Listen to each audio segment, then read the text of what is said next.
Hey there, gorgeous gays! Version 2 here with Final Fantasy XIV Dawntrail. It is 7.2 MSQ day. We were teased by there being so many Sphenes. We have an unprecedented number of Sphenes, which for a woman that we thought had died means any amount above 0, but somehow the amount is a noticeable number above 0. So yeah, Alexandria is fucked, which has been the case since we first knew about Alexandria, and somehow it's only getting worse. We got a Stingray here. I have Stingray because I am yet to catch my own Jinbei. I had to get the second best ocean fishing minion out because I get to get my own Jinbei. So unfortunately, I mean, I don't get me wrong, I still love Stingray. Stingray is still adorable. Stingray is still adorable, but I have not caught my own Jinbei yet. We might try to do that today. I know technically I shouldn't be doing it until 7.5, but I want Jinbei, so we may have to do an ocean fishing today of the near route because I want Jinbei. If you don't know what Jinbei is, don't worry, we will see one today because they're really popular and people love them. So, there's 7.2 MSQ. We might have a look at some stuff for evolved mode today. To have a look at these things. You know, we've got custom deliveries, you know, the usual. The main thing is 7.2 MSQ, looking at evolved mode stuff, normal weekly check-ins, and then, yeah. The reason they started for keeping Reborn mode, we were talking about, like, how they're changing for it, and Spark mentioned how they might possibly kill off Reborn mode by 9.0. The reason they started for keeping Reborn mode for the present is they pointed out Star Wars Galaxies, which had a huge combat rework that was objectively purely for the positive, but it caused a mass player exodus because MMO players don't like sudden forced change. Yeah, that is a big part of it. I don't think the devs have decided at this point if they're going to get rid of Reborn mode. Between Evolved mode, apparently just like they're going to a lot of effort to like make it more distinct. Raid buffs are dead, so even like the entire structure of why Reborn is the way that it is to fit around the 2-minute meta, also doesn't exist anymore. Evolved mode is going to be like slightly more damaging. They want to push people into Evolved mode. Like even new jobs aren't getting a Reborn mode, new jobs are only getting an Evolved mode.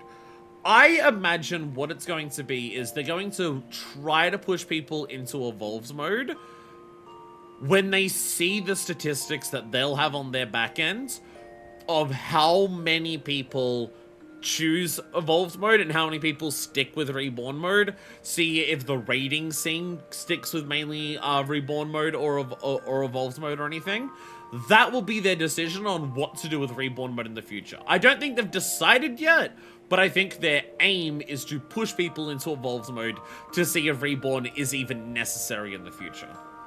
But, like, if they put out Evercold and by, like, 8.3, the stats are still, like, 40 to 60% people playing Reborn to Evolved, then they'll probably keep it. Like, I imagine the stats on their end would have to be, like, 90 to 95 plus Evolved mode for them to be like, let's axe Reborn mode. I found an English cut of the FanFest panel without other commentary and posted it in the Discord. I guess people have to explain commentary. Well, I was about to say without commentary means no translating, but you mean no commentary from like other streamers. That makes sense. Perfect. Again, I can't watch the whole thing for it because there is apparently spoilers and stuff, but you know. And I don't want to watch the entire thing just because it'll take too long. But yeah. So we have MSQ. How many visitors are re-explaining what the translator woman on the panel was already saying? Fun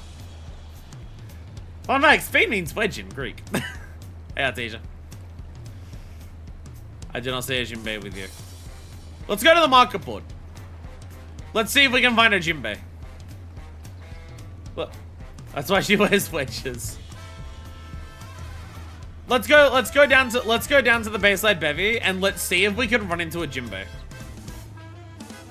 My time of spoilers arts I can find. Thank you.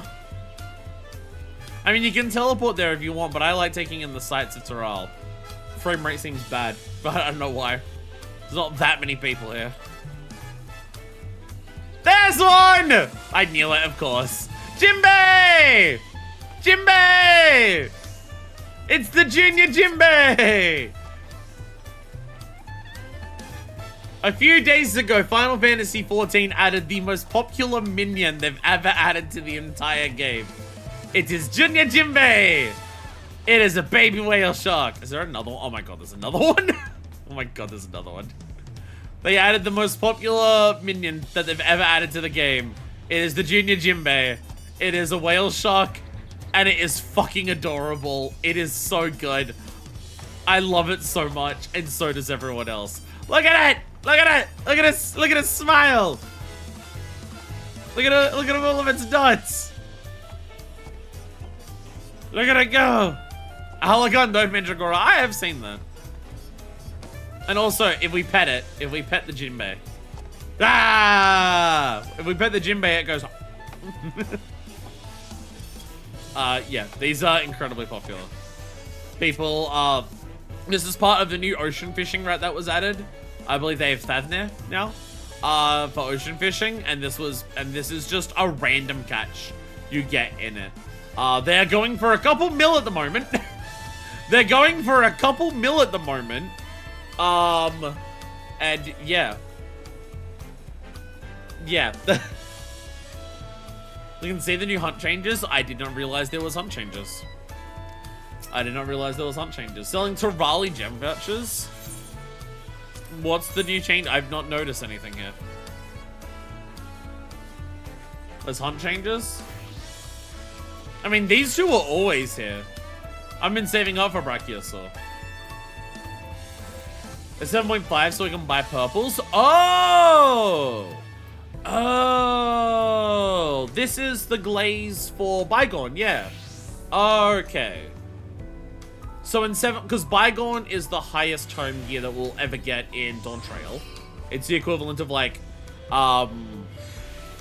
you know, the, Credendum in, Endwalker, Crypt Lurker in Shadowbringers, you know. It's the equivalent of that. So in 7.4, the only way, yeah. Yeah, so it was only Savage to get this in 7.4. And now they're in 7.5. You can buy it for hunt currency. Not the weapon, though. Not the weapon. It's only gear and accessories. Still not the weapon. Still not the weapon. You still can't augment the weapon. You still can't get that yet. They always say the weapon. I assume the new Alliance raid is another way of doing this. Can you get purples by having a coin from the 1, 2, and 3 alliances?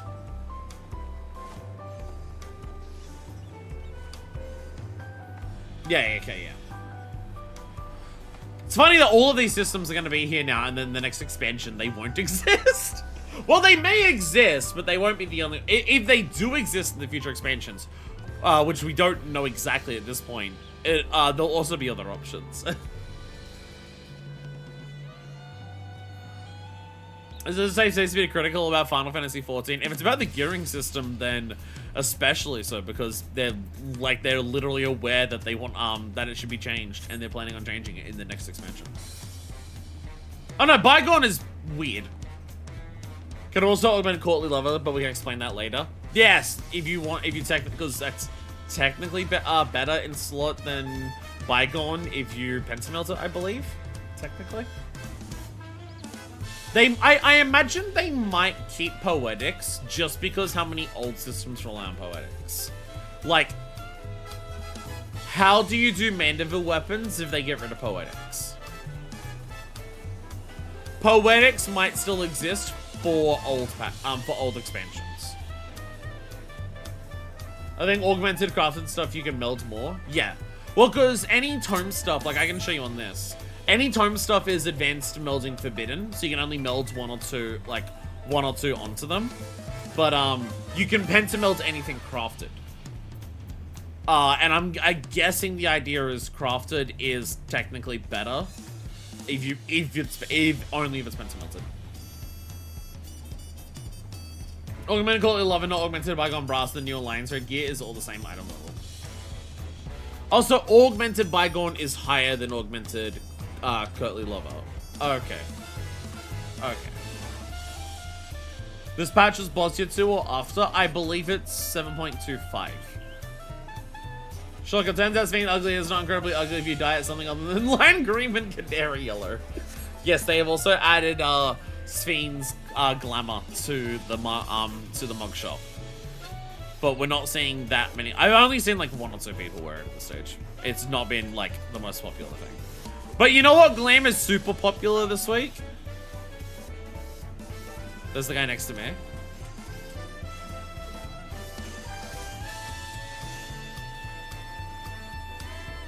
Where?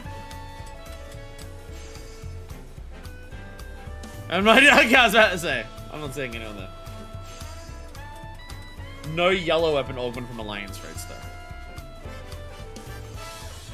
Not yet. Yeah, again, yeah, the weapon was always. The guy's crafting. Ah, okay. Yeah, the weapons they always save till later. The weapons are the prestigious ones. But you know what glam is super popular? You know what glam is super popular because of the week that it is? Happy Golden Week! Gold bikini. Gold bikini for Golden Week. There you are, you perverts. Happy Golden Week. It's the week where fan artists everywhere draw every single woman imaginable in any anime or video game in a gold bikini. And I have done that for you too in the video game. There you go. Golden Week. I was buying pots of black dye on the mug shop because I need more because I completely ran out. And then I saw the gold bikini was like $3. I was like, ah, fuck it, why not? The bikini that Minefest normally wears has the giant shirt. It's not exposing enough. I'm not on that part of the internet. Yeah, when it's Golden Week in Japan, they have like several days off. And America doesn't have that. So instead they just draw women in gold bikinis. Just look up Golden Week gold bikinis. There'll be so much of it. Golden Week gold bikini. There's so much of it. There's so much gold bikini stuff. Just everywhere for Golden Week. This has been a trend for a couple of years now. Possibly longer than I haven't seen. But yes, it is very much a trend. It's so much better, so much better than this version 2 LP, asshole.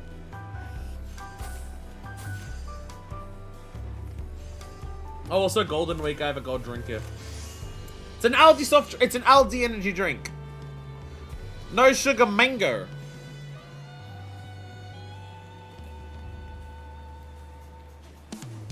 That is better than the Monster Mango.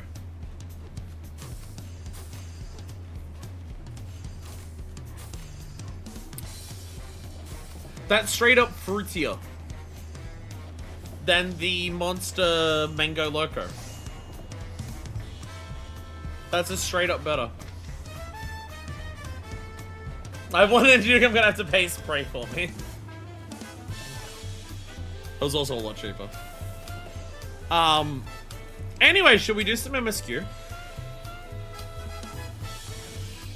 There's a lot of things to rant about immediately, but we're in an exciting time for the game because people are excited for Evercold and 7.5, and people are excited for all the stuff coming in 7.5, even though like some of it isn't for still like 5 months because of the thing. Why are you wearing a Vampire the Masquerade Bloodline shirt? It's Lacuna Coil! It's Lacuna Coil! They're a band from your country. Oh, they're the band in Vampire the Masquerades. Oh, okay. I guess we could do MSQ. I guess we'll do MSQ. I want Beastmaster now. I've been working on my glam for Beastmaster. I have an idea of what I want for my glam for Beastmaster.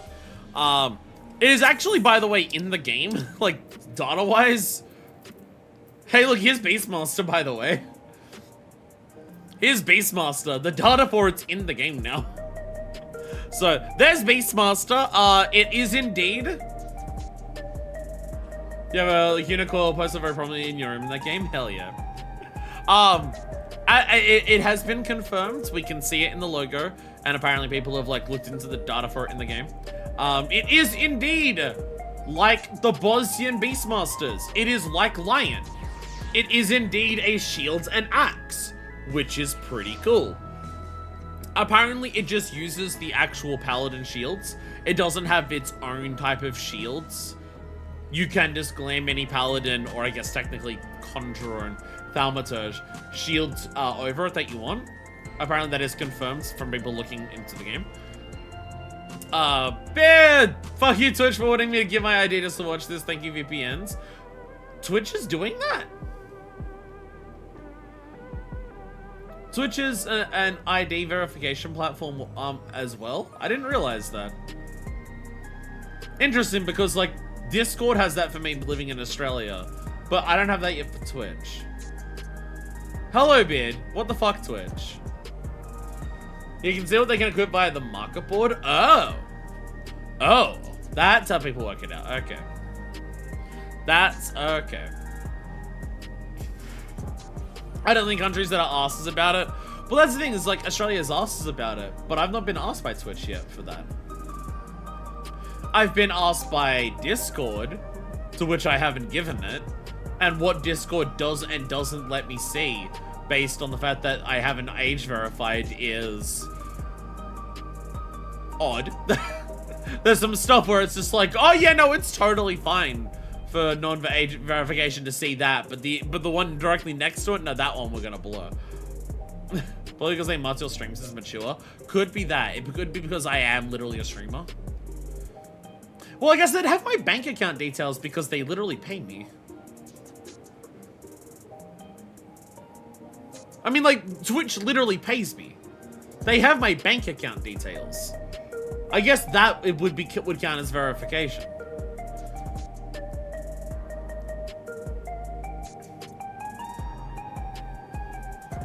So yeah, either way. But yeah, they've confirmed that Beastmaster is indeed axe and shield.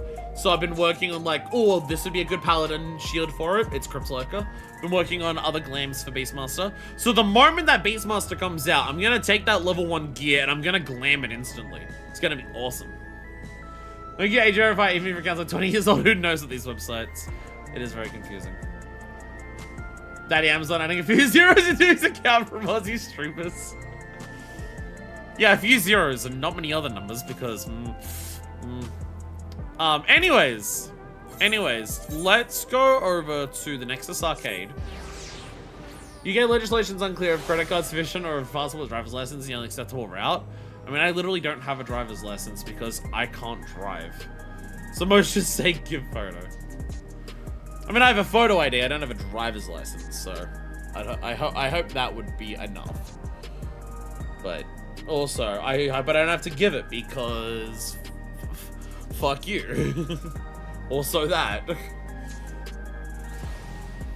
Anyways, Jimbays! Jimbays everywhere. Jimbays everywhere. The Jimbays are going for a couple mil on the market board at the moment. This does not want to sit in my ear properly. Jimbays are going for a couple mil on the market board at the moment because people really want them and people really like them. But also, based on the people that I've been seeing, I don't think they're that rare to catch. Like, people are like, yay, I finally got a Jimbay. It was my 2nd or 3rd fishing route to get them. Or people are being like, yo, I got 2 or 3 that run. And I feel like people, like, they're going for millions at the moment. And I feel like it's gonna take a week or 2 before people realize, oh, this is actually gonna become, like, one of those minions that clogs your inventory. And will go for 150 gil on the market board. But right now, it's a seller's market. Right now, it is indeed a seller's market. Anyway, speaking of incredibly adorable things that we like in this game, It's rare for the people that don't fish. That is true. Speaking of incredibly adorable things that we're going to put work into this game, I want a Ronic mount! And I'm gonna get myself a motherfucking Ronic mount. Because I have started gathering. So let us get some goddamn orange scripts. Let's get some orange scripts. Turns out this is really easy. I put my highest eye level gear into this, and it's not that hard actually. From one node, I'm pretty consistently getting 6 to 9 collectibles. So, you know, all of this is only last night. I did not start gathering collectibles like this until literally last night. Last night is when I started. And just from one night's effort, this is what I've gotten so far. So, you know.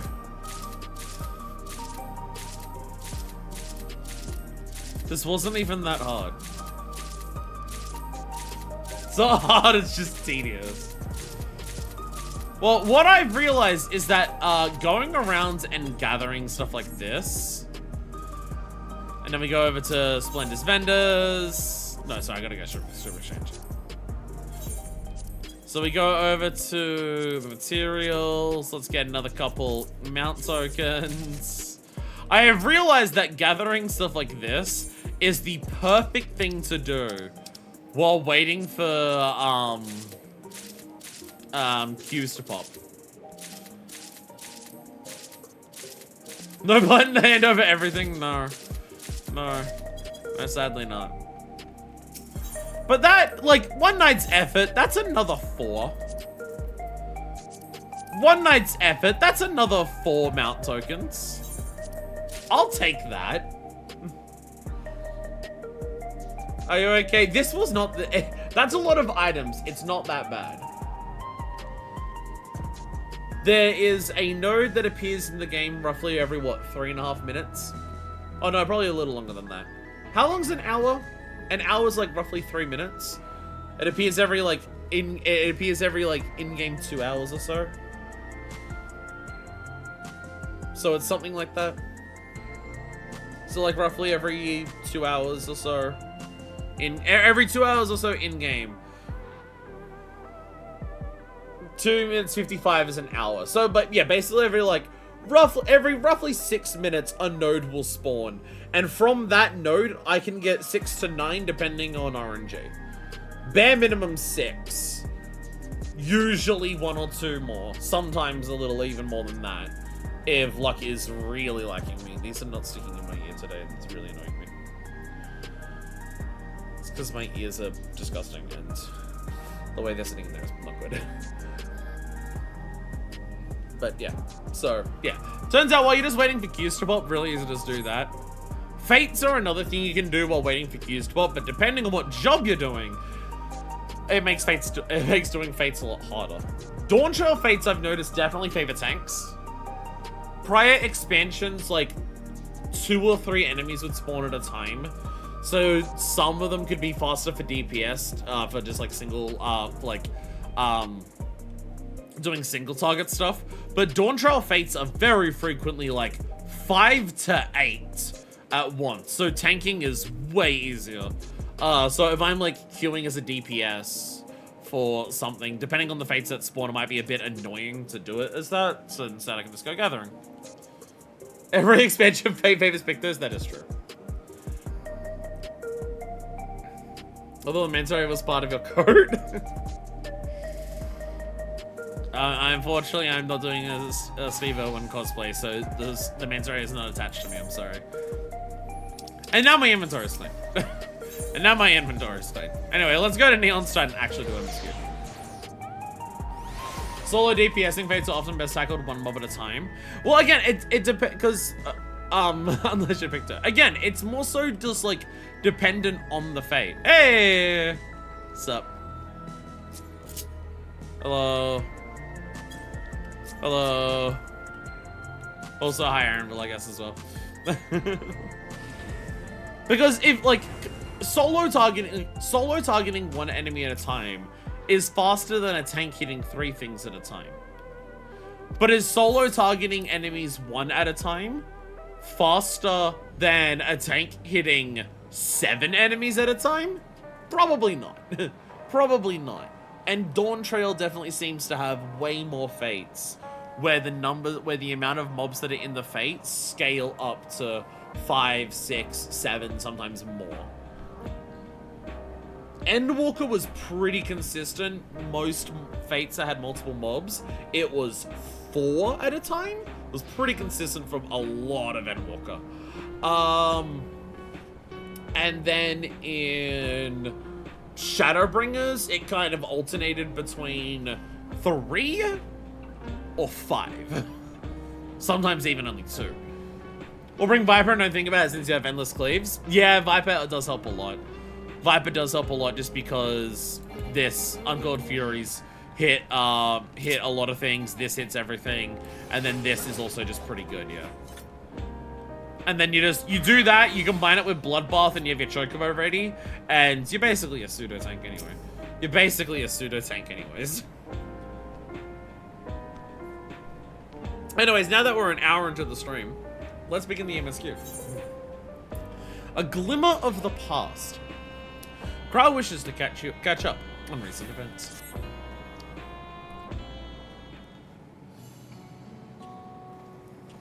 Hi everyone. Manifest. Your timing could not have been better. If you have a moment, we'd have some things we'd like to share. Excellent. We'll just wait for Lamachi. She should arrive shortly. Manifest! Glad to see you here too. Heyo.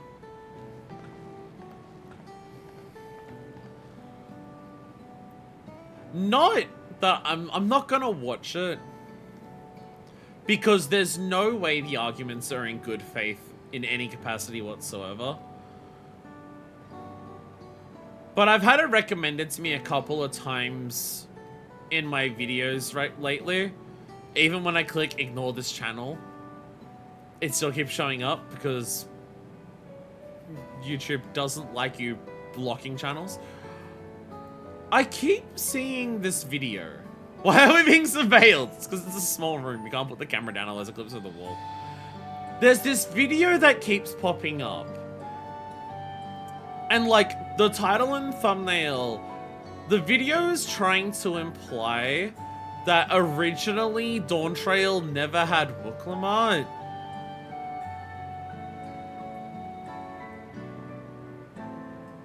Like, I think, like, the thumbnail is, like, literally something like she was never meant to exist. Or something. And I think they're trying to make the argument that, like, the original storyline was written without her existing. And then she was, like, and, like, I guess they're trying to make the argument she was shoehorned in. And I'm just like, okay, so when people say that like people really do just hate on Dawntrail because Wooklamart exists, they're like completely and utterly insane and deranged about it, huh? To try and be like, oh yeah, actually this story doesn't, like, this story was actually written with the main character that the entire premise is based around. Oh yeah, no, she was just like never meant to be part of it and they just put her in as an afterthought.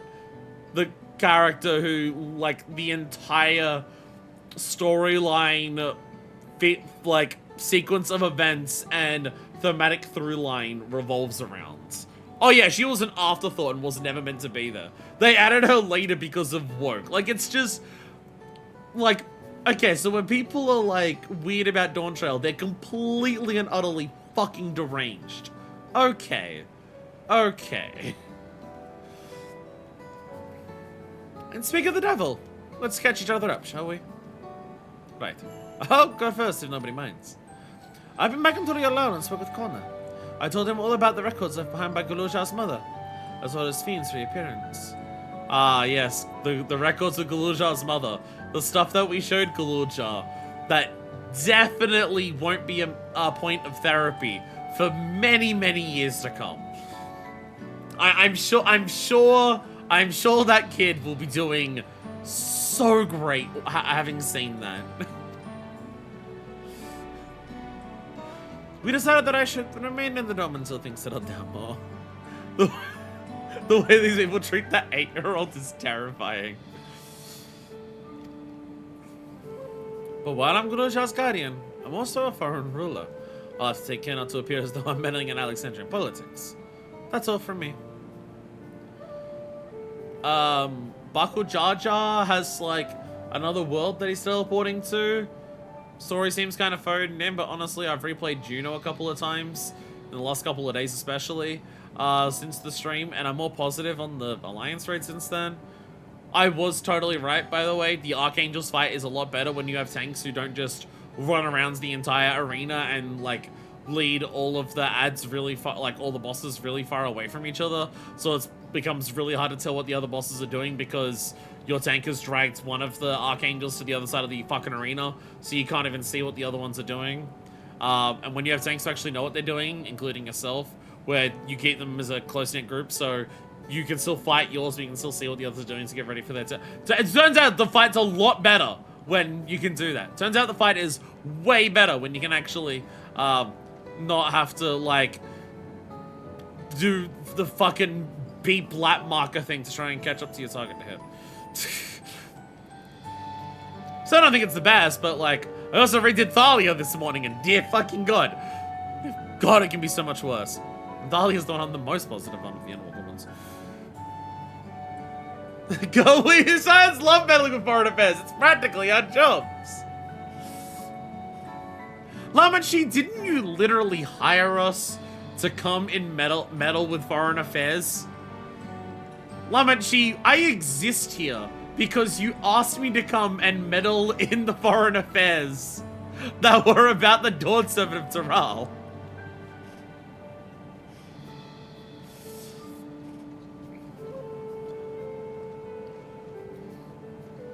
As for the rest of us, we've been keeping track of this new Sphene.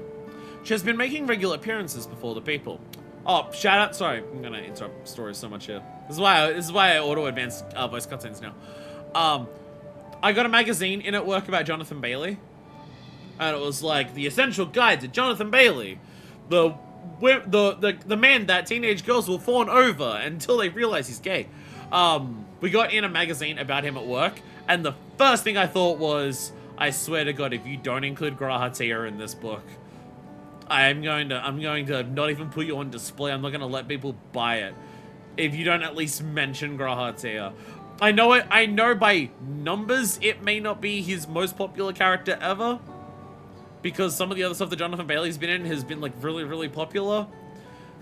But I would make the argument that when it comes to the dedication of the fan base of the character to that character, Graha's probably high up there for Jonathan Bailey. And indeed, Graha was in the book. There was a section on Jonathan Bailey being like, did you know that Jonathan Bailey is not just an actor, but also a voice actor? And there was, like, a full page of Graha. So it's like, okay, good. And each time she does, she encourages them to become endless. Alas, much else about her remains a mystery, including why she chose to reveal herself now. On our end, we've confirmed that not only those born regulators have had their knowledge of Sphene's death altered. Any regulator? Not just, like, okay, any regulator? Yeah. Soul must have tampered with the devices to remove any and all memories of the event. Though we haven't yet identified the perpetrator, given recent events, Sphene is the chief suspect. Did you know Jonathan Bailey's a cat boy?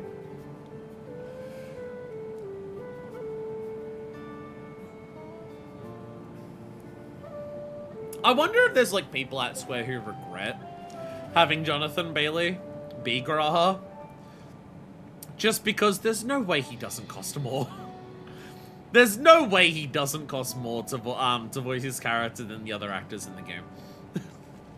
I mean, like, especially since Shadowbringers, Jonathan Bailey's name, like, I mean, Jonathan Bailey's done voice acting for video games for a while. But, like, especially since Shadowbringers, the level of popularity that Jonathan Bailey has gotten since then has only gone up astronomically so.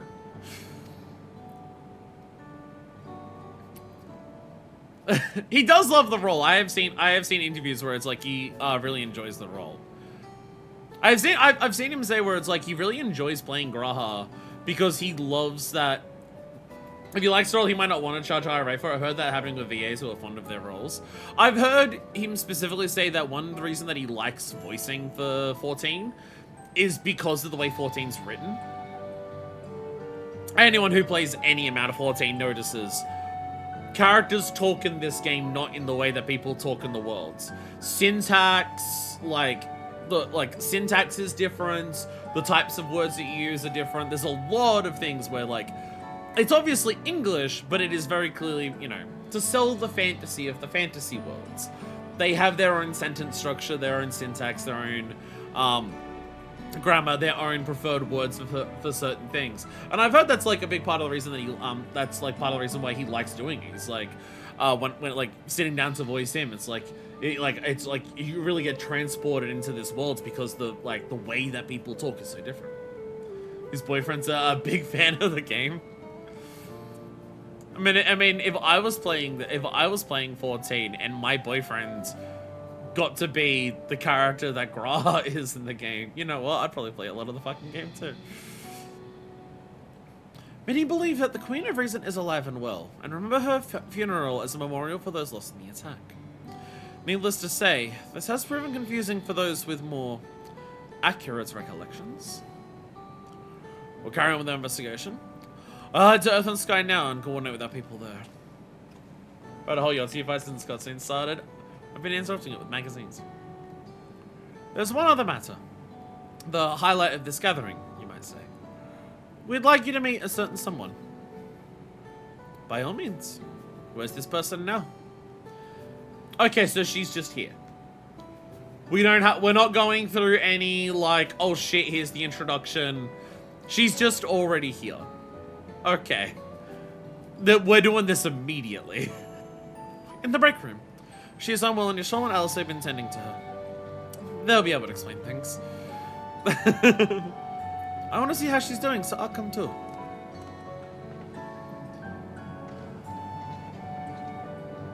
Break room's at the end of the hallway through that door. We can go whenever you're ready.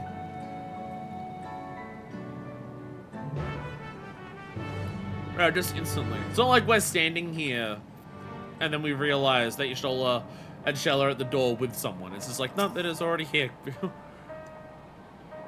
Much as I'd love to join you in the break room, I'd rather not overwhelm my guests with too many new faces. Better keep investigating the activities of our new Sphene. Which one? Well, this whole room was supposed to be the bar's break room. This is the break room for the break room. It's like how Frankie's Pizza had the bar, had the break room out the back, but if you went down the staircase, there was another different bar down the bottom of there. Alfredo and Nurenville have taken upon themselves to attend to people of Alexandria. Formini is still struggling to deal with recent events, and they hope to make a difference when they're sympathetic here. How big is the bar's Valorant plan?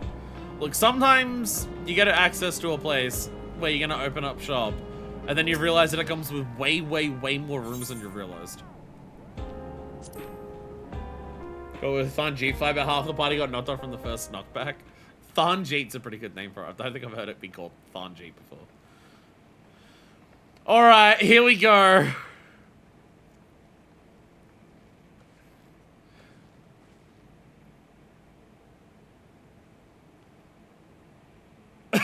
Yep. Okay, so a much more, like, simpler hairstyle, too. What is she doing here? We just heard she was busy spreading talk of becoming endless among the Alexandrians. What's going on here? She is not who you think she is. Not the Queen of Reason, who has made a miraculous return, but an individual of flesh and blood, possessed of a soul. The original.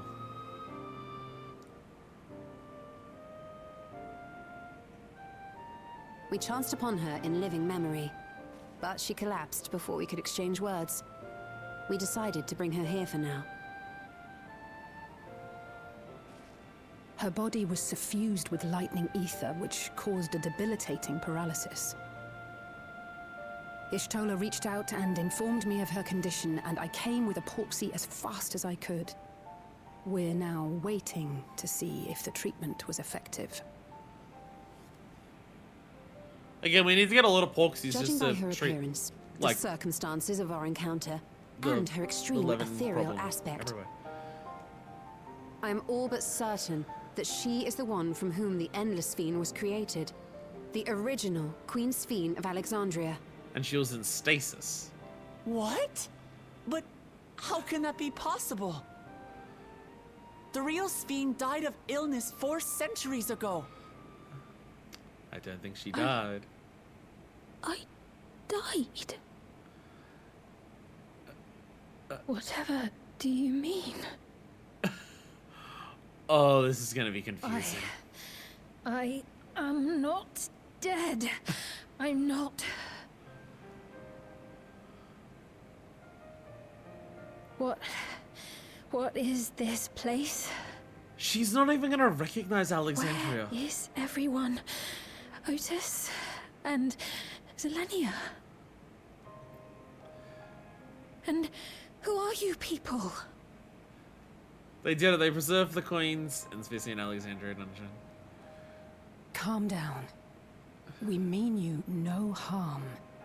You've been unwell, and it wouldn't do to strain yourself. She's not gonna recognize Alexandria. She's from when the kingdom was Please, what it help was. me. I don't understand any of this.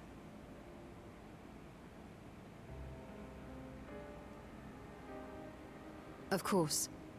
But if I might confirm some things first. You are Queen Sphene of Alexandria, are you not? Yes. Yes, I am. And ere you awoke here, you were in another unfamiliar place. Is that correct? I opened my eyes and saw a strange, dark room. Outside, there were towering buildings, clad in electrobe. You slumbered at the heart of that city for many years, within a facility called the Meso Terminal.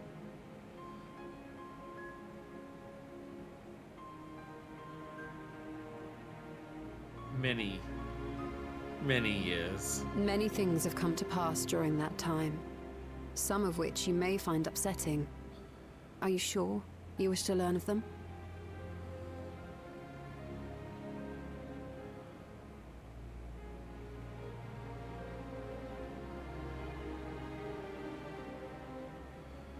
In that dark room, there was an electric casket designed to preserve its occupant in cold stasis. Until the terminal and its systems were recently shut down, that was where you were kept, in all likelihood.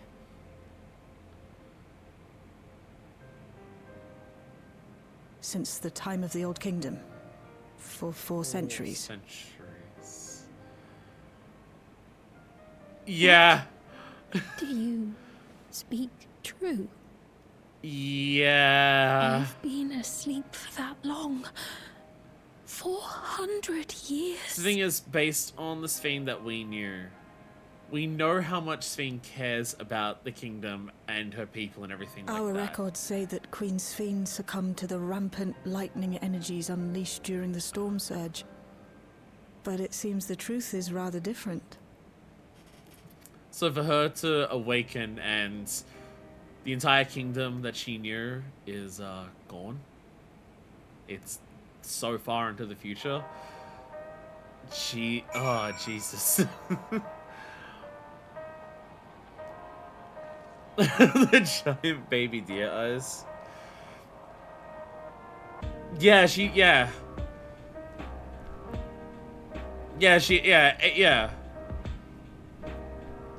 She doesn't look like Endless Sphene. I mean, like, even the facial animations.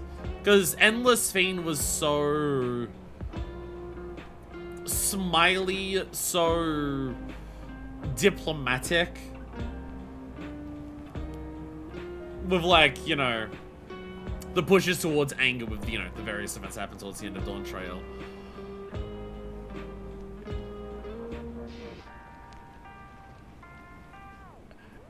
I mean, if there's one way to say it, this feels a lot more human.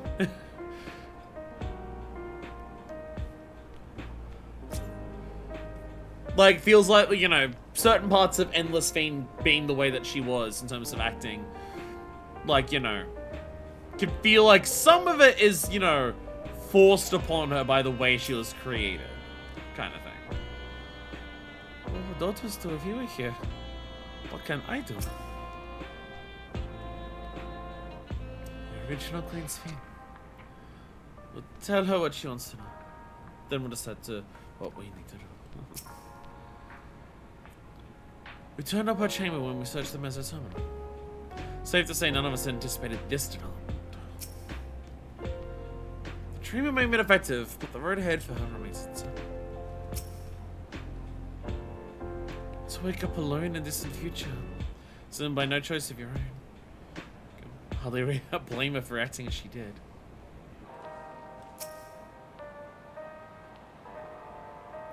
This is such a cool fucking thing to do with this character.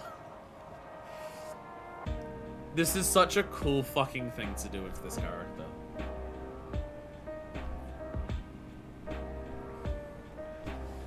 And again, it leans into the ideas that I mentioned in the last episode of the patches of Wuklamot's Endwalker. The patches of Wuklamot's Endwalker and dealing very directly with the concept of death way more. Because, like how we had our Emmett, and then we met him in Elpis, in a different way, because they, like, the parallels are there, but they're not direct one-to-ones. We're getting the parallel for Wuklamot here of, we met Emmett before he had done any of the horrifying things that we later knew him to do. Wuklamot is now meeting a version of Sphene who wasn't the one who did those at all. Another version of Sphene went on to do those things.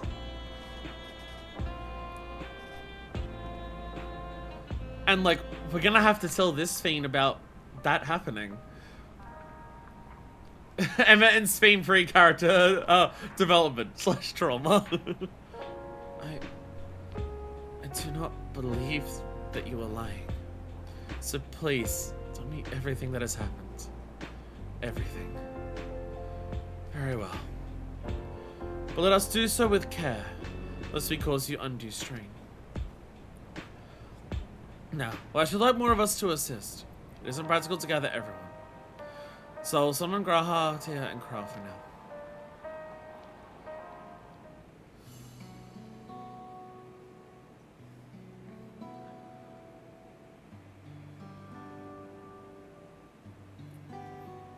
Oh, there's so much.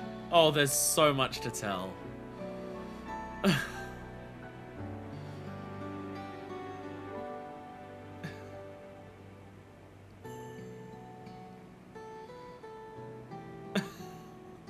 Oh, there's so much. I know this has all been a lot to take in, but how are you feeling? Physically, I mean. Much better now, thanks to Y'shtola and Alisay's ministrations. In fact, I can scarcely remember the last time I felt so hale.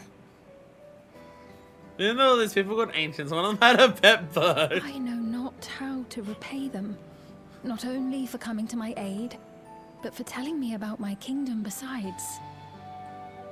Well, your friends are dead, and then you, Don't but not think you they're became ones to just on a keep wall. score. Isn't that right?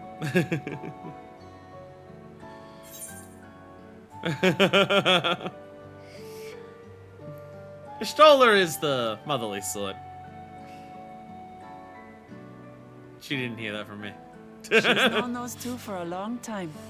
You can trust in her judgment. Besides, you helped to prove that their treatment works here as well. With this success, they'll be able to help others in Alexandria who suffer from the same illness. Few things could make them happier. I see. Full glad am I to know that we may cure the affliction after so long.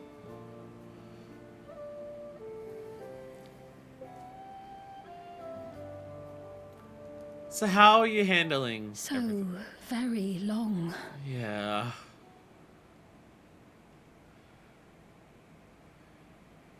I steeled myself, having been warned, but it's difficult to come to terms with everything. Yeah. Completely understandable. Sphene?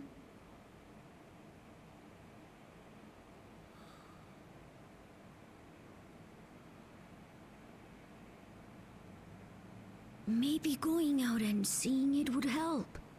Alexandria as it is now. Great idea. There's no substitute for seeing things with your own eyes. I'll be honest, I don't know if that will help. That said, there is a chance that you'll run into the other Sphene. Still want to take a look, even so?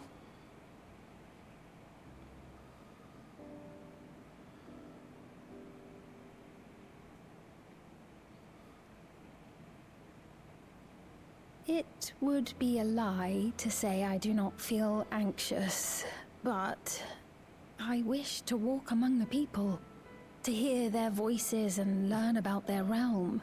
Yeah, she'll have to do it. I just don't know if it's gonna help. Gotta do it, but, you know, may not help.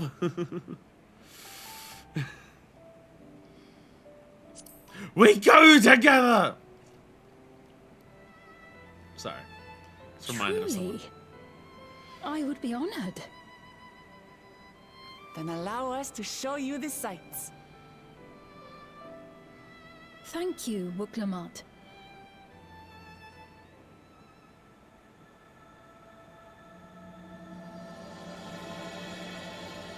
Seekers of Eternity. She called her Wuklamot.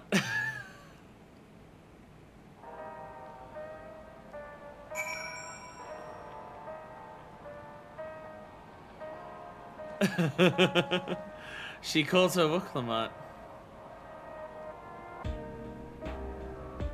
Because this has got to be weird for her as well, right? It's got to be weird for her as well.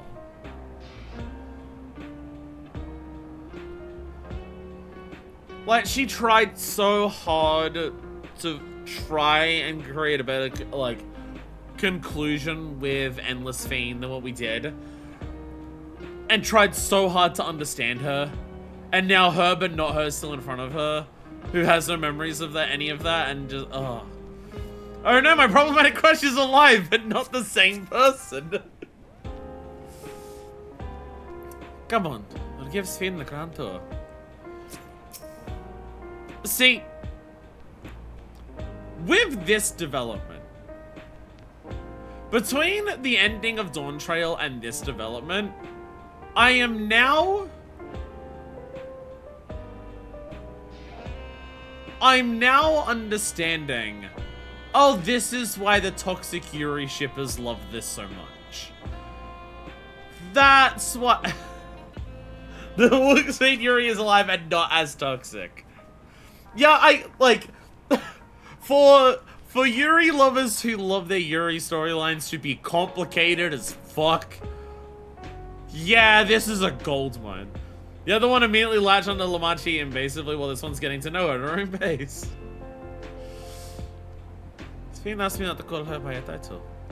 I understand why, but it feels strange.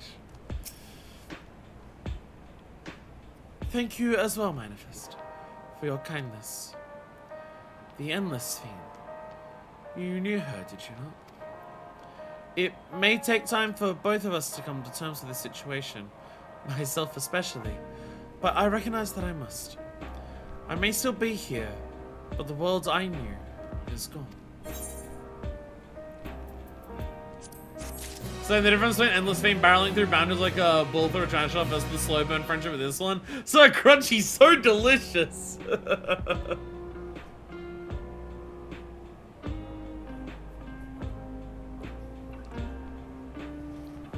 Again, because there's like the very obvious element here at play, right? And this plays into the general themes of Final Fantasy XIV, but especially Dawntrail, which also dives into ideas of Endwalker, of, you know, your sense of identity. What makes you you? You know, something that we've dealt with very explicitly throughout Dawntrail. And very much dealing with that here. How much of Endless Sphene is Sphene?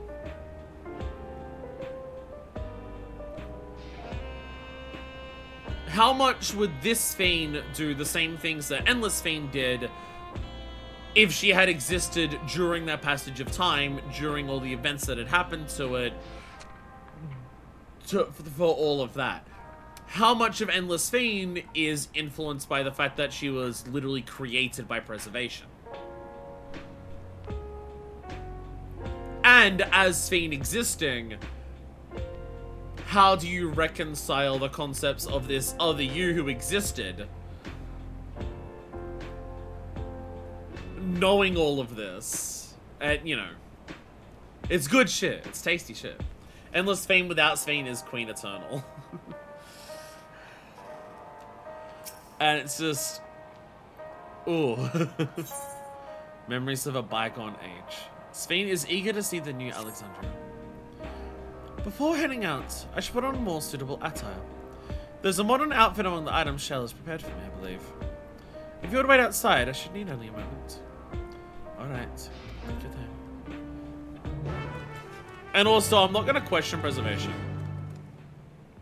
I'm not going to question preservation on why, but I just will notice that I will note this of preservation. Did preservation make her boobs smaller?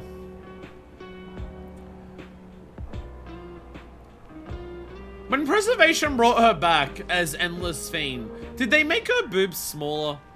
Because I swear Sphene was pretty flat-chested. And it's not like Sphene has big boobs here, but I can see them. Whereas she was nearly flat-chested in her other outfit. She also said that she chose the outfit herself. Okay, well, it's gonna be a lesbian as fuck fit then. I hope you're okay going out dressed as a lesbian. A modern day lesbian.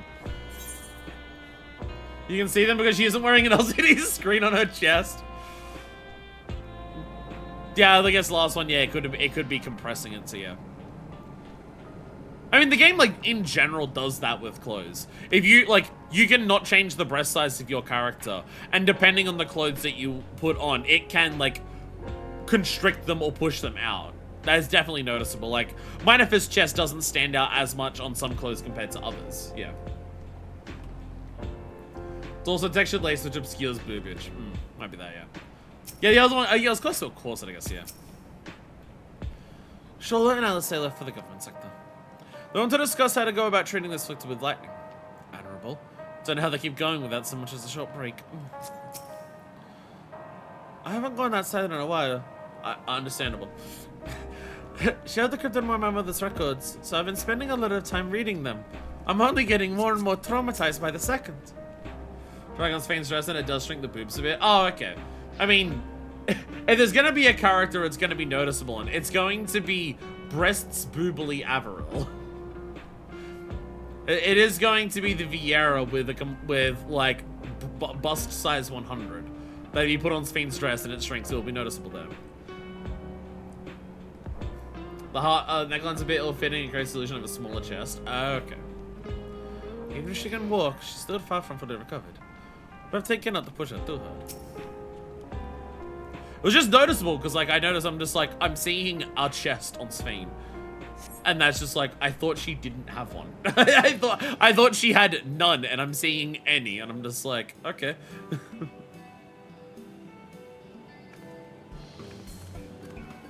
Apologies for keeping you waiting. The jorts with the I've stockings! never worn such clothing before. The jorts with the stockings! Why is she the best dressed character in Solution 9? Why is she the best dressed character in this fucking city? Say, give me your clothing. I know you have it in the Square Enix data. Give it to me. Looks ideal for a brisk afternoon stroll. I am a sucker for stockings on jorts. For one so well traveled to say that, I feel confident it's perfect for exploring the city. It's not even a one piece like the endless dress. I'm a massive sucker for stockings on jorts. It is a weakness of A mine. moment before you head out. I will freely admit. Circumstances Highlights the being length what of they her are, legs, we Jesus. thought it best to come up with a way to distinguish you from the other Sphenes, and we should probably settle on this now. Massive rather hood. than We gotta later. cover her face. I suppose it could get pretty confusing. First, we propose calling you simply Sphene. As for the former Queen of Reason, Endless Sphene should suffice. What about the new one who's been addressing the citizens? Imposter Sphene. Despite being the spitting image of Endless Sphene, we know she's a different entity. So we were thinking of calling her a simulant, after imitation stones. We need to come up with the various see. names for the various Sphenes we Well, have. they're definitely not the same. And that's as good a way as We have any to draw a Sphene, Endless distinction. Sphene, Simulant Sphene. How many more can we get in here? But what do you think, Sphene? Is that all right with you? Rest assured, I have no objections. When I am in the city, however, I intend to keep both my face and name secret. For the people of today's Alexandria know only the Endless Sphene.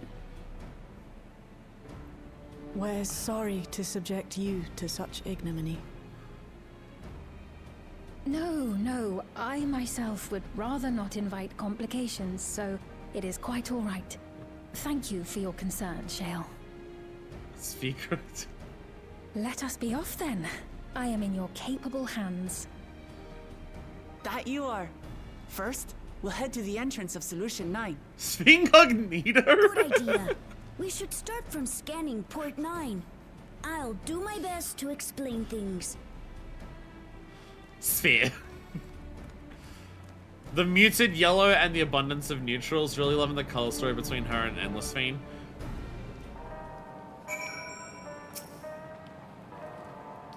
As long as we keep Sphene's identity under wraps, should be safe enough to walk around the city. Still, we can't be too cautious while the simulant's off doing whatever it is she's doing. Do take care of that. Sphincter sound. You're gonna get so derailed. Oh, it's Sphenes.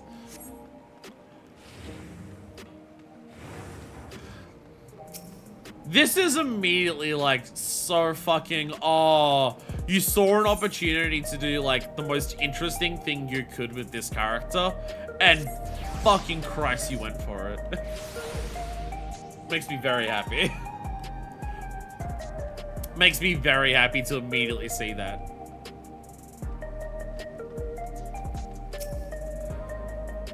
I was. Things were a bit awkward at first.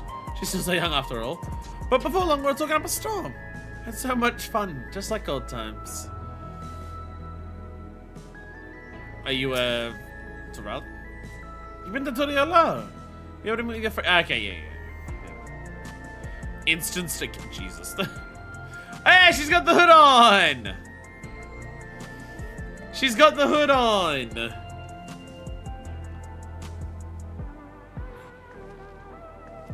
The difference between gigantic hood compared to fancy tiara with like very intricate hairstyle. Also, can I get the legs, please? Sphene, can I get these? Sphene, can I get the legs? Can I get the stockings into jean shorts? Especially the torn jean shorts. The pockets are sticking out of the back. Girl, the pockets are sticking out the back of your jorts. Shale! Shale, you goddamn lesbian. Couldn't help yourself. Could not fucking help yourself. So this is Alexandria. Despite being inside a tower, it feels as though I'm out in the open. And the sights are nothing like I remember. Electro is still everywhere I look. It is a strange yet familiar place. Yes, despite the fact that this is in a tower, it feels like we're out in the open. It's almost like they made the inside of Solution 9 look too big for it to be, like, understandable that it's in a tower. It's almost like they made the scale in here too big. Dawntrail, I will continue complaining about your scale problems. I will continue doing so, because you're the main expansion that has this issue. They invented air conditioning by having electric rocks that go cold when they have electric. That anyone's local Lamachi, so while they're busy, I'll tell you about what we can see from here. Is there any place that interests you? Scale will always be wonky. I just feel like it's the worst by a very large margin in Dawntrail compared to others. The comparisons for scale are just way too direct of seeing one instance of scale being completely off to another instance of scale when they're directly next to each other. Other scales can be off because you don't see anything that like should directly contrast it next to it, or you see something next to it that even backs it up. But like looking at Everkeep from directly outside in Heritage Found to being inside of here and looking around is completely different. They're like those are not the same thing, and again, Valley Armanda causes a hole that's like fucking 3 meters wide in the top of the hole, but causes gashes in mountains that are like fucking 40 feet wide. We don't have a banana for scale, but we do have a concept. There are so very many, I can't decide where to begin. Then why don't we let Manifest choose? Alright, explain the sides.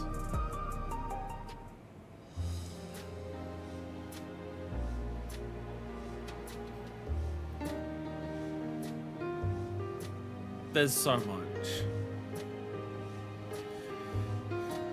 Also, we haven't been here for long.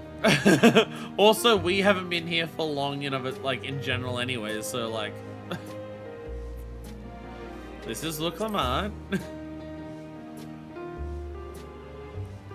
That suck. The lady talking to Lamachi just came back from Tuliala. It was her first time since being trapped in the barrier 30 years ago. She has family in Alexandria now, so she had to return. But the train made it safe and easy for her to make the journey, and it's all thanks to everyone's hard work. There was once a railroad connecting Alexandria and neighboring Lindblom. Cooperation was suspended when relations deteriorated. That's one way of saying they lightning nipped you. Eventually, the tracks were removed entirely.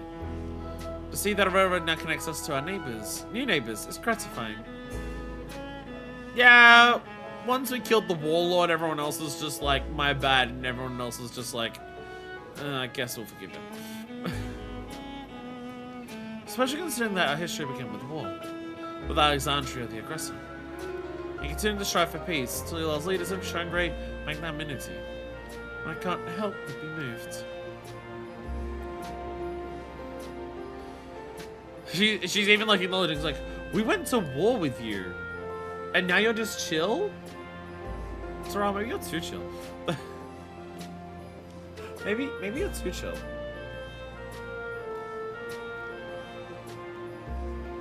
There's something I was gonna say I mentioned while that was happening, I forgot what it was.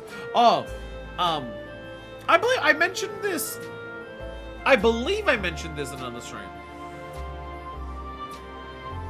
But I think it was like super late, and it was like right near the end of the day, so I don't think many people were around. You know how when you go to Heritage Founds, and there's that one part where you can look out into the ocean in the water, and there's like the chunks of grounds that are like lifted up from the ground with all of the lightning energy underneath? My assumption / theory is that that's the origin of the place of the nuke that Lindblom sent. That Lindblom sent a nuke, it bunkered its way into the ground, blew up from underneath, shattered the ground out like that, electricity everywhere. That's my assumption. Because it's such a huge amount of destruction in one small place. And it very much looks like it's come from underneath.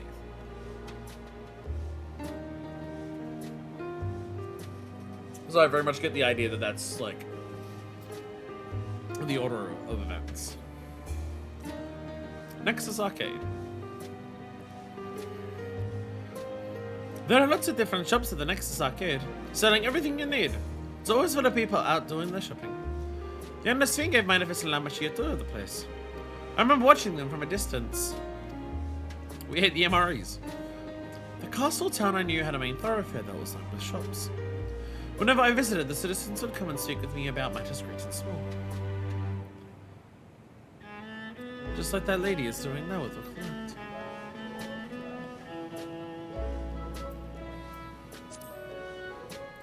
Leno. We went there and beat up some robots. If you attune to Lane 9, you can teleport back here anytime you want. You can also use it to teleport to other locations in Solution 9. It makes it easy to get around. That's the mode of travel that utilizes Aether currencies. We had the same in my time, but when the Storm Surge broke out, such knowledge was sealed off to prevent enemy use. And after the war, the etheric balance across the entire world had collapsed. Nothing was travel outside the barrier ill-advised. The act of teleportation itself had become dangerous. Hey! That makes a lot of sense with how we understand how the world would work. Not something I've really thought about. Yeah, if the etheric balance of the world shifts drastically, that could make the currency you travel along for travel, like, way harder.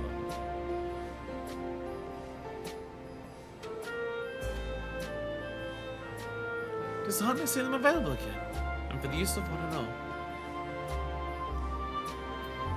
And the government sector.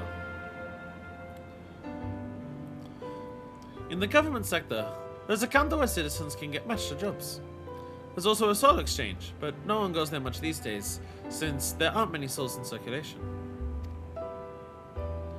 I'm unsure how I feel about regulators and the treatment of souls as a resource.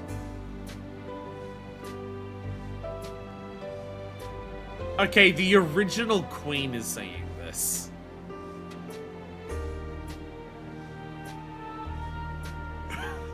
The original Sphene is saying this. I understand the grief of those who have lost loved ones, and the desire to escape the sorrow of death. Even so, I would never wish to forget my parents, Otis, Selenia. I want to remember them all. I'm reluctant to impose my personal beliefs upon others, though.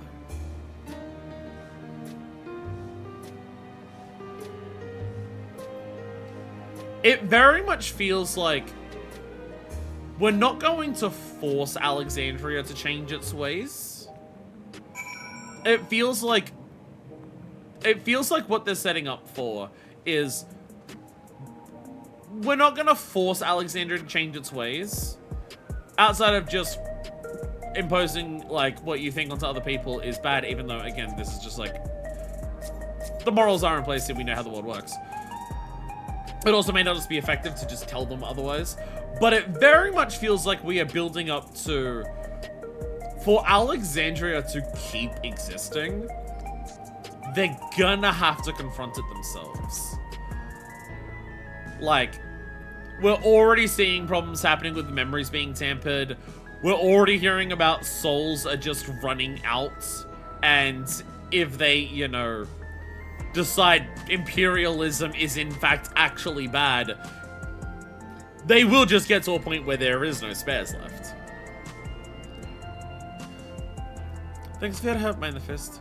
I hope Queen I mean, just Sphene will fit at home here one day. Very interesting idea to have a second the city tour, but with a character who hasn't been present in a long time.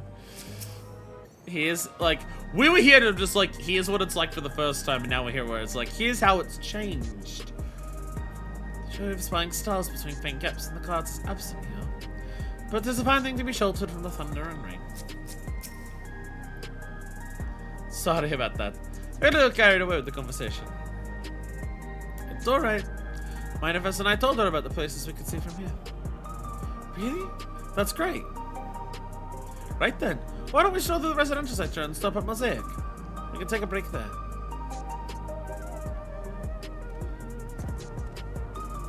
So based on when original Sphene disappeared,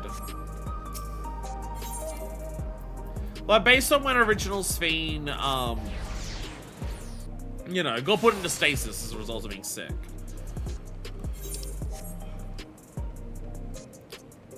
Any of the decisions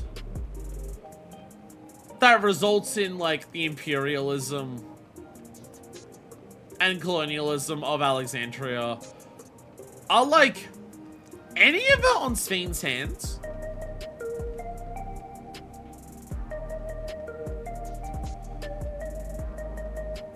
Because from what we know of history, the original ones who were the aggressors, the first aggressors, from my understanding, is Lindblom.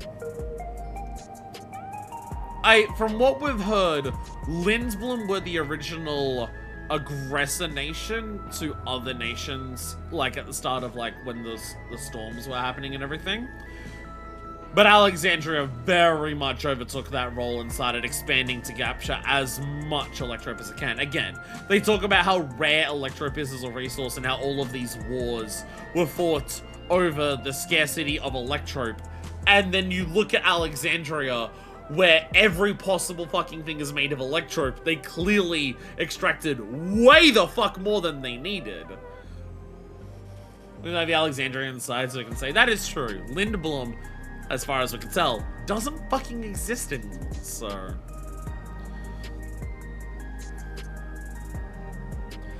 I understand this cafe was named for the different races, who appear as a mosaic of colors and they gather here. What an inspired idea. What should I get? You've been walking for a while, so let's rest our feet, eh? Drinks are on me. Sphene, Manifest, two of you go ahead and order first. This is the equivalent of introducing a Victorian child to a triple shot espresso from Starbucks. So many different drinks. This Sphene is going to explode of a heart attack the moment she has a modern day solution 9 coffee. Have this, please. A Dali coffee. No, she is going to die. The amount of caffeine. I should warn you though. Dali beans are an older variety known for their strong bitterness. Still want one? The bitterness is the best part. Have you decided as well? I'll have triple espresso, please. Something healthy, vegetable juice, maybe. Sweet cocoa with extra cream on top. She has opinions. None of these are alcohol. Mosaic, why don't you serve alcohol? Compare Sphene having a strong reference to bitter coffee with endless... Yeah, true!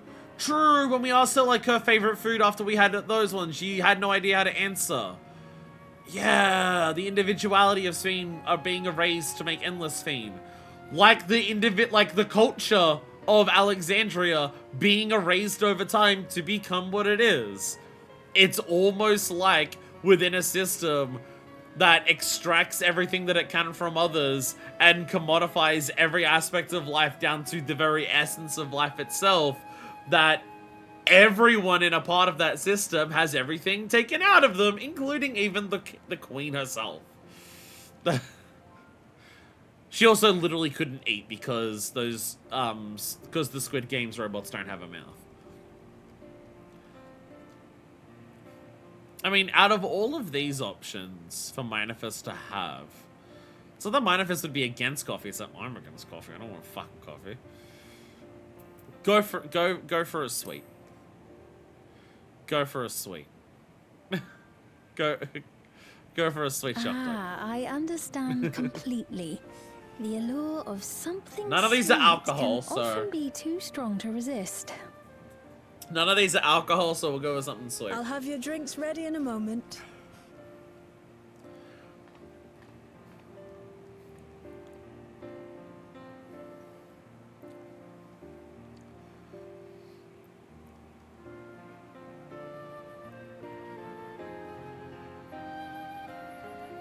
Oh, the modern day coffee cups.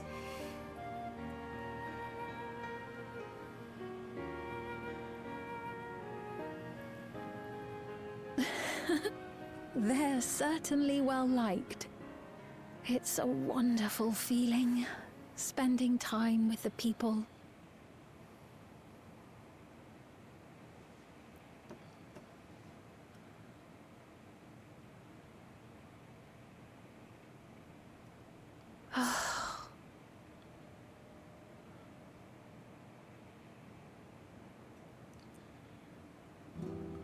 But they're not my people anymore, are they? Their city, their way of life, even the ground upon which they tread. I am a stranger to it all. The weight of the long years is finally beginning to sink in.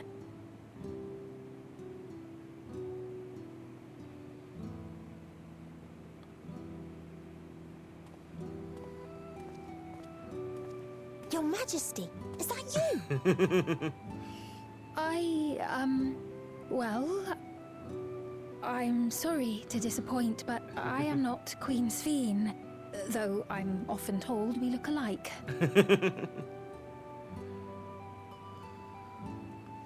There you are. How many times have I told you not to go off alone? FF9 music sound extremely off-putting for Endless Sphene, now it fits. I'm sorry he bothered you, Mom. Come now. We're going home.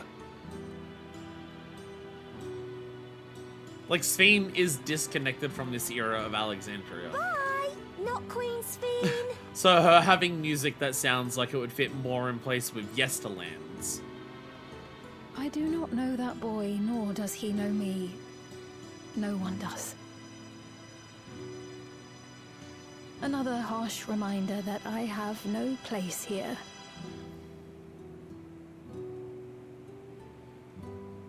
Yet, no matter how much things have changed, I am happy. I am. For Alexandria has endured. Our sacrifice was not in vain.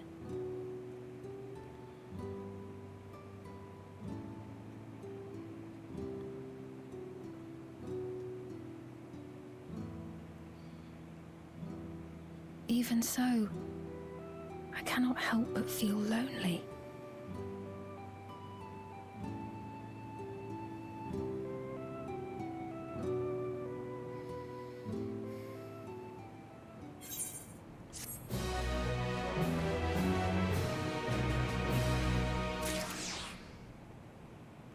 This is such a cool way of taking this character. Here I am thinking, like, what are they gonna do with the patches? Like, because we've obviously got to resolve stuff in Alexandria. Because we didn't have time to do that in MSQ because we were too focused on stopping them from killing everyone. Now that they're not doing that, we're gonna work out how the fuck we help Alexandria get past all of its bullshit. This concept is so far removed from anything I could have expected, but... oh, it's good. Oh, it's good. In search of meaning. Sphene looks at you apologetically. We need to get her to talk to Graha. If there's someone who can help her discuss type of stuff like this, it is Graha. Forgive me. I didn't mean to darken the mood. Still, I feel better for having shared my feelings with you. Thank you.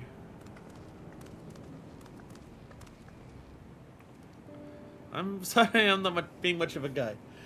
I don't usually get approached this often. It's quite alright. People have been through so much. It's only natural for them to seek comfort and assurance from someone they trust. I mean, yeah, she was the one who took out Zaraja. That owns a lot of trust. And they don't even remember that Sphene. I don't even think they were aware that we're the ones who killed Sphene in the first place, like Endless Sphene in the first place. And now they don't even remember she died anyways.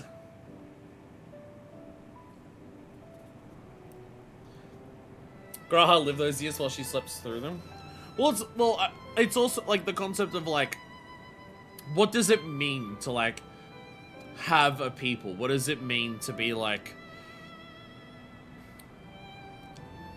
to be the ruler over them and stuff like that? What everything like that? Because there's also like you gotta also remember, like, Graha cares about the Crystarium, and Graha cares about, like, the people of the Crystarium a lot as well, right?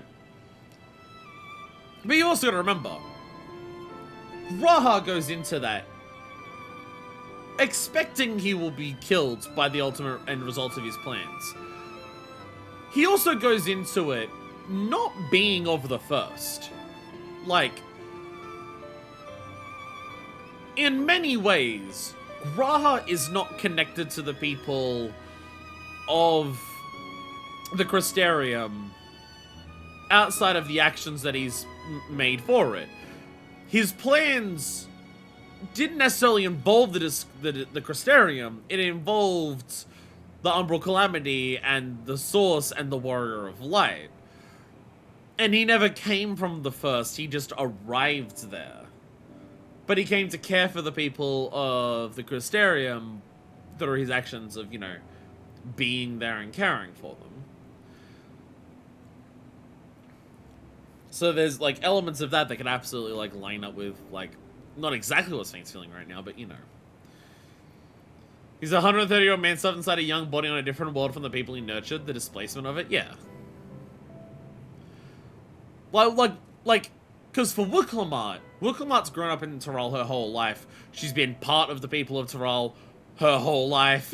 Like, her lineage is directly for the people who are there. Like Wookamart, like, leads her people and everything like that. But she's completely connected to them in every conceivable metric.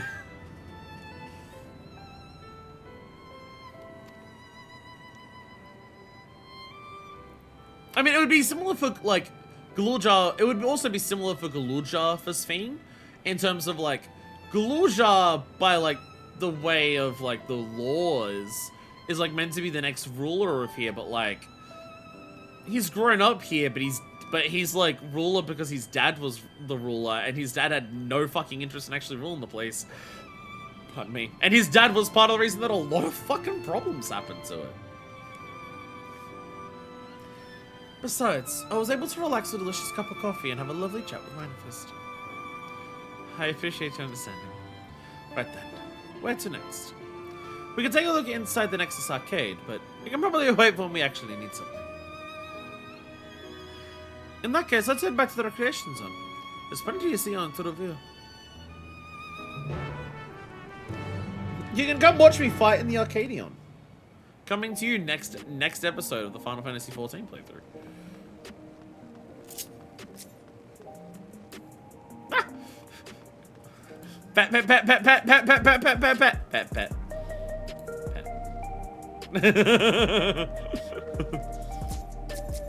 So I had to pet your bird. Your bird's adorable. Where's the teleporter? There it is. I always forget what the teleporter is. When was on crafting a full high-quality gold thumb tool set? I've just accepted that I'm never going to have. By the way, I feel like I haven't mentioned this before. This top for Red Mage, oh, it's so good. It's so good. This is the Historia aiming top. It's so fucking good for Red Mage. This is very much one of those situations where Glam Unlock really has allowed something to shine in such a way that it feels it was made for it. Because this is aiming, so I was just like, I've seen this top for a while for aiming, and I'm just like, I don't want to put it on anything that I have for aiming, but I'd love to use it. I still want to use it, but I don't have any plans for it. I'm kind of like thinking, depends on what the new Fizz ranged is, maybe there and everything like that. But this, oof, on Red Mage, it's so good. It's so good. It's so good.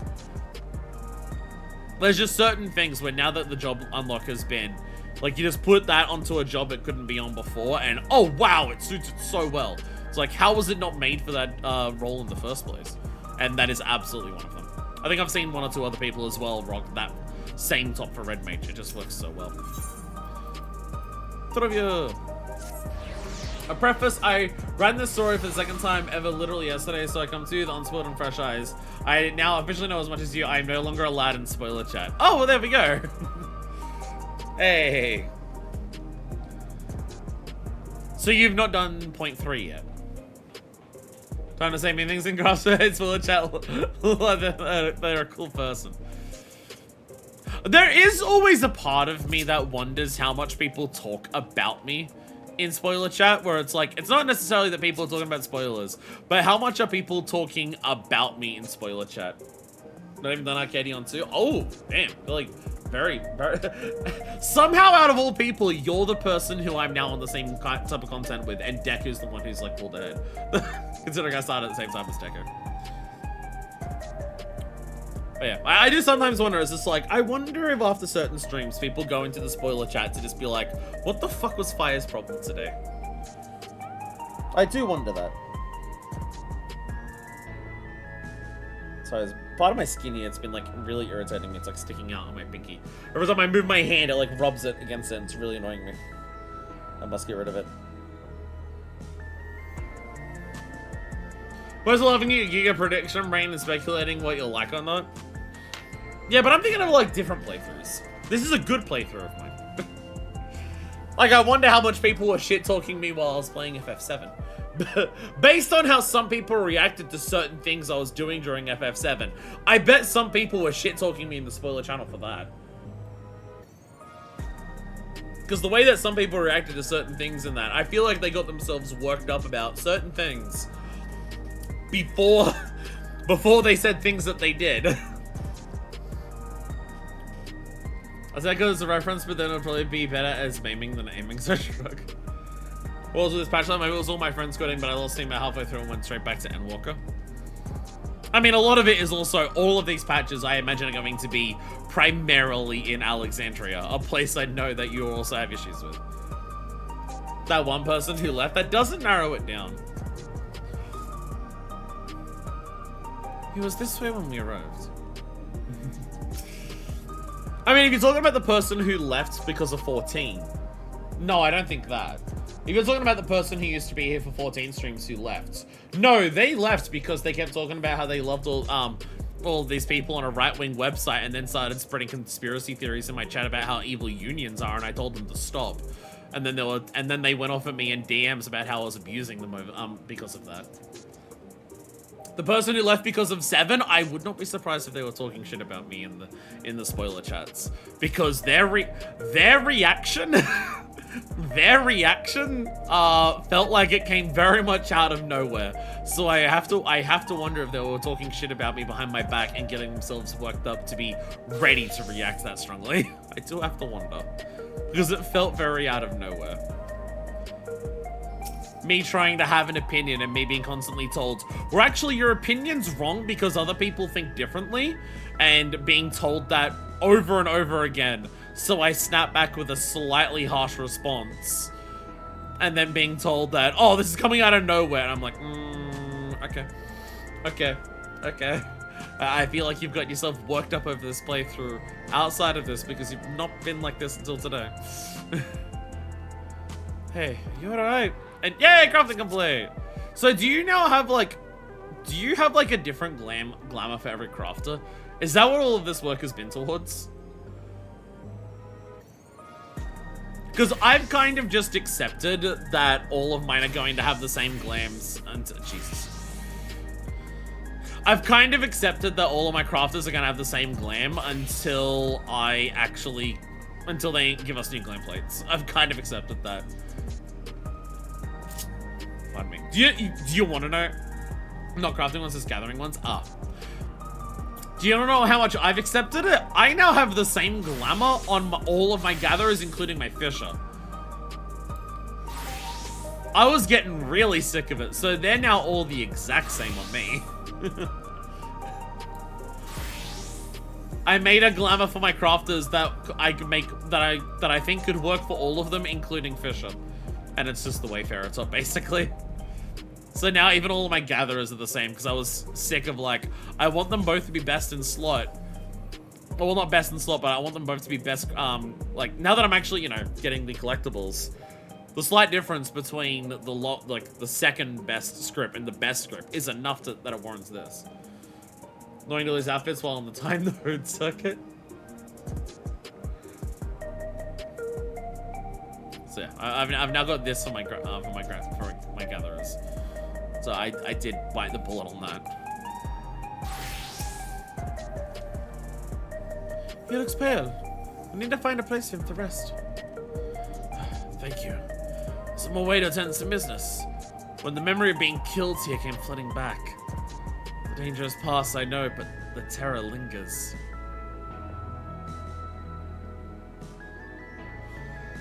During the random Q&A thing, Yoshibi was Yoshibi one was related to glam plates. Apparently, amount of glam plates is related to the server team more than anything, which is why it's so tough to add more. Okay. Okay. Because we need like double, if not more than double the amount that we have. We need way the fuck more. But if it's a server thing, because the way it keeps data on there, it almost makes me wonder if it like it keeps explaining about glam plates, but people keep asking. They don't have enough glam plates in the game for the amount of jobs that we have just for combat. There's a reason people keep asking, and it's because we don't even have enough for all the combat roles. Yeah, I'm retired professional. As a digger, blends his unprofessionalness. And yeah, trauma. I got killed here. For all the comfort I've offered others in my work, I can't seem to comfort myself. Don't worry, me and this other person will shadow box you. That'll make you happier. Don't worry, I'll also help. I'll shadow box you as well. Come on. Look, see, even these punches won't kill you. He joked that if you brought another request for glam expansion to them, they'd inflict bodily harm on him, so stand by. Glam plates apparently just implemented as an entire hidden inventory. Okay. Okay. Again, there's got to be something though. It's just we want some more.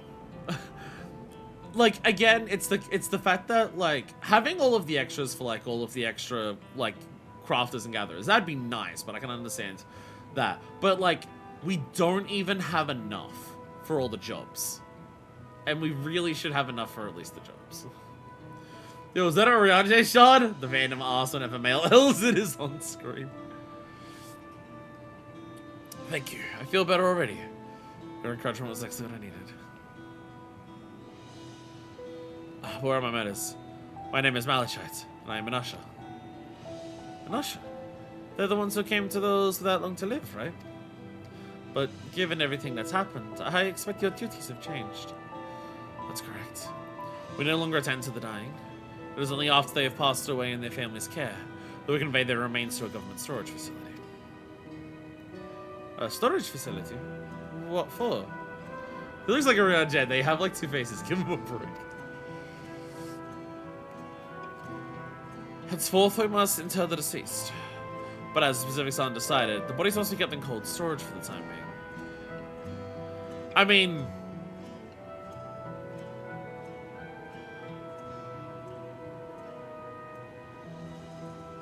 when you don't know, when your society doesn't have the concept of graveyards, and then you start needing the concept of graveyards. I've escaped grinding for Katasio son. We still haven't gotten the piece. So by escaped, you mean friend went, oh, this is too boring. I'm giving up for now. We as a society have to decide how we handle corpses. No history of burial, literally nothing in this place for it. Yeah. So, they're just in the fridge for the time being. Real Disco Elysium solution. I didn't know. I'd heard there were graveyards over by the submerged city, but like funerals, burial customs must be long forgotten. Sky burial?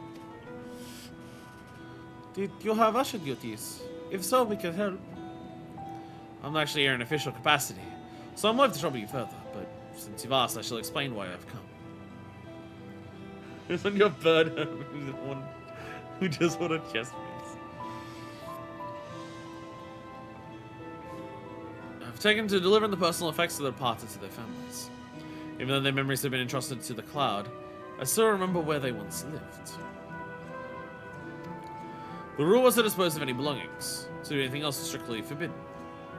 But it saddened me to see them discarded like waste, so I began secreting away what I could. Of course, I understand not everyone shares my sentiments, and I leave it to the families to decide what to do with these items. Some accept my deliveries, others reject them. Whether I'm doing the right thing, I cannot say, but I feel the family should be given the choice. Oh, they didn't have it before then. So...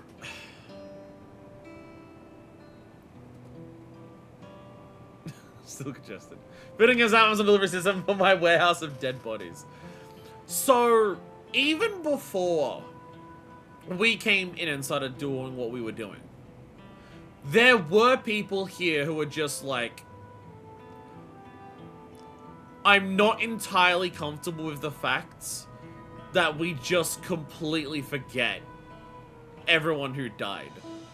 And the people who directly deal with that death are the people who were like, you know, in that like, as his profession directly deals with people dying, who they then forget. In that profession, that was enough to make him go, something about this doesn't feel quite right. So let me keep items for people in case they want them, for people that they no longer remember. Oh, Jesus. It's important to think about what people leave to us. I want to help. Because your dad left you a kingdom. Did you want to help too, Mind the Fist? Deliveries happen to be my specialty. I am a max rank courier.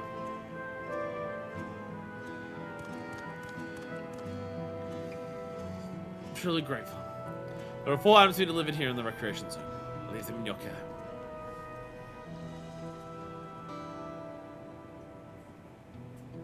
I mean, it's also similar to, like, you know, the Triple Triad NPC, the Corn Servant NPC. We've met people who have this aching feeling of loss that is within them that they can feel, but they can't remember who it was about, so they're still so confused over it. Like, again, one of the great things that, like, Dawntrail, like, even better than prior expansions does with its world building. There's so many small little moments of small little dialogue that really push a long way into the world building of just, like, the tiny little bits all adding up together to really get a really good idea of the big picture of just, like, how much Alexandria was a horror for, obviously, the people it, you know, colonized, but also just the people who were always Alexandrians. Interesting, look at how people might respond to something like this existing. Dawntrail as a whole is really good at worldly touches like this. Yeah. Again, I'd say better than prior expansions. In the meantime, I'll head to a residential section to make deliveries there. After you finish, please meet me back here. I would like to know the family's reaction.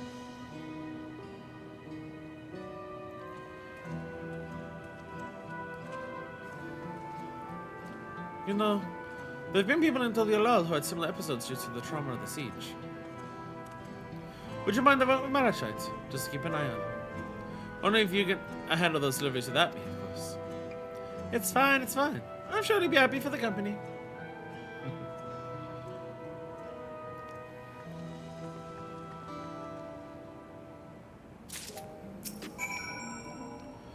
Come, let's give these keepsakes to the families. So there are 4 items in total to deliver. Right. 3 people on Trivial and 1 for someone over by the Neon Stein. Let's visit them in that order. I trouble you to do talking, Manifest. I fear my voice may betray my identity. Lead the way. I'll be right behind you. Hey. And we do have talkie spots. We do indeed have talkie spots. So we're going to keep an eye out for those.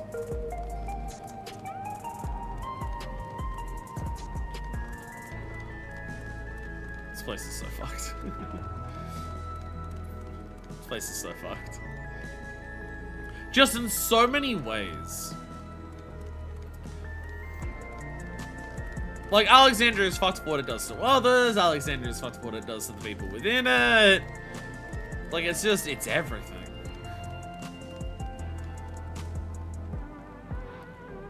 Again, it's something that we've pointed out where it's just like, the storytelling of Alexandria is done so well.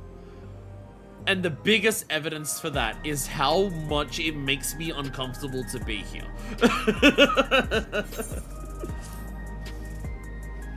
The way the buildings are all in a row reminds me of the old castle town. Lovely as it is here, I can see why Oblivion can blend in. The people around Drugos seem scary at first, but most of them are really kind.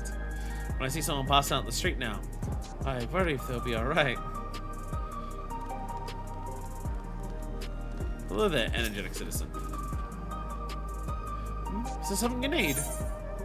Trust you by Malachite. Keepsake has been carefully wrapped for delivery. Oh, so Malachite sent you. He's very considerate. When he offered to bring me the keepsake, he stressed that I didn't have to accept it if I felt uncomfortable. I could see why some would say no, but I couldn't do that. No one had something that belonged to my parents, who I understand now I'll never see again. Having spare souls won't save us from the inevitable.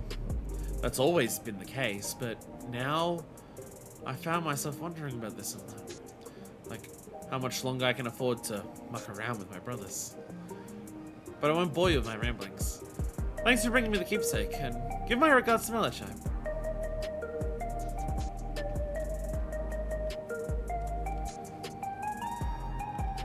That gets across so well.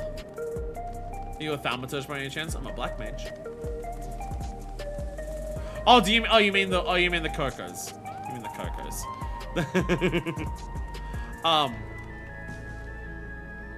Something like the way that character says that. Having spare souls won't save us for the inevitable. It's always been like that. And like, it gets across such a good idea of like how much of what Alexandria has been like, again, like every example of utopic society that we see in 14. Every time we come across a society, it's mainly an Endwalker and thing, and now Dawntrail with Alexandria. But every time, like, Garlemald itself, like, had ideas of it in terms of what the people of it thought and everything like that. It's what Borthry was trying to do in Shadowbringers in terms of what the idea of what he was trying to get across is. Anything that tries to present itself as a perfect society, you inevitably see the cracks. And it's always a veil. Elpis and the Ancient Society, it's a veil that some can see through. Vanar sees through it, but she has a positive outlook on what she can see past. Whereas Hermes... Apocalypse, you know, stuff like that. And what that character says there really gets that idea across here. The inevitability of life ending was always true for Alexandria. There was no infinite life forever in Alexandria, even with living memory existing. Living memory had a mathematical problem that could not be solved eternally, and even within the system that it had, people were cycled in and out of consciousness in living memory, as we learned when we went there. But they had enough systems in place between soul cells regenerating and the forgetting of their minds. They forgot about it. That inevitability was always there. Life was always going to end. But there was enough in place that people just forgot about it and didn't think about it. And so the idea of like, oh, should I worry about how much time I have left with my parents? Oh, that's literally not even a thought process that I have. Yeah, I'm aware one day they'll no longer exist, but I have so little concept of what that even means that to even ask myself that question, I don't even really understand the answer to it. Like, yeah, I can understand, oh yeah, my parents are older and they get older and then even soul cells won't stop them from dying. And then I won't be able to see them again. But everything about our society makes it so I don't even truly get what that means. I don't even, like, really think about that. Like, they're almost locked into a state of thinking that time never passes because they never remember experiencing the consequences of it passing, but they still happen, and it's just like... Again, it's just a veil over the entirety of Alexandrian society, not to prevent tragedy, but to prevent awareness of it, which again lines up with, we can't accept it, we won't accept it. Again, No, I fucking love 14 storytelling. I fucking love it so much. Kind of mirroring the first half of 7.0, we're seeing the very initial formation of a new culture rather than a long-established one. Yeah, something new is being born here. Alexandria has to be something different moving forward, and we've got to try and help that, while we have forces that are clearly trying to make it, like, push against, like, you know, a healthy, positive solution for Solution 9. What is it? If you're trying to sell me something, I'm not interested.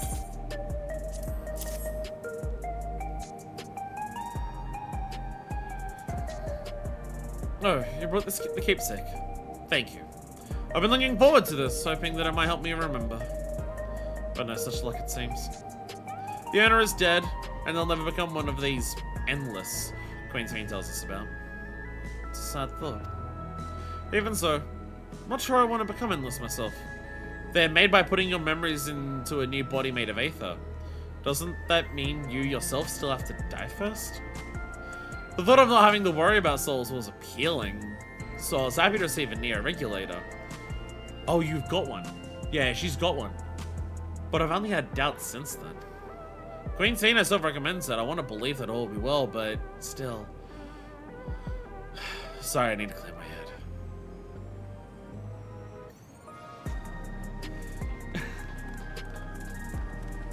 Yeah, so even the people with the Neo regulators are having questions.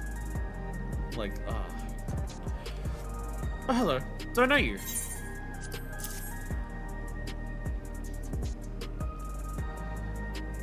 Ah, so this is the keepsake.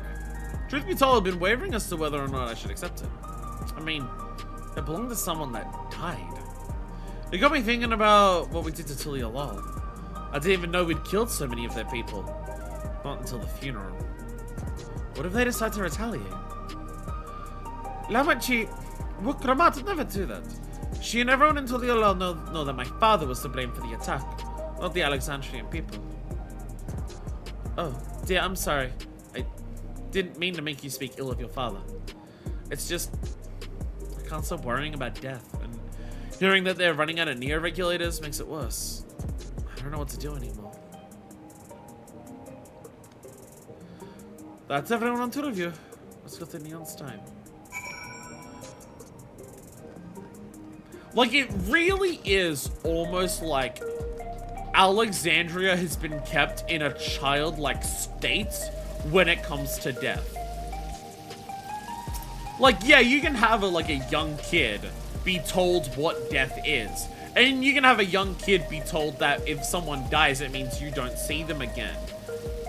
And a kid can understand the words that means, but the kid may not understand what that truly actually means.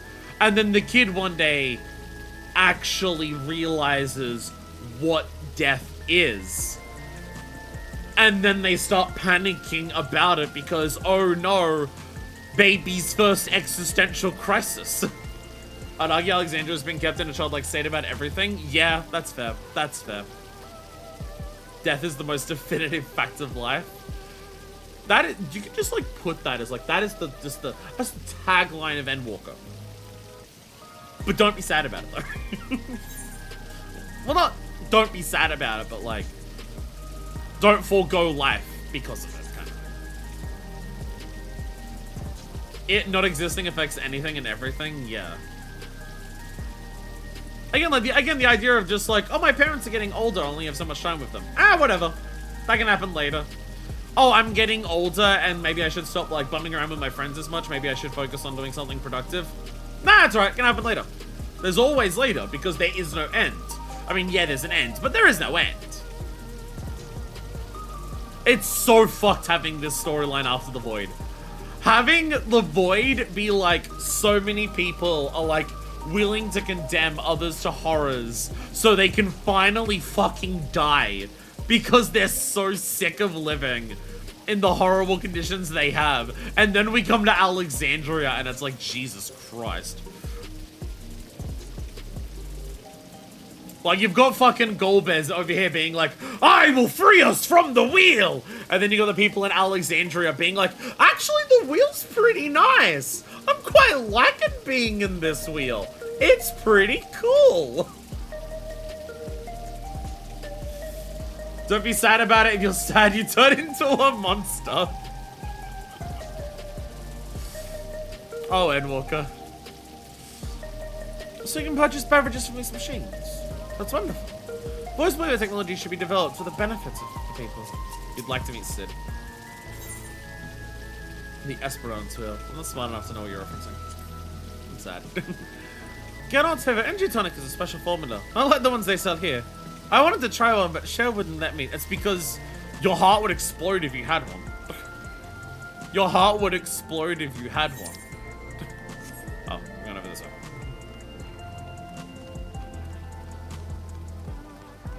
Oh, Ferris wheel living memory. Ah, yeah. They're trapped on that wheel. I actually really like being on that wheel. This is a fun wheel. Country song that's basically about that. If you got a chance, take it. Take it when you got a chance. If you got a dream, chase it, because dream won't chase you back. You've got to love somebody, hold them. I can't do that. I want to sing it in the country accent, but I can't. I mean, like, again, so could I make it look natural? Again, it's very much a big aspect of 14.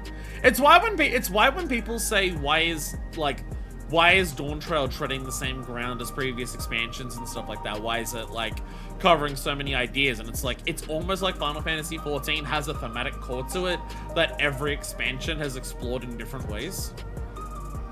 They got the room that were pretty close. I guess what I was doing was just close to slam poetry, but the difference between slam poetry and country music is just how much drawl you add onto the words at some point. Are you talking to me? Low battery! 2.5 hours, that's actually fun. Silly, Ravit's themes are bad writing. Final Fantasy 14 is badly written because it has themes. I can't believe I have to read the fucking words people put on the internet. Oh, right, this.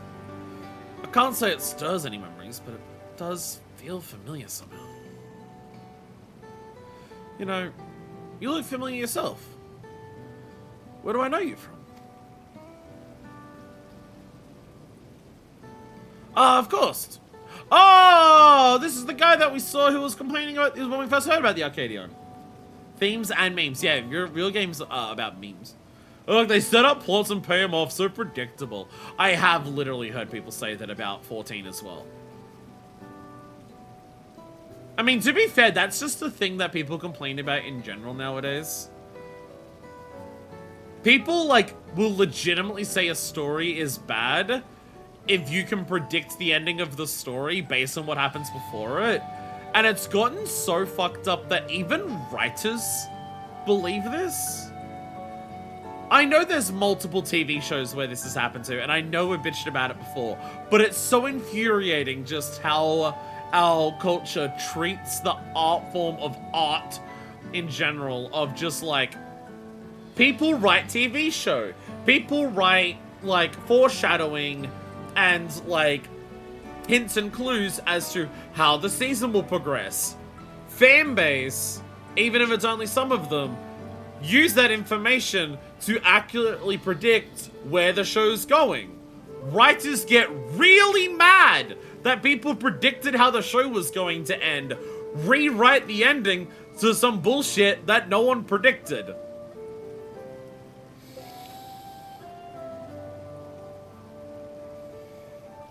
Like, that goes beyond lack of media literacy. That is like a fundamental misunderstanding of what the concept of, like, art is. Got to downgrade from 4 shadowing to 3 shadowing. Maybe even 2 shadowing if needed. Yeah, Game of Thrones is a big one for that. Yeah, Game of Thrones is a really big one for that. People predicted the ending was something that would make sense, and they were just like, fuck you!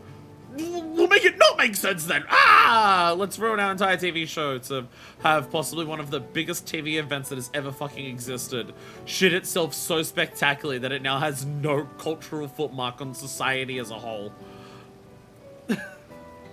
I thought I thought Avatar, like James Cameron's Avatar, I thought James Cameron's Avatar was a shining example of something that was big, but then left, like, no cultural impact. And it didn't leave much of one, right? But Game of Thrones had a cultural impact, and a very, very large one. And yet they somehow shit themselves in the foot so much that it, like, actively erased that outside of, like, Elden Ring existing. I mean, I guess Rise of Skywalker is similar to that.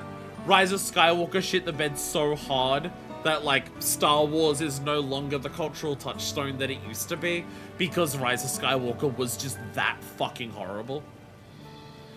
Is Game of Thrones remembered for anything beyond flopping like a dead tuna? Not at this point. It was remembered for other stuff before that, but not anymore. Feel bad for George R.R. Martin by proxy? Yeah, like... Because it's not his story, like, at that point. Whole sequel trilogy was a mess. It had to... It could have gone in directions. Like, I don't think, like, Force Awakens is a remake of this, like, A New Hope. But I don't think it's bad. I really like Last Jedi. The main thing with Last Jedi is just, like, it would have made more sense to have the same director for the entire trilogy. Either Rian Johnson should have done the entire thing, or James Cameron should have, oh, sorry, not J.A. Abrams should have done the entire thing. Either, I like Force Awakens and I like Last Jedi. They are weird movies when you put them back to back, just because the feel of them is so different, because they have two extremely different directors. Like, I think the trilogy would have been better, even though I really like Last Jedi. The trilogy would have been better if JJ just did the entire thing. The trilogy also would have been better if Rian Johnson just did the entire thing. Having such a bizarre shift from 7 to 8 is weird, and then J.J. Abrams gets really fucking bitter that he didn't do 8, even though that was his decision, and then just makes the worst movie ever created. So, yeah. Yeah, all the spin-offs and everything like that also help dilute Star Wars. Yeah. There's, like, so many, like... Because they do it the classic Disney thing nowadays. Like, Star Wars Expanded Universe has always existed. There's always been a Star Wars Extended Universe, but it's always been, like, marketed to the nerds. Like, if you want more Star Wars because you're a nerd about this shit, go and do all of it. Like, go and read all of it. But for the normal people, watch the movies, maybe Clone Wars, right? Whereas they do the thing that Disney now does of they try to turn every viewer of their thing into watch and consume everything. So, side content, like side stuff for Star Wars is no longer for the diehards who care about it. They want it to be every person who watches the movies should be what the people who watch every single side thing. And they get that from the MCU. If you like... It's not good enough for people who watch the MCU to just watch the movies. No, you need to watch all the different TV shows we're making too. Because, well, like, we make the movies assuming you've done all of that. And they do the same thing for Star Wars. And that's not how Star Wars used to be. You could watch the 6 movies and it would be fine, but if you wanted to know more, you could watch other stuff. But they didn't make any of the movies assuming you'd read all the other stuff. They also had to toss the original script for 9 for reasons. Remember when somehow Palpatine Return was expanded upon via a Fortnite event? Oh, Jesus Christ. Again, consume everything related to Star Wars, even time-limited events in unrelated video games. Otherwise, it doesn't make sense to you. It's just... Helped a lot that it was specifically, this is 1,000 years ago, don't worry. Yeah, but, yeah, like, Old Republic is the old-ass Republic. You don't need to know about that for the movies. Disney retroactively eliminating all previous side material was definitely a choice. I feel like the non-canonization of all those really niche, really good shows and novels was a truly horrible move. Yeah, and that's the thing, is like, they're now stuck in a thing where it's like, the only thing that Disney knows what to do with, like, anything Star Wars now is just like, hey, do you remember the original Tridge? Where it's like, hey, you know this show that, like, features, like, Baby Yoda and everything like that? What if Luke Skywalker showed up? Do you want to clap? Luke Skywalker's in it now. You should clap.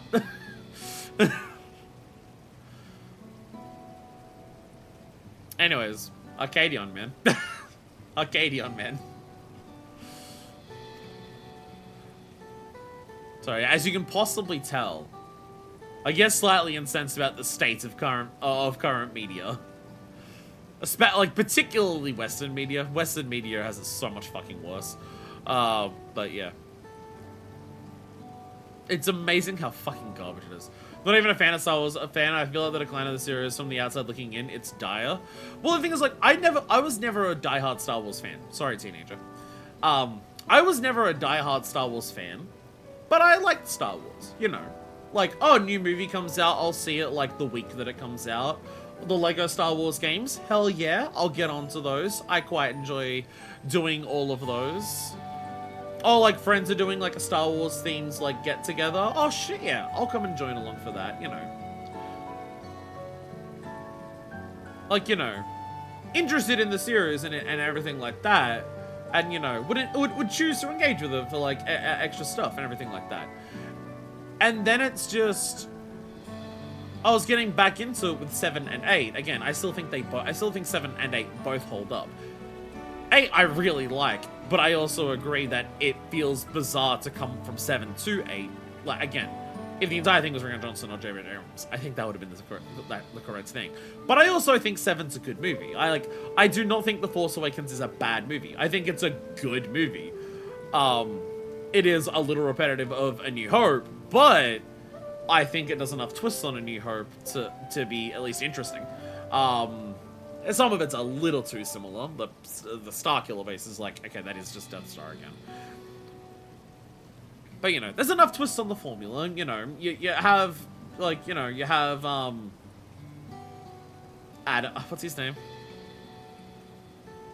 Kylo Ren. You have Kylo Ren, and Kylo Ren feels like, you know, an inverse Luke. Instead of a person who's worried about the dark side within him, but he's trying to work for the light side, like, Kylo Ren's like a reverse of that. He wants to be on the dark side, but he's worried about the light within him overpowering him. Like, you know, it's a fun twist on what we had in, like, with Luke earlier, you know. I still like it. And then 9 came out, and now I'll just never give a shit about Star Wars ever again. Rise of Star Wars came out, and I will never care about Star Wars ever again. Rise of Skywalker turned around and said to me, have you ever cared about Star Wars? You were a fucking idiot for doing so. Lego Star Wars Complete Saga is so fucking good. It's so fucking good. Peak video game. Lego Star Wars Complete Saga is still the best Lego game. It's still the best Lego game. I can't stress how incredible it is. What you've achieved without using feral souls. It's a genuine honor to meet you. Though, not for the first time, I realize. Finally going to Diabolos. That's why I had deleted the cutscene so long. That's why I had to yap for so long. It was at the infusion station in the government sector. And it wasn't my finest moments, as you might recall.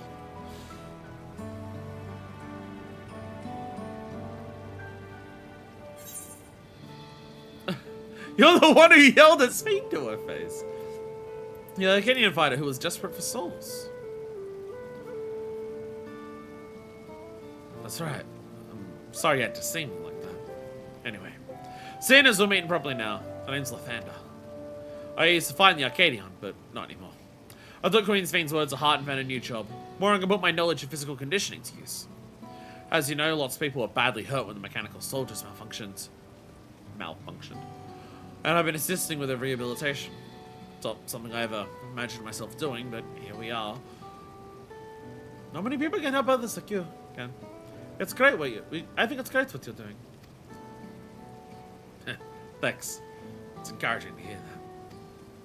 Lathander is such a D&D ass name. I heard it and I'm so in my brain just being like, don't call him Lysander. Don't make another Lysander bit. You joke about Lysander in actually too many games you play. Sizable chunk of the old expanded universe stuff falls on Rise of Skywalker's level on quality at least. Yeah, but Rise of Skywalker was a sequel to a movie that was specifically trying to be ambitious.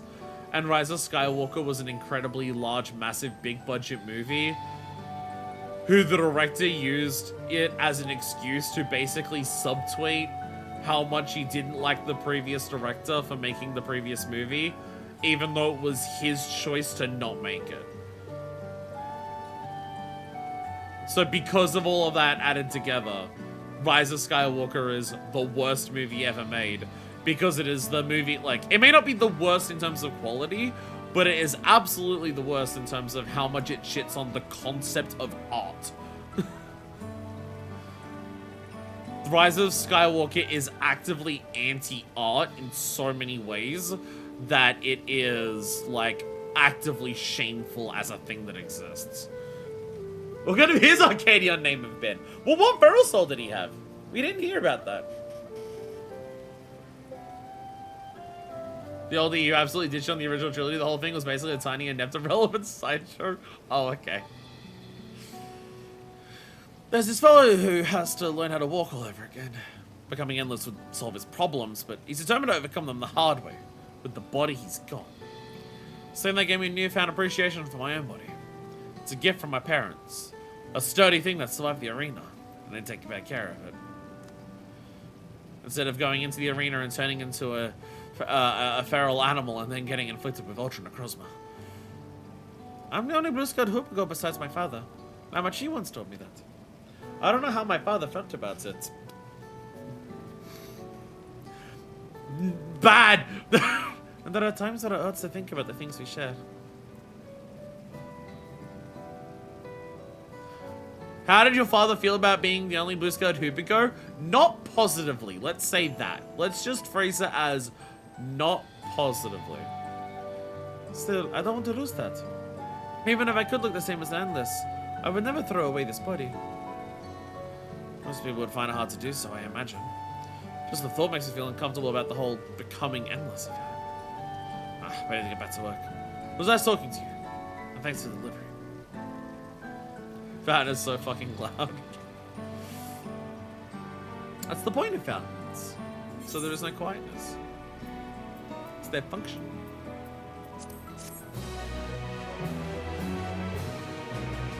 Anyway, that was like a 40-minute cutscene with that guy. I'm glad I am the way I am. It's my parents' gift to me. And I was able to learn more about them. And about myself. All this talking about how I couldn't change my body because it's my parents' gift to me. And changing my body would go against what I've been given. As a certain kind of person. I mean, I know what they're going for. Because they're talking about the difference between having a flesh and blood body at all and no body at all. But still, though.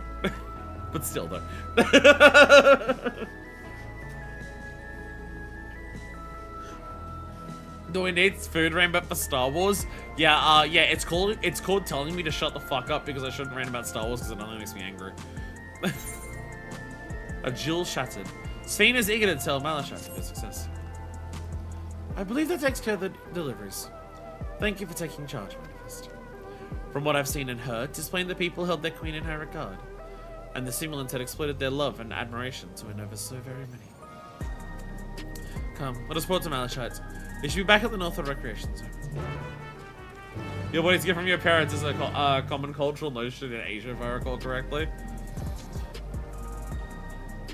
Being grateful about being a live combo, but I get what you're saying. Oh no, I don't think the game's trying to make an anti-trans point at the moment.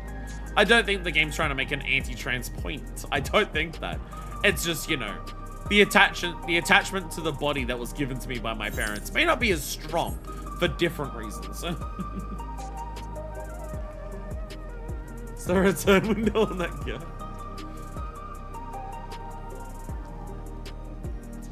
I mean, also, like, because I also have to come at it from the perspective of, like, I remember argument, like, in terms of, like, oh, my body is a gift from my parents. I remember arguments between my parents from my childhood of them getting angry at each other because both of them were trying to claim that I got more of my looks from the other parent, and that's why I look as bad as I do. My parents would get into actual fights over, our kid looks way more like you because the kid has all of these fucked up features that you have. No, he obviously looks more like you because look at the ears. That's way more like your weird ears. So, you know, I possibly also, you know, may not consider my body as much of a gift from my parents as other people. There's also that. Hey, Nasha. Done with the other deliveries. We're just going back ourselves. And then, like, when my parents had split up and then going to, like, family gatherings at other people's houses. And then, like, I'd go to, like, family gatherings with my mum. And then, like, my mum's relatives would agree with her of just being like, oh yeah, your kid looks way more like the father because look at all of these look at all of these like weird parts about the looks. Yeah, the looks come way more from the father. Don't you worry about it. So, you know, I may not view my body as much as a gift from my parents as these people here. Why are your parents the stepmother from Cinderella? Again, I would like to stress that nearly every single person I've come into contact with in my entire life living in this country views my looks the same way. In that I'm non-binary, so now you're on neither side there. Those we spoke with all harbor anxiety towards death. 'Tis hardly an unnatural sentiment to have yet. Maratai seems to be doing better. Because, like, if you have a look at my face compared to my parents, I have very explicit features that are, like, my face is a direct combination of exact features from my parents' face. I have the exact same eyes that my mum does.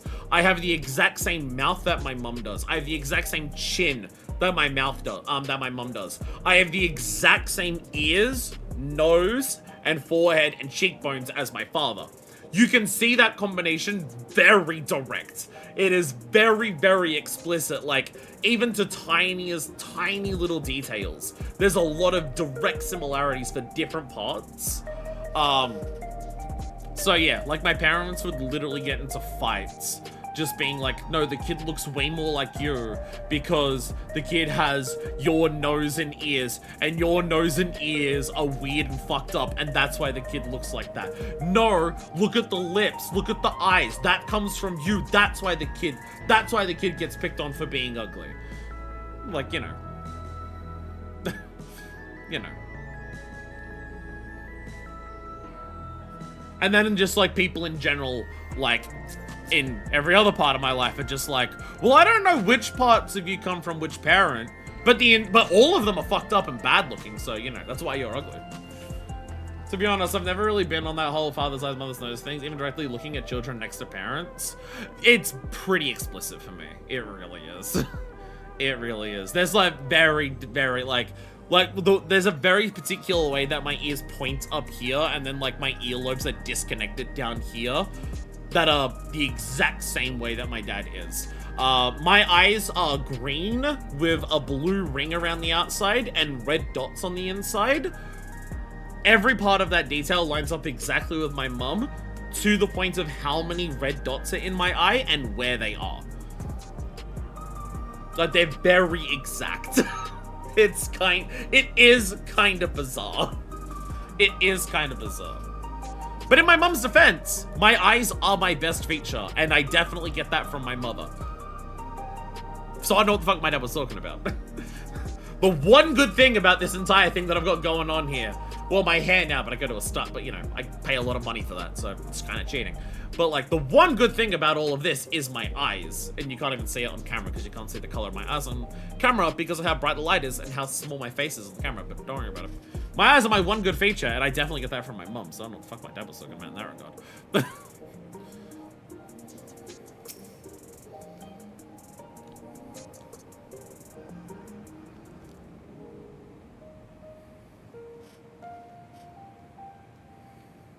Thank you for your assistance. With this, every delivery I had planned for today is accounted for. The reactions I received were mixed. While some were glad, others decided they did not want the items after all. How was your experience? No one rejected them, but they had very different experiences to getting them. Everyone accepted their items, but they all felt differently about them. One person couldn't remember the keepsake's owner, and another couldn't stop worrying about their own death. I see. Singleton deeds to predict how people may behave when confronted with reminders of loss, and fire, and faith. You got a gear and retainer. I got my hat. I got the hat that I wanted from Yue Iwata from my retainer. So I now have the 2 pieces of gear that I wanted from it. I got the gear from actually running it, which I showed off last stream, I believe. But I also got the hat. I gotta show that. Remind me to show the hat. Of late, I've come to believe that we are each the sum of the moments we've shared with our loved ones. Play the instrumental for Flo. And when they passed away, and we lost our memories of these people, we lost a part of ourselves. It's a thought that saddens me to no end. Our memories of the departed are no longer to be entrusted to the clouds. I wish that those already taken could be returned to us. Well, my friends, I must resume my formal duties. My thanks again for your aid. I mean, it's obviously also, like, you know, a big part of Dawntrail's themes. Dawntrail deals with death in a lot of ways. Actually, okay, now listening to this song, I think it's meant to have... I think it's meant to feel like Flo. I don't know enough about music to know the exact thing, but possibly the key that it's being played in, or the type of melody that it is, or something like that. There's parts of it that actually do sound like Flo. Again, I don't think it's like directly taking any of like the motifs or rhythms or anything like that from it, but like the vibe's definitely there. It might just be because it's Kaiko playing on the piano. It could just be that. It could just be that. Well, that chat speaks true. Our memories are what define us. Smile, Flow Edition. They form the path we want to be where we are. My endless self, I expect, was much alike to me in the beginning. But I cannot become like her no more than she could become like me. For once our paths diverged, so too did our lives and experiences. Oh my god, I realize we're doing crafts. We're doing Soma. We're doing Soma. I have no idea who counts as winning the coin flip in this scenario, but it's Soma.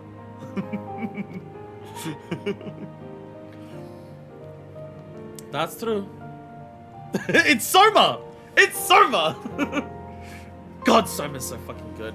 I never played it. I've only watched other people play it. But, oh god, Soma's so fucking good. It's one of those things where, like, I just watched someone else play. I can't remember who I've seen play it at this point. I watched someone else play it just on, like, on a happenstance and a whim, not even knowing what it was. And I got to the end of it and I'm just like, fuck, that was amazing. God, I wish I saved that for, like, my own playthrough to do, because, oh, Jesus Christ. That's true. Even if we start from the same place, we all have different journeys. At some point, things like our goals and our ways of thinking are bound to change. The endless scene was one possibility. A version of myself who made choices I want to believe I never would. I'm beginning to come to terms with the fact that I did, though. Huh. Is that... I mean, what's saying that I think that's, like, a good thing to recognize. I mean, again, Sphene could have been influenced by, you know, preservation.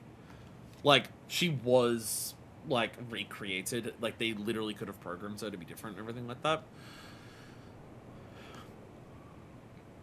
But like we saw with Emmett just completely rejected the possibility that he could become that type of person. And in a sense, the fact that he is so stubborn to refuse to admit to himself the possibility of him going down a bad path is actually part of his personality that led him down that path in the first place.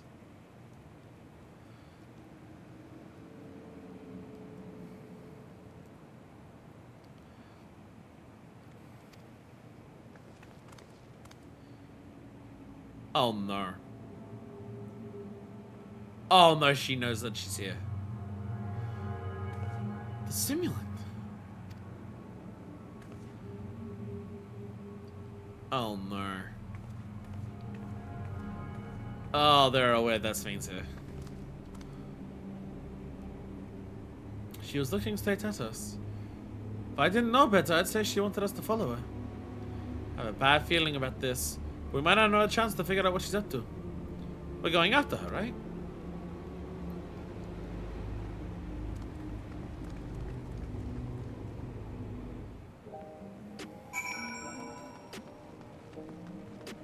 What's up?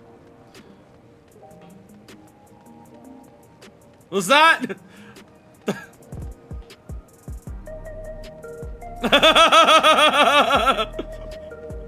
Which one? Wait. How many did you see? How many of them do you think you saw?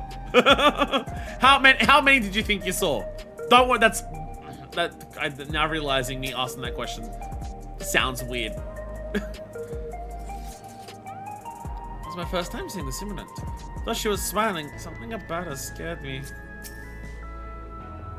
There's a strange feeling pursuing one spinning image. Where does she want us to go, I wonder? Playing field a half-empty crystal. Let's try with 30 minutes left. This may take a bit. Simulant headed into the streets over there. The neon sign is that way. Oh, sorry.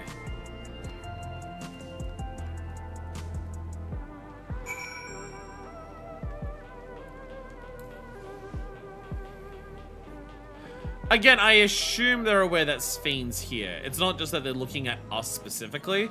I assume they're realizing that Sphene herself is here. What is she up to?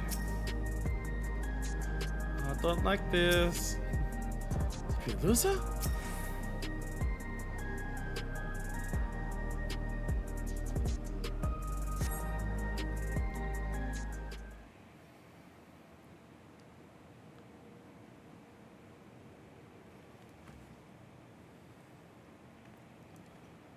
Not here. Let's press on, if only a little further.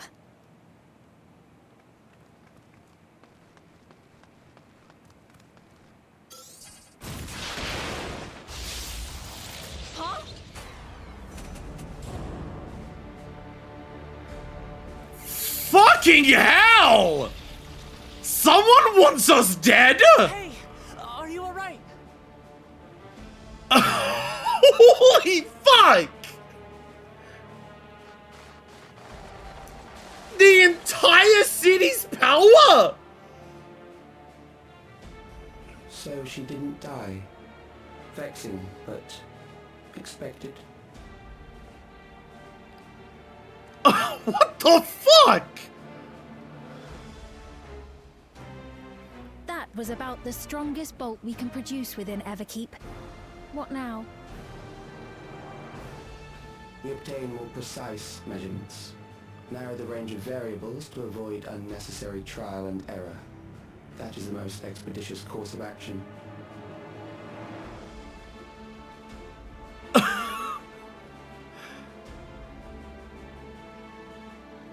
I know that voice. Holy fucking shit.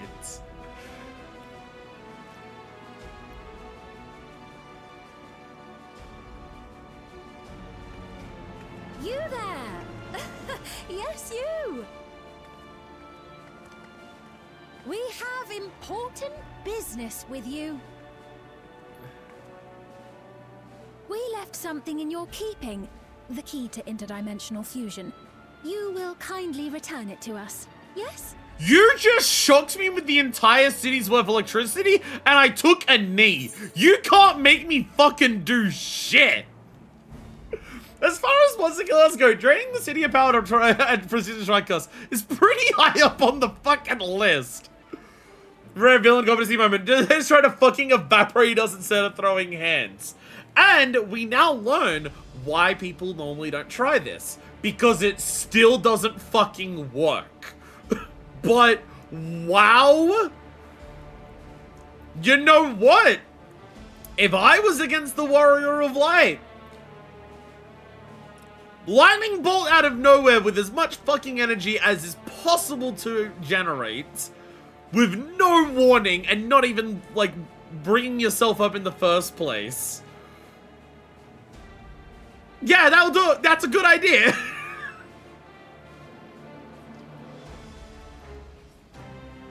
To paraphrase the Mass Effect quote, they killed you once and all it managed to do was piss you off. If, like, anyone else in Little Bandit Critters working with you had gotten with that, oh, anyone else would be fucked. You asked that after you try to kill me.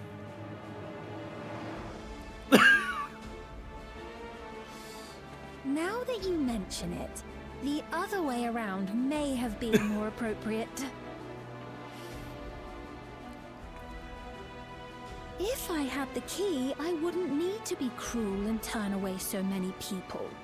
Far more than 5,000 could become endless and know eternal happiness. We should have asked first. That's a good idea. We should, yeah, why didn't we do that? What? You mean to steal ether from other worlds again?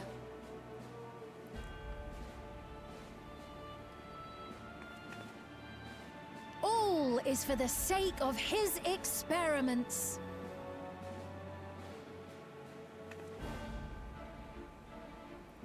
Twas for that reason, you know, that the previous me created the Endless. I pity her. She was forced to attempt the impossible, to turn every soul who dies into an Endless, even though there's no end to them. Admittedly, that was part of the plan. Her desperation would drive her to claim the key and use it, and sure enough, she did just that.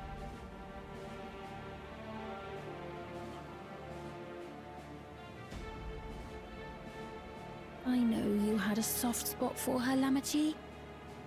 Oh, I think she's about to go fucking killing mode. So for what it's worth, I'm truly sorry. Alas, we are naught more than pawns, pieces in his grand design. I don't even care what their plan is. I'm just gonna fucking kill them all. Don't you dare make light of her love for her people. Don't you dare! Strike me down if you wish. I shall be made anew.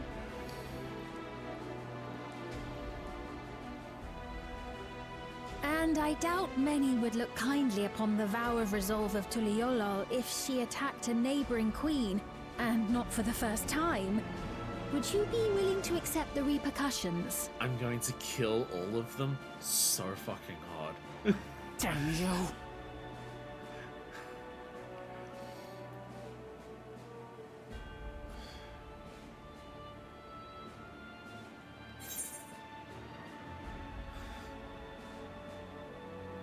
The fuck are your experiments, asshole?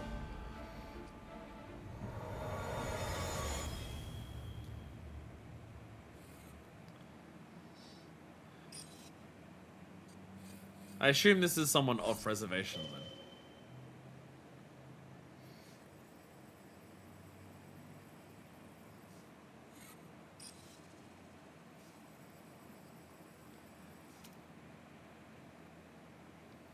You're speaking to me.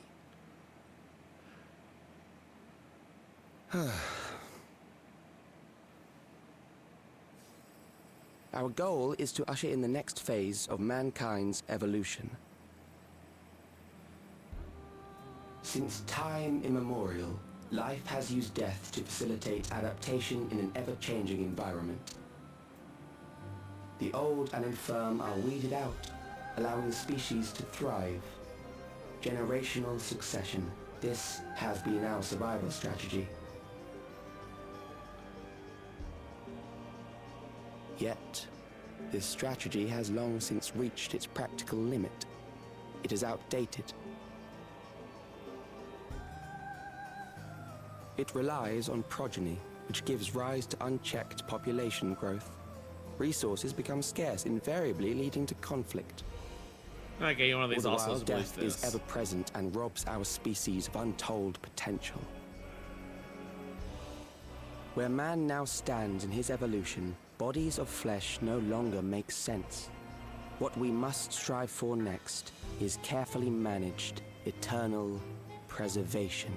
Hey, you know, I've seen the Omicron homeworlds. This doesn't go well.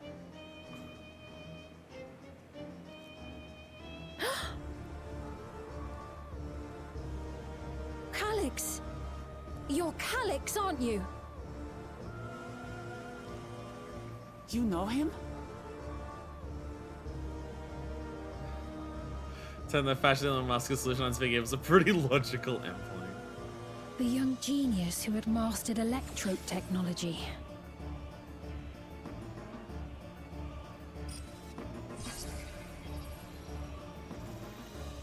He founded the scientific collective known as Preservation and devoted himself to developing a cure for the paralysis which plagued our people.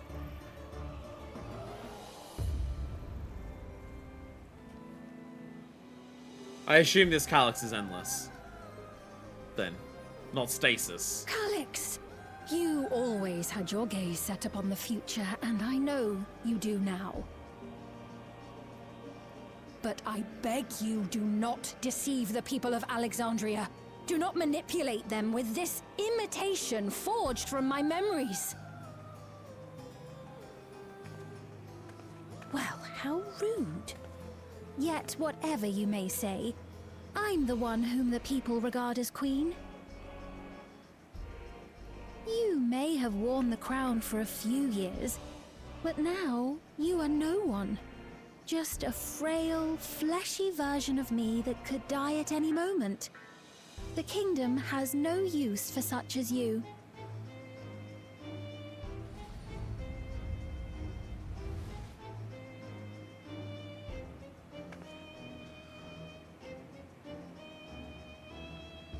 Our demand is simple.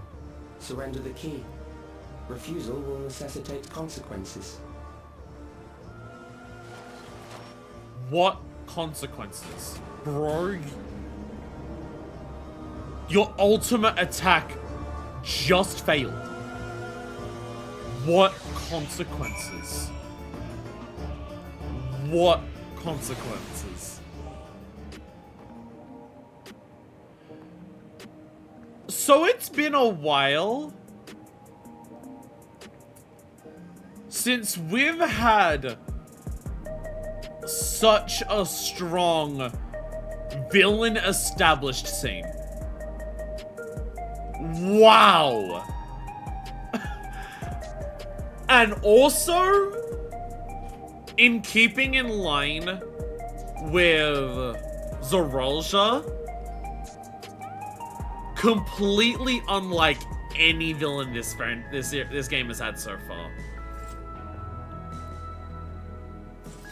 Like, Zorolja's comparable to Vor3 in different elements. Thanks, I very much need them right now. I very much need the cures.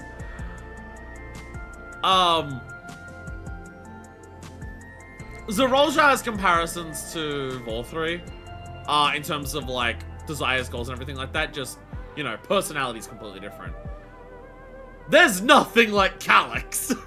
Nothing at all. That is... everything about that, from the willingness to first strike.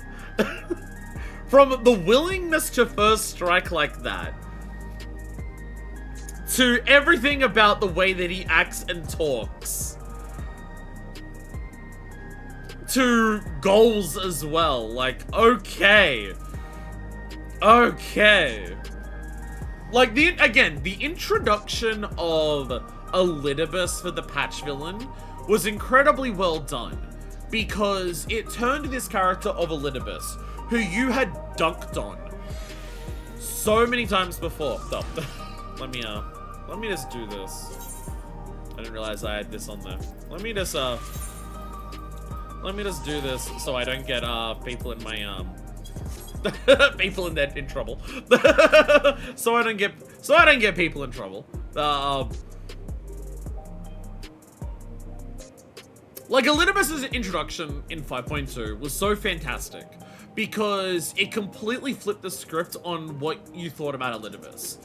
Since Elidibus' introduction, the headphones just died, probably good timing. Since Elidibus' introduction, you've kind of been dunking on Elidibus the entire time. Like, he tries a plan at the beginning, like in ARR, it doesn't really go well. he tries to plan the stuff with the Warriors of Darkness in Heavensward, and Oriange just completely counters him. You literally fight him in the body of the strongest person we've met so far with Xenos at the end of Stormblood, and you beat him, right? So you're just like, okay, they're gonna bring up Elidibus. We've been kind of clowning on Elidibus the entire game. How the fuck are you going to make Elidibus a good villain? And then it's like, oh, because the stuff that Elidibus has always been good at is manipulating heroes and manipulating people into that. That's like his whole thing. So let's show him do that. Everything about Elidibus showing up is just, oh, he's encouraging the best for Norvrun. Like, the best path forward for Norvrun is what he's saying, which is leaning into his goals. So how the fuck do we counter Elidibus? Doing what's best for the people of the First directly helps Elidibus. How the fuck do we counter that? So it really flipped the script on what you expected from Elidibus, and really made Elidibus shine in the thing that you always heard him be good at, but never actually got to directly see.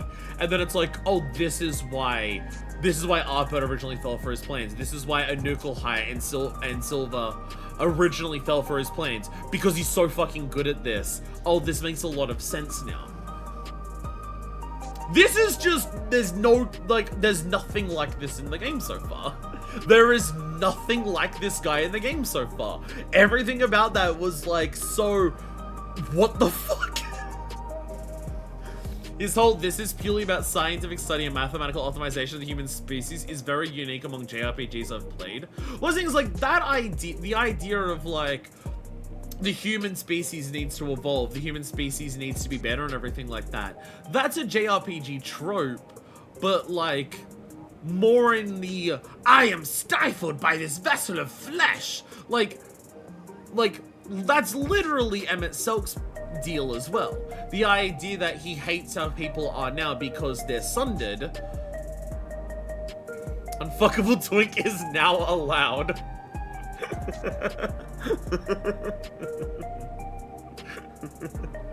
Like, Elidibus's whole thing was, mankind is now inferior to us, return to, like, you know, when we were superior. So the idea of, like, I'm doing this because of, like, the advancements of like, humanity, that is a JRPG trope.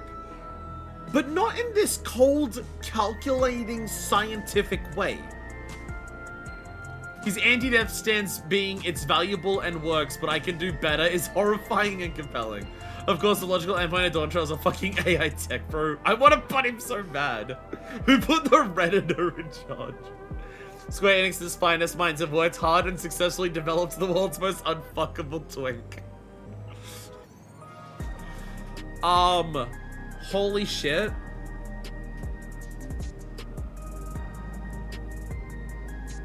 That may be the, is that the strongest? I don't know if it's the strongest, because Emmett Selk clowning on Varus when you first meet Emmett Selk for the first time is really good.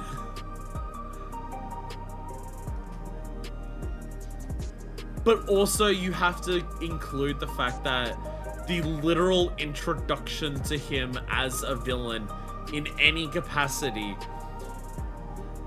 is him summoning the strongest fucking bolt of electricity before any words are exchanged. Before any words are exchanged, before his existence is even acknowledged. The very first thing that happens is, what if I just tried to kill you as hard as anyone has ever tried to kill you? Is like, wow. He jumps to the VM for coming across as so hateable. Sounds more like a child in JP. I should have him put in blazer jeans and tennis shoes like an 83%. Jesus Christ. Sally doesn't get anywhere near as hateable until point 3. Elidibus is great, but it isn't a cold intro like this. Yeah. Well, yeah, Elidibus works so well because Elidibus is established and they flip it on its head to go, how is this clown that we've dunked on so many times our main villain? Oh, that's how, because he's now actually utilizing his best strength against us. Normally he utilizes his best strength against other people and pits those other people against us, which is why it fails. Now he's pitting his best strength against directly us, and now shit, now it makes sense why he's been so good at this. But Daniel's intro is a thing I'm not sure about. Well, because also for Fandaniel, you see Fandaniel a couple of times. You also see Fandaniel a couple of times before the 5.3 cutscene. Fandaniel does talk to Xenos a couple of times before the big introduction to Fandaniel where you hear the name in 5.3. So it's also like not the very first time you see him. His fucking bored-ass vexing but not unexpected while clicking his tablet pen at you not exploding. It's like, okay, that didn't work. That's annoying. It's like, Jesus Christ.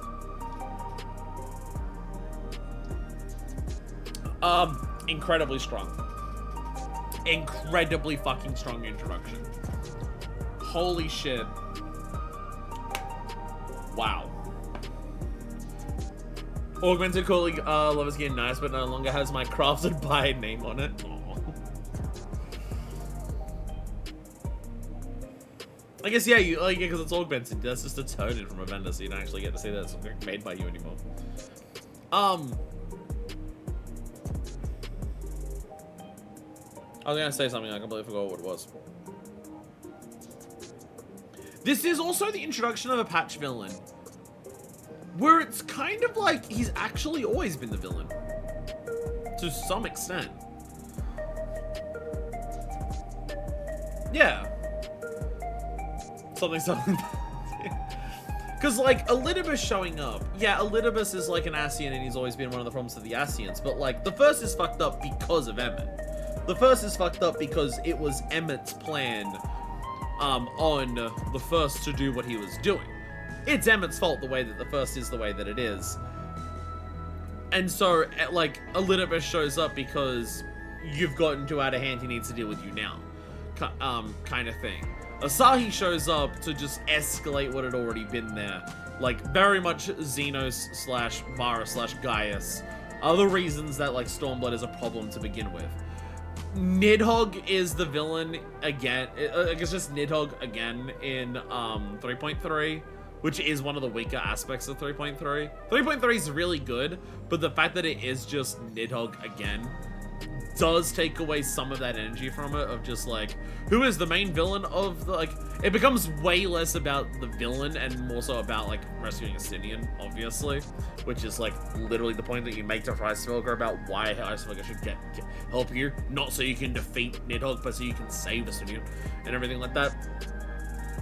Where this is where it's just like, oh, this is the guy who was orchestrating this for a while. We want to nitpick, we could say Gaia is technically at fault for the first, since Arbert killing Logrif is what set off the flood. That is true. But that, how much of that was like, how much was that Logrif and Emmett's plan? I guess Logrif probably didn't plan to be killed. Because he knew go out of its way to say he's one, watched literally everything, two, made the simulants, and three, made Alexandria what it is from the shadows. Yeah, like, oh, this is the guy who's like, this is literally the guy who, like, came up with the concept of the Endless, came up with, like, Electrope for Alexandria. Yeah, this is the guy who's done all of it. It's all of it. All of which led down to 4. He's got you marked out as a muscular target and is studying you like a bug. Neutron didn't die because it mutated into Eden instead of reincarnating. Logrif got full-on murked and reincarnated. Yeah.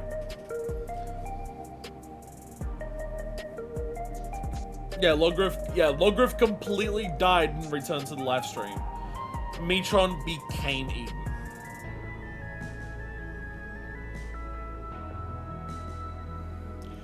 Which, again, like, that is the cause of the flood. Was Logrif's plan to die to do that? Probably not. But, you know, as we've learned from Ascian's plans, it feels like a lot of Ascian plans, they've actually been fucking up quite a lot. Like, I mean, we literally, like, the Void is literally them completely and utterly fucking up. It honestly feels like we did the Ascians a lot of favors when it came to the first. Because Logrif got killed, the flood started, so Elidibus tried to panic quickly I need to immediately shift the source towards light before the entirety of the reflection gets taken over.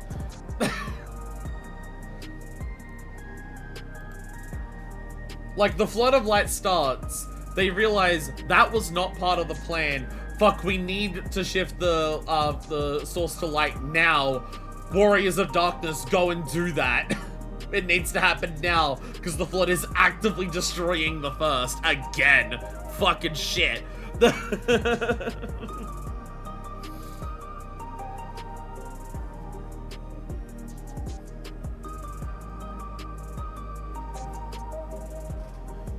Yeah, Iggyom is the one who fucked up the 13th, yeah.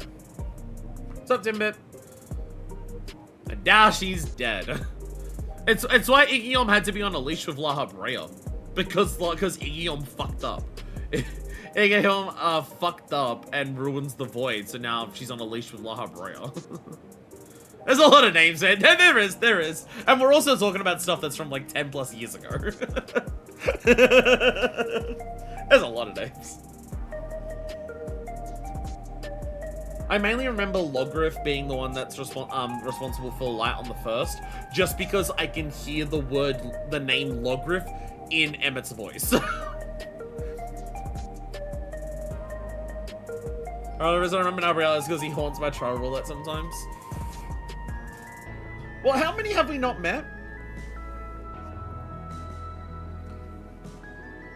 If we want to go through all of the Ascians,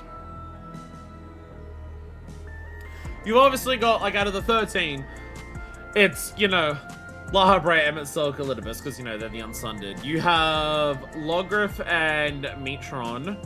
You have Nabriales. You have, oh,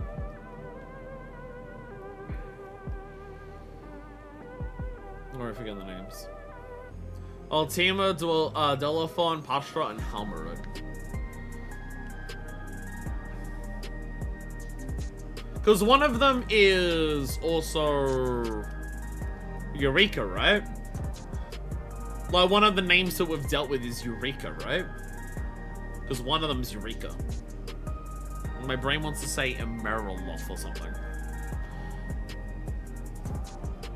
Yeah. Eureka was Emeraloth, yeah. Maybe 2 lessons, Gaius killed 2 of them. Yeah, Gaius has the masks, and then the masks just becomes a question of, did Gaius kill them? Or did Gaius kill them, but they became part of another body?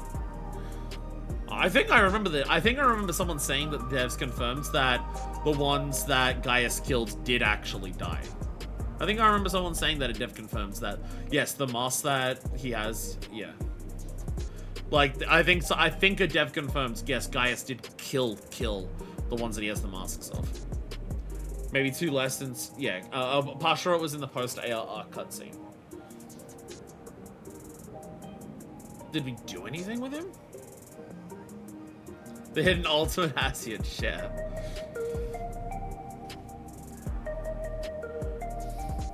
There's a lot of Ascians. There's a lot of Ascians. What the cruel thing to say this here?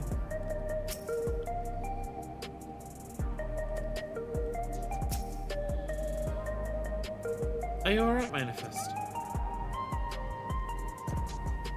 There's an aside where they talk about Bahama waking up. Oh, is that the only time that you see Pashra? And then that never came up during the entire Binding Coils. Oh, forgive me. I was once able to use healing spells, but my long slumber appears to have sapped my magical reserves. It's frustrating to be so powerless, but perhaps I must accept my newfound limitations. Also, holy shit. Holy shit, Wilkama is so fucking mad. She's so fucking mad. Holy shit. The meeting. Sphene has a pain look in her eyes.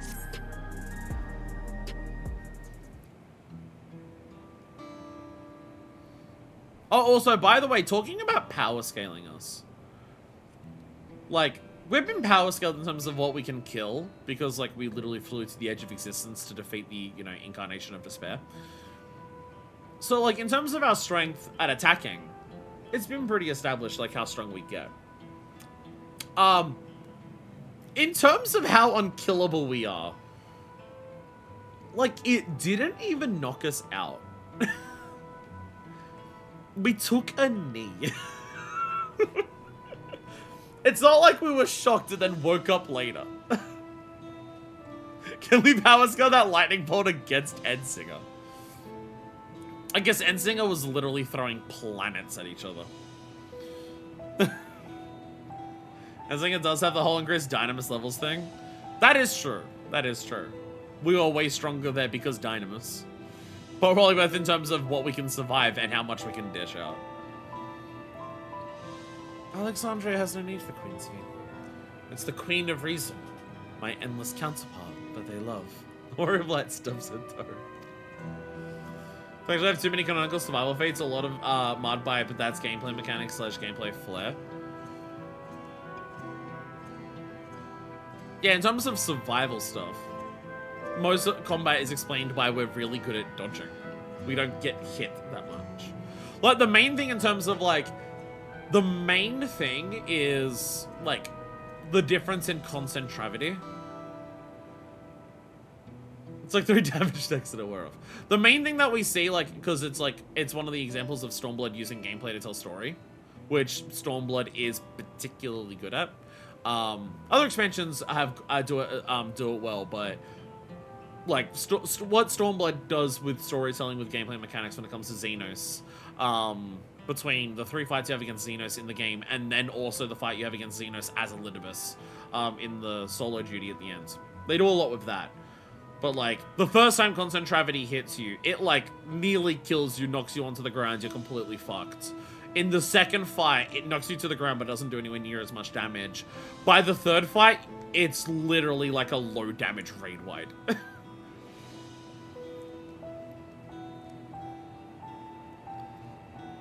And although it is hard truth to accept, it is nevertheless the truth. I must find a new way to serve. So I'm going to send to murk us after we disappoint him in Ralga's reach, surviving the poisoning. Yeah, the poisoning, yeah. You're not alone. And together we can get through anything. And now, lightning bolts of an entire city of electricity being drained at once. Well said. And it just so happens there's something that only you can do right this moment. Let's start with Calyx. What can you tell us about him? He was a prodigy who specialized in the field of electrobe and made his mark during the Storm Surge. Yet even as he basked in admiration of his peers, he struggled with an illness he had from birth, which left him with precious little time to live. For him to still be here 4 centuries on, I think it's safe to assume that he too has become an endless. I see. While I was somewhat familiar with preservation, I never imagined we'd cross paths with one of them like this. I kind of had the idea that preservation was like the people who originally set this up, but there's like nothing enacted from preservation at this point. It's more so preservation set this up. The system is just going as it is because Sphene's there, and Sphene's actions just line up with what preservation was after. I kind of didn't expect anyone from preservation to still be actively running the show. Something near Armada. You know about preservation? We do. They're supposed to have created Everkeep's core system, as well as the Endless Sphene. Did they? Oh, while I was slumbering. The members of Oblivion spent a long time investigating preservation. We should head to the back room and tell them what's happened.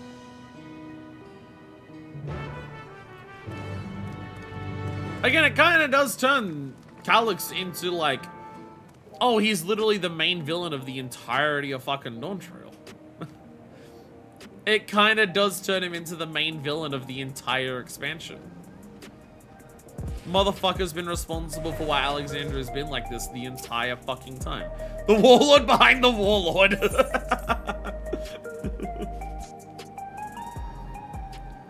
Hey, sup? If you're wondering why there's smoke pouring off my body, don't.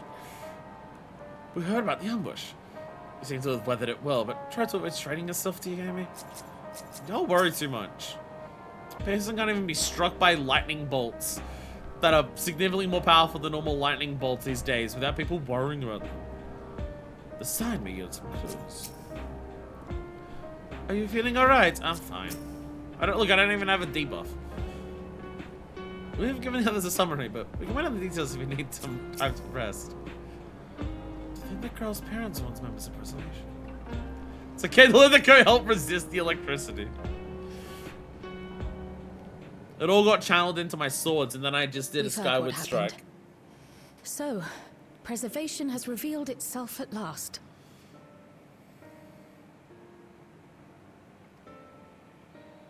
And using the key, they mean to turn even more people into Endless.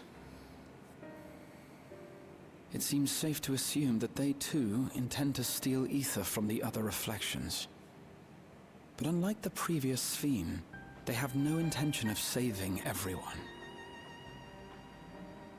Calyx, of all people, would know precisely how much ether is required to sustain an Endless. Thus, he is able to set a realistic limit to their creation, without being swayed by emotion. Carefully managed, eternal preservation. Whether or not this can be considered an evolution, 'tis plain that man's very existence would be forever changed. For a man who, from birth, Say, had an illness if this that Calyx limited is his as brilliant lifespan. a scientist as everyone says, could he have been the one who erased everyone's memories of Endless Sphene's death? That is a possibility, though I cannot speak to his motives. Though Calyx has outright stated his ultimate goal, how his actions will further this agenda remains unclear.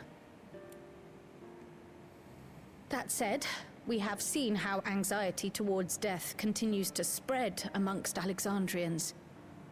Perhaps the simulant stokes this fear to entice them to become endless. Everyone is afraid of death. We try to put it out of our minds, and I do not blame the people for feeling as they do. Nonetheless, I wish to stop the simulant. I wish to do what I can for those who believe in their queen. Although I wear no crown, were I to forsake the people, then I would truly have no place here.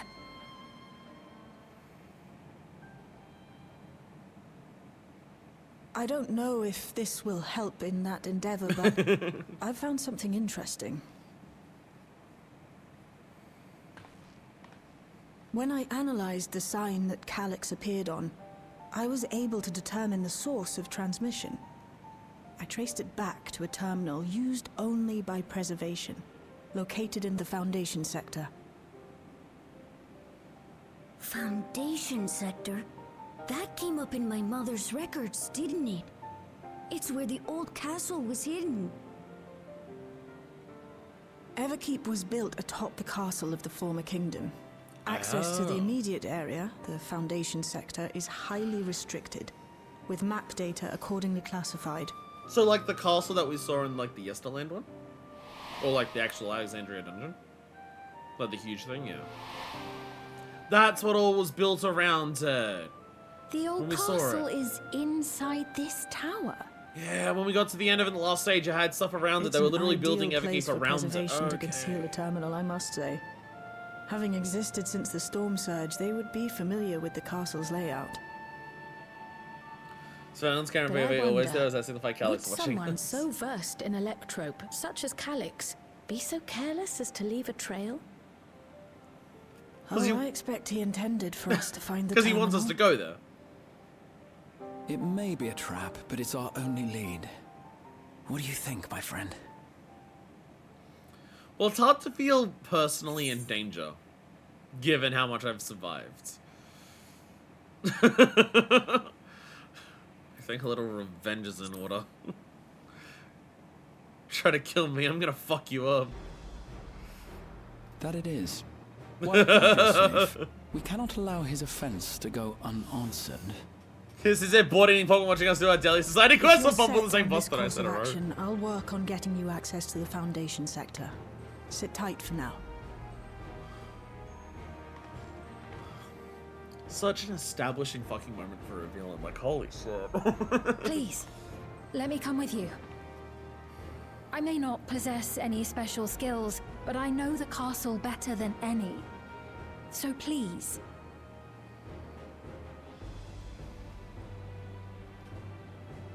All right.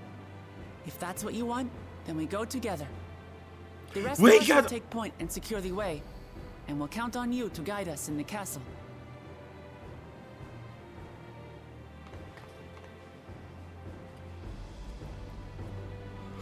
Yeah, was it not Zorolja? Was it not Zorolja who was watching Sphene talk to us? But Calyx? It's my name there. Oh, I guess possibly both. In the world of Sphene's memories, the town was already submerged. Given their dire circumstances, I expect that people considered stripping the castle for materials to rebuild. For the structure to endure even now speaks to its importance to the Alexandrians as well as their resilience.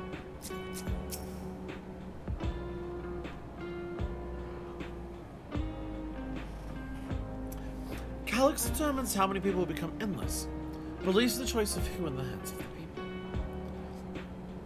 Is this his idea of fairness, or does he simply not care? Perhaps he considers all to be worthy of salvation? Oh, but it's too early for such speculation. I'm working on securing a route to the Foundation sector. Please sit tight. I was in the video camera before. I must have seen this camera angle in this room before. That I'd have no idea. According to the record, I'm gonna show the hat. According to the records from Yue Iwata, my mother was investigating orogenics for her own research into souls.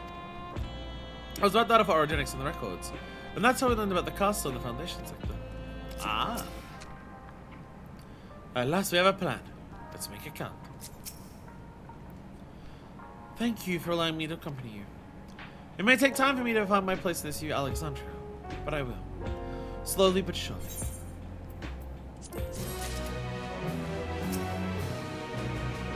The castle was once my home.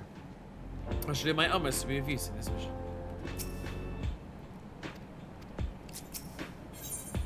Descent to the Foundation.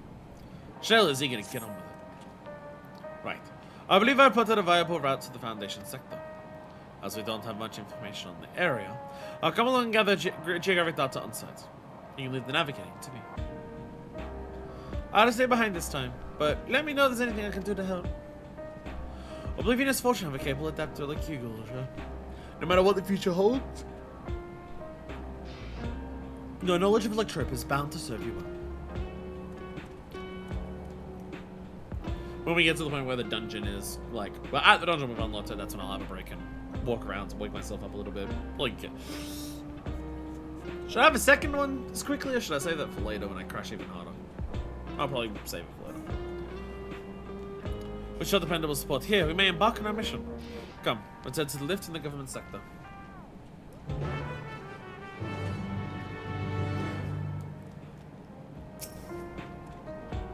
Be safe out there.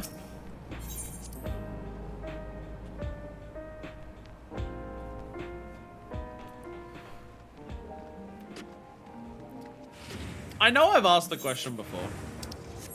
Sub.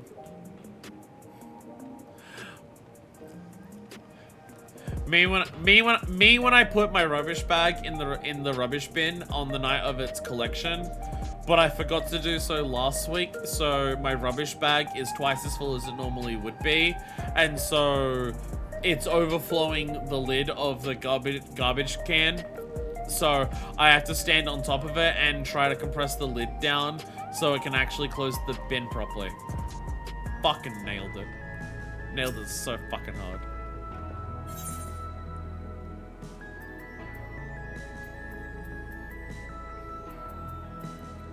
Resolution. I was looking for something called government sector. I'm like, I can't find anything called government. Resolution. Resolution.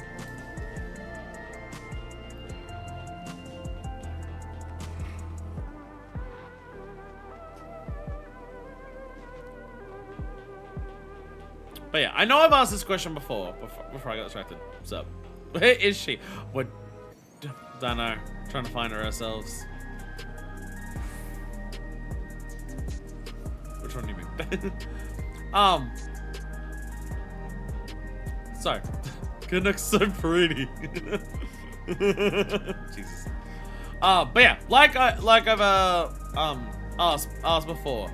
Oh, here's our villain introduced in patch 0.2. Okay, 0.2 introduces the villain. We're gonna deal with them by the end of 0.3. That feels like too short of a time to establish a villain and then have us deal with the villain. How are we going to... Oh no, never mind. It worked with Asahi. Oh, never mind. It worked with Elidibus. I don't remember the first time that we saw Golbez, but...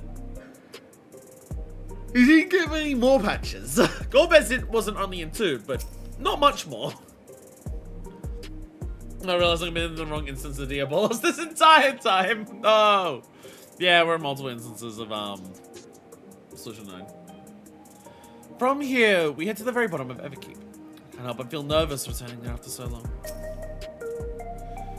Calyx has all but invited us, so we must assume that we are expected. But Lincoln's gotten us permission to use the lift. It's nice when things move quickly. Everything arranged for your passage to the Foundation sector. Though it was spotted from a distance, I remember the side of Alexandria's castle in the virtual domain. I wonder how it looks now compared to that.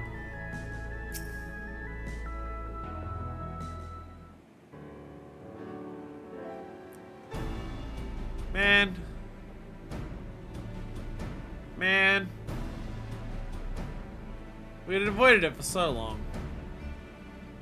We were like so far into the patch. Man.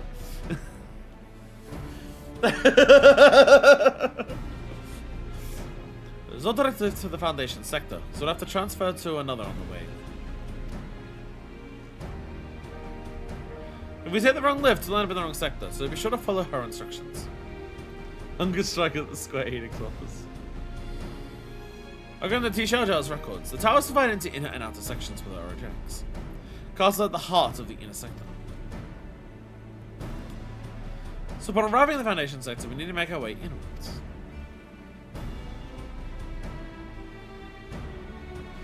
Manifest, they just communicated with you.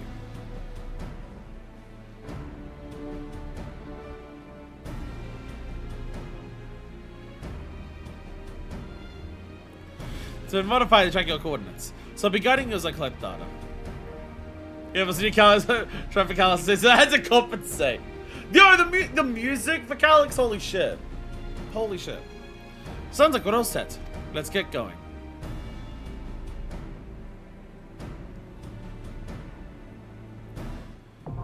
The Underkeep.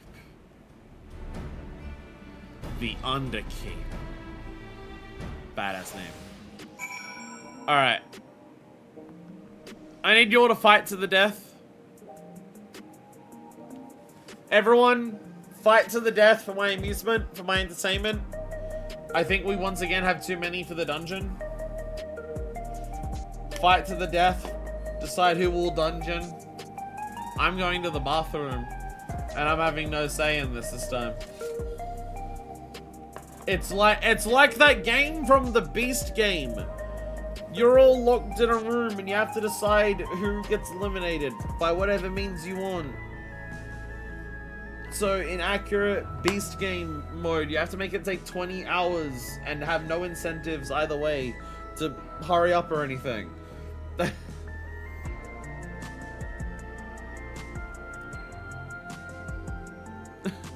Bye, I'll have fun in the sewer where the shit is. Oh. I think everyone wants to be here. I was about to suggest sitting at the dungeon myself. Well, I was thinking, Ifra, when was the last time you were here for a dungeon? I don't remember the last time you were actually able to make it for a dungeon. So I was kind of suggesting you because I can't remember the last time you were able to make one.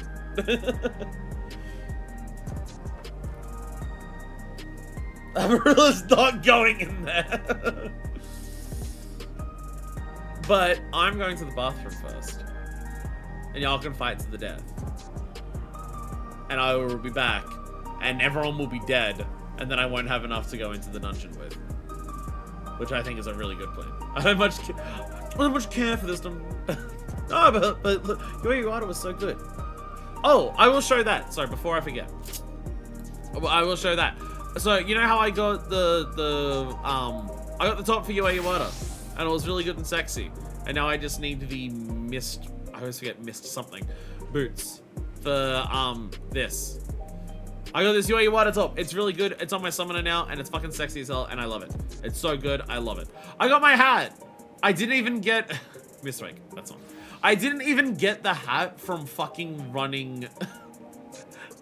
As was predicted, I didn't even get my hat for my Astro by running Yui Iwata. My retainer just brought it to me after unlocking it. But I did have to run Yui Iwata for the code, so, you know, it's fine. Astro hat! And now my Astro game is complete. Let's go! Now I just need to learn how to play Astro, the one healer that I don't know how to play. I can play the other healers. I'm comfortable with all the other healers. I don't know how the fuck to play Astro. Astro confuses and scares me so much. I don't, it's like, this is the ninja of healers. Well, actually, I know how to play ninja. I'm just really fucking bad at it. I don't get how to play Astro. But I got my hat for Astro, and I really like it. I also really like the pant and boot combination. You can wait and learning until January. It'll be different then. I also really like my Astro's pants and boots combination, because those are actually separate boots and pants. Like, you see how it looks like it's like one long pair of like knee-high boots? This is just a really cool trick you can pull with a very specific combination here. Because this is not one big pair of knee-high lace-up boots. These are the boots. And then these are the pants. And the pants just have this section on them. But this like leather lace-up bit at the bottom of these pants just lines up so well with these particular boots that it kind of makes it just look like one really big pair of boots. It's really cool. It's a real... I 100% stole this trick from someone on a Elixir collection. I don't know, I can't even say like which one because I've seen multiple people do it. I straight up stole it, but it works really well. But I also got the hat. I got the Yui Iwata hat, which is nice and fuzzy. The idea for my Astro is that it's meant to be like a ship navigator. The idea behind my Astro Gleam is that it's a ship navigator because they navigate by the stars. And that's why my Astro looks the way that it does, which is probably one of the least looking like the actual job that it is. Things out of everything that I have, but, you know. Fucking sue me. Astro's fine, you do something and then the tank lives. So excited for Evolved Dragoon. Again, I will be looking at that after we do MSQ. But also, I gotta go to the bathroom before we continue MSQ. And I'll actually do that now. Fight to the death. Let's go. And we are back.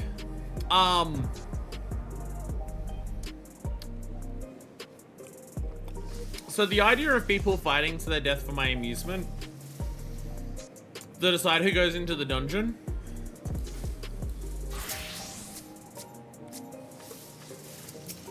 it's not gone amazingly, because now too many people died for me to actually run the dungeon.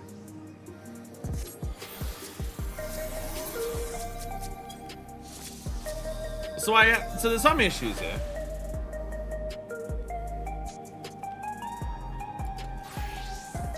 Calix is such a hateable villain, the fucking pompous ass. You're talking to me, the utter emotional blankness.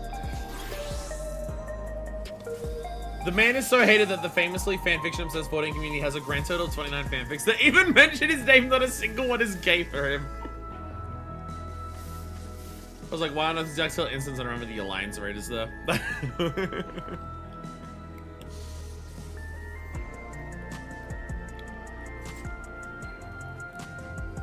Jesus. One hell of a fucking claim you've got. Holy shit. Face up. We've got a meeting back here going. Don't worry about it. Have I shown off the changes that I've made to my Blue Mage Glam? We're not getting Blue Mage content in Dawntrail, so I don't have an excuse to actually be like, here's the Blue Mage episode, here's what I've done, here's how I've changed my glam for it. When Digmongers don't claim your villain, you know you have cooked up some real shit. I mean, games that I also hate it. I spend so much time looking for one hat. Because I'm now at a point where I have my glams decided for so many of my jobs. I literally need one piece of glam for one more job, and I have like all of the current jobs that exist in the game. Base Master doesn't actually exist. Grab me a pen. I have all of those glams completed. So now all I have is like, I have a bunch of folders. I have a bunch of I've got all bookmarks for all the different glams that I have and all the different pieces that I want. And, you know, over the years I've been checking them off, and now they're like all completed. So now I just have like a bunch of folders that are just, here's every hat that I've seen that I've liked that I'm not using. Here's every chest piece that I'm not using that I like. So whenever there's like a reason for a new glam, like, oh, Evercold, cold stuff. Let's see what glam I can make for like a cold like expansion. Oh, Beastmaster's coming out. What can I make for Beastmaster? When they announced the 2 new jobs for Evercold, I just like look through the list of stuff that I already know that I like and see if any of that suits it. And that's what I did for Beastmaster. Incredibly easy to decide on a glam for Beastmaster, because I just looked through the list of stuff that I liked and I'm like, I could combine that, and that. Yep, done. And now I have a Beastmaster glam ready. I have all but one of the pieces. One of them is a dungeon piece from this Mystic Memory. So whatever patch that is. I need a Mystic Memory shirt. Which, if you know Mystic Memory gear, and you probably know what shirt I'm talking about, because it is a very aggressively Minifist looking shirt. It is very aggressively looking her. So there is that. No, I don't have, fucking not again. The good pair of headphones. The not as bad pair of headphones, I should say. The left one's not been connecting lately, and I don't know why. Even when I've been using like headphones off stream, it's not been connecting all the time. It was working earlier today. Yeah, it's working again. Good. I know sometimes that hasn't been charging. My current curse, I don't think I can do better than my current Dragoon Glam. That is true. That is true. Your Dragoon Glam, I remember praising its higher hells. Is that the last time you joined us for something? Because that was fucking Athena. That was E12.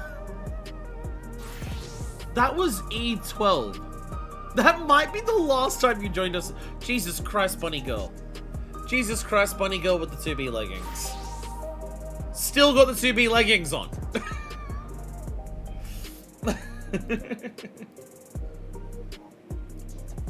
Well, players of this game know what they like. Players of this game know what they like. So that time doing the funny blue measure, but we didn't actually decide who would sit out. Oh, yeah, and again, you just killed each other. And I'm easily attached to my glams. I've gotten to the point where I have 4 who glams I refuse to delete. The glams that I refuse to ever change are basically the ones that have been important for the story. Basically, if a glam's been like the glam that Minifest has worn canonically during a moment of the story, I won't change that. But other ones I will change if something like better comes along. But at this point, the glams that I have for every job, I'm like aggressively happy with. Oh, you have 4 white mage glams. Oh. I could come up with a second glam for some jobs, but not many. Like I would say, I have a second glam that I have for Gunbreaker that isn't like the titty coat, but it's also just the glam I use for Bossio, so. Be nice if this foray was uneventful. That would be a naive hope. But I'll expect the worst.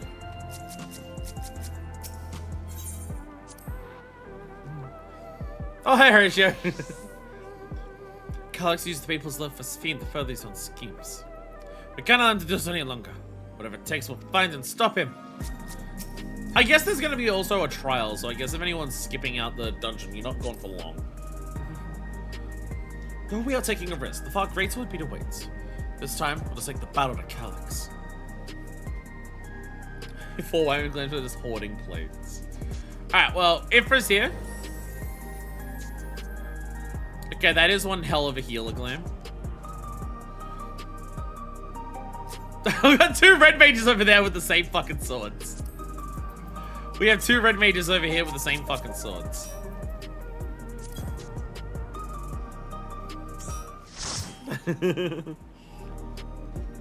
I can't remember who skipped out the last dungeon. It's been a while since I've done this.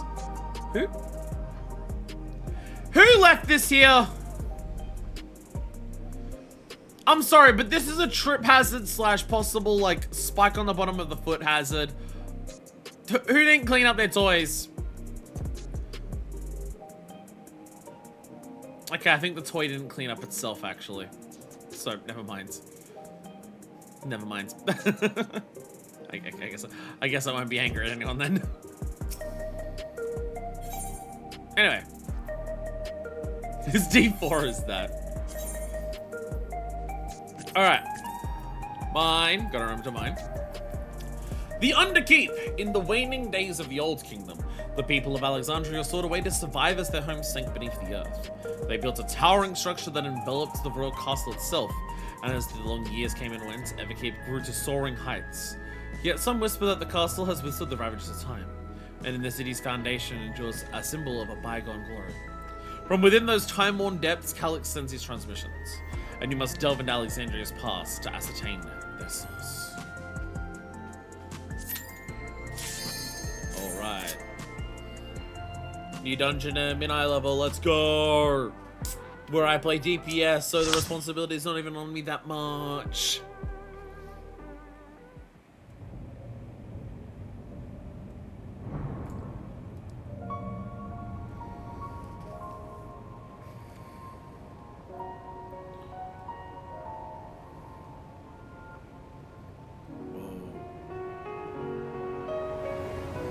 Not what I was expecting to look like down here.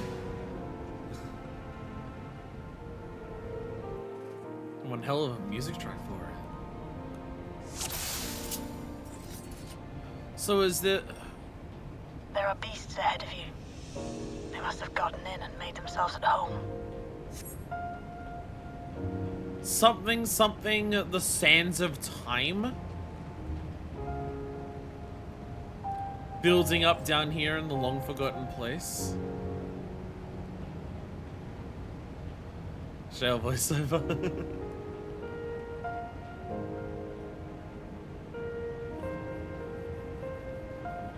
God damn. Wrong game, that's Metal Gear. I assume that has to be like intentional and metaphor, right? It's sands because it's the sands of time. Have like covered up and buried the memory of what Alexandria used to be. Game loves metaphors.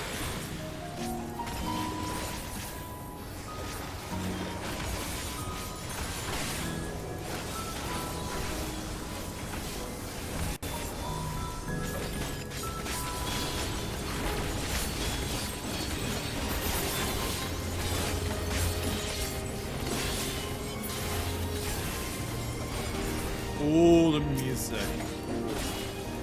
Ooh.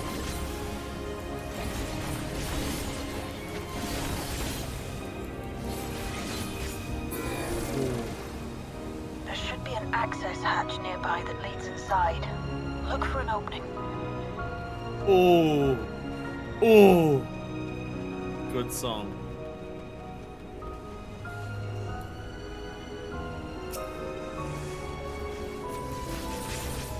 See, I have a silly thought that's like, because of me just using Reawakening and everything. I mean, and I'm just like talking about evolved mode stuff. Thinking of, I remember Snapgear freaking out and she's a knighthead. Oh, music changing up. But silly thought process to overtalk the music about in terms of like evolved combat. So people have talked about evolved combat being like, at level 50 for evolved, you'll have access to all your moves. So when you get put into dungeons for older expansions, you don't have, it's not like you only have like a third of your kit or even worse. You'll have access to all of your moves. Surely it's not going to be literally everything though, right? Primarily because I would assume level 110 has to have some fancy new flashy ability to feel like this is my reward for leveling up to 110.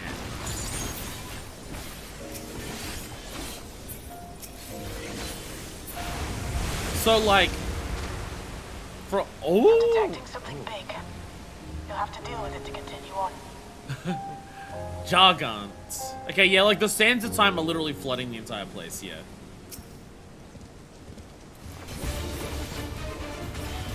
But yeah, I have to assume it can't be like chilling chirp. Literally everything you get access to at level 50.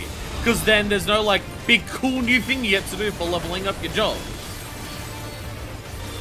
Almighty racket.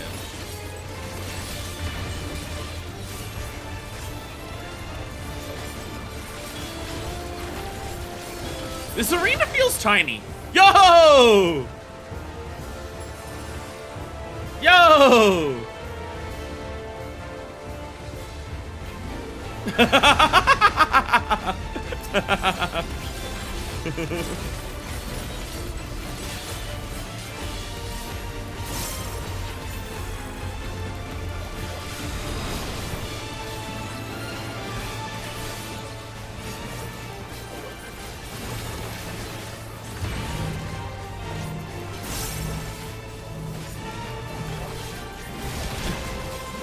A lot of shit falling on us.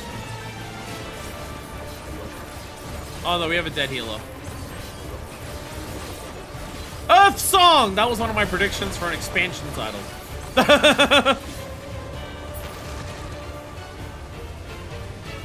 One of my predictions for an expansion title was literally Earth Song. So, lol to that, by the way. Lol to that.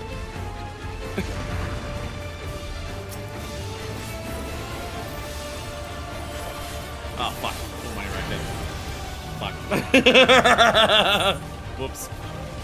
I was gonna tell my fifth run of this place. Again, it's not hard. Like, it's not a complicated thing. But just, you know, seeing them like, oh, it's hiding behind the sand on like the outside there. It's fun. It's adorable. It's adorable. Again, you can I'm gonna die.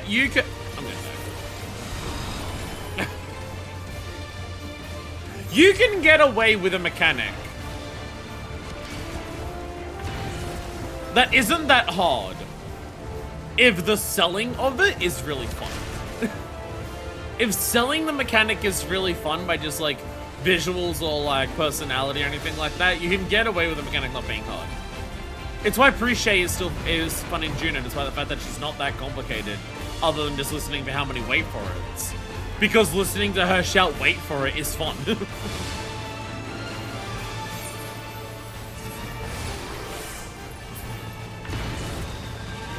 Like, you just can't help but appreciate a boss who shouts, "Nullifying dropkick to your fat head!" Like, it helps. It helps a lot. Bang!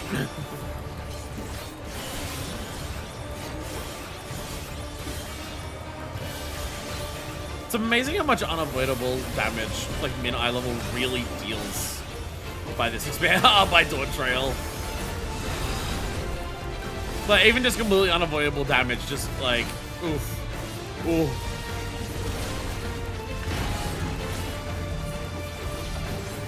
That I use yet.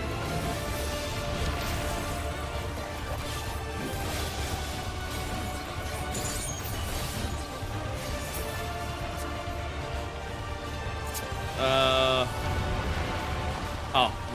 Okay, well. Not at this point.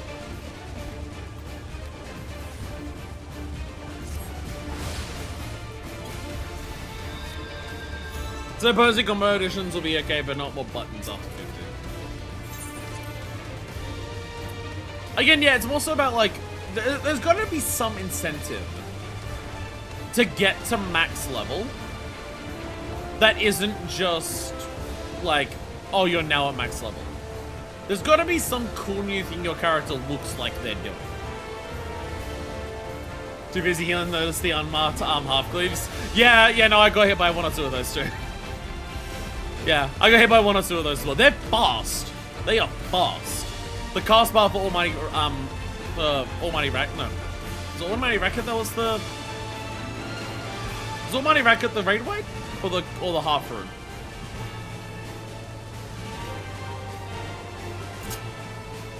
so glad shotguns to go before the boss. Oh, it helps so much. It helps so much. The run back was so irritating. The run back was so annoying.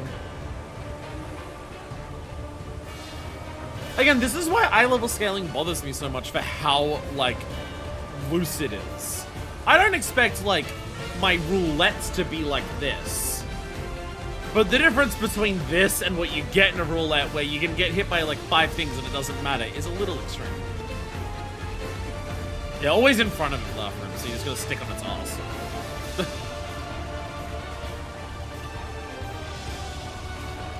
You just gotta be like me with any 6-foot redhead that you find and just stay on its ass all the time. Chilling Chub, that's raid wide, yeah. And then Almighty Racket is the offer.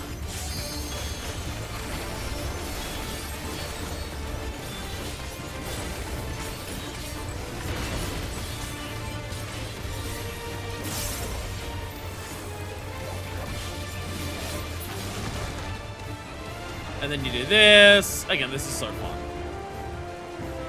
Again, it's not hard, but the fact that they give you other things to focus on while this is happening does add a little extra spice to it.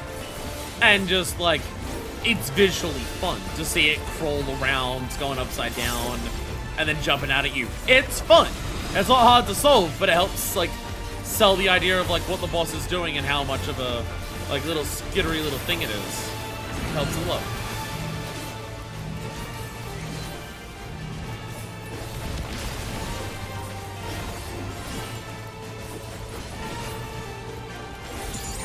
F song. It's also the fact that like this boss before every mechanic is preceded by a raid wide.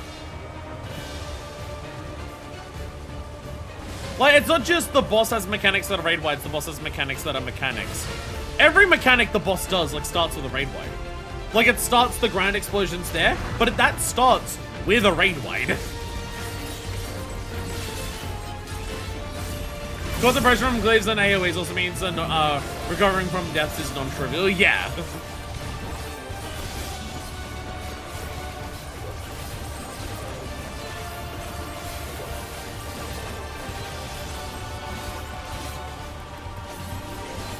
My phone's disconnecting from the computer and I don't know why. Must have TPN'd in a while. Again, mid-eye level dungeons, especially in Dawntrail, that got the sauce. It feels fucking good. It feels fucking good.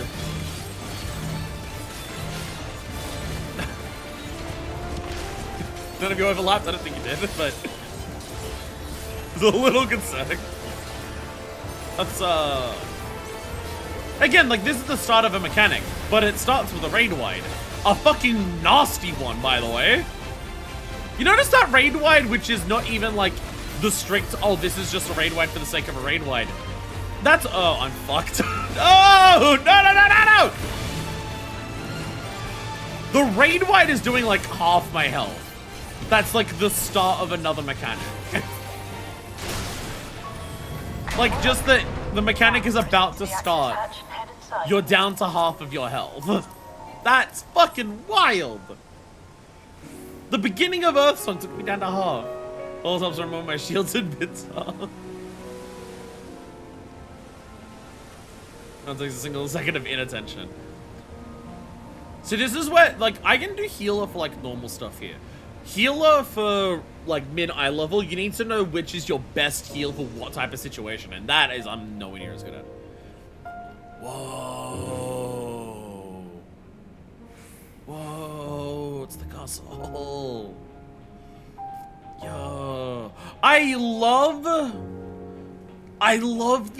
you saw a little bit of this in Yesland, but this is like so big, it comes across way more. I love the design of the castle of like, you know, it's a typical thing for castles to have like, you know, in typical like fantasy, like you think about like the Disney castle, right? Like for their logo. Where it's like, you know, the white brick with like the color accents on top of the spires, on top of the things like that, you know. Often it's like to do with like a color of the kingdom will be represented like a color that's like part of the kingdom's like identity will be represented in like the little accents on top of the whites of the castle, you know. Common story trope. I love the look of this because it nails exactly that, while being very distinct that that accent on there is Electro. Like, it's the Disney castle, but the parts of the Disney castle that are like normally purple or anything are Electro. Battle against the rising water level. Even during the war, the people labored to maintain the castle. It meant a lot to them. It's upsetting to think that preservation's terminal is in this place.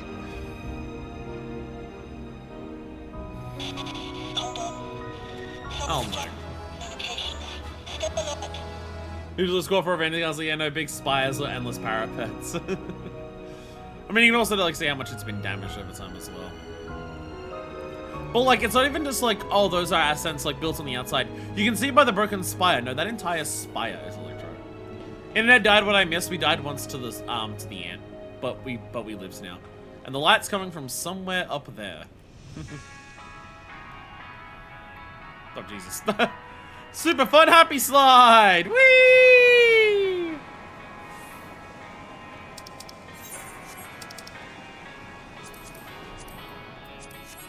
How big the castle is from down here. See, this feels appropriate. That's how big a fucking castle should feel like from when I'm on the ground in front of it. Yo! Oh shit! The proto versions of like all of the Electro stuff that they have now. Yo! Yo! Holy shit, that's so cool.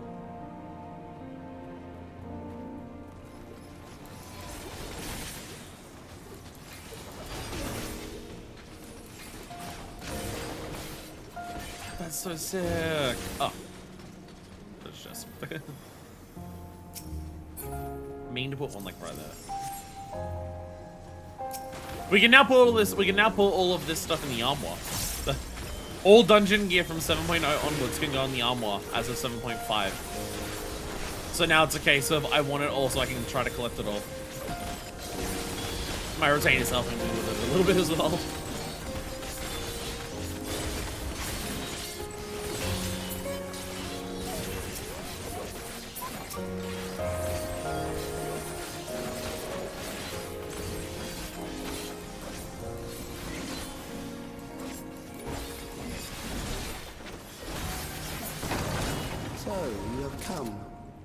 Let us measure your strength.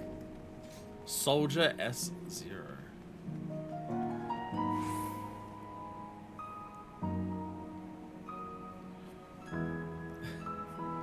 This is the entrance to the castle. The entrance to the castle is like a big introduction room of this.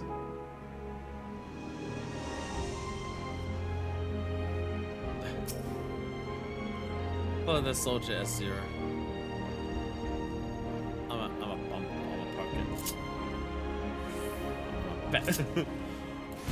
I am the soldier Zero of Alexandria's castle guard. Part of the road that I should depatch all intruders.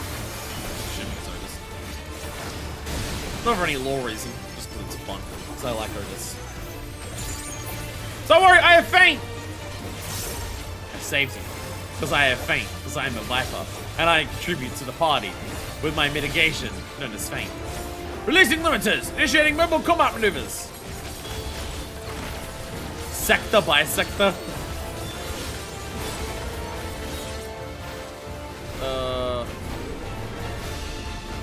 Oh, so the last one? Half room? Okay. I thought they were gonna half room in order. I thought they were gonna half room in the order that they showed, not which was the last one to like, exist. Oh, okay, I see, yeah, so it's gonna be the half room of that one. I see. I see. Calling reinforcements! Together we shall triumph! Okay, well, Jesus! I know this mechanic. That is literally just muscle banana. I'm familiar with that one.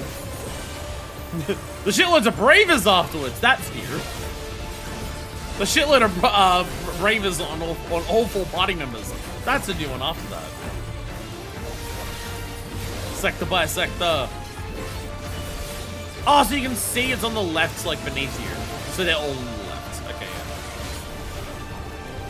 Oh. Oh, way more complicated. Okay. Oh, okay, not just... fuck. Okay. Not just in a circle order, but they're actually moving... Okay. Starts by just moving in a circular pattern, and then it's like, oh no, they're just all over the place, and you gotta actually, like, follow the line to see which one's lost. Okay, okay. Nice way of stepping up the mechanic.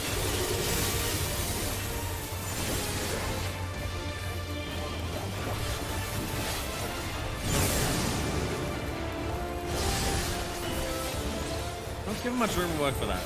Very fun. One trick pony the boss, but it's a fun trick.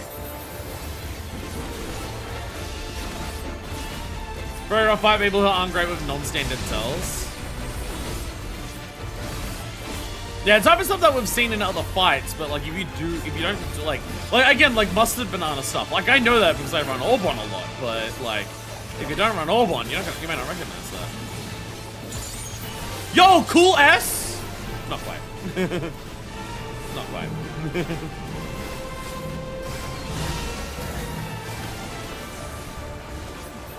That's very fun. Oh, why did I do that?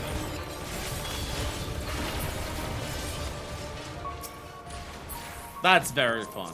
That was hardly a challenge, I see.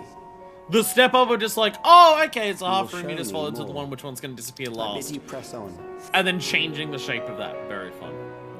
Much better now I'm defrosted. Always that little moment. I mean, again, also, the ant was putting out raid wides on, like, many of its normal mechanics. That thing wasn't.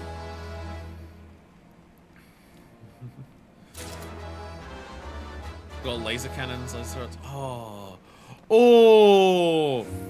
Oh, I do love me a good fantasy castle suffused with, like, technology. Oh. Ooh. Ooh. Ooh. Like even here, like the candles are like the candelabras on the wall. They're electro. I recognize that model.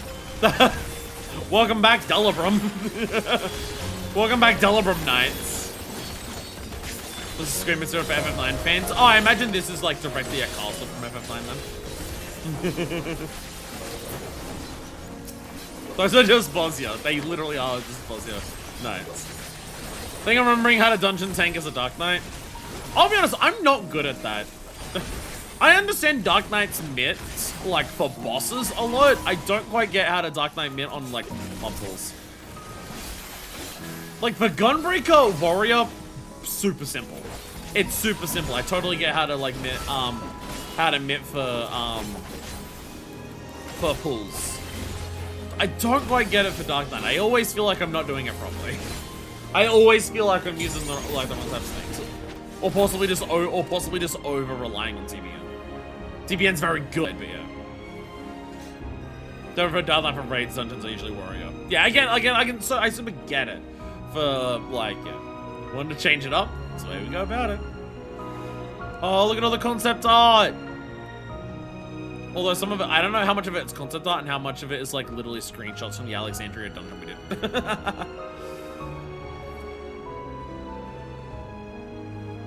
Oof.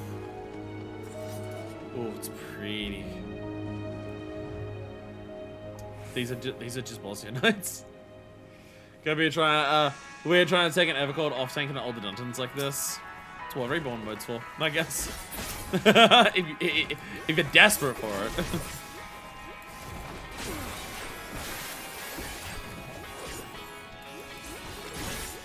God damn the music.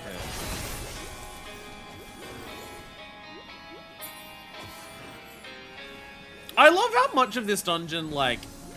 Oh, whoa. A lot of this dungeon could be read as, like, an alternate take on, the Alexandria dungeon that we did. But I love how different it feels. instead of like witnessing a kingdom in its prime as it falls apart, we're going back to the ruins of a kingdom after the literal sands of time have buried the kingdom under the idea of quote-unquote progress.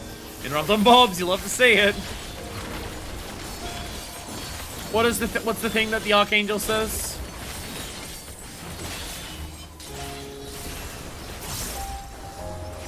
You will be sucked by the mouth that fucks you or whatever?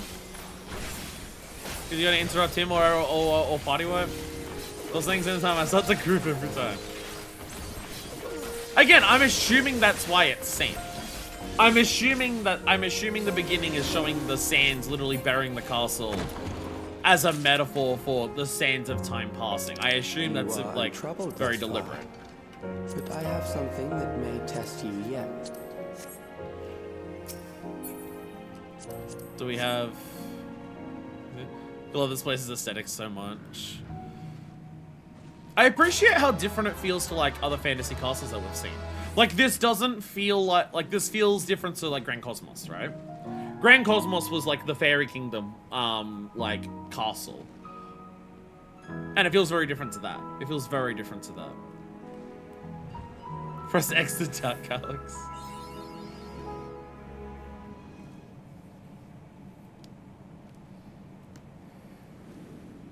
Oh my god, and all the military, like all of the advanced mechanical turrets juxtaposed with that. What the fuck? Indefatigable defense, Valia Pira. Not what I was expecting the boss to be. Very well. Let us see how you perform against this. Not what I was expecting the boss to be. It's an FF9 reference, okay. I see the turrets are gonna shoot us, so don't worry. Tombstone Ultimate! After we abandon Tombstones in Evercold, they're gonna come back with a vengeance. And they're starting it early, apparently. Oh. Oh. Oh. Oh. Hey! This machine has long guarded these crumbling walls. Entropic sphere.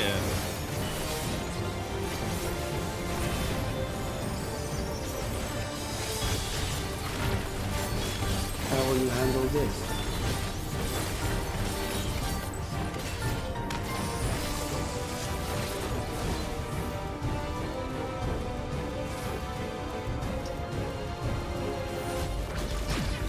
Oh, okay. I'm looking at it being like, this could be so many things. Let us introduce more weaponry. God, there's so many things this could do.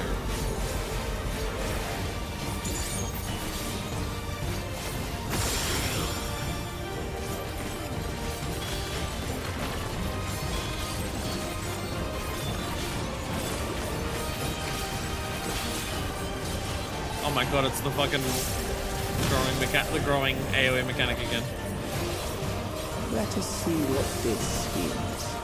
Neutralize front lines. I'm gonna go ahead and not be on the front of you.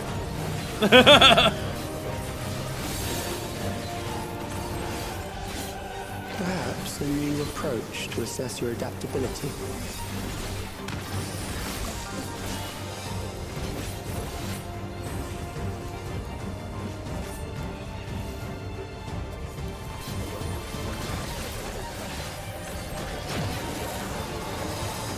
Like, I'm safe over here for the entire mechanic. But uptime. But uptime. Still alive. How unfortunate. You shot me with a lightning bolt! How did you think that... How do you think this was gonna go?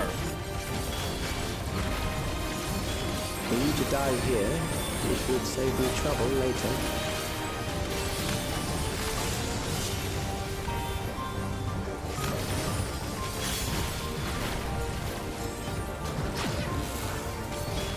Okay, well, this is gonna suck in separate ways. Fuck. that way, go over that way.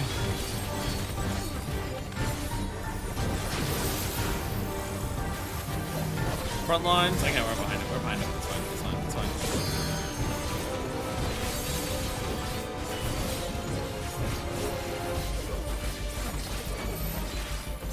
Uh-oh.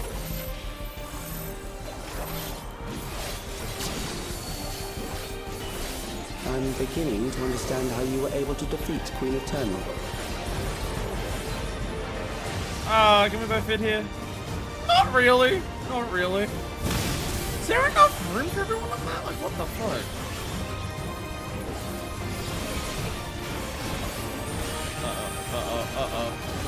Bone! No, Bone's gonna counter that. Ow. A couple seconds on the Bone stack wearing off for the raid away. Upsetting.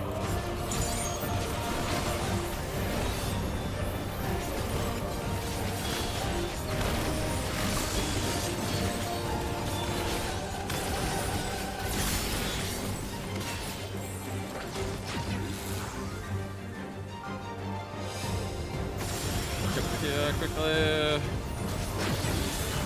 Then over here, okay.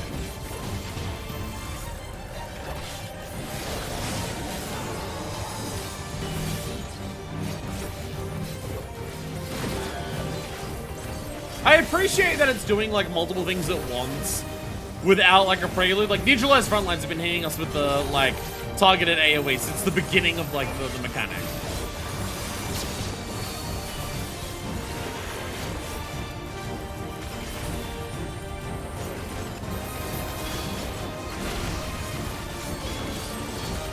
Okay, yeah. So it has to be, yeah, there's one spot that can fit two and two spots that can fit one. Here we go. Ooh.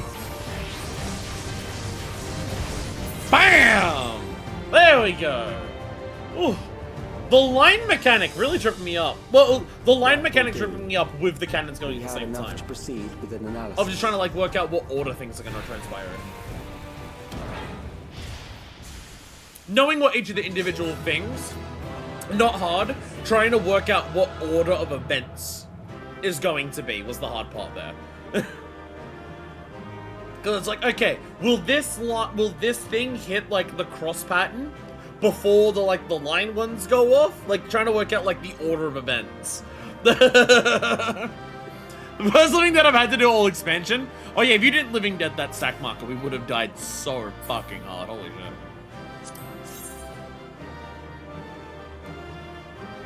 Is this Ronka?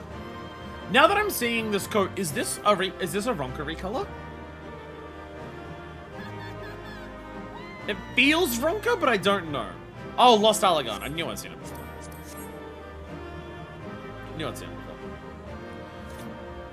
Ugliest sin is what it is. Ooh. Good ship. Good ship. Skydive's tonight is Ronka on this one. So Helen's going to be far behind. So the trap was sprung as expected. Where you hiding, Calyx? She's so mad. She's so fucking pissed. And I don't blame her. Ooh. Ooh. The combination of, like, withered decaying castle with, like, the ultra tech. It's pretty good. From having a castle of having a horrific undiable sign quilts on the belly. The Northern just continue to hit. I definitely prefer Yue Yawada, but Yue Yawada has so much going for it. Yue Yawada has so much going for it. That's like, Yue Yawada's like top 5 of the game. But still very good. But still very good.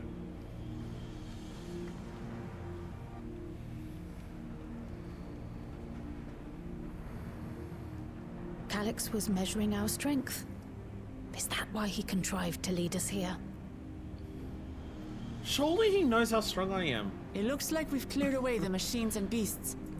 But who knows what else he might have in store. You struck me with a lightning bolt. How much, like, more do you need? From here on out, Sphene and Shale will move with us.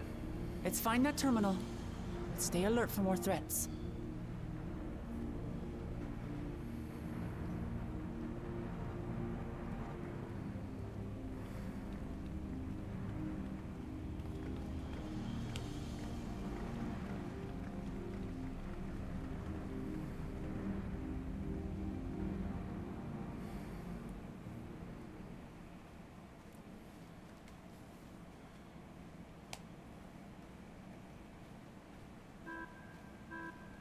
Before my illness left me bedridden, I used to walk through here on my way to watch Otis and Zelenia train. Minna level is so good. Makes things so much more enjoyable. You knew Otis, if I'm not mistaken. Zelenia was his second in command in the Royal Knights of Alexandria. Oh, how I loved to see the two of them spar. I once dreamed of fighting by their side, so I studied the magical arts under my tutor. But when I was 15, the storm surge broke out, and both my father and mother passed away. I was about to say, she looks young. As the new queen, I was forbidden from taking to the battlefield, for our nation would fracture had I died without a successor. So she looks young. Though in the end I could barely move, I regret that I didn't go out there and fight. At least while I still could. My endless self lamented not being able to protect the realm with benevolence. 'Tis a feeling to which I can relate.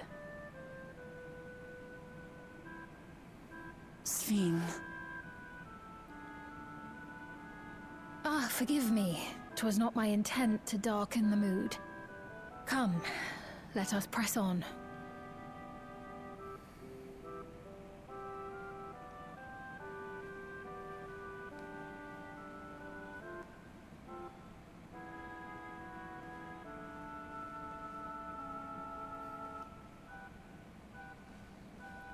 This is one big castle, though. How far does this hallway go? Do you know, Sphene?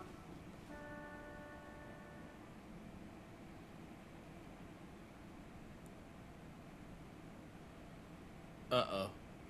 What? Where are we? We were with her.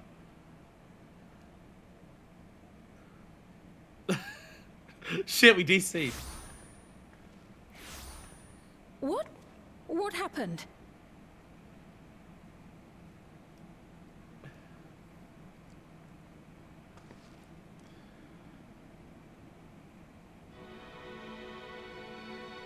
Cutscene itself got DDoSed.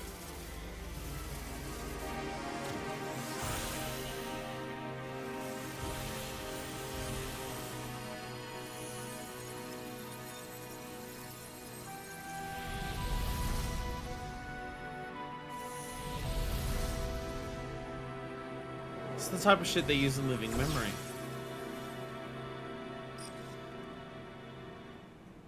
Oh, it seems our guest brought company. So this was your doing? It was.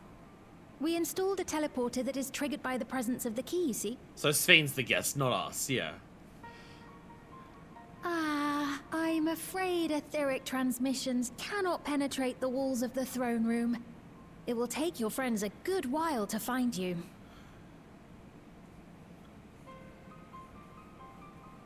I confess the Valia Pira did not suffice to assess your capabilities. I'm fucking So I shall strong. try How much more do you something need else. to know?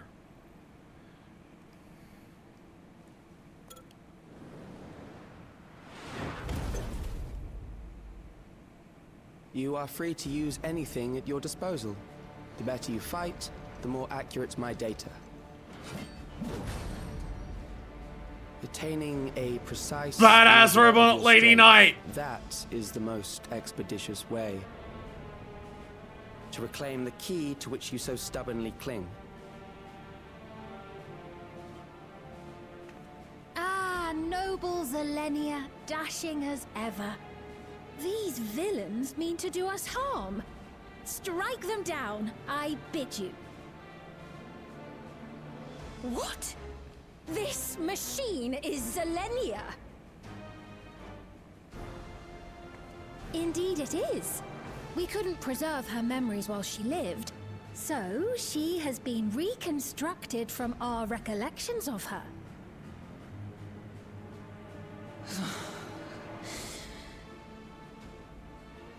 The endless me being created in answer to the earnest desires of Alexandrians. That I can accept. But to twist the memories of those I held dear and treat them as playthings. This disgrace I cannot abide! Oh, everyone is so fucking mad at these two. These two have pissed off everyone so much in such short time. This monstrosity must be destroyed. Not least of all for Zelenia's honor. Shout out to If Sphene's she was voice actor, by indeed the way. created from my memories, even if I cannot fight, I may be able to offer you counsel. Shout out to Sphene's VA for doing 3 different, entirely different So Sphenes. please, lend me your strength and end this farce.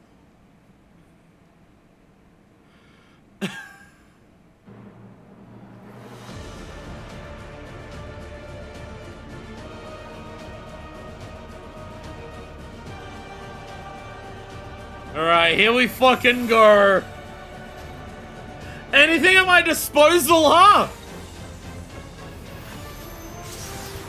How about magic from the same motherfucker whose key you want? There it is. Again, the key has something to do with Azim, we know this. So us using Azim's magic is probably something that he wants us to do. Recollection!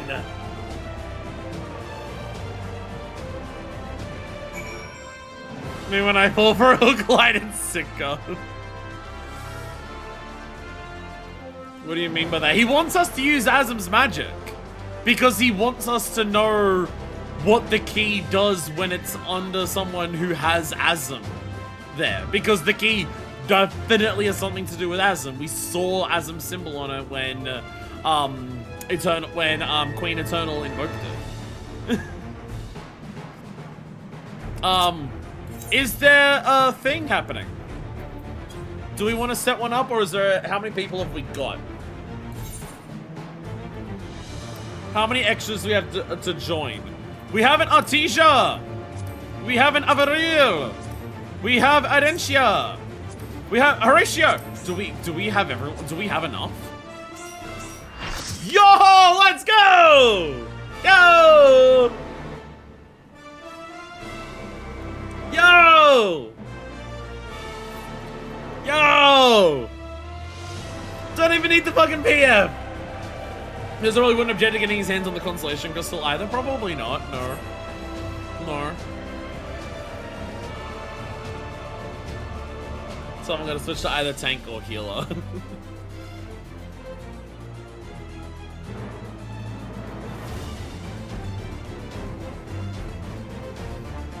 I have no idea what our party's made up of because I can't see.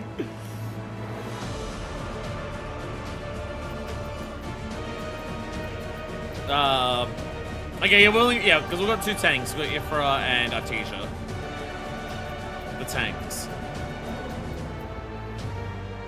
I can only DPS.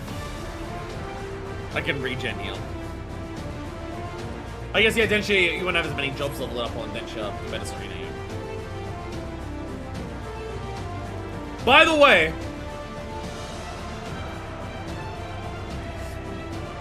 Ooh! Not a ton of times we get, like, classic fantasy bombastic orchestra in this game. Normally, orchestra stuff in this music is either combined, like, it's its own FF14 thing, of its own vibe rather than, like, traditional fantasy vibes, or it's mixed in with other things. This is just... Ooh! Roses have made Dawntrail version. I gotta say... Dawntrail is selling me on wanting to play 9 because of the music. Dawntrail is selling me on wanting to play 9 from music alone. 9's music seems really fucking strong. So that being said, Dawntrail's music, that is its own thing, like everything with Toral. Also fucking incredible.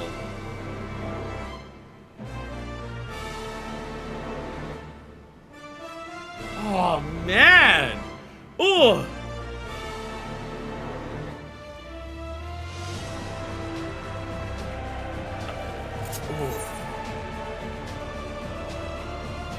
That's fucking good shit.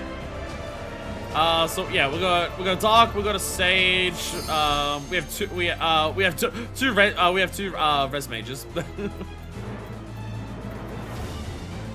That Uematsu sauce. That was the last of the PS1 era. I guess yeah, because yeah, because 10's PS2 PS2.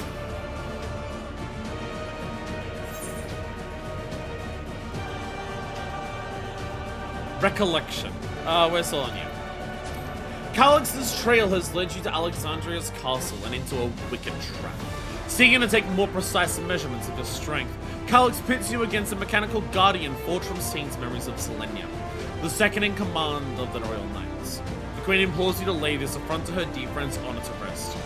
Make ready to test your mettle against one of Alexandria's finest blades! Knights and level renounce at the same time. What the fuck? What the hell? Alright. Y'all ready for another min eye level trial? Because I sure as shit am.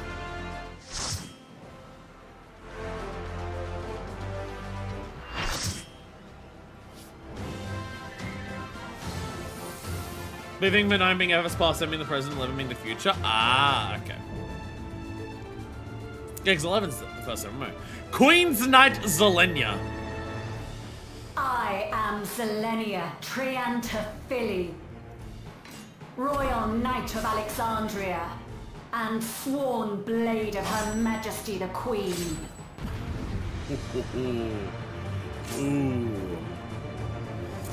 The roses within the leaf over there. Oof, I like it. Damn, we all look badass. We all look badass as hell. God, the music! God, the music! She a Baron on the Agrius model? Does look like it. Alright. We don't have any dances, do we?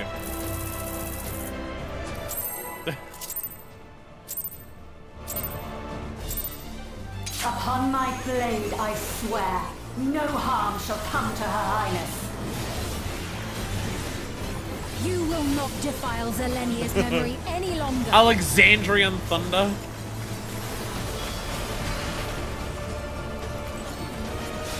Oh! Feel the sting of my divine blade! Shock. I know this technique. You must keep moving. Ooh! Yo! Whoa! Whoa! Whoa! Whoa! Oh, okay. Be very careful where we place those. I think it's upsides. No, okay.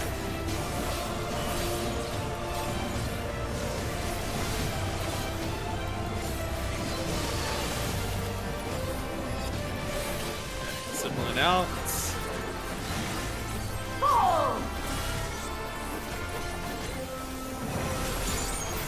Ah, another Mercies. Another Mercies. Another Mercies that's an atypical Mercies where it's not just simple cardinal directions. I like it. I like it. I like it. I like it. I always love Mercies and mechanic. Now that we're getting Mercies that aren't just simple quarters or simple halves, really nice.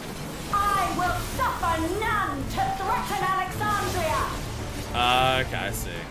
Heavens roar! Oh, they resolve the same. The first in out resolves at the same time as the first slice.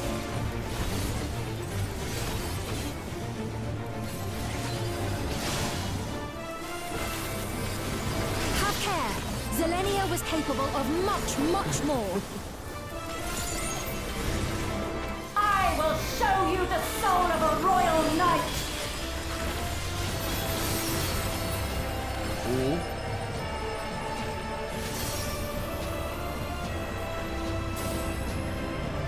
For the honor and glory of Alexandria, I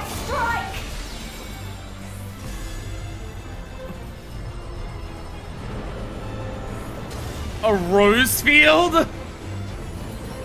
I'm scared what this means. Whoa! No more games. Quickly, away from the sigils!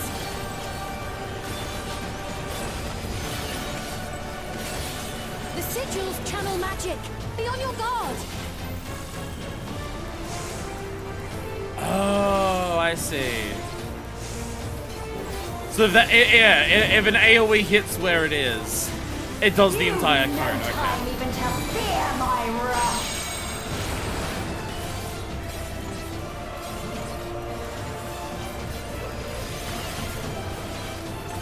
So that'll pop Brace all for of blade those. and magic both. How about you?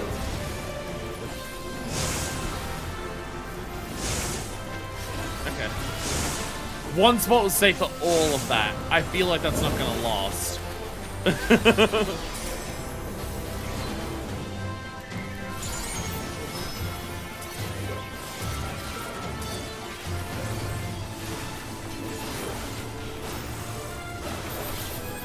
That is such a different mechanic. Like that's so interesting.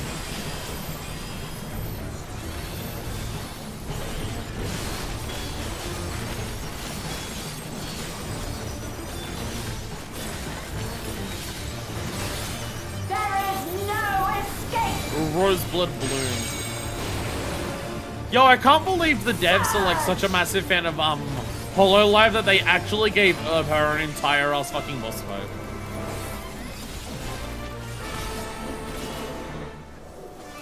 That'll hit center and do all of them? Oh, it's gonna turn that one into one, isn't it? Oh, fuck! Oh, shit! Okay. It adds extra sigils. Okay, shit. Oh, clever! Not how I thought that mechanic was gonna evolve. Not how I thought that was gonna evolve at all. Okay. Roseblood Drop. So to go all the way across to that one. Oh, that's up there. Oh, it's going all the way across. Ah, here we go.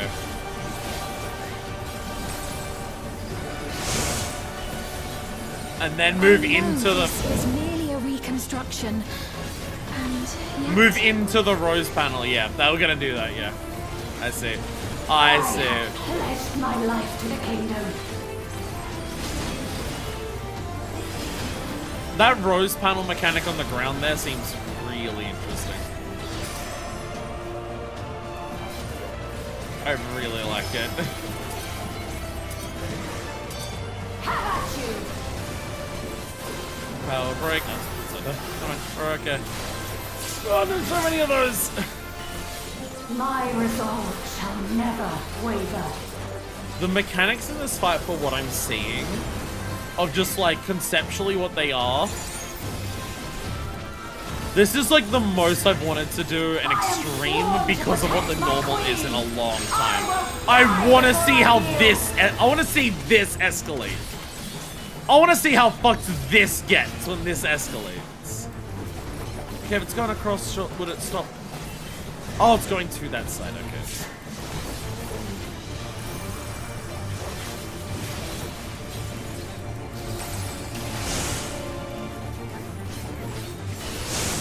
If I think this goes away, but I want to see this mechanic escalated because this is such an interesting concept that I can see going so many different ways.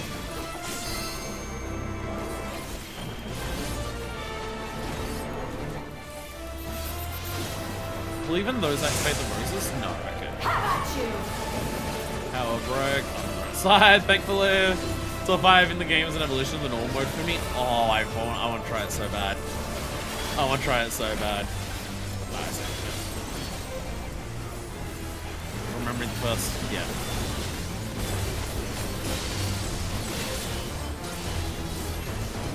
Like, this isn't the hardest thing in the world here. It's like, definitely got to pay a lot of attention.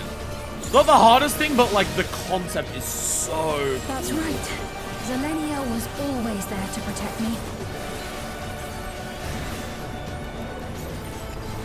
Roseblood Bloom.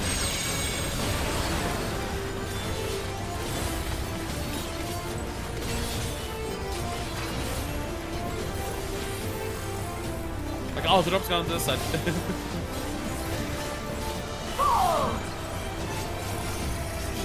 Okay, go for this. Okay, and then, okay. Separately here. Taste my steel! No, I'm gonna fight this.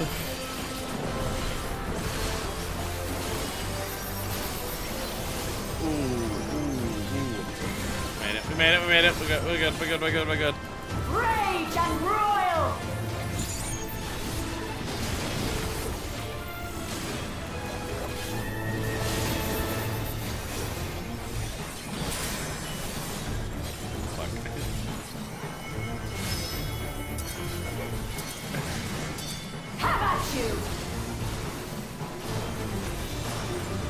I've gotten so lucky with Power Break. It's always on the side that I'm already not on. I don't think I've had to change sides once for Power Break. I've been so lucky every time, and I have to like work out or run across.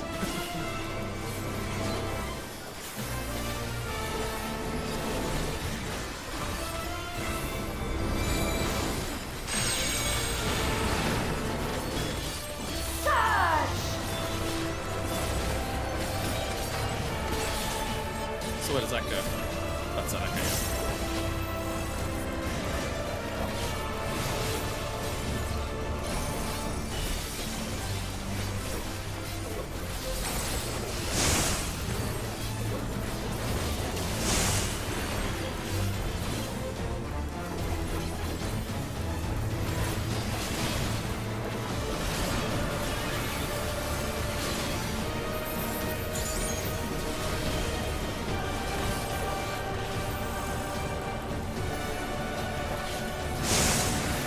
Fuck.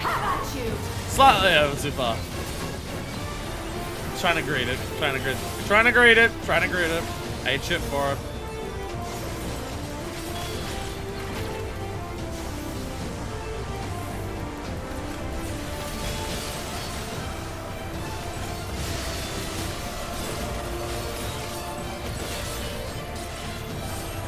Are you doing that? Alright, perfect. World Swallower! Yeah! Boom!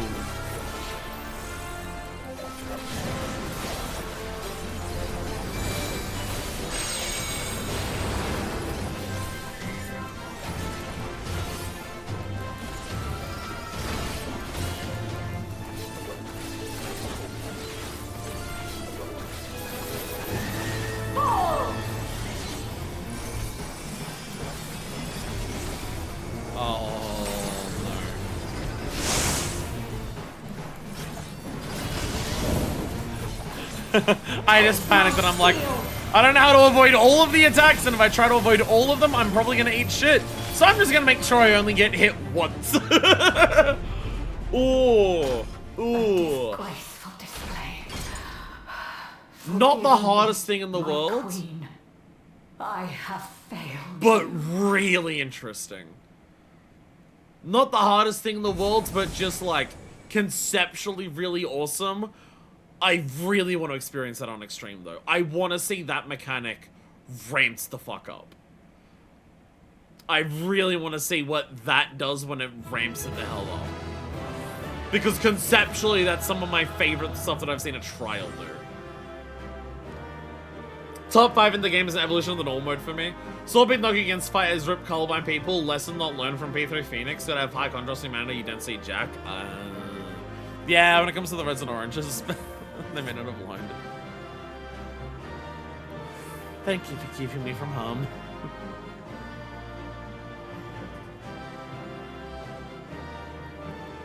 One thing I don't understand is Zelenia's dining counterpart was a dragoon, so why make her a knight? Why not? Kind of matching. Oh, she's gone.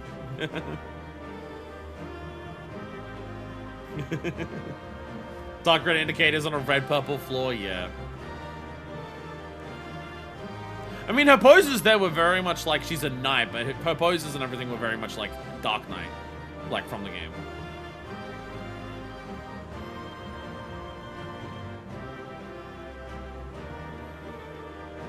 Yo, look at the heels though. Look at the heels though. Like, goddamn. Look at the heels though.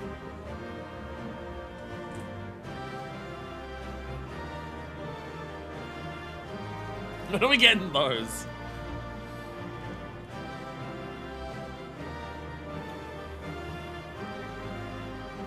Fuck's saying, give me a gunny shoe.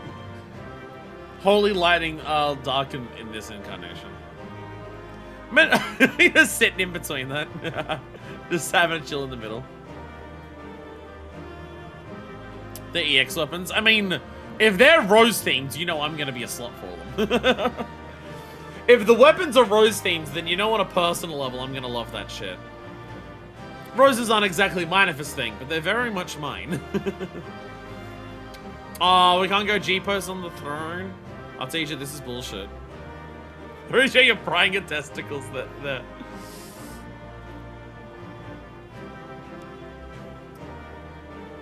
Like standing in an MRI machine. It's alright, if Horatio pumps enough 5G directly into the testicles, you'll gain new superpowers.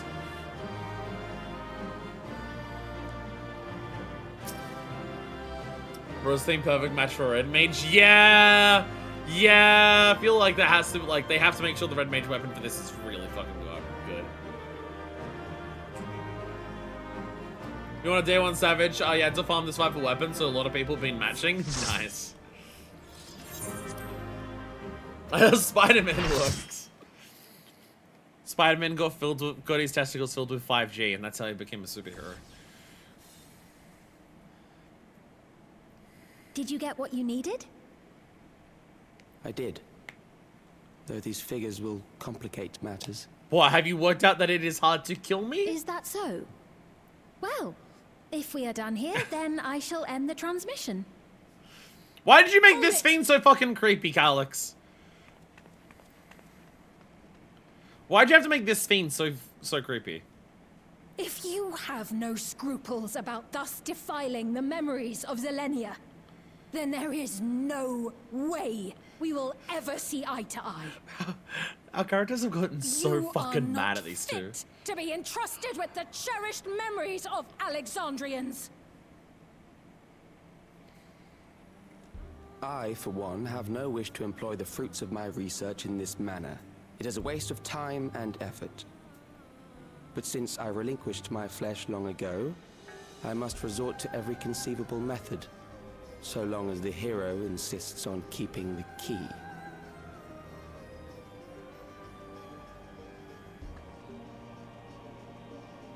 No, I'm not giving it to to you. Oppose our objective. With the key, we would be able to harvest ether from other reflections and bring forth more endless. Yeah! I already killed one Sphene over this! To evolve not only to the people of the Ninth, but to those of the Source as well. I see no reason why you should reject such a boon. See, this is the shit Emmett was saying. I'm doing something completely selfish, and I don't get why you're not being selfish too. This doesn't make sense.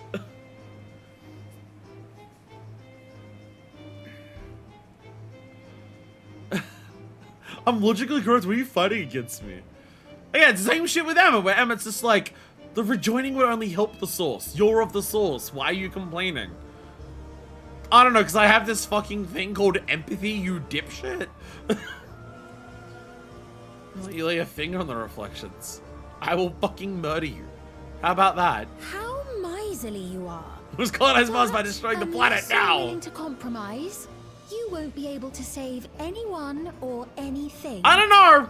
I've been doing a pretty fucking good job so far. Well, I'd say our conversation has run its course.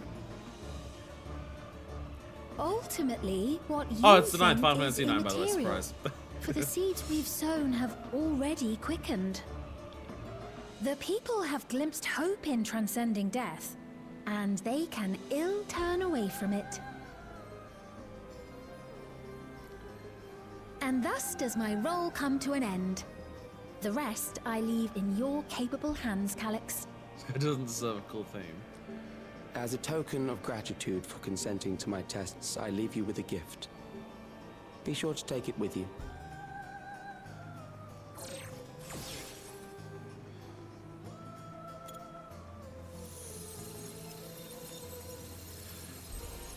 So if he's aware specifically that it's the 9th, if he's aware, give this guy machinations. If he's aware specifically that the Alexandra's from the 9th,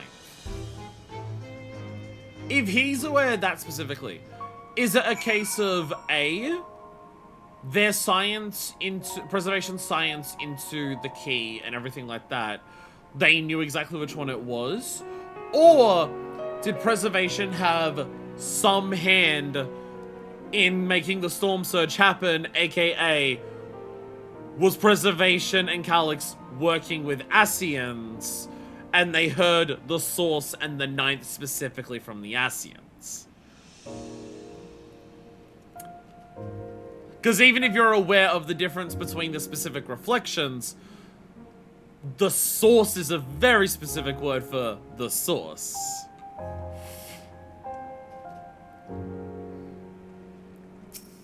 Like, if preservation has been behind this the entire time, are they partially behind? Like, because, like, the Storm Surge Ascian involvement, very obvious there, right? Because it's, like, building up towards a calamity. Very obvious Ascians had some hand in the Storm Surge. Did preservation have some hands with them, working with them, to survive the Storm Surge, or make them think they were going to, or use some of that to do other reflections to get to learn this knowledge? Preservation as frontier of electro technology would make the natural fun for Ascians for sure. Absolutely. Absolutely. Very, very specific words of 9th and source. Hamza and Ascian jobber who fucked up I divulged too much. Selenia was kind, but she could be stern. A pillar of strength when I ascended the throne in troubled times. Not only did she protect me, she also buoyed my spirits whenever it threatened to buckle under the pressures of my station. By preserving her memory and honor, you've done more for me than you could know. Thank you, Manifest.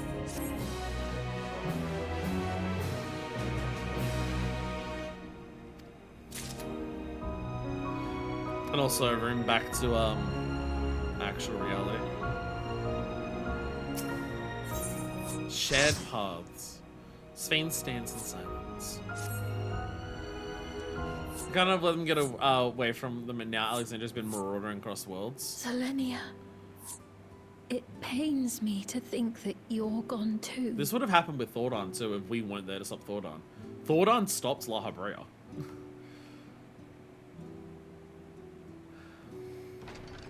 Aha! Oh, we found you at last. Oh, hey, you missed some shit, by the way. You had us quite worried when you suddenly disappeared. What in the world happened?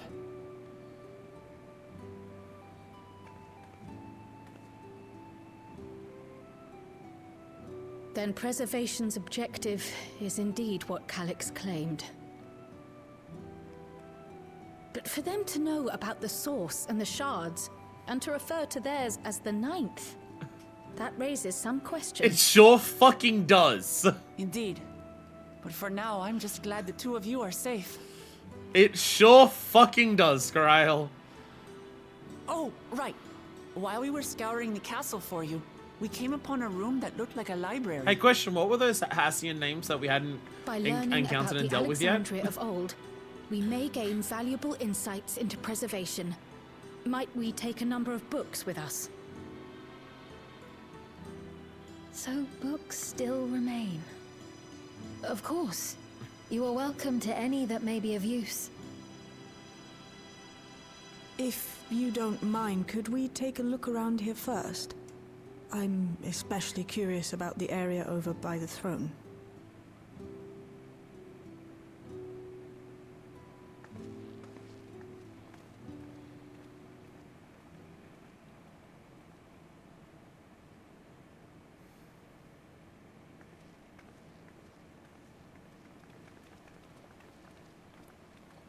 This tiara... Yeah, one of those fuckers. It was hers. The Endless Sphene's.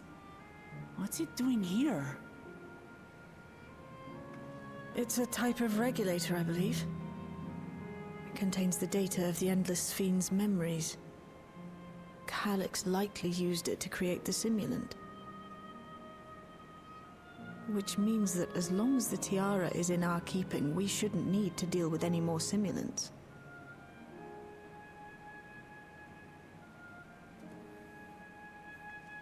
Strange that he would abandon it, though. Perhaps because the simulant already played her role, like she said. Or Calyx made a copy of the memories. In any case, not much information of import appears to remain on this terminal. But I'll make it so we can access it remotely from the back room. Our villain who wants to destroy everything, left behind us a gift. I wonder if this gift will possibly help Calyx defeat us. This contains the memories of another me.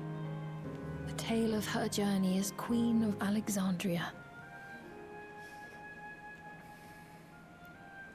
Might I hold on to this tiara? You may examine it whenever you wish, of course.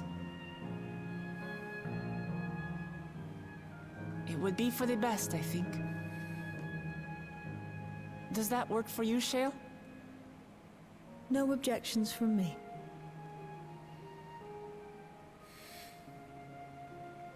All right, I'm finished. Let's head to the library, and then back outside. Zodiac and most Asians dead, but their plots stay in motion, and now our problems are a very 14 way of building out a threat. Well, that naturally carries on from, like, everything about Hydaelyn from Endwalker. It very naturally carries on from that. Mankind will now find their own way to be stewards of the star. Farewell, Selenia. Bye, Selenia. I imagine you would have been fucking awesome based on the phone. Again, Hydaelyn's whole thing of, like...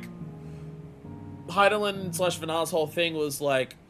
She's holding on for someday in the future, knowing that she can comfortably walk onto the end, safe in the knowledge that mankind can find his own path. Like... With, like... Hydaelyn left us very explicitly being... We're now the stewards of the star. We are no longer just, we're on the star and the stewards of the star are still having their hands in it, aka the will of the star Hydaelyn and also the Asians trying to do their own thing. We're now the ones left. We are now the stewards of the star. It is up to us to guide the star on the ways that it's going to do. And all the stuff that the Asians did is still a thing. The history of the world is long. Other problems are going to exist and everything like that. We got several unaccounted immortal dimension hopping shadow wizards are gonna come back at some point. I don't want the Asians to come back to try and like just redo that. Like, again, it's. I have similar thoughts about this as when they brought back Xenos for Endwalker. Xenos coming back was set up and established in the lore. It wasn't a surprise. And if there's something that we know about 14, if they leave the possibility for something to happen because of the world building they've laid out, that door is usually left intentionally open because they have a plan to use it in the future. Xenos was given all of the stuff that allowed him to resurrect, and they used that plan in the future, and they did that. Like with Xenos coming back, if we have any Asians coming back, I don't want the Asians to just feel like the Asians again. I don't want them to feel like the Asians the same way that La Habrea, Emet-Selch, and Elidibus felt like Asians, right?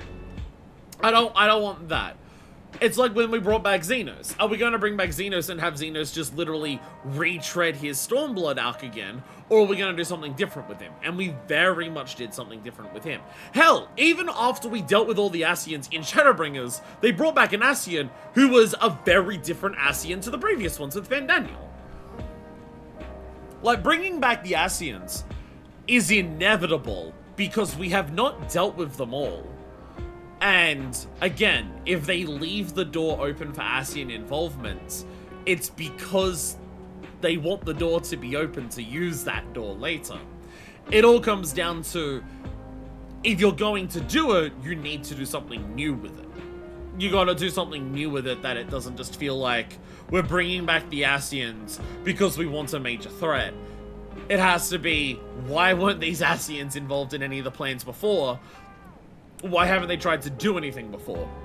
And that was Fandaniel. Why didn't Fandaniel try to do anything before? Because Fandaniel's plans are, like, directly opposed to the rest of the Ascians, and once the Unsundered were gone, he made his fucking move. And so, like, because the question here is, Ascian involvement is, like, 100% guaranteed at this point, right?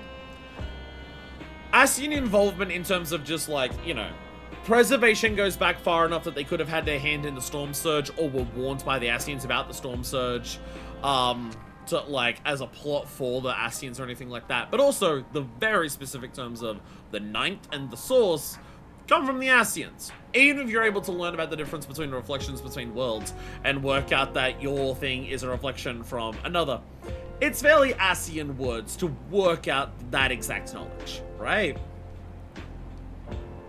So, is it a case of, are Ascians involved in it now? Or is it the Ascians were involved when the Storm Surge happened here, and just because of the influence the Ascians left behind, Calix is now using it for his own ends?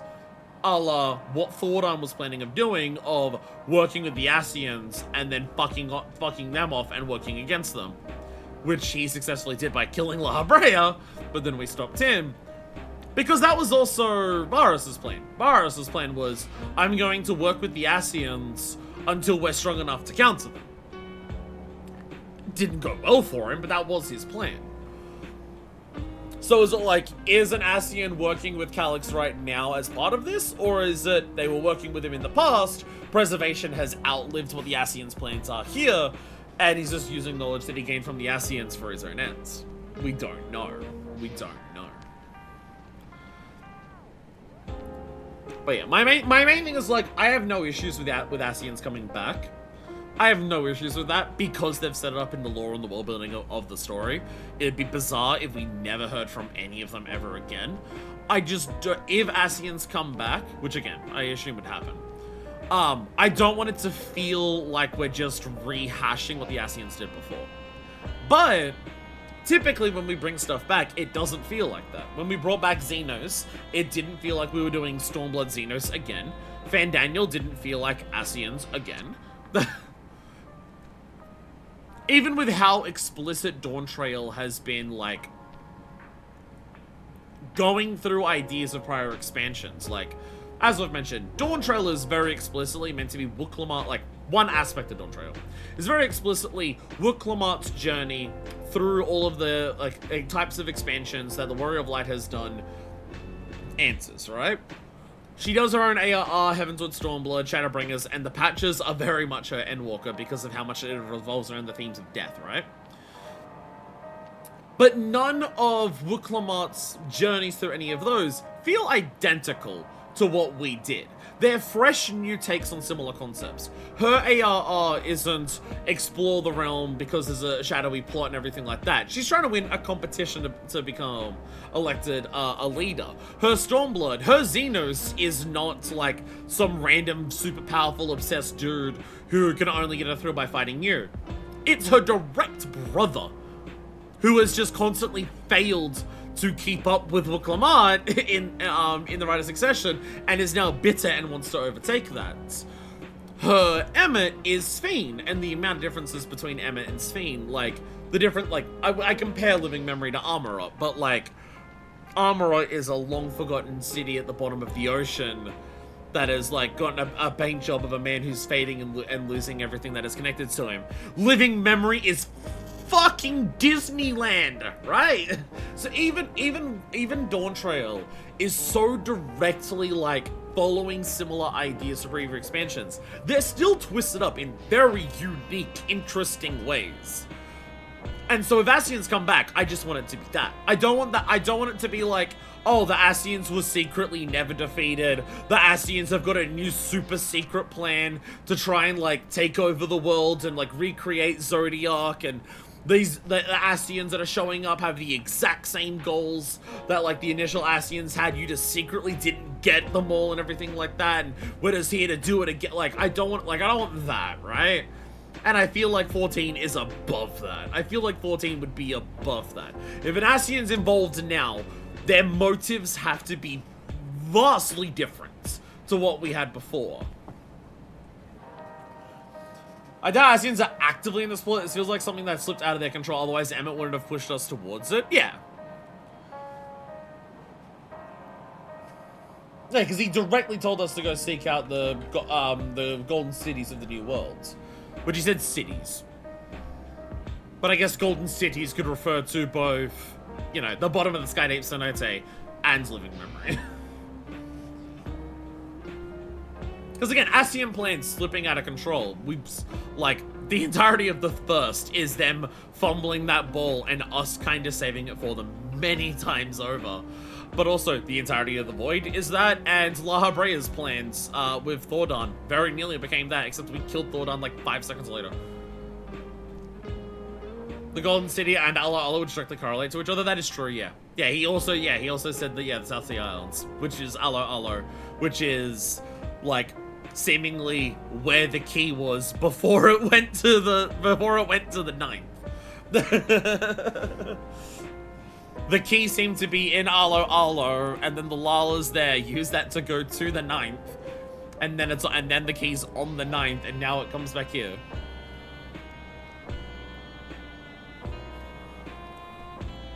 Again, a big question about this is, how does this tie into Azem? Azem's never been an Ascian, and based on what we know, there never could have been an Azem Ascian.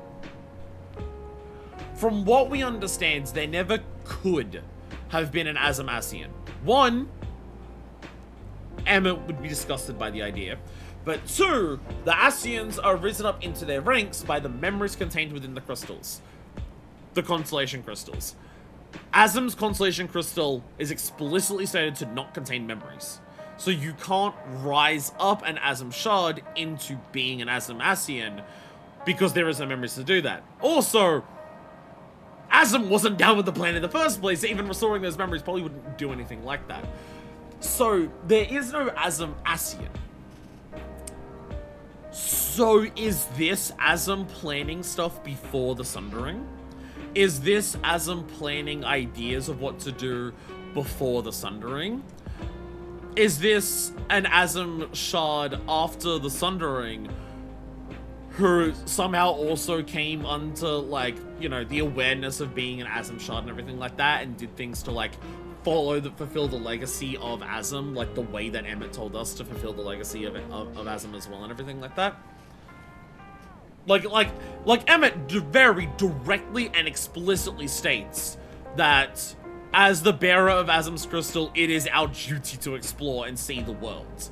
And one of the places he took us to takes us to a key of Azem, which is something to do with interdimensional fusion. Like, he knows where he's guiding us. Azem quit, so they'll no longer technically part of the convocation at that point, yeah. So yeah, a big question is the Azem key that we have. Is this like a plan that Azem had before the Sundering, or is this a shard of Azem doing something with this post-Sundering? Ruins beneath the bounty, Void, Southeast Isles, Golden City, the New World, 9th, Blind Frost in the in Northern Othard, Evercold, Evercold, Mericidia, never.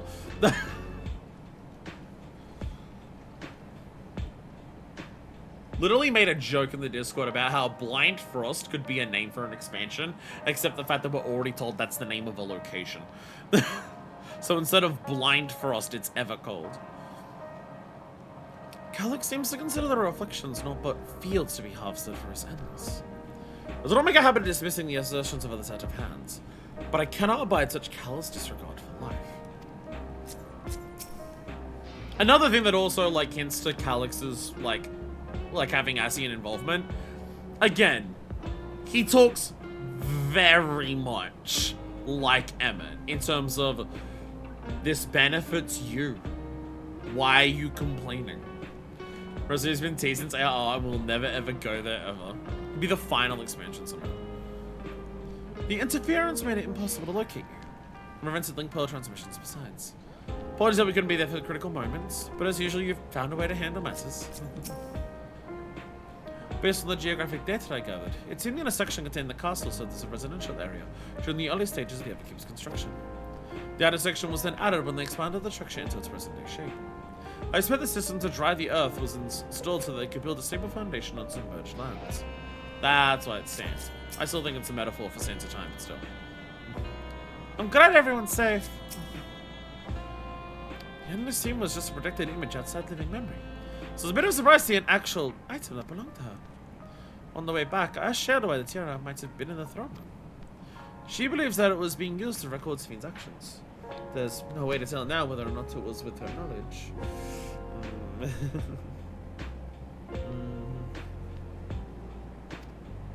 But it can't be used for questionable ends anymore, so we can at least take comfort in that. Hey friends, being a compliment here again. The simulant gave the impression that she wouldn't be back, but I suppose only time will tell. And at present, we have no further leads on Calyx. For now, perhaps you could take a moment to contact our friends. We got to catch each other up on recent developments, and I am certain everyone would appreciate hearing from you. Contact them by just going over to the phone. I shall get an opportunity to review the books in the castle, and one grimoire in particular. Come to think of it, I have no idea what Ehrenberg is up to. I'll take a look at the preservation terminal. Hopefully there'll be something useful. It irks me that we're being led on by Calyx, but I'll do my best to find clues in his passage. Most of the tomes we found were dilapidated from age, but some are thankfully still legible. Ishola, Afano, Alice, and Ehrenberg should all be somewhere within the dome. Pray to the honors in any order you like.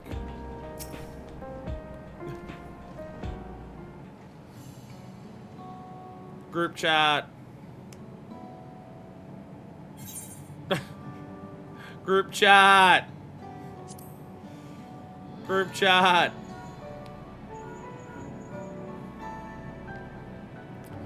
If it doesn't manifest, is something the matter?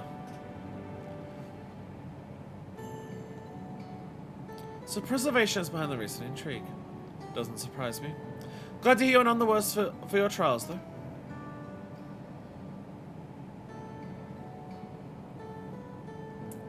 As for myself, I've just concluded a meeting with Kosan. I told him about the cure for love and sickness, and we formed a tentative plan to treat all those who are stricken. Bye, Yifra! I'm now otherwise occupied, so I'll unoccupied, so I'll take a look around the government sector to see if aught is amiss.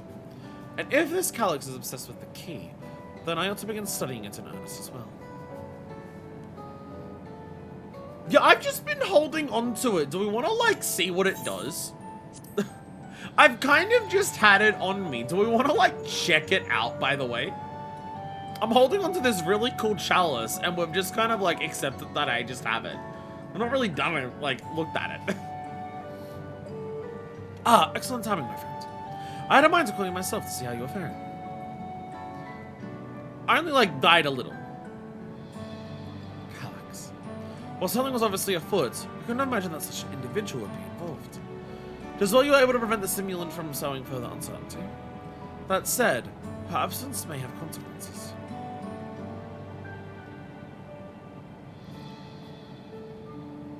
The people of Alexandria still have great trust in Sphene, just plain in the way they speak of her even now, and in how the simulant is able to win them over. When they know she has ceased to appear again, rumor and worry will spread. Must be mindful of any pronounced shift in the mood of the populace. But forgive me, there's been battle after battle for you, hasn't it? We can handle ourselves for now, so pray rest up while you can and recover your strength. So we're not sending the chalice in the mouth like Christ, we got someone equally powerful on the other side of the world? No, just a suggestion. Because we must poke and prod at it to be like, what it do though? Why does it glow with like the symbol? Yes, hello. Manifest. For you to call out of the blue. Is something wrong? What? You went all the way to the bottom of Everkeep and you didn't think to ask me to come? But I suppose I've been fairly busy myself.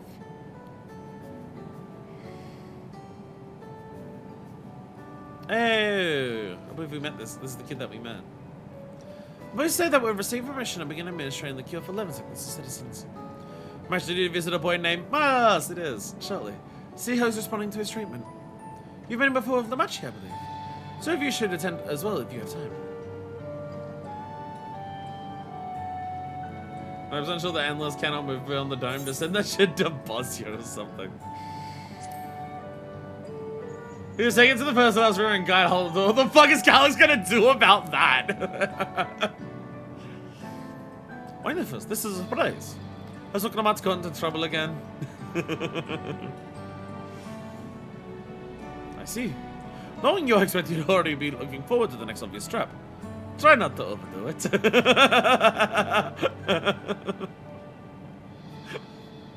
It sounds like an obvious trap. Why did you do it? Why am I asking? I know why you did it. Because it sounded like an obvious trap. That's why you did it.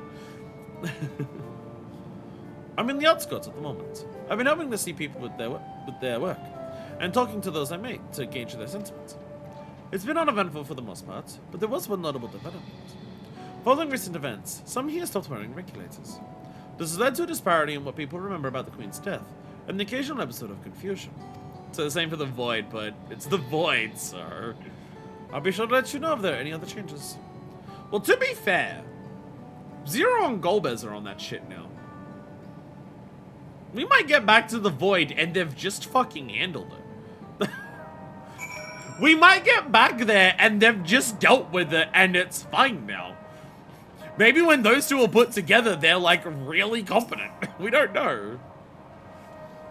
Being able to contact people so far away so easily can do wonders for your peace of mind. I think those really are convenient things. Ask Kona to get them introduced into our society. Just make sure he doesn't advance it to fucking tombstones. You do not want Raleigh's doom scrolling. This is not a piece of technology that will bring happiness to your people. Any other new dialogue? I see how to reach everyone. That is well. Some of them have new dialogue and the others no. I thought I heard Alistair yelling. I hope everything's alright. That's just what she does. That's just what she does.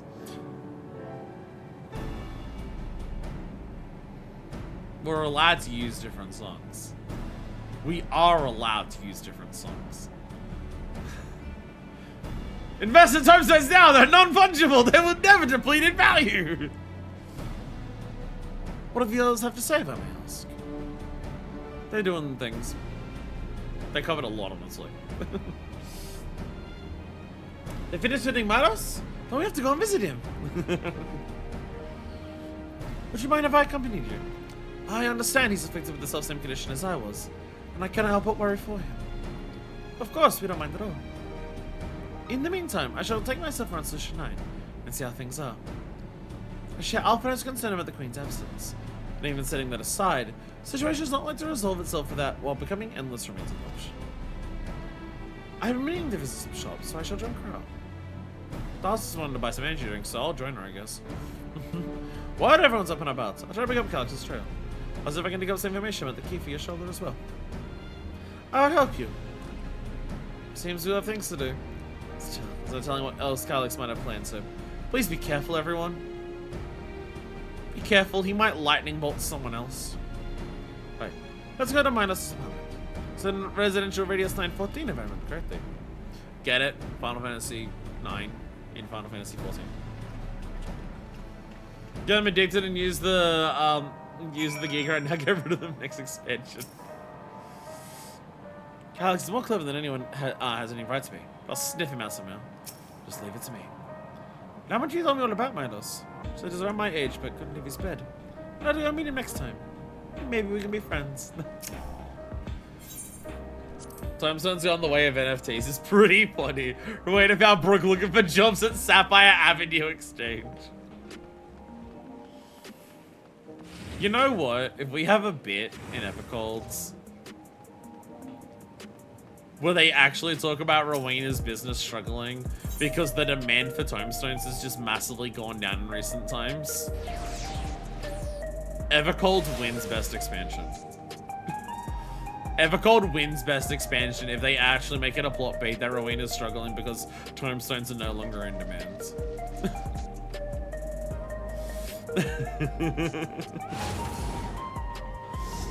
Actually fucking top tier bit.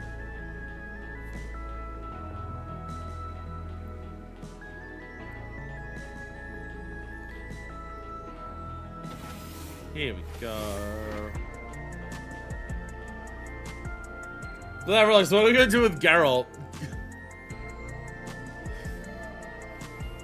Geralt's gonna do the scariest thing that Geralt can do. Get sober. Look, Manos is sitting up. I've seen the treatment before, so I knew it would work. But it's just so amazing. I've seen your shoulder are miracle workers.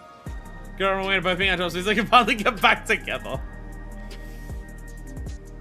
I understand my endless self visited Milos.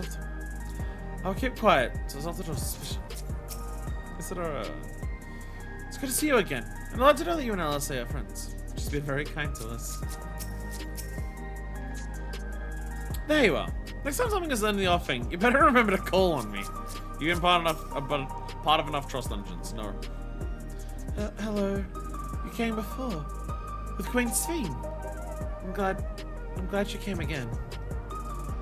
I believe you'll be fine now. But just for good measure, I'll minister a healing spell. I'll administer a healing spell. Okay. Why are you pulling out your sword? Oh, I need this for healing, don't worry. I once hoped that Milos at least might be made an endless. Then he wouldn't need to suffer anymore. You feel different now?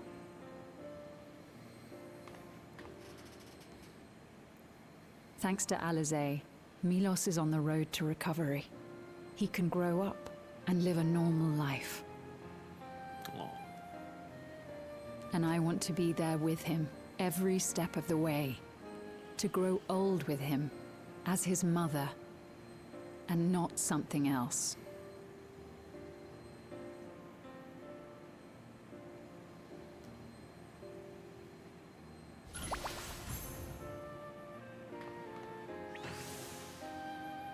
That should do it. You're doing well, I'm glad to say. Thank you, Alizé. Mother, that was a table fall. You're welcome, Milos. Now, you'll feel breathless for a little while still, but don't fret. It'll get easier to speak with time. That said, we can't rule out the possibility of a relapse. As a precaution, I would keep him away from lightning-infused objects. Something that I'm sure is very easy to do in Solution Lightning. 9. Does that include regulators? It does. I understand if it's difficult for you to part with something that you've worn for so long, though, so it's entirely up to you. No. For Milos' sake, I will do it. And if the environment here isn't good for him, I must consider moving outside the dome. You two would be more than welcome in Tulihyolal. It's very assuring to hear that. If you don't mind, could you tell me about the process?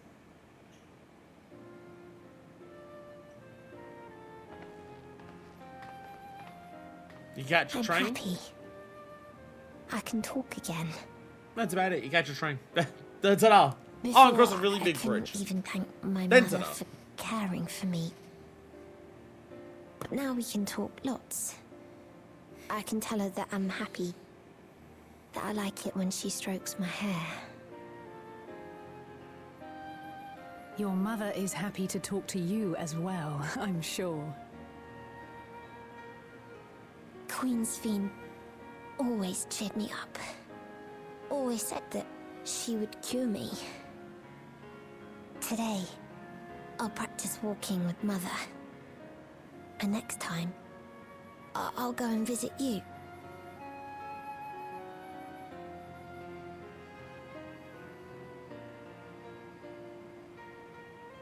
Thank you for explaining everything. We'll come again to check on you. So if you have any other questions, just let me know. Right. Let's get going, shall we? We're seeing natural elements of people of Alexandria. Come back soon. You too, miss. Like, shying away from the system of Alexandria that keeps it in the state that it's in. Like, even outside of the ethics of this whole stuff aside, we're seeing people here turning against it because of what it does to them as a society. Good to see Milos doing so well. But we're also seeing a lot of people who are, like, The endless me gave him the drifting strength to hard hang in the on, other direction. and she didn't rely on any special power to do so.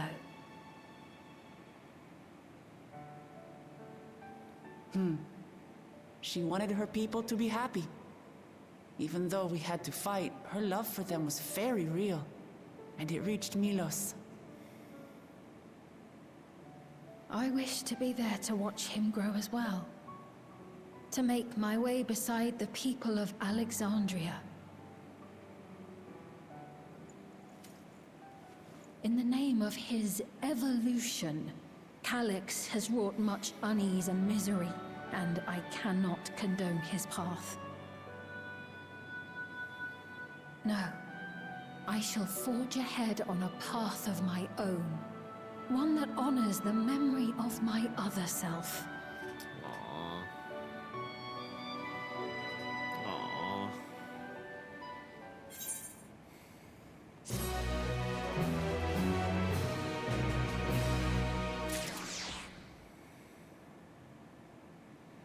These patches are good.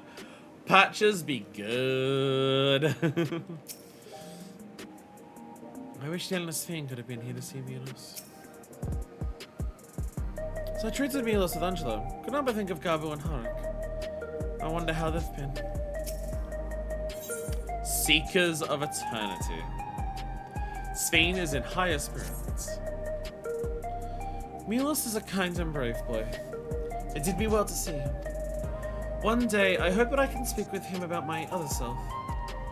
Come, let us return to the back room. And on the way, let us pick up treats for our friends. A little gift to show our appreciation for their hard work.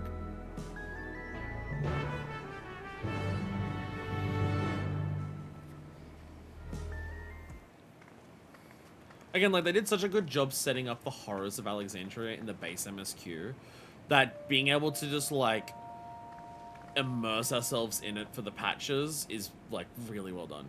Citizens of Alexandria, please be advised. The distribution of neo-regulators has concluded. We ask that all recipients equip their regulators and promptly complete device registration.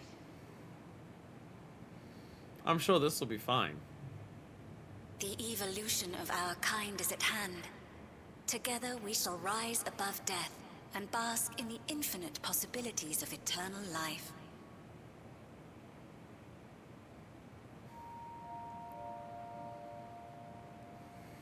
What is this?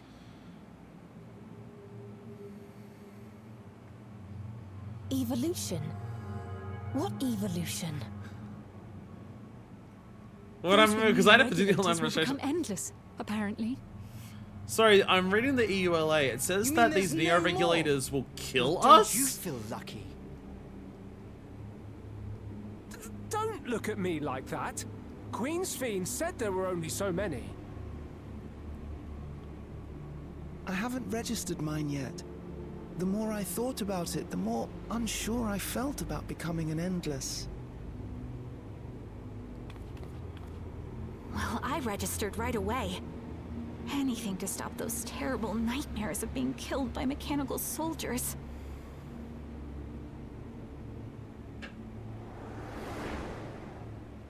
Ultimately, what you think is immaterial, for the seeds we've sown have already quickened.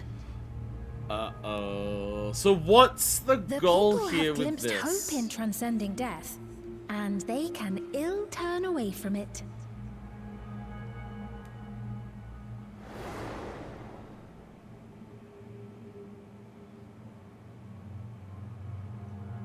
I see. The terror of their first encounter with death still lingers in their hearts. I'll have an American accent. Having previously been spared even the idea of it, they know not how to handle the emotions. The funeral was meant to give everyone the chance to come to terms with loss, to grieve and move forward together.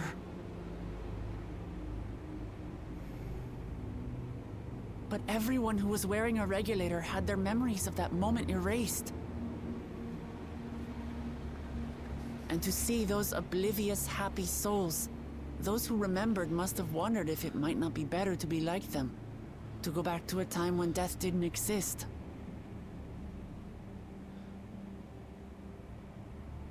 And now they've been presented with the chance to do just that by becoming an Endless. It's not hard to see why they would consider it. If this fear of death continues to spread among the people, what will become of Alexandria?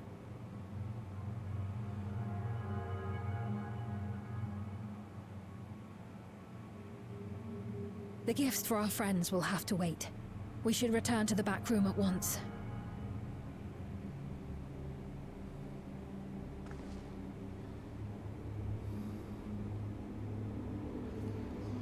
Really, have you put it the balls to try its hand depicting how capitalism is a death cult taken to its logical extreme? Not even to the extreme, it's completely suicidal ideology right now. Oh, you're safe. That broadcast had us worried. The entire populace is on edge. So Alphino and the others are still out there. Well, again, it's like it's commodifying We have everything a situation on our hands. down to A the civilian literal has been concepts of killed life. by a mechanical soldier here on Trueview. Wayakwe is on the scene and reports that the problem unit has been subdued by another sentry. That doesn't make sense. Only someone with the King of Resolve's authority could order a soldier to do that.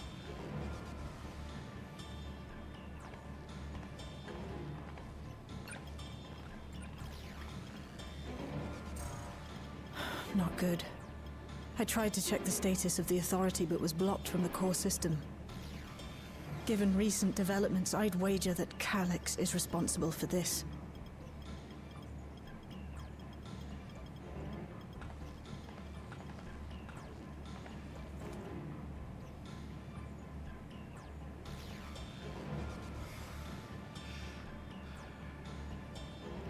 Perhaps we should go and see for ourselves.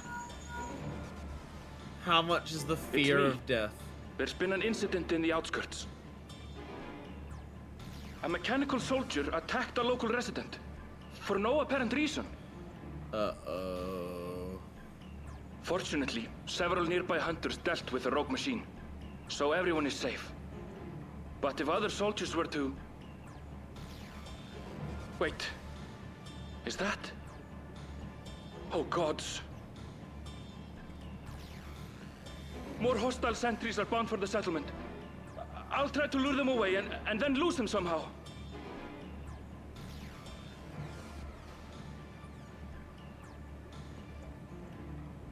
Ill tidings, I take it. Make it so people either feel safe from death or terrified of death based on whether they have the Neo regulators or not. You'll go and help Erenville. And then immediately We couldn't remind forgive ourselves everyone if you of came to death. harm. I'll have Geo join you from Earth and Sky. I'm coming too. I can't stay here while my people are in danger. Let's go. I'm very much getting Elidibus vibes. Of like, Elidibus's goal was to like inspire the confidence and hope of like being warriors of light across an entire population, and that becoming just a really hard problem to deal with, but in the exact opposite direction of make everyone in Alexandria as scared as possible of the concept of death. Geode, can you hear me? Something's happened in the outskirts.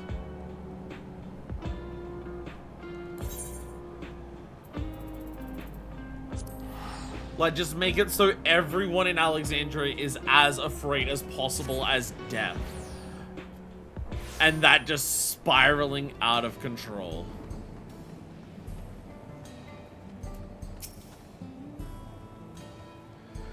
People who took care of me, gave me food, making sure I was alright.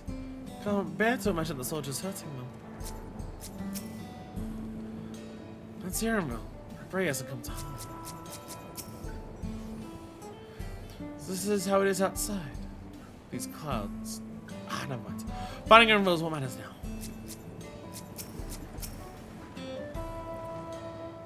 Things have settled down here, but I just not say Annabelle. Let's split up and look for her. Good old Sphene, researching the settlement area. Meanwhile, the rest of us, we can defend ourselves and head further out.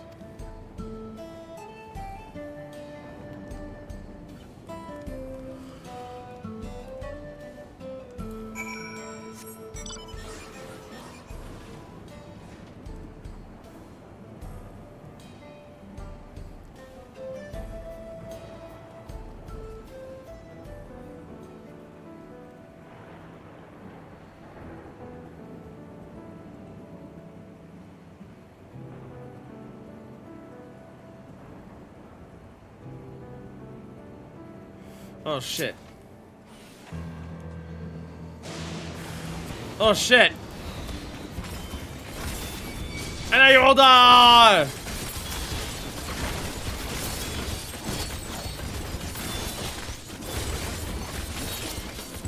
And then you all die! He's trying to force a hand, blackmails for the key in public in front of a panicked populace. I have no, like to what end is making the entirety of Solution 9 and Alexandria terrified of death? To what end does that help his goals of, like, evolution of mankind? To what end does that help his goals of, like, getting the key? Fucking idea. Thank you, oh thank you.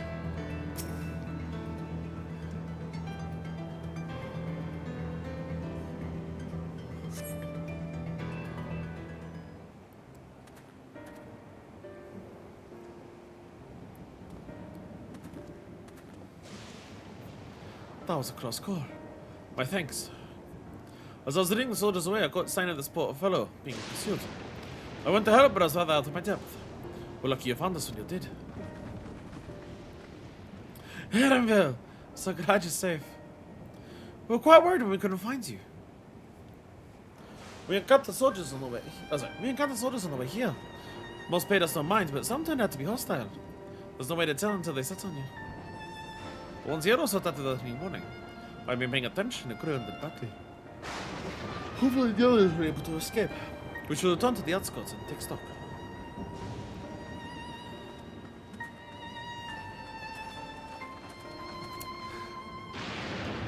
Again, to what end? To what end does this help Calyx? What is he trying to do? Again, he's like a science man, right? He strikes us with a lightning bolt and just goes, well, bollocks, that didn't kill you. So, like, causing chaos for the sake of chaos makes no fucking sense with his MO. So the fuck is the MO?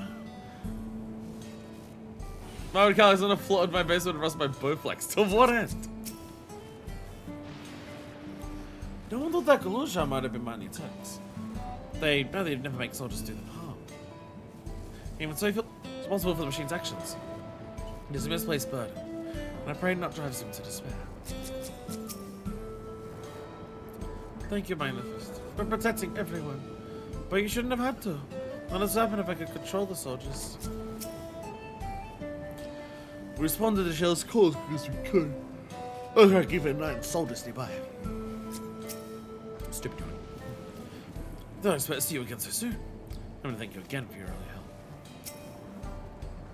help. Situation here appears to have been resolved, but I doubt it's the last of such incidents. I expect to see Mama tried out here. Given his own trauma, I wonder if he'd be honest.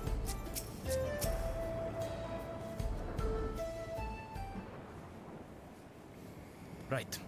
We're none the worse for the wear. But let's see what the situation is here. Geode and his people came and joined us while we were searching for you. After which we happened to encounter Malachite. His usher duties brought him here, and he has quite Because the idea that it's story just to tell. random soldiers attacking random people, I feel like it's meant to sell It's the a bit concepts of puzzling, death to say the more least. by Even so, I'll the try my best to random explain. nature of it.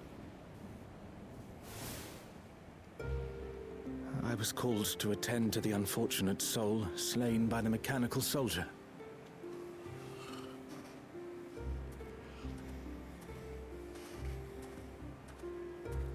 Your solo only dropped?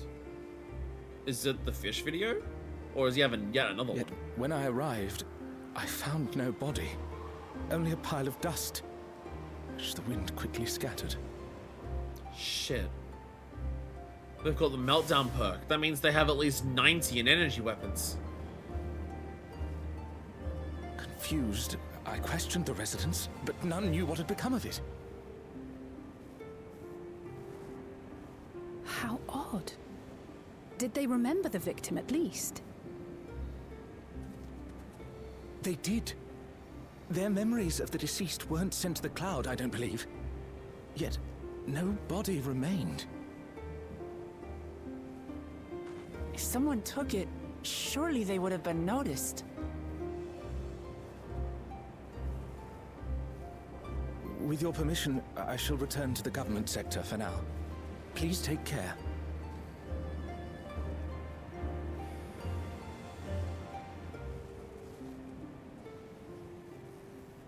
The soldier, like, how do the soldiers kill someone that hard that they just... This is terrible. Why would they make the soldiers do this? If preservation is behind the attacks, I fear this won't be the end of it. All the Neo-regulators have been distributed, and potentially 5,000 Endless are about to be born. What does Calyx hope to achieve with these killings? Surely it's not like use the people already Does to... he seek to frighten people into registering them? Like, surely it's not like, oh, the souls of all of the others are going to be used for the soul for the 5,000 left. Our starting ground for our base for the helping these 5,000 will be all of the others that we have. Because we can't build it from other worlds yet. Oh, thank the 12 you answered. Shale told me what happened. Is everything all right? I see. 'Tis a relief to hear that Erenville is safe. Alas, I do not have good news to share in return. A driver lost control of his vehicle when its interface became unresponsive, and it crashed into the Nexus arcade, injuring several people. Kryl and I are helping to render aid, but with the Sentries behaving strangely, we can't afford to lower our guard. Remain vigilant, my friend.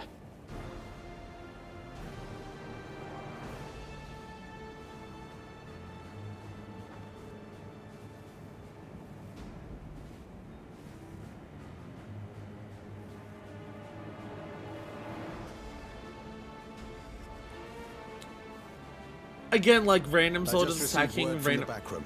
A hover cargo on TrueView threw off its driver, and it's rampaging through the area as we speak. It feels like it's meant to be like, here's a bunch of random ways you can Alphinaud die. had a similarly troubling Death can report happen for at me. any moment. Apparently, a riderless machine in the government sector came to life near a crowd clamoring for Neo-regulators. It proceeded to mow down several citizens, causing serious Okay, this is injuries. getting out of hands really fucking rapidly. This is a tragedy. We must go and help the people. This is getting out of hands really rapidly. Sphene, wait! I'm coming with you. Alphinaud is with Y'shtola, and he said they'll be all right. I'll go and see if other incidents have occurred elsewhere. From here, I'll head towards the quarry by way of the Drift Downs. Certainly a lot of hover cargoes coming and going in those parts. I'll join you. I shall remain here and speak further with the locals. I have company now, so you needn't worry about me. Then let's return to Solution 9. If we hurry, we can catch up to Oh, Namachi and Jesus. Sphene. Oh, this is gonna get so bad. Oh, this is gonna get so fucked. Oh, no. Oh, no. Jesus.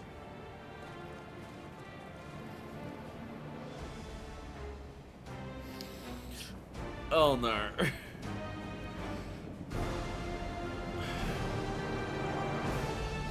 Again, is it to distrain the rest of them of Aether? Is it for some other thing?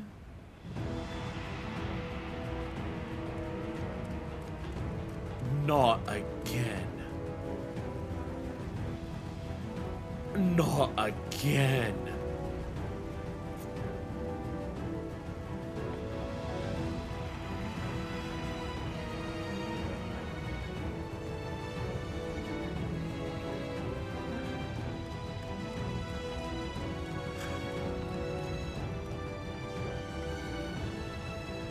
Sphene's gone on ahead. I leave her with you.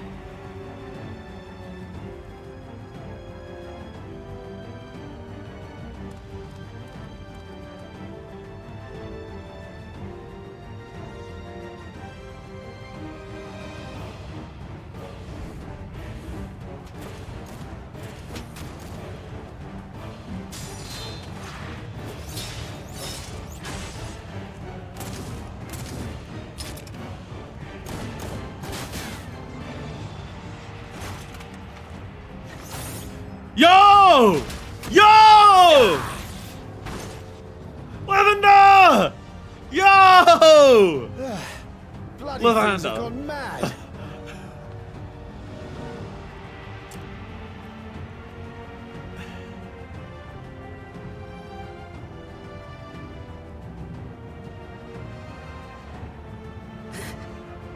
Why is this happening?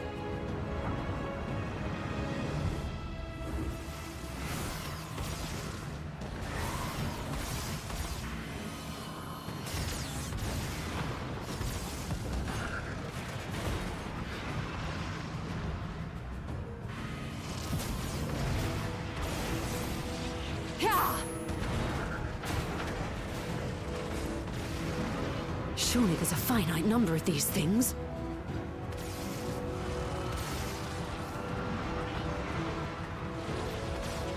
Everyone, please try to remain calm and make your way to resolution. This is just like before, when Zerelja unleashed the soldiers on us. I don't have any souls left. I don't want to die. I don't want to die.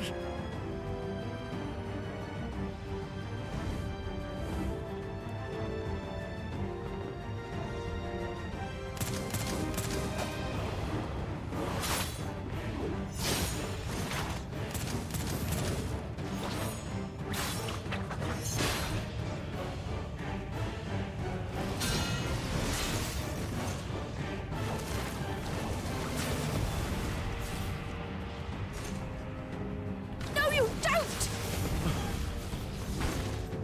Are you all...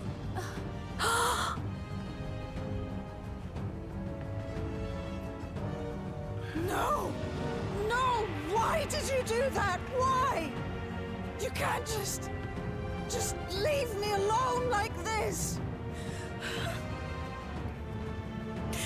If we had been endless, then you'd still be here. You'd still be with me. But now...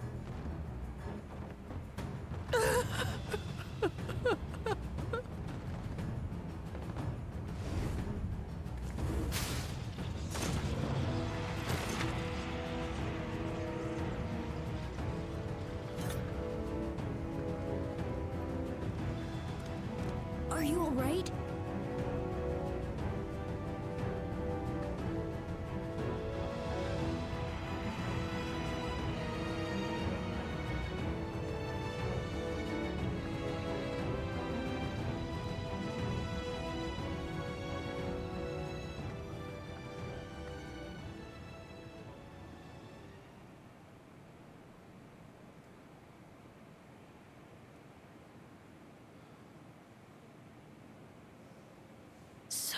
many hurt. So many dead. This is wrong. This is all wrong.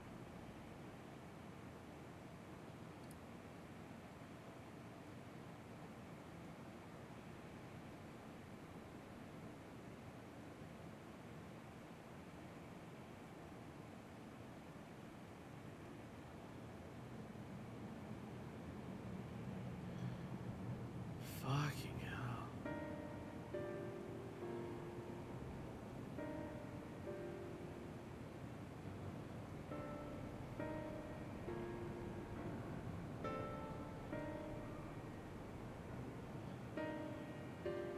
Well, at this point, the only thing that anyone in the entire city is going to be thinking of is death now.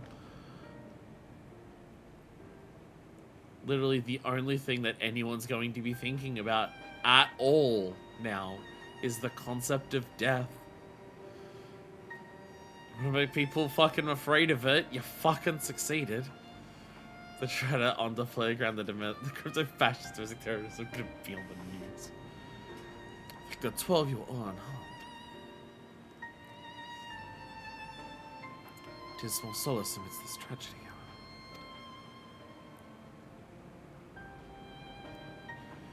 The machine rampage seems to have only been temporary. Soldiers and vehicles alike ceased to operate all at once, as if they had fulfilled their purpose. It's the same outside Everkeep. The members of Oblivion are keeping watch for good measure.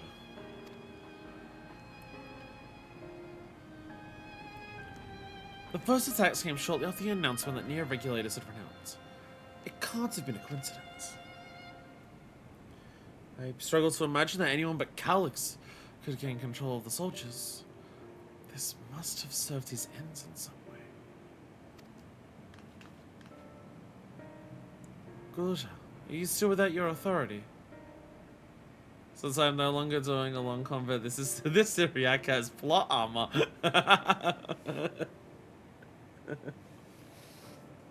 We've already had one dead Syriac. One dead Syriac per playthrough is okay.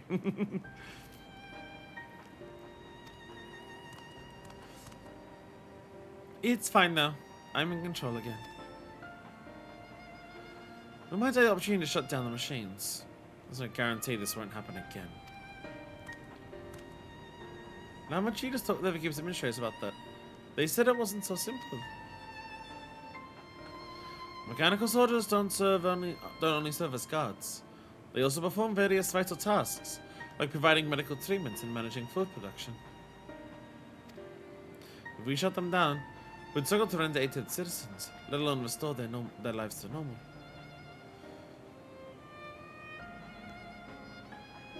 Something letting the military directly be ingrained into the structures of your society, where the military are the things that make the society function, means that the military can, like, exert control over the populace whenever it wants to.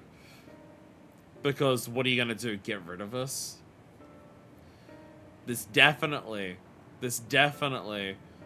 Well, honestly, military / police.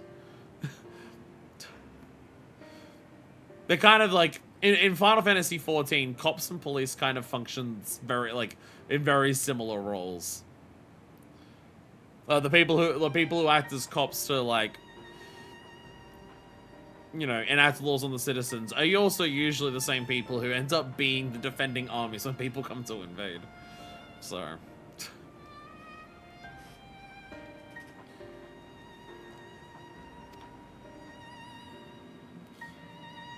I mean, it's a lie in our world. It's a lie that they do all of that.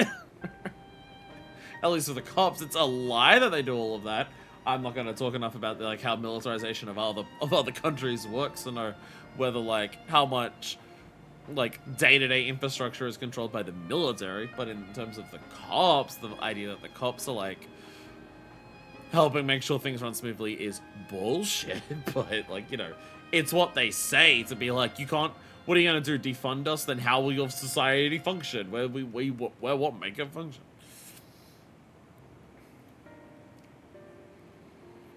I made it so they can't use weapons anymore, though. Hopefully that makes it a little safer. It's right, they've only got tasers now, not guns. That will fix all of the problems of the police. That seems to be the best approach for now. Thank you for your swift action, Closure.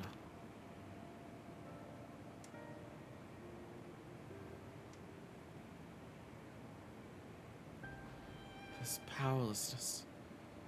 I can abide it no longer.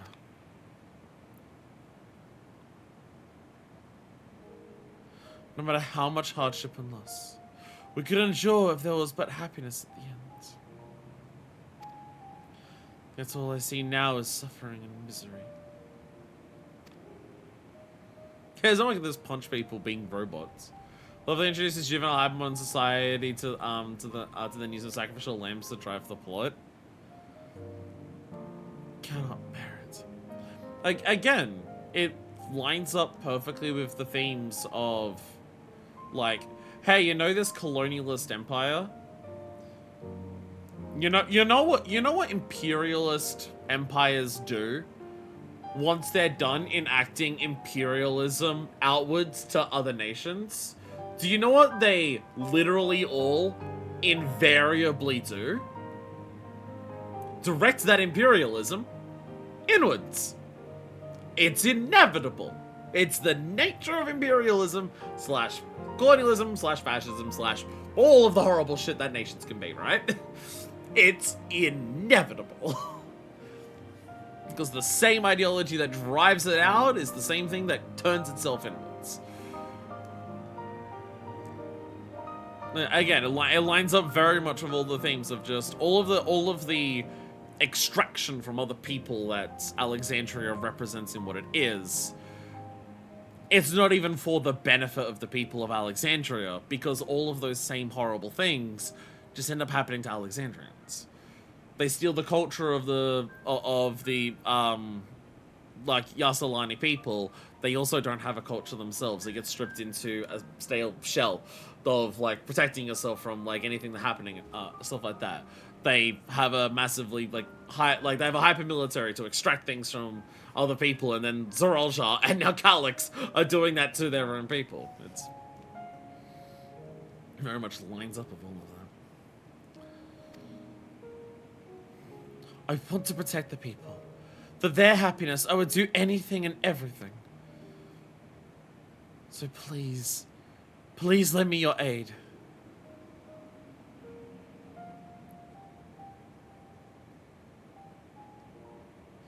Oh, Sphene, you found the words I wish you said back then.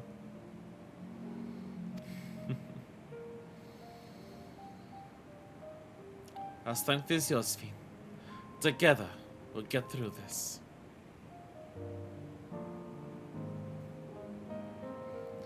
Let's split up and get to work. Might touch me to report the show, my friend.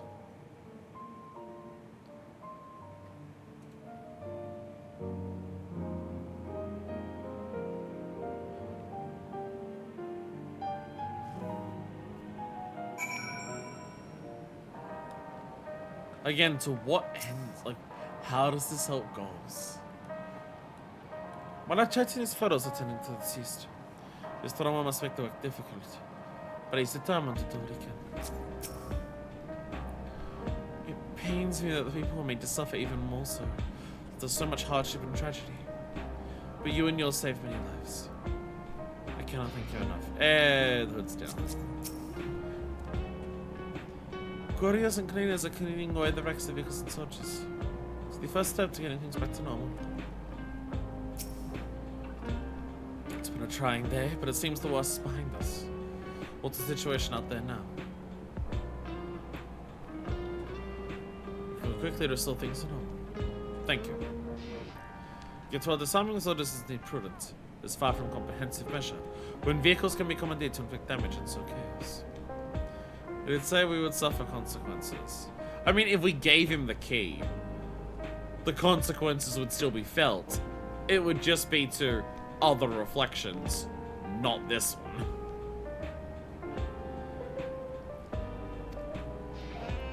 And unfortunately, every time we've seen him, it's been a projection, so even just getting rid of him hasn't even really been an option. We've only seen projections of him. We gotta find where he is and fucking stop him. For the time being, I've set up people to keeping a close watch on machines. I also have in mind to consult the authorities about enlisting hunters to our aid. I must regain my proficiency in magic. To that end, I shall seek advice from Yashola and Alice. Among the books we recovered from the castle was a grimoire I once used. I hope to learn to wield it again. At everyone's side. Hey! All of our arcanists stopped being arcanists at some point. Let's get another one back. As for the key, I think it best that it remains in your care. Though it means you will bear the greatest risk. As we learned with the lightning bolt, I can handle it. In order to ease your burden, I shall endeavor to become a capable warrior and make Otis and Selenia proud.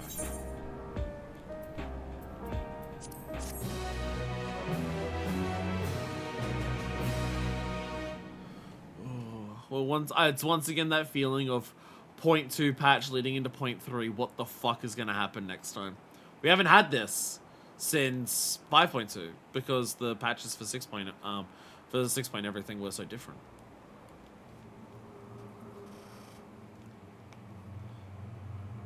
By illness weakened, by wounds unmade, by age decayed.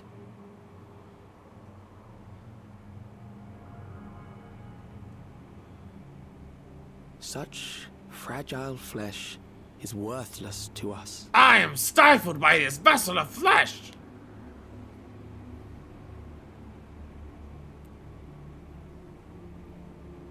So why have you got your medical equipment on? How mankind should evolve, shall evolve. I have already arrived at the answer. So if you're an endless, why do you have like the medical thing on there? A reminder?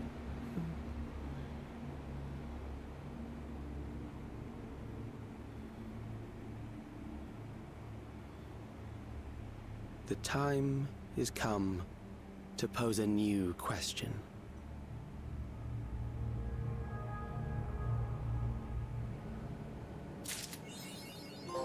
Seekers of Eternity. Kick the mid swing.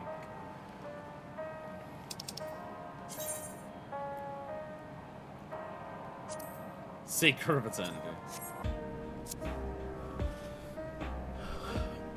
Again, shout out to, like, I mean, very good patch. Goddamn, good patch. Ooh. Ooh. A lot there. Meaty patch.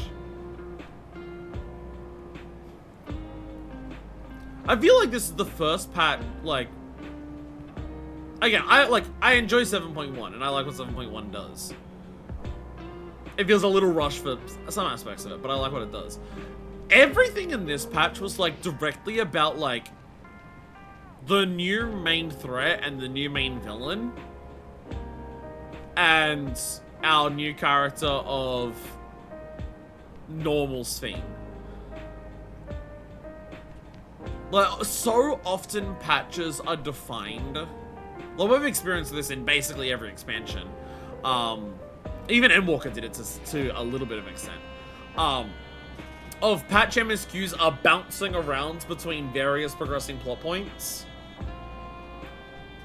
Like, shit, you gotta go deal with this, but also this happening is like, and it often comes up as like a point of contention for the Warrior of Light, of just being like, I hope you're able to handle all of this. There's a lot of things going down right now. I hope it's not like too overwhelming for you.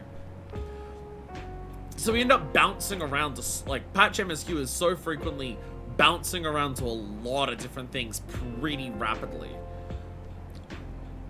Every part of this patch was like directly related to the new main threat, the new main villain, and the new, like, main character joining us. Like, even, like, the side diversions of, like, oh, we're helping Malachite deliver this stuff.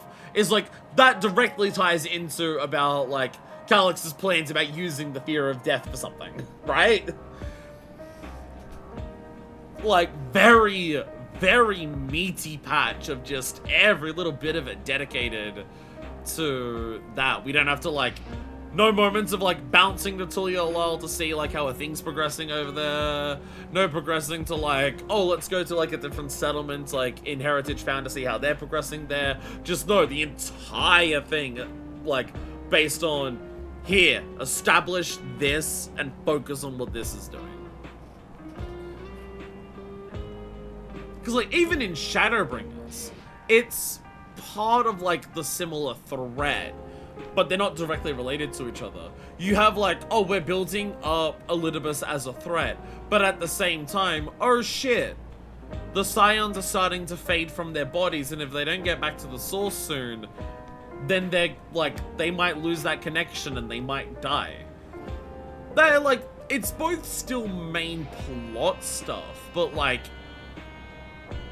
outside of the fact that Elidibus takes control of the Crystal Tower, stopping Elidibus isn't really part of the same plan as getting the Scions back to the source. Like, those are different objectives. There just happens to be an overlap in that you need the Crystal Tower for them. Where this is like all about this. And again, like even like you could say, oh, what about Queen Sphene? No, what about like Sphene showing up? That like that isn't directly about Calyx, but I'd argue that it is, because like Sphene's whole like lack of like purpose here and everything like that, and having to like confront with like the alternate parts of her. All of that is like accounting for like she's, you know, taking on all of the memories and all of this awareness. And that's allowing her to confront, like, the concept of death a bit more better than everyone else is having to deal with it for the first time. Very good patch. Very good patch. Very good patch. Now, time for me to look up online people's opinions of this patch. And for people to start turning around and saying, this is the first time that Dawntrail story was good. Because it's, like, the first time that, like, Book Lamont has had like less dialogue. For people to just be like, well, Book Lamont talked less in this than other ones. You see that every patch, yeah. Because a man was in it. But also, shout out to Calyx. We have somehow out Asahi.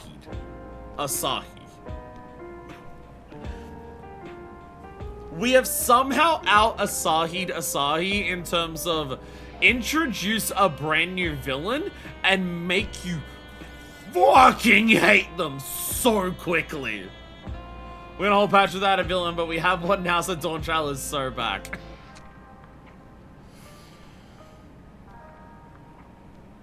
And then 7.3 comes out. Oh, the last patch was kind of plotting, was just a bunch of build up, no real payoff happened. But 7.3 had a bunch of payoff, so we're so back. 7.4 comes out. Well, the Dawntrail story is over, so now we're dealing with a new story, and we're not like worrying about like the Dawntrail stuff anymore, so we're so back. 7.5 comes out. 7.5 is teasing Evercold, and we're finally getting to a new thing. We're so back. Yeah. Yeah. Yeah. Introduced himself with one of the most admirable attempts on your life, which is saying something. 6 expansions in. Again, it's something that Dawntrail is very explicitly doing, and it applies to a lot of Dawntrail. Dawntrail is trying new shit when it comes to storytelling. Dawntrail is trying new shit when it comes to storytelling.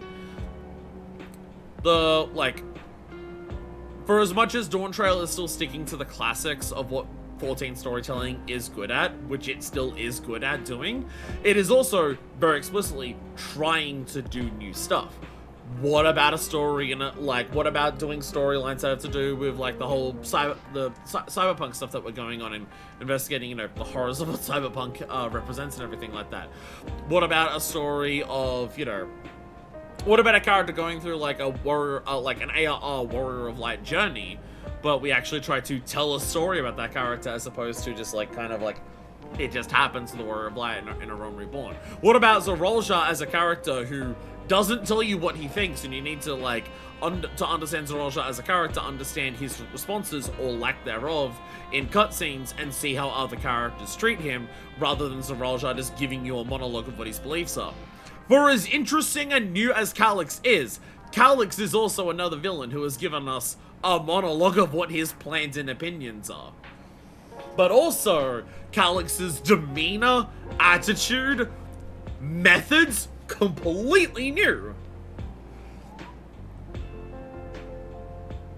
Again, it's like Dawntrail has a lot of strengths to it.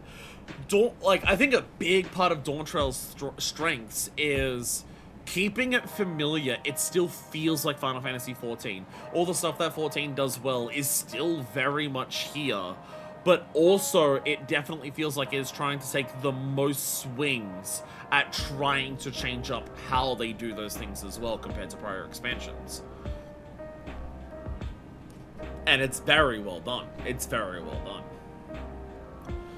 Like the art, like, and I guess by the end of the next patch we'll probably have an answer, unless 0.4 and 0.5 still lean into it more.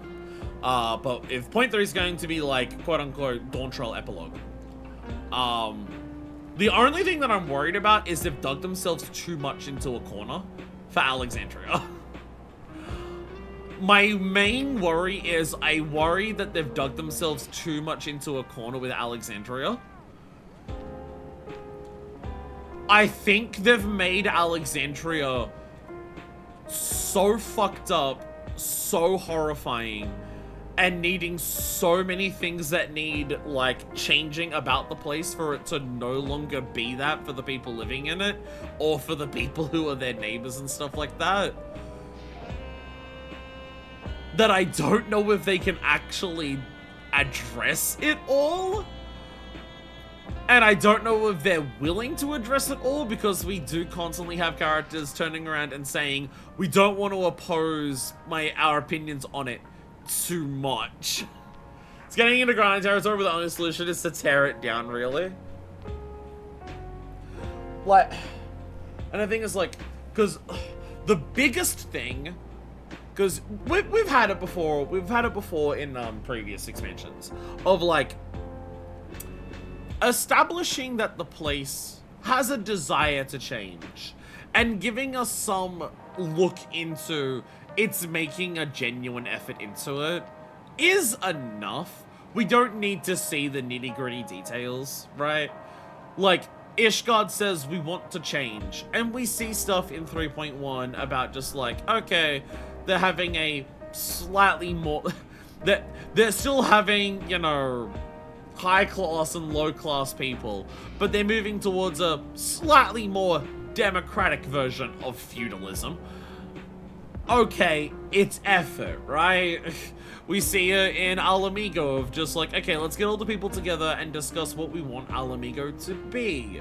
We see it with Yulmore, where it's just like, here are the people of Yulmore accepting the problems that they've done. Here's them, like, getting a leader who, like, seems to be legit about wanting to fix those things. We don't need to see every single bit of the process afterwards. We just need to see enough of a start of a genuine effort that when we check in with it later, we can hear that it's making progress and it is working. I mean, even Limsa Lominsa gets that in, like, 5.4. We don't see every little detail about, like, how Limsa is moving away from its past. But we see the start of it, of everything that Moab says to the leader of the, Kobolds. And, like, admitting the problems, like, willing to pay, like, her life if that's what it takes to do that. To, like, make amends and everything like that. You know, we don't need to see a bunch of it. We don't need to, like, get super nitty-gritty, but we need an honest effort. And I feel like the only thing that they could do for Alexandria, which I don't think they'll do, is by the end of 7.3, regulators are gone. I feel like the only thing that they can do to really drive the idea that Alexandria is willing to make it a better path forward is by the end of the Alexandria storyline, regulators stop being used.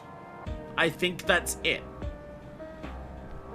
But I also don't know if they're willing to do that, because also Arcadion goes to 7.4. And regulators are kind of important to the Arcadion storyline. So are we in a situation where the patch cycle and the raid cycle means that the storyline can't have the resolution that it probably should? Because it would just be like, oh, I guess the Arcadion fighters are still using...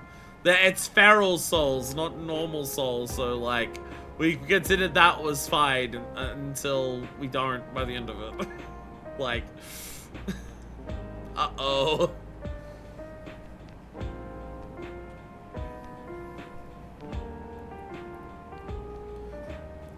But again, we've had this thought about Alexandria since we first got here. They've done such a good job of establishing the horrors of Alexandria. They've done such a good job establishing, like, again, the colonialist, imperialist, capitalist themes. They've done such a good job of, like, weaving all of that into what Alexandria is. And, you know, as Kraft said, taking it to, like, logical extremes, fantasy extremes of like what these systems will do to a place, both outward and inward. Like I think it was Trash, where it was like, you know, the colonialism by 1,000 paper cuts of just like slowly eroding a people's culture over time with just little things here and there until they have nothing left.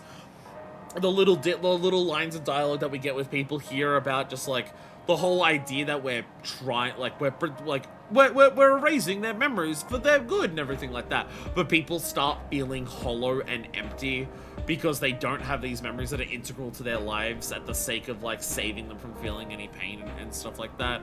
The ideas of, oh, well, we went to war in the Storm Surge because Electrope was such a precious resource that we needed to have Electrope to make sure we could survive the Storm Surge, so we had to take it from our neighbors. And then you get to Alexandria and literally fucking the entire goddamn place is made of Electrope.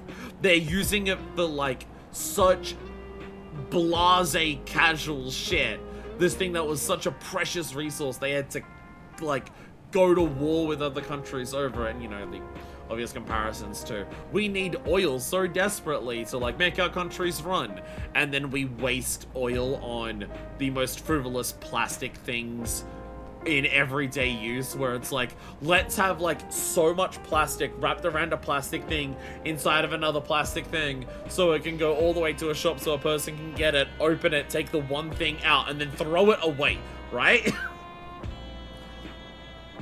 They've done such a good job establishing so much of the horrors of Alexandria. They've done it so well. I'm like legitimately amazingly impressed by how well they've managed to weave all of these ideas of Alexandria into so many like major dialogue moments and small little moments that we have with like unnamed NPCs even. They've done such a good job of it. But it's a city in the game that we have to be able to go to like hand in our raid stuff. It's a city in the game that we have to be able to travel to once we finished here. There's some elements of some people on the design team who want us to be wowed by all of the pretty lights inside Solution 9. There is the glamours and the mounts and stuff that is like directly cyberpunk themes that they want us to have fun with.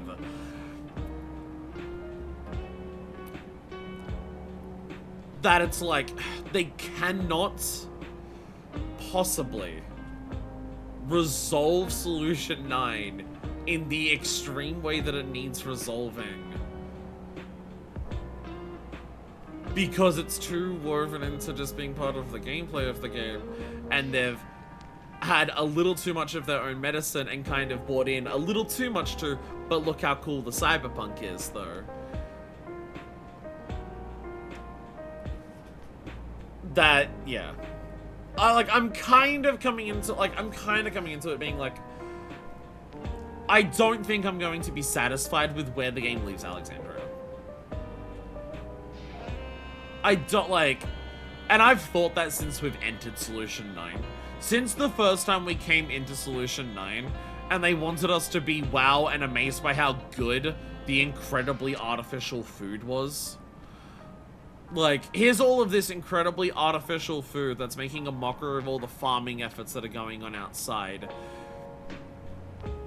And then you try it and it's like, oh my god, it's the best thing I've ever eaten. There's so much so well done about the establishing and the world building of Alexandria. But as I've suspected since the second stream that I saw of Alexandria with going into Solution 9, establishing and world building are fantastic. I do not trust the narrative to follow through though. I don't trust the narrative to follow through enough. Again, I don't need to see Alexandria completely and 100% fixed by us leaving it. But it needs to make a major effort to show that it's on the right path. And I think at this point, with how extreme it is, the only thing that can do that is the abandoning of regulators. And I don't think they'll do that. Because I think anything short of abandoning the regulators still shows that they're commodifying souls, and just there's too much you can extrapolate from a society that's willing to commodify souls into all of the other horrors that it does. If the society says we will no longer commodify souls, you can then see how that might extend to there's less stuff they're willing to commodify. They're less willing to commodify the cultures of the people of Yassilani. They're less willing to commodify, like, work into literally meaning life and stuff like that. And branching out from that, they can find their own identity again, instead of being a place that is afraid of everything, like, afraid of reality. They can become a place that finds their own identity again. And I seriously think that the only way they can achieve that is by having Alexandria say no more regulators. But I think that's too big of a step for the game willing to take, considering how much the game has constantly, like, we constantly get dialogue of, I know you might think how we treat souls is fucked up, but different cultures, but different people. It keeps going back onto that, and it's just like, that only extends so far, and like, we literally saw an example earlier in Dawntrail of different cultures, you can't judge us for the horrors, doesn't cut it past a certain level. And we saw that. It's Mamuk. It's Mamuk culture to try to create blessed siblings, to try and have these powerful leaders who can help lead Mamuk to a prosperous future. That's our culture, you can't judge us for it. And our response is, rightfully so, yes we can! You have a cave full of dead baby water! I don't care if it's your culture, I'm going to judge this! And it just seems unwilling to take that step with Alexandria. And I don't know why. Grodani is an idyllic, insular gated community with an unaccountable priest class. Especially temperate Ishgard with less outright heretic motives. People don't see a big problem with it. I mean, a lot of people see a problem with Grodania. The devs don't, for some reason. We had an entire possibility of fixing Grodania with the Endwalker role quest. And the Endwalker role quest just doubled down on, the elementals ain't so bad though. You gotta pest them a bit to not let everyone die. But they ain't that bad though. To counter that, I don't think Wookiee ever actually passes judgment on Mamuk. She just works to steer them in a better direction, while never outright condemning past actions. To be fair, I don't know if she... I guess, like, the moment you learn about the dead baby water, it's immediately, as Buckle Jar Jar is just like, this is fucked. No!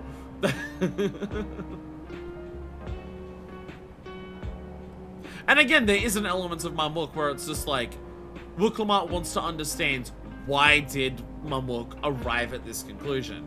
And the answer is, because Mamuk is a place where, you know, food is a scarce resource, there's not much variety of food, and that nutritionally doesn't help them.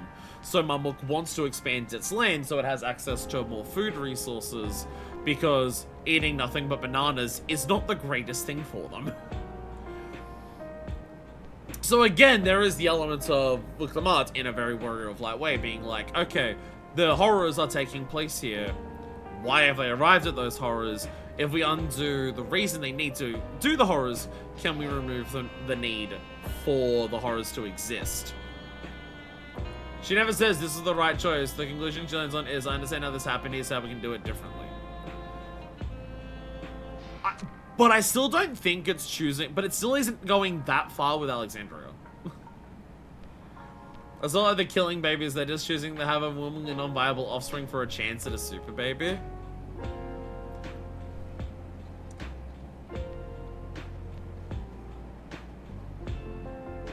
At what point does, like, hundreds of intentional miscarriages still count as killing babies, though? At what point does intentional miscarriage completely understand with the idea of that's going to be, like, 99.99% chance of miscarriage, but we'll do it hundreds of times anyway, count as killing babies?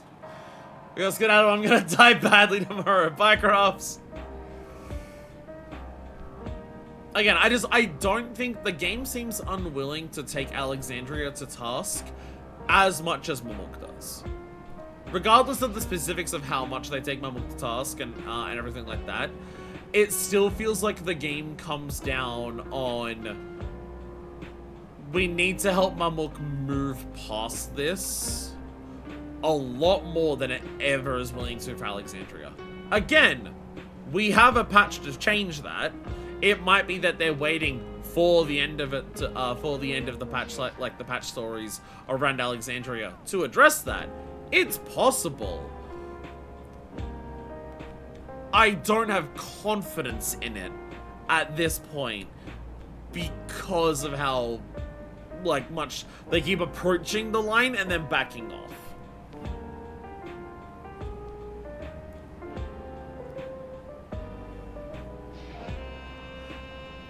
Anyways, we're not done. We still have, like, daily stuff to do. Well, not daily stuff, weekly stuff. There's still, I think it's only society and a custom delivery. Is there anything else anyone can think of that's, like, a thing that we gotta do? Like, as our turn-ins? Oh, there's one other thing that I know I want to do, but that's a specific thing. That's just I can do it now, not just like a normal thing. Custom delivery, and you can show off augmented courtly too if you want. Does it? But it doesn't change the design. It just changes the, Oh, we can look at actually Zelenia weapons. Zelenia weapons. I do want to look at those. Actually, no. Augmented courtly.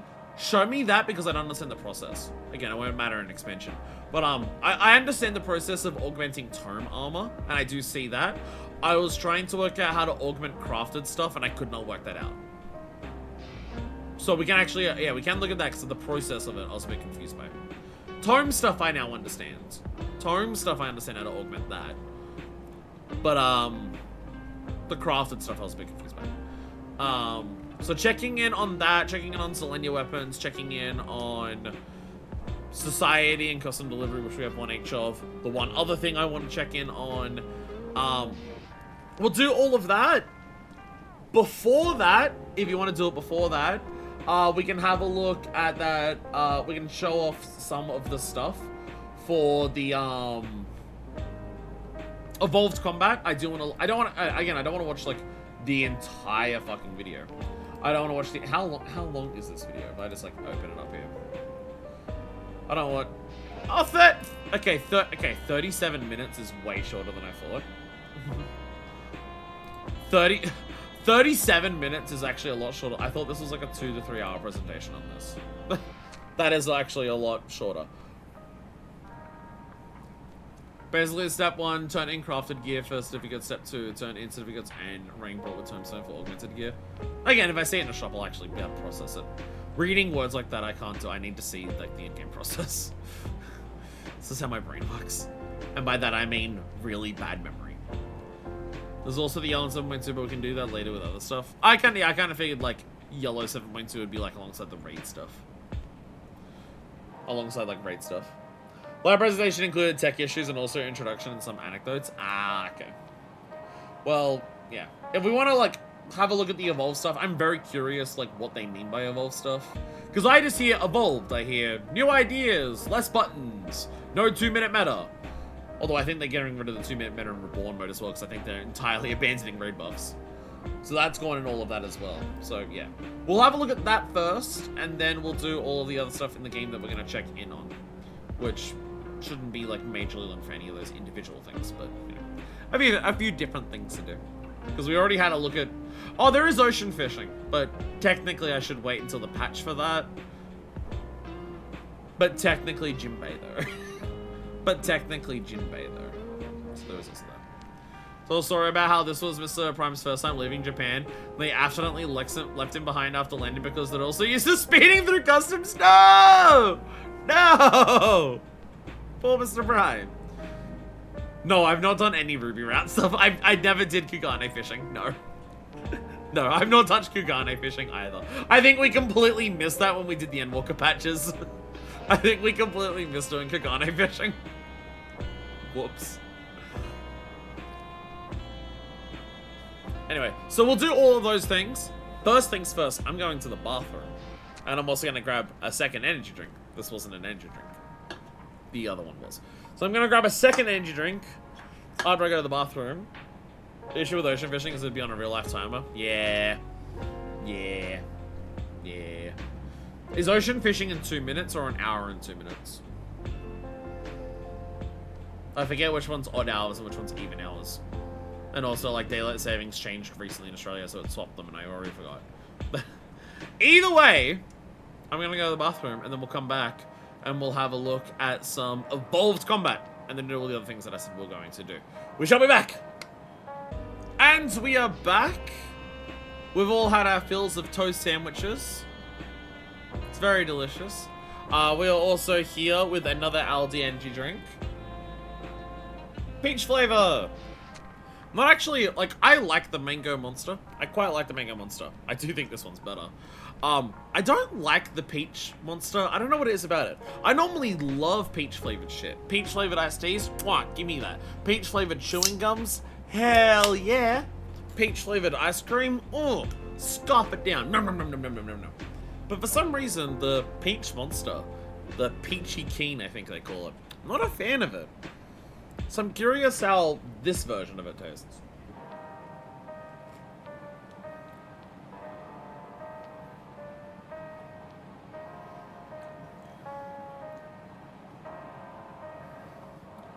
Better?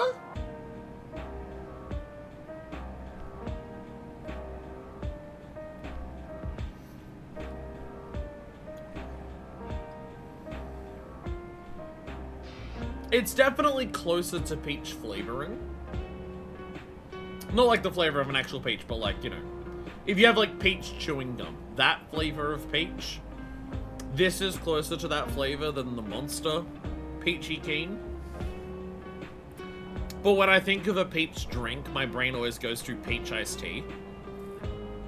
And the peach flavor of this doesn't taste as good as a peach iced tea.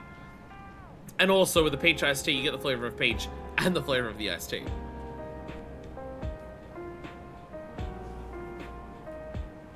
Why is Flying Power peach? Oh, that's just the brand. The brand is just Flying Power. It's Mango, Mojo, and just peachy. This is Aldi, the German supermarket. But there's a lot of them in Australia. It's their brand of energy drink. They used to have a cola-flavored energy drink, which was awesome. Because for some reason, brands don't want to make a Coke-flavored energy drink. But they did, and they don't have it anymore.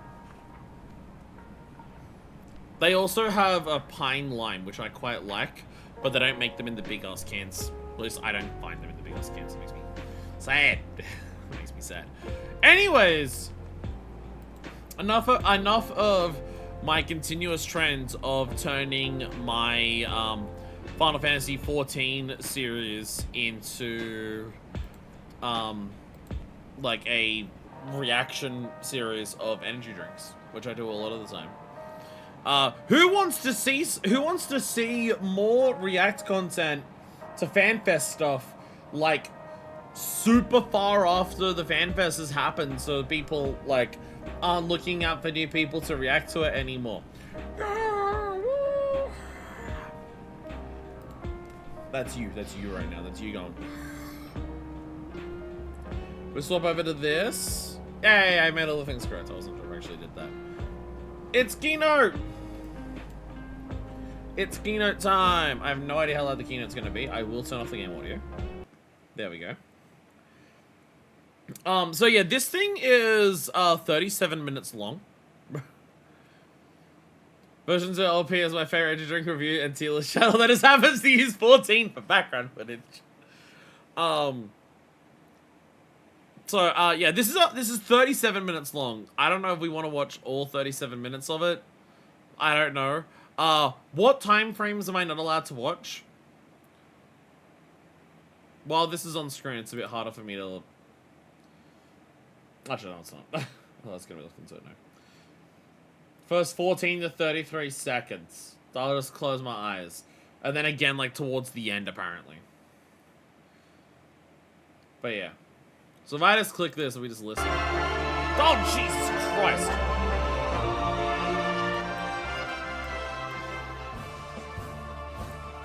Very loud. Not very loud. So first off, how's I it now? wanted to introduce the development concept that we had when designing this new system, and that is we wanted to build something that players both new and old would enjoy for years to come. And That's that fair. ultimately led us to the decision to have 2 modes instead of simply 1. So first off, we've got the Reborn mode, which, being based off Just look at the mainly words. existing job actions and mechanics, means with it you'll be able to keep playing the way you do now. Again, they don't want to force But that people doesn't into mean we won't Evolved be mode making small because adjustments MMOs have moving done that forward, before, but the foundation and it kills mechanics the are MMO. all firmly grounded in what already exists. Star Wars something. On the other hand, the 3 most distinguishing features of the Evolved mode are: first and foremost, we've redesigned the system to better highlight the characteristics of each individual That's a job. lot less buttons. Second off, we wanted to feature completely different Do we action have CCs? rotations than the Reborn. And third, we wanted to make things easier to understand by reducing the amount of actions necessary to set to your hotbar. I did see some comments about how people This may small bit. have misconstrued the concept of Evolved versus Reborn, and they were thinking Evolved mode is making Reborn mode more easy, but that is not the case. Sorry. The concept is. Oh, so we're not even hearing the trying Japanese words in to this. make Wow, they trimmed it a more lot. comfortable Okay. for very busy people, and trying to find the time to They play trimmed out video even when they're games, speaking and just in also Japanese. new players Okay. who may not be familiar They really with trimmed this down a lot. the different Fair. configurations, or people who have experienced other games and are now jumping into 14, for them to become used to the battle system with fewer inputs. It's not like we're trying to like simplify or make it easier on them. It's meant to be a different concept from that. There are some shared elements, but for the most part, you are getting a different experience. I mean, if the idea Rotations is will be different, less and buttons, it is a separate but mode each button from is each other. more interesting to When press. you switch over between Reborn and Perfect. Evolved mode, you can do that while you're in non-combat situations. When you are leveling your, say, Dragoon, you don't have to go a separate like progression route for just Reborn and just Evolved. It Yeah. grows, and then gear is also. You don't have to like switch it out. It's consistent. It's It is a toggle. You don't have to worry and about when like changing other Evolved things. mode is unlocked at 8.0, you are able to toggle between the 2 modes as long as you have the job. Whenever you Yeah. are jumping in, even if you are a new player, if that job Everything is on one hotbar available with for that you additional to ones, yeah. use, then you can jump right in. Or I'm sure Again, less existing buttons, but they feel players better. have already That's leveled just- I their like that characters to a certain degree, so you can jump right in as well. You are able to clear content no matter which mode you have switched to. Shout out to her The Ellison new Ease, by jobs the that way. are introduced with Evercold will only have the Evolved mode. The Evolved mode would be just slightly stronger. All right, Slightly, so let's take a 'cause we look wanna at push these people towards hotbar it. layouts for both the Reborn and Evolved modes of Paladin. That's So a lot comparing the less. two, you can see that the Evolved mode layout is a lot more streamlined. That's a So we have lot less. redesigned it so that all necessary job and role actions fit into approximately 16 buttons. I do want to let you know that we're still under development on this, so this could change. So now you're probably wondering how we got Yeah, don't the take this number as of gospel. This actions is just down concept. that far. One method was by consolidating basic combos into a single icon. Yeah, of course they did. Yeah, yeah. The So, for PvP example, designer. in This is Reborn literally mode, the, like the what Paladin PvP combo does. Of Fast Blade into Riot Sword Yeah. into Royal Authority took 3 icons. In Evolved mode, the Yeah. full combo is now executable by clicking the same No. button 3 times. This guy is the without clicking PvP, 3 like the different designer of the buttons. PvP We've rework we got in consolidated actions Endwalker. other ways This as makes a well, lot of such as sense. merging ones I that imagine had a lot of similar concepts we see mechanics, in that are or very ones much that were concepts of like simply, experimentation for AoE this. versions of an existing single target action. Now, some of you might be worried that a reduction in the number of hotbar slots. What do you say about might AoEs? I missed that though. Ones that were similar ways as well, such as merging ones that had similar mechanics, or ones that were simply AoE versions of an existing single target action. Now, some of you might be worried that a reduction in the number of hotbar slots might limit players by putting them at a disadvantage when attacking certain content. Play PvP, I'm you here to realize that's assure you not that true that's at all. not the case, as we've offset this by shortening recast times and increasing effect potency.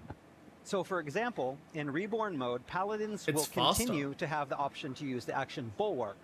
But in Evolved mode, Bulwark will no longer exist. But to compensate for its removal, the potency of remaining defensive actions will be adjusted to produce similar results. All right. Okay. And another way we were able to consolidate actions was by changing effects on targets. Again, the effects that are used and the names that are used.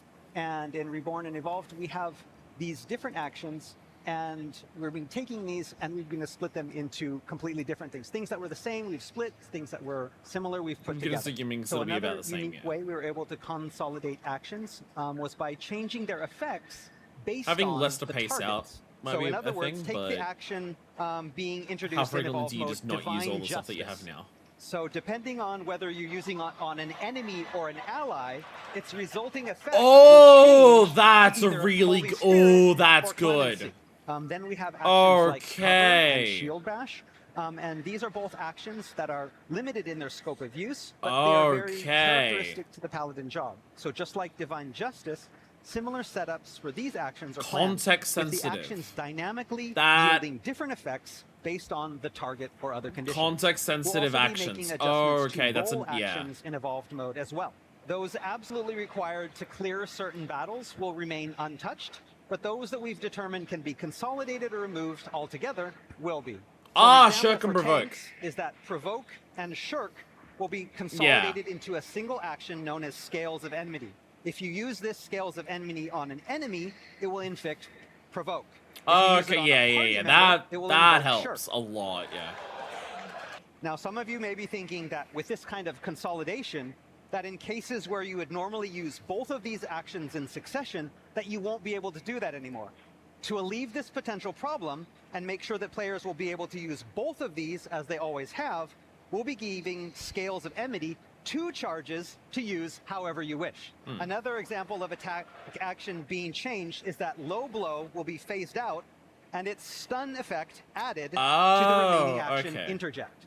So basically, by cutting the overall amount of keystrokes from the job's action, I could see some hyper niche, older content where it's like having access to both Low Blow and Interject separately does allow you to interrupt more actions. Because if you stun an enemy that has an interruptible action, it will stop it. So you use that and it goes on its own cooldown, and then the next time it appears, it's interruptible, and then you use Interject. So they're on separate cooldowns. So I could see maybe some old content having some niche-ass situations where being able to have them both on, like, different cooldowns could potentially help. But they also could just change that by just making the combined version have a shorter cooldown anyways. rotations, we're aiming to make things easier to understand. And again, any ultimately situations like that making exist where you job technically more can get more out of accessible to Reborn players. mode. So as I It mentioned, still exists. Another aim of Evolved It mode still is to make exists, each job feel so unique. it's not a problem. And the best way to explain that is to show you the new system in action. So You don't like like how some of the stuff is consolidated and combines things together? That's so completely back, fair. Paladin is already one of the Reborn jobs still used. exists. For Evolved mode, we didn't implement too many changes to play mechanics, and instead focused on drastically reducing the number of inputs in a typical rotation. So as I mentioned earlier in the presentation, Yo, the fucking one way we debug achieve menu that us was by fucking consolidating job combos gauges. into a single button icon. Fast Blade, changes to Riot Blade, changes to Divine Authority. Okay, that's not building on auto attack, that's Or building like on we just mentioned time before, passing. by changing an action's effect based on who the target is. So when Divine Justice, which is now a magic button, is cast on an enemy, it becomes Holy Spirit. When it's cast on a party member, it becomes Clemency.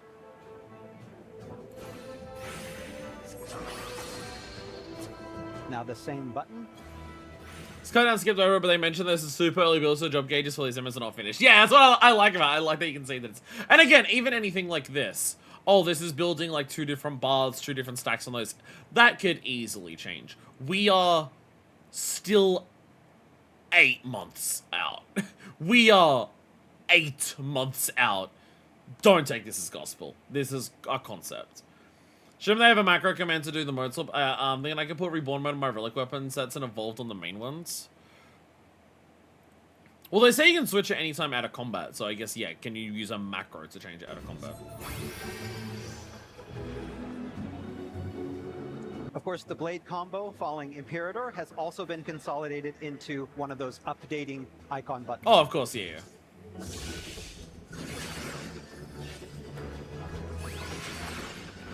Yeah. Yeah, the debug UI. Like, I love seeing that. I like a dev who's willing to let us see that. We are trying with Evolved Mode and Paladin is the addition of counter actions that become available when blocking certain attacks just right. So for example, upon successfully stopping an attack with Holy Sheltrum, Paladins can then execute a counterattack called Answering Strike.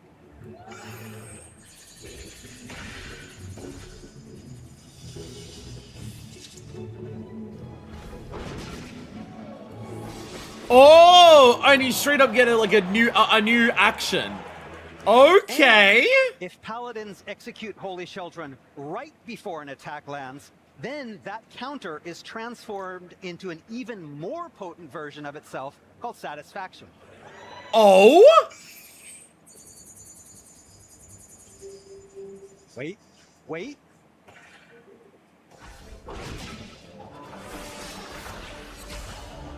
Ooh.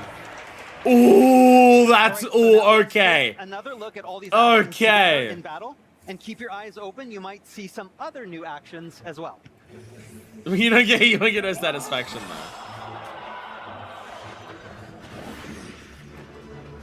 though. A lot of things to pay attention to.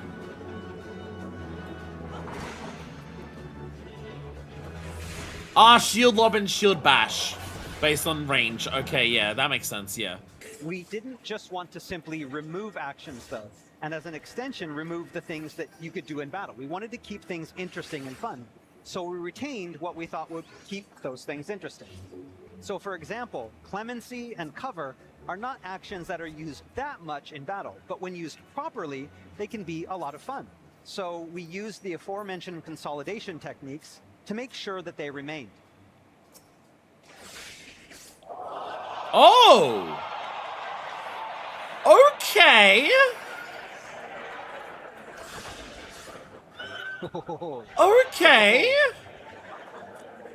See, this is what I mean. Less buttons, but the buttons feel way more distinct in what they do. The buttons feel way more distinct. Dash party member now autoplays cover, yeah. Less buttons does not mean less choices. It means better. It can mean better feel on what those buttons do.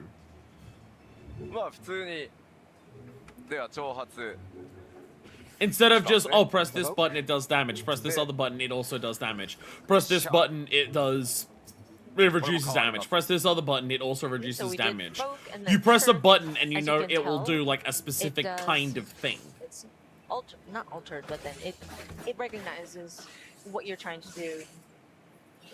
Shifts dynamically. So next up we have the... So what was that about? Okay, so we did both. Well, it was been testing over complete So from we the did beginning, both, and then rework. Shirk, and as you can tell, it does. It's Oh, it's the Shirk and not Provoke. altered, but then it recognizes what you're trying to do. So do we have Shifts AoE dynamically. combos? So next up we... Looking at this hotbar. Go back to this one. What's the AoE combo? What button do you use in pulls? Does your, like, 1, 2, 3 just become your 1, 2 AoE combo if you're, like, surrounded by enemies? Because I can think of, like, there's not many, but there are specific fights where, like, the choice between single target a particular enemy down and burn that one first, then do AoE on everything else, and AoE everything because that's better. I think they're really adjusted, so I think people are in conjunction that your AoE combos changes to AoE in groups. That's one thing where I'm not sure if that's a great idea. I don't know if that... Again, just because I'm thinking of the fights where you may specifically want to burn down one enemy first instead of doing your AoE. A first thing that jumps to my mind immediately is Alzadal's Legacy. You know how there's that one part in Alzadal's Legacy where you go into the room and the enemy in the middle of the room sucks in enemies from, like, the water tanks next to you. So the longer it stays alive, the faster that, like, the more enemies you'll have to deal with. So it's better to confront that situation by burning down the enemy first, to burn down that enemy first, rather than worry about doing the AoE combos, so you can ensure that it dies first so you fight less enemies. I have to imagine Posey have been adjusted to compensate for such things, I'd hope at least. Useful in Deep Dungeon, so we made sure that that made the cut as well. If there's one thing I could see, I don't know if they've mentioned it. You know how, in the current game, you know how there's, you can have buttons that turn into other buttons? And you get a choice between that or not? Like how many jobs at the moment, it's a Dawntrail development, have it where, like, oh, here's your 2-minute buff, or your 1-minute buff. When you press that button, it also turns into a new action to do that you, like, you get a use of that action for activating your buff. Like, I think a Gunbreaker. When you use No Mercy on Gunbreaker, you get access to Sonic Break. Maybe they'll give us that option for, Evolved mode. You can choose certain buttons to be separate if you don't want them consolidated. It would have to be a lot of options. There'd have to be like do you want Shirk and Provoke to not be on the same button, or do you want them separate? You know, there'd have to be that balancing act. But yeah, there's already a system in the game of do you want button consolidation or not on certain actions. So they might let us have some level of control over that with Evolved. So next up, we have the melee DPS, Maybe, Dragoon. maybe not.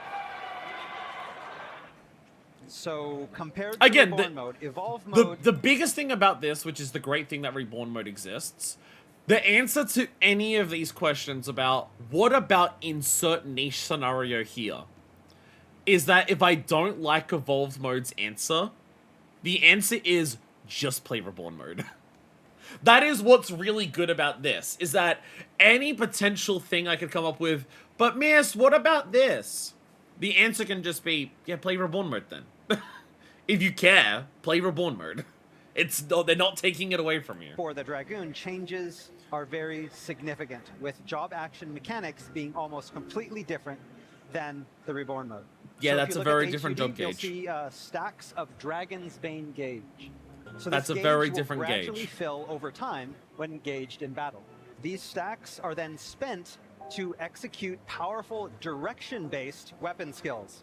So executing the Sinister Drive from the enemy's left will increase potency. And then executing Dexter Drive from the right. Also, if people thought they were getting rid of positionals. Also, if people thought they were getting rid of positionals. And then, after using both Sinister and Dexter drives, this will ready what is Fuck known as no! Chaos, which, if executed from We're getting behind, left and will be right a significant specific damage ones. bonus. Oh, that's nice. I like seeing that. So, to offset this increase of difficulty created by implementing this additional layer of attack direction specificity, we've added a little bit more leeway to attack's execution timing. We've also added a new jump, which is called Vengeful Jump, which ignores the directional requirements of the next weapon skill used. Oh! Oh, you get like a proc. You get a proc of True North on another attack. Okay. And while this is not specific to Dragoon, Face positionals, to let some players jobs should better have know that, that based they've on what they are. successfully executed a directional attack correctly, we'll be adding more intuitive graphical feedback. Monk should have a So face another big directional, change I to honestly Dragoon think. with the Evolve mode is the addition of Blood of the Dragon. Blood of the Dragon accumulates each time a Dragoon executes the aforementioned Vengeful Jump. And then when it reaches its max of 3, it readies an attack called Star Diver. Executing Star Driver then grants Life of the Dragon, which in turn allows the execution of a powerful combo. By the way, why does every job have continuation right now? Paladin a continuation, and so does Dragoon. In addition, executing the aforementioned Star Diver Is that a will limit? also ready the one-time action Sky High. With Sky High, players will fly high up into the air, landing several moments later to deal massive damage. The Dragoon PvP limit!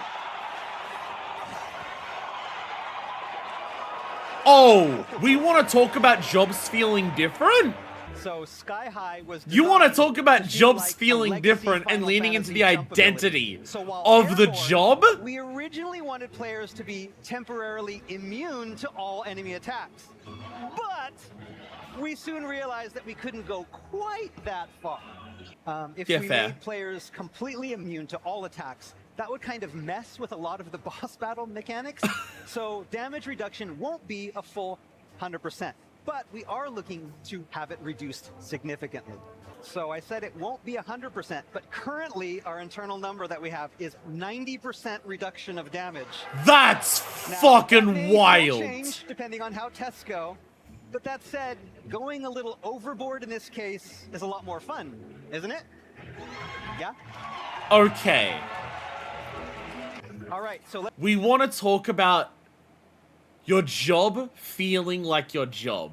We want to talk about your job feeling like the job fantasy of what that job should feel like.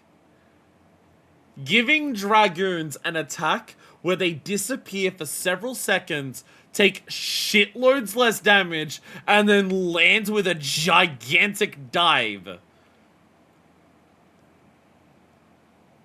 This, I mean, you can hear the crowd in this one. Dragons falling down the floor on a floor swap's gonna be funny. Said before, so many jumps. I mean, you can hear the crowd. I feel like this is the one where it's like, oh, they fucking get it. The stuff with Paladin is cool, don't get me wrong. This is the one that tells me, oh, they fucking get it. They know what they're after. They understand what people mean by, I want my job to feel like my job. The jobs feel too similar. No other job's gonna have a button that feels like this. Nothing high up like into this. the air, landing several moments later to deal And you can hear the massive crowd. damage. You can hear the crowd see this and go, oh. Oh, when they talk about changing shit up, they fucking So Sky High mean was it. designed to feel like a legacy Final Fantasy. So damage reduced significantly. So percent reduction of damage. That's Now, so that may fucking still wild. change depending on how tests go.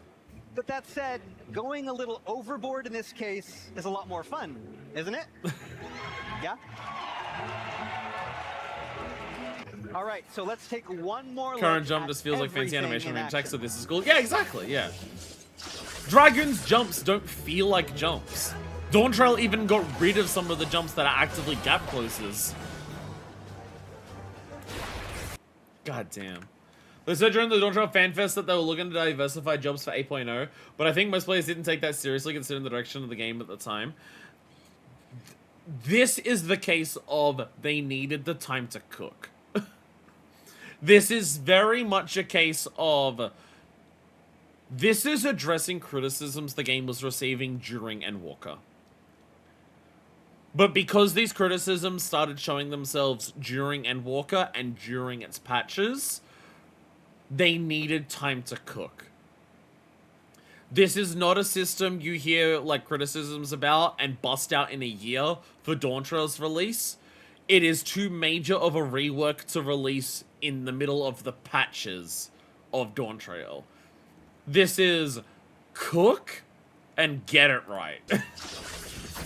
Because it's such a fundamental shift to the game, that if you get it wrong, people are going to be fucking pissed. Even if they can go back to Reborn mode. If they don't get this right, people are going to quit the game. Even if they can go back to the old thing. There will be some people where it's like, but it does less damage and I don't like it, so therefore I quit playing, even if I still have the option to do the old thing. But the old thing's not optimal.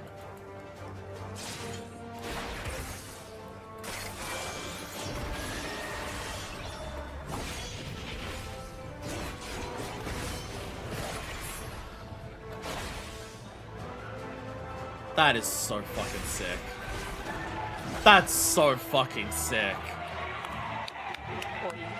Again, willing to give a job such a distinct button says a lot.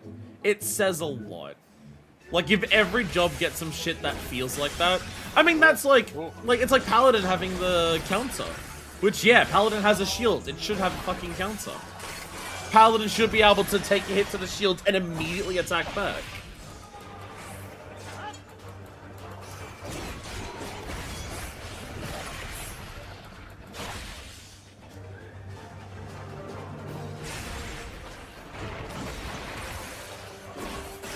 I feel like some of these rotations are going to be like lightning fucking fast. Like, I feel like some of these, we're showing an example, so we had a set rotation that we did, but are going to last like 30 it's so seconds. Exhilarating, and also, is this I recognize this from PvP for Dragoon. Elusive jump? Giving you, yeah. Elusive jump gives you access to Wormwinds. This is straight up from PvP. Your elusive jump that jumps backwards gives you access to a ranged attack. So you use this to get out of the way of an attack, and you get a really strong range attack so you don't even lose uptime. And I think you will experience that this is a very different feel as a Dragoon, so I would love for everybody to try it out when it comes out. So now this, again, isn't specific to Dragoon, but all of the jobs, we've tried hard to make these new rotations something that are not only fun to play, but also really represent the feel of each job. So for Dragoon, that was about making those signature jump attacks and combining them with the improved Blood of the Dragon mechanics to create something that feels really slick and tight. And like Paladin, with Dragoon, there was also originally a glut of these actions, so we worked on paring down that number as we went. Again, if there's less buttons to press, but every button feels so much better to press because it's so much more distinct, and like, you know, when you press this button, you're doing something way more than just it does X amount of damage. I don't care that there's less buttons. All right, next up we have White Mage. Chat, I'm getting really fucking hyped now for Evercold. Alright, so out of all of our healing jobs, this is way further than I fucking... When people said Evolved mode is like showing off some stuff, this is way fucking further than I was expecting. And that's why we wanted to make the transition from Reborn mode to Evolve mode as smooth and accessible as possible. I mean, I feel like for everyone, this is way fucking more than they ever first expected up, here you can from see like the job Sanctity rework. gauge. And this fills every time you cast a healing spell on an ally.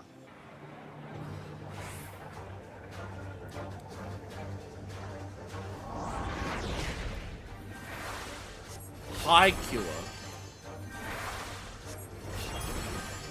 So this is directly connected with a new action called Holy Sanctuary, that when cast, depletes the gauge and deals damage in proportion to the stack.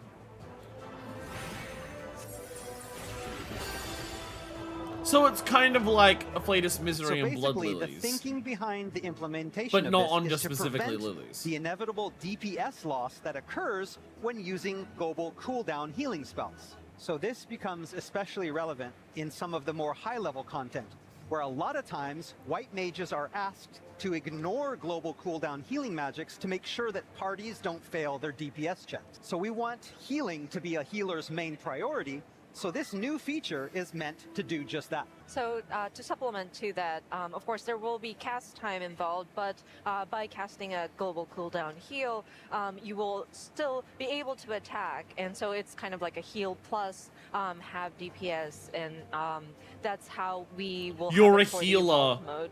It makes So sense in that your cast conjunction times with are this, dedicated we've removed to healing. casting times for most white mage attack spells. We want the main focus to be on healing spells with their cast times and not on the attacks. Oh, that, yeah. Again, that leans into the idea of what is a white mage. White mage is a healer. That works a lot better. By making non-healing basic attack spells instant, it makes them easier to implement in rotations without disrupting healing, and easier to incorporate into duty content strategies. Finally, we recognize that a lot of white mages were using the same basic attack spells over and over again. So, to alleviate that monotony, we're There's still, tweaking certain spells to have... This still feels like a lot of off-globals, though. This still feels like a lot of off-globals, though. Like, there's still Benediction, there's still Tetragrammaton, there's still Aquaveil, there's still, like, no, Liturgy. Well, no, sorry, that's Liturgy there. That's Liturgy. There's still, Temperance, the Wings. There's still, it still looks like quite a few off-globals. different effects the first and then second times you cast them in a row. Hey! Healers have combos! Alright, so let's see. Healers have everything in action. combos!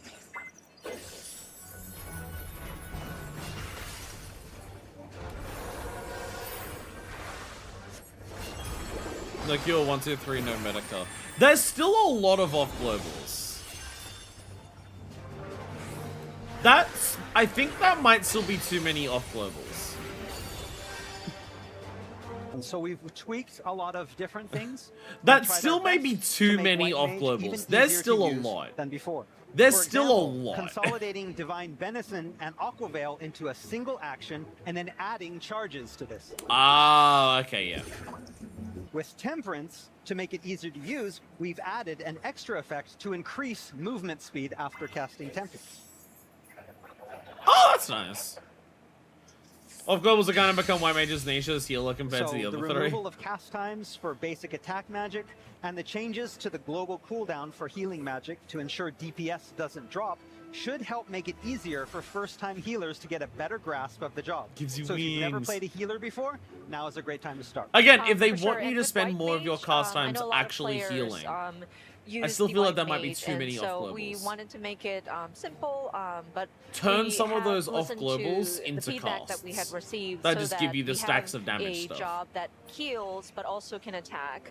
So finally we have the range Like, make DPS Benediction a bar. cast. So Like, just like with an Dragoon, on-global, like a Evolve global mode for cooldown bards, cast. We'll see some major changes to the mechanics. The main concept. How the fuck is Bard gonna work? I heard they're getting rid of, like, buffs in general. Like, across the board, buffs are just gone because buffs are not interesting buttons and fuck the 2-minute meta. Bard's identity, though, is buffs. That's its thing. Like, the point of Bard is to be the support that buffs the party. So how the fuck does this What work? we're aiming for with this is maintaining that bard's strength as a supporting role to other party members, while putting more emphasis on songs, specifically when and where you execute which songs. So here we have the performance gauge.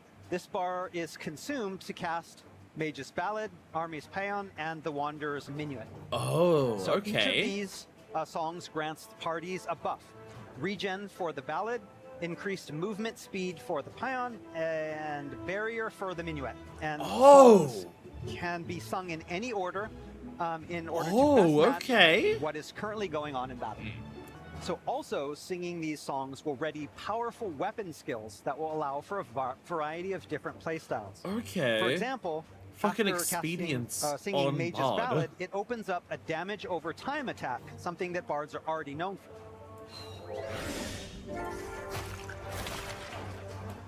Oh, okay.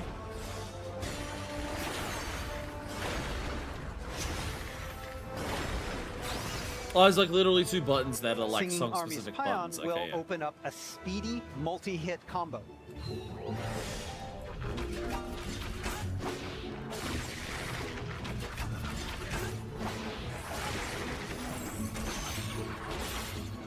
And with the Wanderer's Wide Minuet, volley which, animation, by the way. After a combo, Wide will volley unleash animation, a by the way. devastating single strike.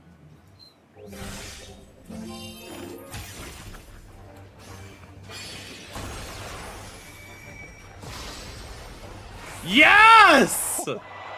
Yes! So Cast finally, time! Another new way to play with the evolve mode. Cast time, is as it introduced fucking with the should. addition Of what is called Wanderer's Arrow. This, when used in tandem with movement in a certain direction, allows the character to jump in that direction while shooting. So, left, right, front.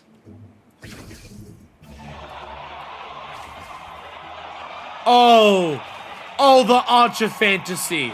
Oh, the Bard oh, they get it so much. Of course, this attack can also be used standing still as well. Oh, they understand it so much. So let's take a look You at want all to of these in feel action like one your at a time. job. So Bard changes between darting and flipping around to the thing while firing off arrows to standing still to deliver a powerful heavy shot while singing songs at just the right time to help out the party.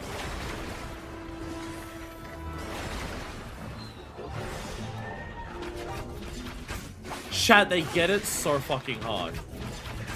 Chat, they understand.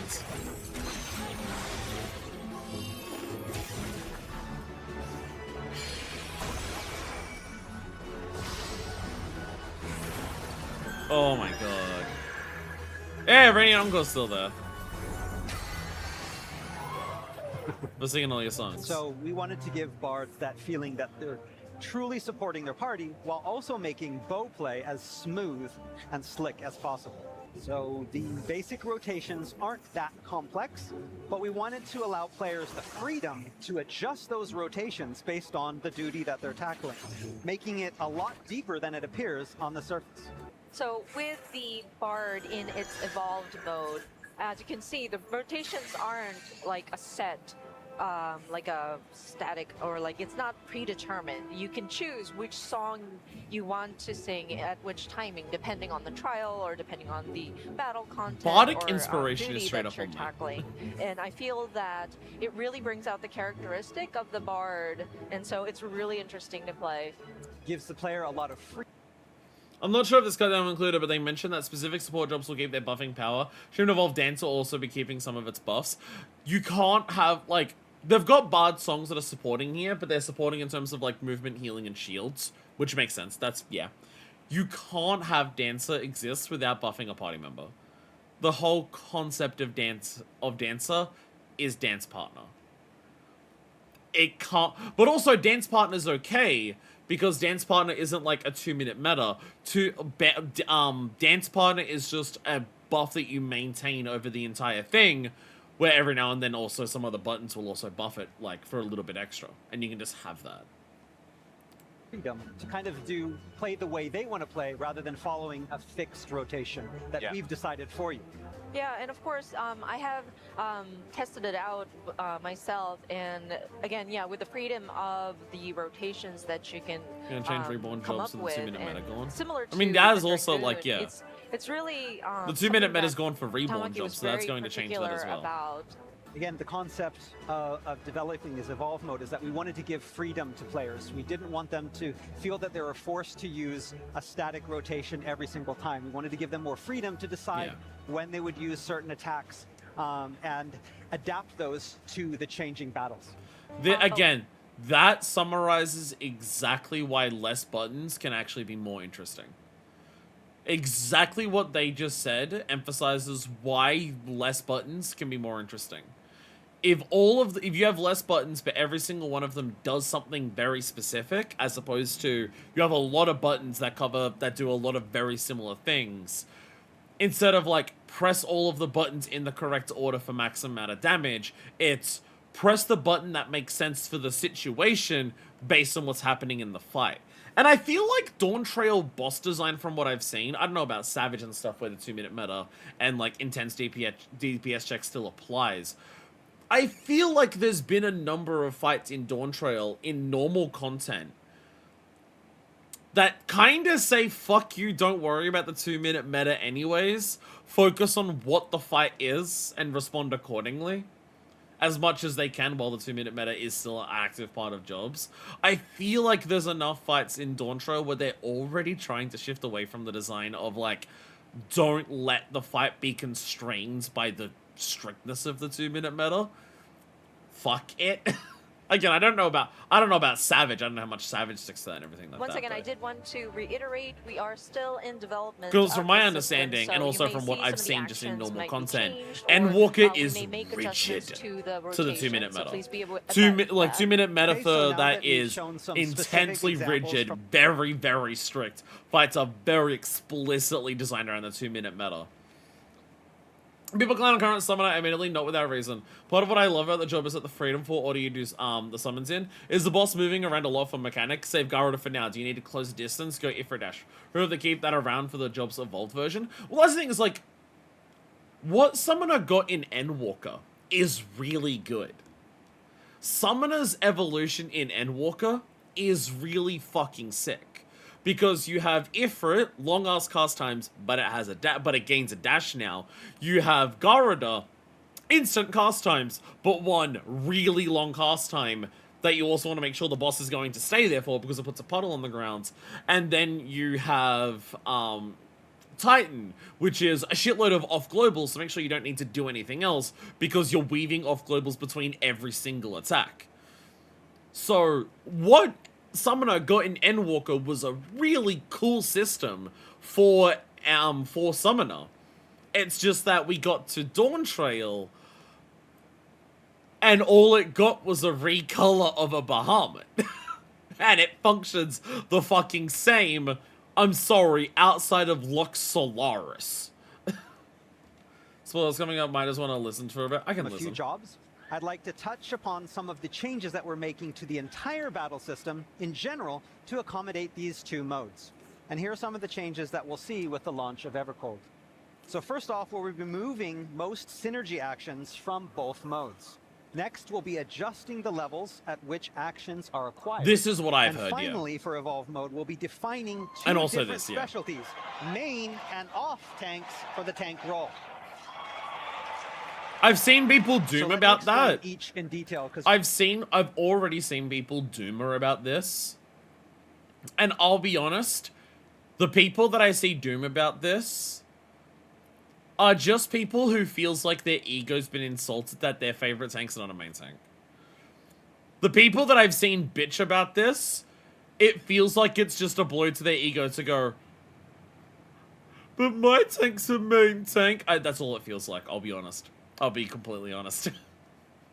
I'll be completely honest, that's all it feels like. You probably have questions. So first up, with synergy actions, we'll be removing or changing the effect of those actions which increase party member attack. While we understand that many players it's the difference between pure and shield healer. Yeah. Of party play proficiency. Yeah, it's pure and shield healer. It's the distinction between that. Negative impact. Which, hey, if you want your tanks to feel more different, having them be more distinct in terms of main and off tanking what they're better at is a good way of doing that. Yeah, only evolve mode. Again, if you don't like it, if you want your little baby warrior to be a main tank, play Reborn mode. And finally, the dev team, the battle team, is forced to design new job and boss battle mechanics around these existing synergy actions. Like, it's not just that the 2-minute meta is something that the player base is bored of. It's also that the fight designers have to design around a very rigid system for every single fight in the game. I honestly wouldn't be surprised if the fight designers are more sick of the 2-minute meta than we are. This I would not be was actually surprised. quite hard. And especially with playing as a party and you are tackling the boss encounters, there is this element where you kind of strategize to match your timing so that you can maximize that burst and get that synergy buff. And that's kind of what makes party play fun, or like that's one of the good things about the party play. That said, there are those disadvantages or like the negative points that Tamaki had explained with the job actions and considering the synergy and having that sort of 120-second timing from a design perspective as well. You tend to see like similarities across the different jobs. Whenever we try to give a little bit more individuality to a job, we see that it doesn't align necessarily with the burst timing, so that may cause some frustrations.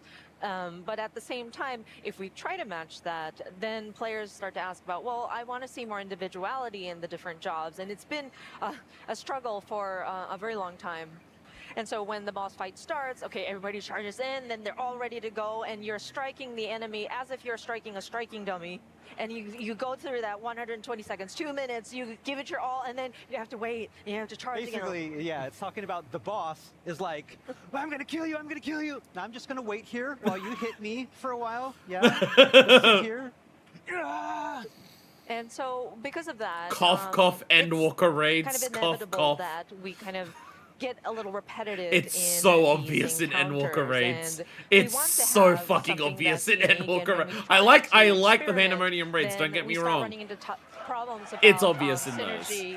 It's obvious in the Endwalker raids. Where when everybody's timing aligns, the boss is gone, and so that's frustrating. We don't want that happening. So we really wanted to have players have that freedom. Chat, they seem to get it so fucking hard. It's about giving freedom to both the players, for you to be able to do what you want and not be bound by these cycles, but also give freedom to the developers to create something that is more than just the 120-second This cycles entire of thing attacking is so and then fucking nothing, encouraging. and attacking and then nothing. Now What's up, he has Mix? more freedom to do a lot crazier 42 things months, in battle, fucking hell. and you have the freedom to do a lot crazier things as well. This entire thing is so encouraging. God, Obsidian. Again, like I mentioned at the top, the main So concept much of surrounding this. these changes is to create something They will that free players us will from the enjoy for wheel. years to come. And we felt that doing away with synergy actions So was a much step of what in we the right see direction here to is achieve like, So yeah, for they fucking example, get it. like say a They ranged fucking DPS, get it. may still retain their support actions as a sort of personality or like their individuality, but it's not meant to kind of make your rotation static, and we'll make sure that we are adjusting accordingly. So next up for evolved mode specifically, we'll be adjusting the... You know what a funny thing is, like, I'm like, again, I don't do Savage content, so like, it could be a bit different. I'm not like a massive doomer when it comes to job homogenization and the 2-minute meta. For me, as a person who's been, you know, playing the game a lot for like 4 years now, but never gone into like Savage raiding, I never considered like the 2-minute meta or like how different jobs feel as being like bad. I considered it like fine to good, but very obviously I can see the room for improvement. Like, even for me now, I still feel like a lot of jobs do feel quite different from each other in certain ways. I don't find the 2-minute meta super frustrating, but again, I'm not a Savage Raider, so having to worry about, like, if I drift it in a normal trial, it's not a big fucking deal, so I'm not a Savage Raider for that. Again, it's the same with, like, the gearing system. There's a lot of these elements that they're addressing for the community where it's like, I'm not even a person where I'm just like, this shit needs to change or I'm not playing the game because I'm so bored of it and I hate it so much. But all of the things that they're talking about, in terms of like the gearing system, shift from dailies to weeklies, the changes to combat here, is all stuff where I'm just like, I've not hated how any of this is currently in the game, but I can easily see this is all stuff that can be improved. And they're like going one by one across like every little detail and checking it off the checklist in terms of, we are aware, we have a solution. Level at which actions are Again, required 8.0 for could all come jobs. out and it could all be So fucking the plan terrible. is to have the hotbar full But this of is all very necessary encouraging. actions by level 50. Yeah. Going into roulette is no So this longer going to will feel like you're only not help playing the solve job. The problem of action rotations feeling too simplistic when playing level synced duties. It will also help newer players to a job get the feel of the difference between Reborn and Evolve modes early on. Yeah. Then, after level 50, instead of adding new actions, we'll introduce changes to ones already set to the hotbar, such as adding extra effects or derivative actions. Yeah. And so because of this, you will have all the required actions by level, around level 50, and you will have your set, so to speak. And so I think that makes the Evolve mode a little quicker to get all of your actions in place. So I worry that people are going to take this to think, oh, you're going to have all of your buttons. Or you're going to have, like, all of your actions by level 50. I mentioned it literally earlier on stream today during the dungeon of just, like, what's the, like, outside of just, like, you know, get to level cap so you can do content. Like, how will your job feel cooler going from 100 to 110 if you don't have something new and shiny to do? So I worry that people are going to get to Evolve mode and be like, oh, I don't have literally everything at level 50. This sucks. Yeah, nothing else to add to the hotbar after 50, which I think is, like, still very reasonable. Still very reasonable. Again, if it's just, like, in my mind, I'm imagining, like, past level 50, like, every, like, cap past that, like, at 60, something gets an extra action. At 70, something gets an extra action. At 80, something gets an extra action. You know, I'm kind of thinking like that in my mind. Like, so each expansion onwards, you get like an extra thing that each button can do. Or like an extra, like, it turns into something else to do another thing. Yeah. I just worry that people are going to see this and be like, oh, you get literally everything by level 50. And I don't think they would do that. One, it means that, like, if you're leveling a brand new job past 50, nothing changes between 50 to 110. That makes it less exciting to level up a job. But also, if you have literally absolutely every single thing that a job can do by level 50, new players who decide to play in Evolved mode may get overwhelmed by how much they have by level 50. But again, giving them all of the different buttons that they have and all of the main things that make up what that does gives players a much better understanding of what their toolkit is at lower levels, and means when you get synced to lower level content, you still feel like you're playing that job. Yeah, like, White Mage doesn't get lilies until 52. How many fucking, like, how many jobs you get in a Heavensward dungeon, and you still only have one fucking AoE button? if you ever do need to go into the level synced dungeons in the lower levels, I think you might, that Evolve mode might be a good option to choose. So finally, with Evolved mode, we want to redefine the tank role into two unique paths. Those two paths being main tank and off tank, with both having their own characteristic playstyle. So for example, main tank jobs will focus on mitigating damage and countering enemy attacks. So Paladin will fall under a main tank role, and the new tank in 8.0 will also be a main tank. Off-tank jobs, on the other hand, might will be a excel shield at job. protecting allies and low main tank. So, I'm going to say the thing that is on literally everyone's mind when they say this. So Dark Knight uses health for damage, right?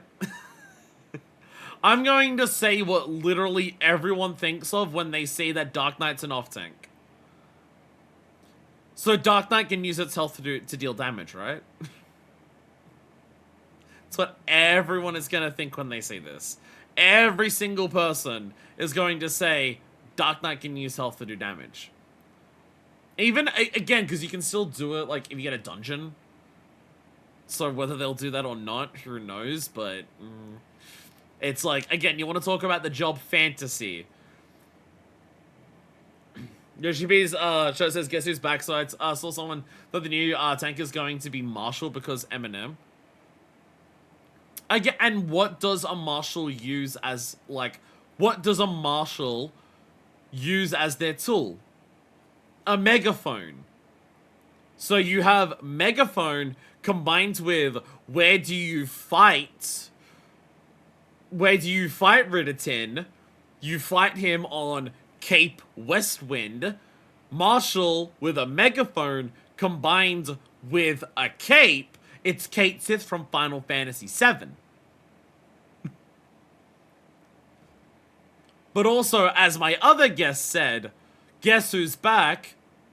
If you go by the song Guess Who's Back, the person who's back is Shady's back. Slim Shady.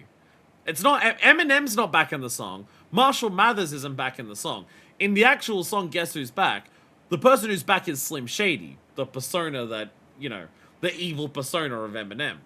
Slim Shady shades Ridderton has a gun shield on his arm, a gun on his arm. Shades combined with gun arm. It's also Barrett from Final Fantasy VII. I am thinking in more dimensions than anyone else when it comes to this. And if even one of those is slightly right, I'm going to laugh my ass off.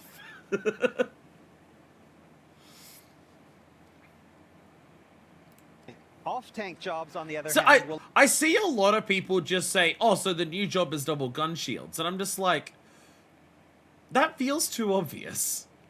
I see a lot of people just assume that the new job is just Ridderton. I've seen so many people say, oh, so the new job's Ridderton. You'll have 2 shields and they have guns on their shields. And I'm like, that feels too obvious.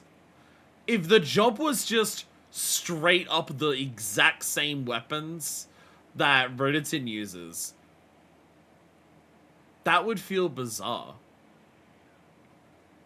I could see it as some form of, like, infantry, like, I could see it as, like, you know, kind of like a riot shield idea of just, like, gun plus shields. The people who keep talking about how they want the ranged tank. It could be that. It could be like a riot shield idea of you have the shield and at close range, the shield is the attack because it's like a shield designed to stab and stuff like that. And at range, you hide behind the shield and fire the gun. I've seen people talk about wanting the ranged tank. An idea that's really hard to implement because the point is the boss runs to you if you're the tank. But if you have to disengage, you run away, bang, bang, bang, you shoot from behind the shields. I could absolutely also see that being a thing.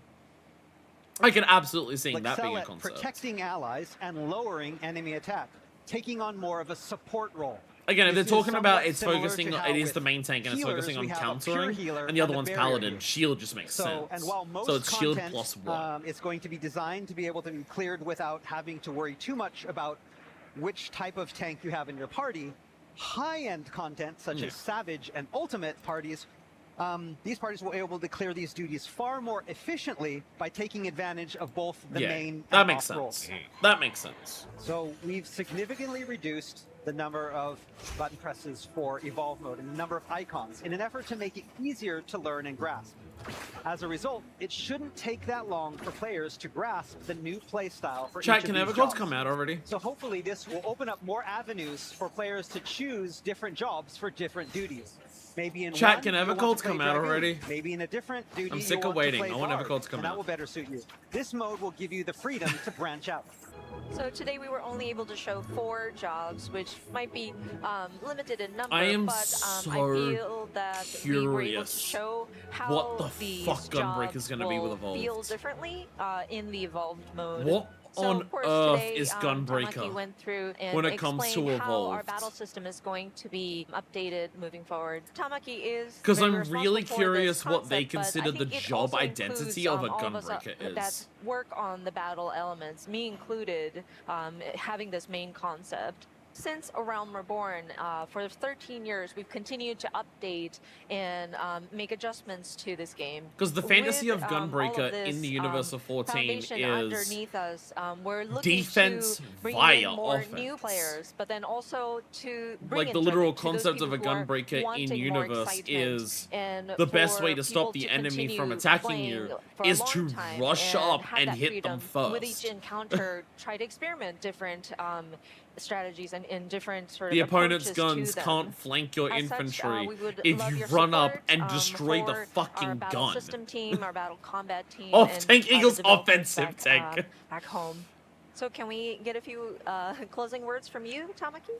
So, not to repeat myself, but the Because Reborn I could and see Evolved ideas of modes are like about creating the an way that easy-to-use, Gunbreaker intuitive control meets scheme the to boss help not only is new players, via but also get attacks. those players who maybe have stopped playing a lot of battle content back I into could the see ring that again. where it's like On top of that, the it's about giving more Gunbreaker options attacks the to players boss who already and enjoy fucks Final up the boss Fantasy in a way 14's that battles, drops and the opening up even damage more of jobs the and roles boss. to them. And 8.0 certainly won't mark the end of the changes either. Final Fantasy XIV still has a lot of life in it, and will continue to look to evolve the battle systems for as long as we need to.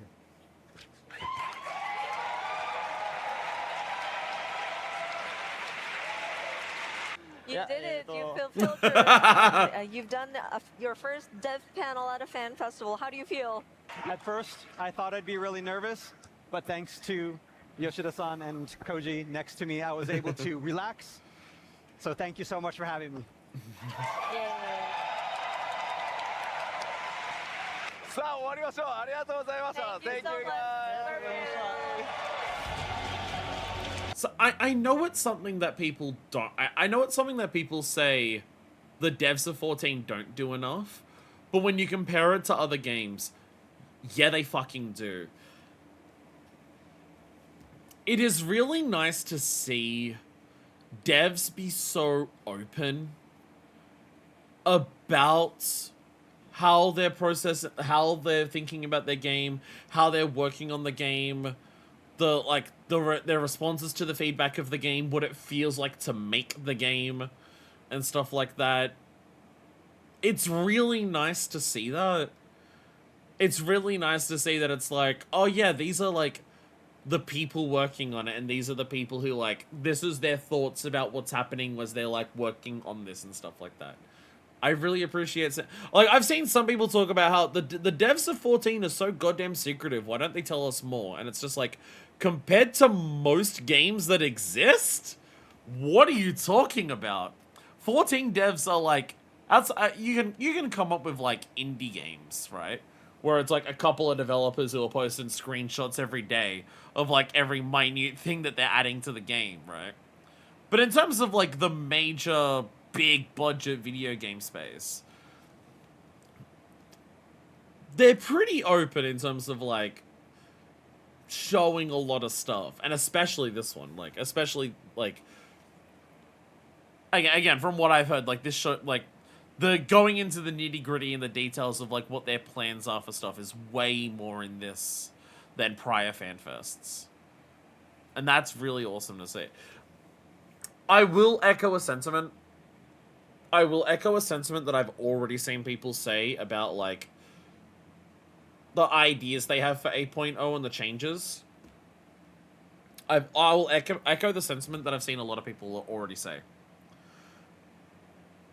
The fact that they are willing to take such a massive swing, even if it potentially completely and utterly fucking whiffs, makes me way more excited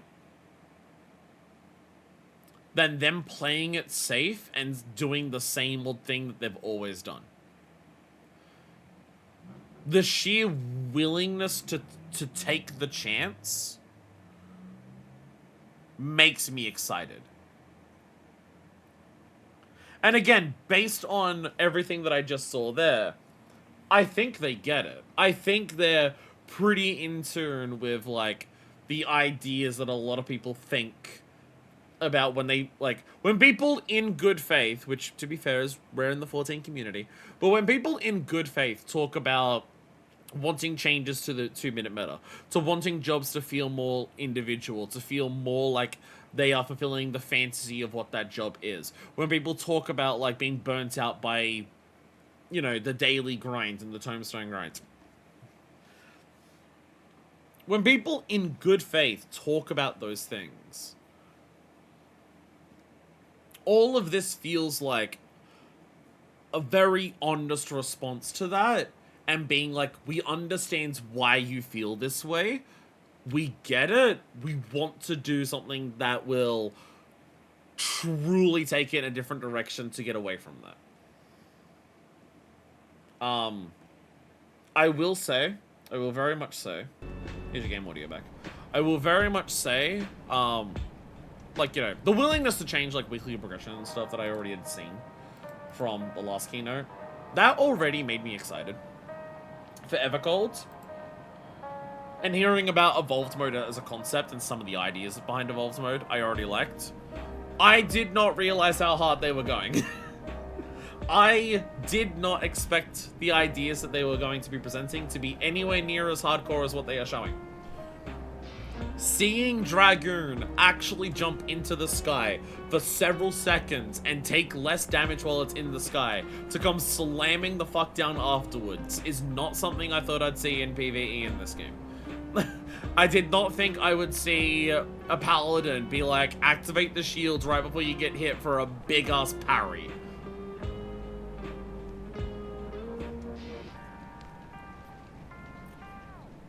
I did not think you'd get Bard being able to both do spinny, flippy bullshit while firing off the arrow in an amazing display of dexterity, while also at the same time having other attacks where the Bard will sit down and charge up a shot to deliver as much power as possible in the same job. Something that isn't said that the devs showing things off. He made the concept for each job for Evolved Mode. Oh no, I did hear someone say that. I heard someone say that outside of this, that, that the person who's designing the jobs for Evolved Mode is designing all of them. It's the one guy. He's doing all of the jobs. There might be other people there assisting or anything like that, but I heard that, yeah, he's the one who's doing all of them. Which, if you're willing to give that much control over such a core piece of the game to one person to do all of it, what that tells me is that the team either doesn't know what they want to do and is willing to put all of the blame on this one guy if he fucks up so he can get fired, but based on what they were showing off there and the way that they were showing it off and hyping up the guy, it feels more like the team is like, we trust this guy. This guy has a goddamn vision, and we believe in his vision. Let him fucking cook. Because it should also mean that, like, certain jobs don't feel left behind. It should also help, like, oh, this job feels like it's not getting the level of support and changes that other jobs should. Cough, cough, summoner. Sorry, I said the word summoner while I was coughing there. It should hopefully alleviate any jobs feeling left behind, because if one person's doing all of them, he'll notice way more that it's left behind, rather than this person works on this job, this person works on this job, this person doesn't realize this other job is getting as much as it is, so this person just doesn't give this job anywhere near as much. So hopefully it should also help to alleviate that, which is also very exciting. Oh, hey, what's up? I'm here. By the way, instead of watching people talk about the video game, how about you all watch me talk about the video game while I play the video game? Oh, I can't sit down, right? I can't sit down in first person at the same time. The game doesn't let you. Summoner seems really complex and interesting for the first 30 levels. Oh, hey, what's up? Hi. What's up? Oh, you brought Clay Doll. You brought Clay Doll. What's up? Excuse me, that was my chat. That was my chat. Okay, so we have... I've lost track of what I was saying. What do we have? We have low battery, apparently. I'm following you. I don't know if you're going where we need to go, but I'm following you. Oh, you're going to an Ethernet shard. Oh, you're doing your own thing. Oh. I forgot what we were doing. To Nexus Arcade. Nexus. Oh, right, the Courtly Lover stuff. The Courtly Lover stuff. Courtly Lover. Yes. How does this work? Because I understand the gear exchange for tome gear, right? I don't know if I've shown this off on camera, but like, here's your tomestone exchange. Turn in tomes, you get the bygone gear or the other gear. These ones are on a weekly cap, so you can only get so much per week. The mathematics is uncapped. You can get however much you want per week. You can spend it on whatever. If you want the weapons, you can do that, but it requires also having access to universal tomestones. Universal Tomestone 1 comes from tier raid 1, 2 comes from 2, 3 comes from 3, and even then it's not that simple. You clear the last tier of a raid and you get like 1 blade, and I think it's like 4 or so blades you turn in for one of these universal tomestones. And I believe for on-content stuff, so the final raid tier, it's only available in Savage as well, I believe. And so like even like getting Historia stuff, I can't get that. Just like Historia weapons, I can't get because I need access to the second raid tier. I believe at some point this also becomes available with the Alliance raid coins, but I'm not 100% certain of that. And then over here, gear exchange, where I can go like bygone brass, and then each one of these tiers has a color, and there's colors, and you can get those. Current colors we can now get, like we saw earlier, we can get these colors with hunts, but also Alliance stuff. But again, weapons you can only get from like Savage raids. But also if we go back to like Historia, you can also like do the same thing where it's like, oh look, here's the greens. And the greens you can get from similar stuff. But also greens are like cheaper. If you want to get it from hunt currency, it's less. If you want to get greens from Alliance rate stuff, I think it's only the first 2 Alliance rates you need, not all 3 of them and everything like that. So there's all that stuff. And then like Quetzal is like literal hunt gear, so it's just like you use yellows for that, and that just requires like really cheap hunt currencies or like only the first Alliance rate. So that's like the general stuff there. The fuck is this? The fuck is this? Saying it's normal, but I said so many words that I don't actually know what you're saying in response to it because I talked too much. And yeah. Rain exchange, that's also its own thing. Okay. Purchase augmented Courtly Lover, Everkeep Certificate 3 weapons, gear, accessories. Okay, so Courtly Lover's equipment. So, like I saw this and then I just died. Everkeep certificates of great. Okay.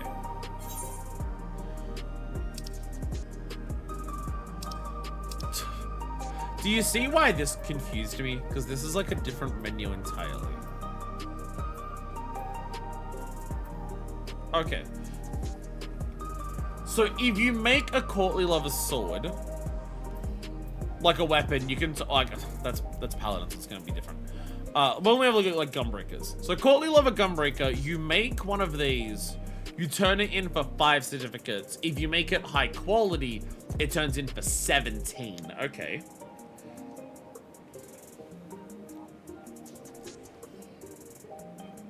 Bottom 3, you selling your Courtly Lover stuff for certificates. Top 3 are using certificates to buy augmented ones. Oh, okay. So if you turn in a high quality, you get 17 certificates. If you turn in a normal quality, you get 5 certificates. So then if we go to this. Oh, okay. So okay. Well, also the rain is an exchange thing. Okay. So basically, you can turn it high quality. Yeah, okay. High quality is enough certificates to get the same thing augmented. That makes sense. Okay. Yeah. And also rain. And also Trainer rain. And then, yeah, I'm assuming it's the same for gear. Okay, it's like 11, 17, 11, 17. And then if we go to this, it'll be like... Yeah, 17's... Yeah, 11's there, 17's there, but it's also 5's there, and 3's there. Okay, yeah. So if you make normal quality, you just have to make multiple of them. Okay. And then rain, how do you get rain? Oh, rain's just... Okay, rain's just uncapped. Okay. And rain's just uncapped.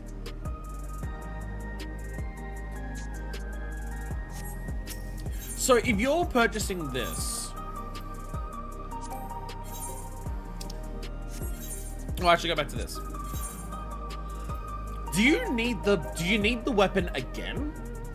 Looking at this, you don't, right? Looking at this, from what I understand, one high quality weapon plus that, turn it into augmented. You don't need to like make a high quality and then turn another high quality into the augmented one, right? Because you're not turning in another weapon here, you're just turning in the certificates. And you can also change one into another item as well, yeah. Yeah, just like, yeah. So if you make one high quality, you can get, yeah, so one high quality weapon, you can turn that augmented by just all the certificates from it and then just the rain. You sell the weapon for certs and then use certs to buy the augmented, yeah. Which is also why you lose your title for who crafted it. Because you technically didn't craft this, you bought it out of a shop. It's just to buy it out of the shop, you had to turn in something that you crafted. And also untradeable. Also untradeable. I mean, I guess you could technically buy a high quality of the original on the market board, but... but that'll be expensive. If you got a full high quality set right now, you can just upgrade automatically once the patch comes out if you have enough tomes. Yeah. So compare augmented compare augmented Courtly Lover to augmented Bygone Brass. I'm to take out the materia, yeah. So if you were to compare augmented Courtly Lover to augmented Bygone Brass, best crafted versus best tome. From my understanding, the way it typically works is best crafted beats best tome if pentamelted. Is that in general the rule? Oh no, it still says advanced building forbidden. No, it still says advanced building forbidden, actually. No, you still can't pentamelt this. Oh. Oh. You can pentamelt the normals. You can pentamelt the unaugmented. But like if we compare this, like strength 757, crit 297. If we were to compare that to this. Actually, that's not even that much more. Actually, that's not even that much more.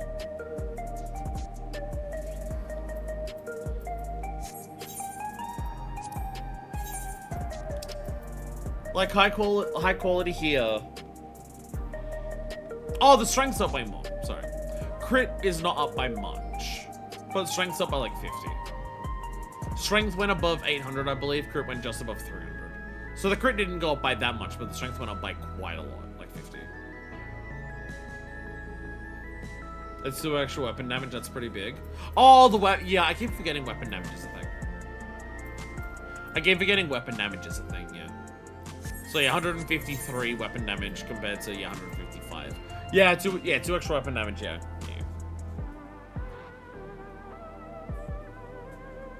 I was wondering, is it actually gonna be a case of like pentamelted normal is better? I mean, part of it is also, if you do crafted, you don't have to wait for tomes. Like, I imagine that's part of the incentive for Savage Raiders, right?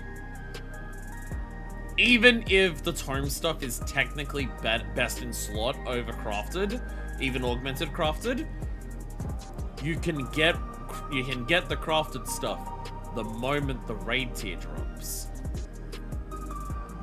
Whereas you need tomes over several weeks to get that.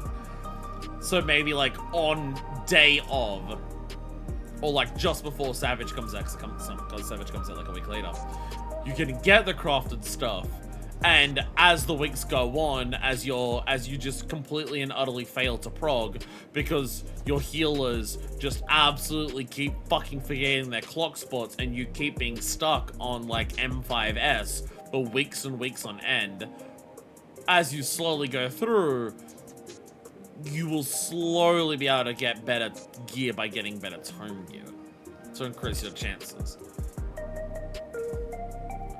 Crafted needs some tome mats. That's fair. Some, but yeah, but like you need like 7 to 8 weeks of tomes to get like a full set of gear. Crafter's like your baseline for a Savage tier, and then you start replacing stuff with Savage and Cap tome stuff. Okay, yeah. Okay. I think it makes sense to me. I think I understand. Again, it's one of those things where because of like the way raid tiers work, if you're not worrying about Savage, unless you just like want to be able to brutally power like through stuff with as high eye levels as you can, the gearing doesn't matter that much. Pardon me. But you need to worry enough about gearing to make sure you can still do MSQ.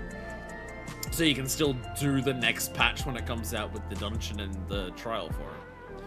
It's another big reason why the mid-tier, why the Berlin difficulty that we're going to get for raids coming up soon in 8.0 is going to help a lot, because then gearing will matter for way more people who want Savage Raiders. If we're gonna fuck all this up and we'll have to relearn it all. At least it should be simpler. At least it should be simpler. So I just start planning full courtly lover sets. I'll focus on getting my Ronic mount first, if it's okay with you. I'll focus on getting my Runic mount first. And also, like, my Gunbreaker nearly has a full set of Bygone as it is anyways. I think I worked it out, it's 3 more weeks assuming I cap tomes, which is a big ask, because I usually don't. Though, as it turns out, societies give you capped tomes on content. If I go to the frickin' like Torali Travel Agency dailies, they give capped tomes, and they give like 15 like they give like 5 per quest, so it's like 15 per day. You times that by 7, that's like fucking like that's like a quarter of your weekly cap done, and it's like, holy shit, that makes life so much easier.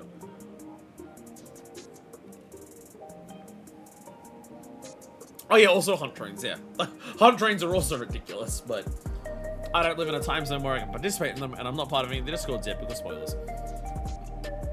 Speaking of society, let's go to Doc Pogo. We're going to Doc Pogo.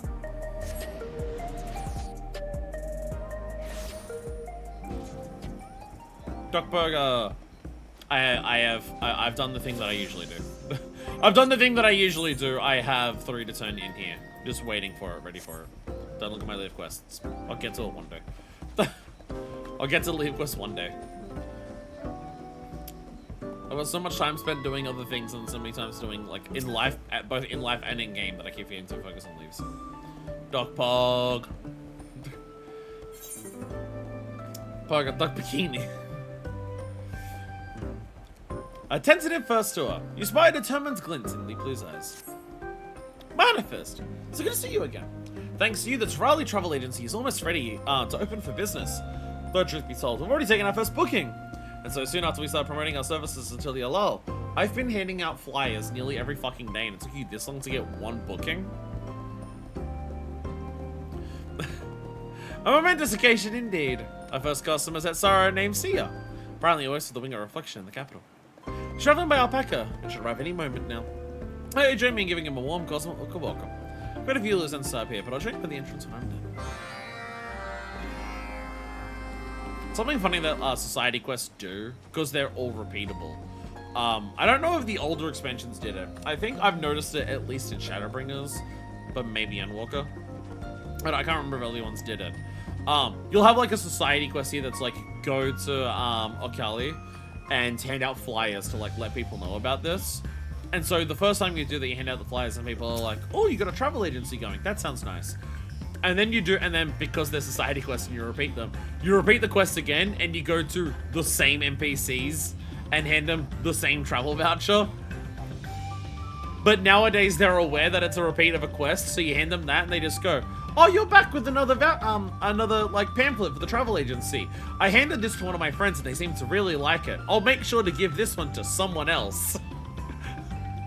So like dialogue does actually reflect that you're doing it on repeat, and it's really funny. I'll give this to my sister, totally. Yeah, and then I get to the point where I've handed the same Pelu Pelu like merchant these vouchers like 6 times now, and he's just lying to me. Though I did do one of these society quests. One of the society quests I did was for one of the Hanu Hanu. It was like a tour guide, telling people about various things around. And he was telling me about, all these waterfalls that we have behind us. Aren't they majestic and beautiful? And I'm like, yes, they are. It is one of the standout features of Cosmo Orca as a zone. It looks really fucking pretty because these waterfalls are awesome. And he was telling me, it's just like, yes, these are like, these are the different names of all the different waterfalls. And I'm like, oh, okay, they've actually like named all the different waterfalls and the rivers that are on there. And it's like, yes, they are all named after different body parts of the Hanu Hanu. And I'm like, okay.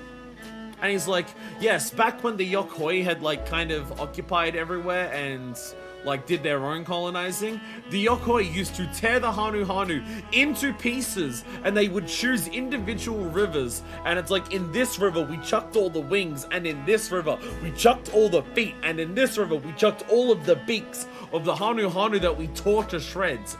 So now we Hanu Hanu who live here in peace name all of these rivers after all of these different things, so we do not forget the sacrifice of our forebears that have led us to being able to live life peacefully in Cosmo Orca. And I'm just sitting there just like, okay, fun tour. I'm learning a lot of history on this tour. It's like, fucking Christ. I was just doing my society quests for the funny travel agency, where I'm normally just handing out flyers or getting like knick-knack things that the people of like the Hanu Hanu have made for like us to give out to tourists. And then this guy just starts telling me about all the rivers named after the different dismembered body parts of his people. It was a bit of a shock learning that.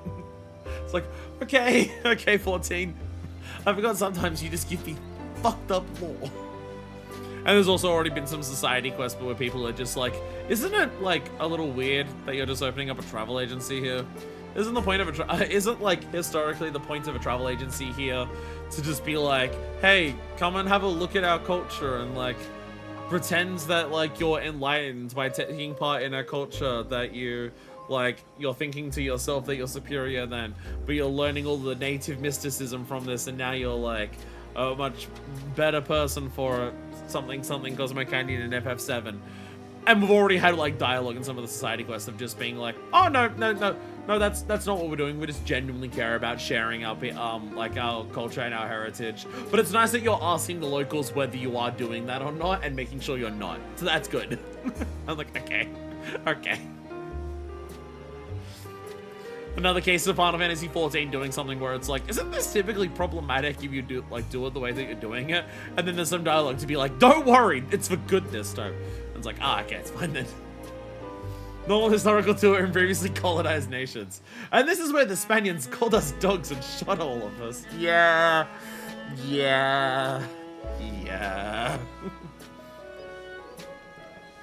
See ya, I presume. Welcome. How was your journey? Has it been good? Well, Matt Leapler. Thanks to my fuzzy friend here, I had a delightful trip. Speaks volumes that you've partnered with the porters to ensure your customers are well cared for. mean, that's the concept of the Pelu Pelu as a race, right? Where it's like, isn't it problematic to be like, here's this like entire race of people, all they care about is making deals and making money and caring about like trying to make as much profit as possible? Doesn't this lead into some really negative stereotypes about some people? And they lampshade it by just being like, no. The Pelu Pelu believe in the economy and everything like that, but the Pelu Pelu are prideful people. They do not take deals if it's not mutually beneficial, because the reason they care about trade so much is they like bringing happiness to other people and themselves. So they will not take deals if it screws over one of the parties. So they're not slimy. So they're not slimy like shady traders. Don't worry about it. It's like, okay.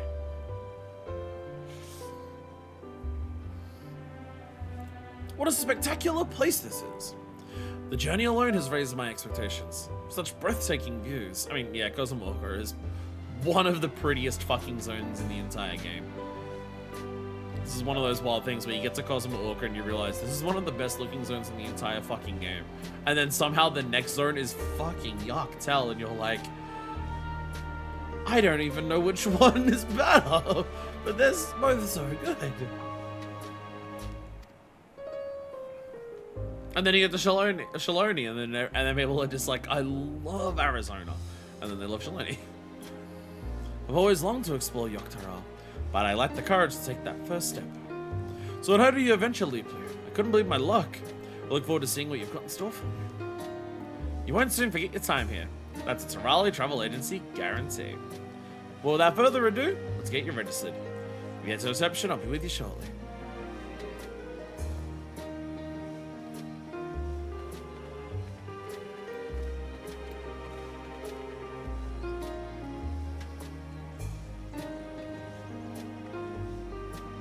I have a small favor to ask. CEO has requested a guided tour. I'd hate for something to happen to our very first guest.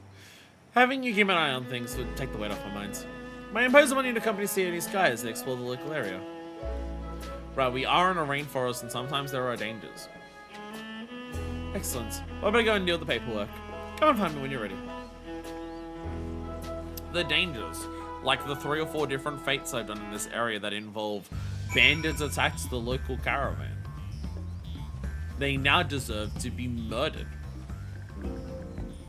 It's not even true. You attack them and they run away.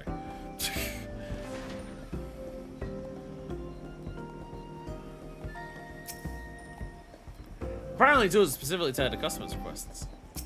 But like I said, I wasn't a little nervous. Just to confirm, you booked the Hunter x Hunter Culture Experience, correct? See, this feels exploitative. This feels exploitative. What would be nerfed so hard if people weren't willing to do all the paperwork for them? I also like how they've kind of cheated here.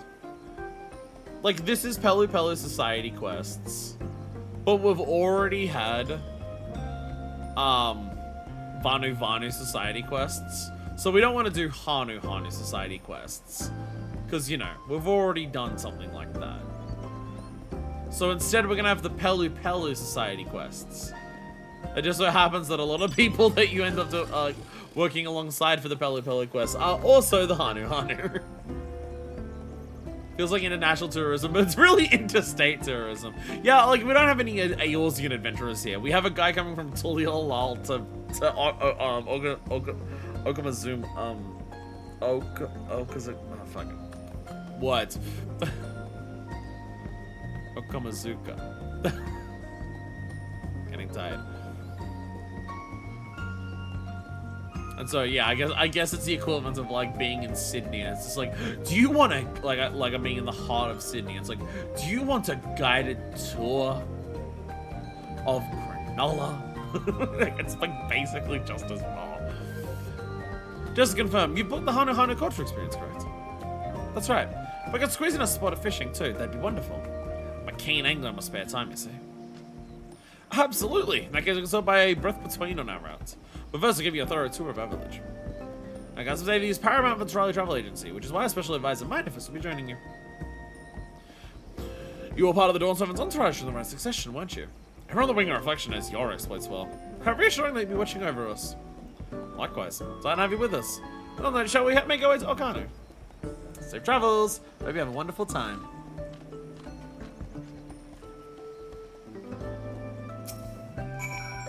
Shows no cause of concern, but I'm trusting you can keep our very best customer safe.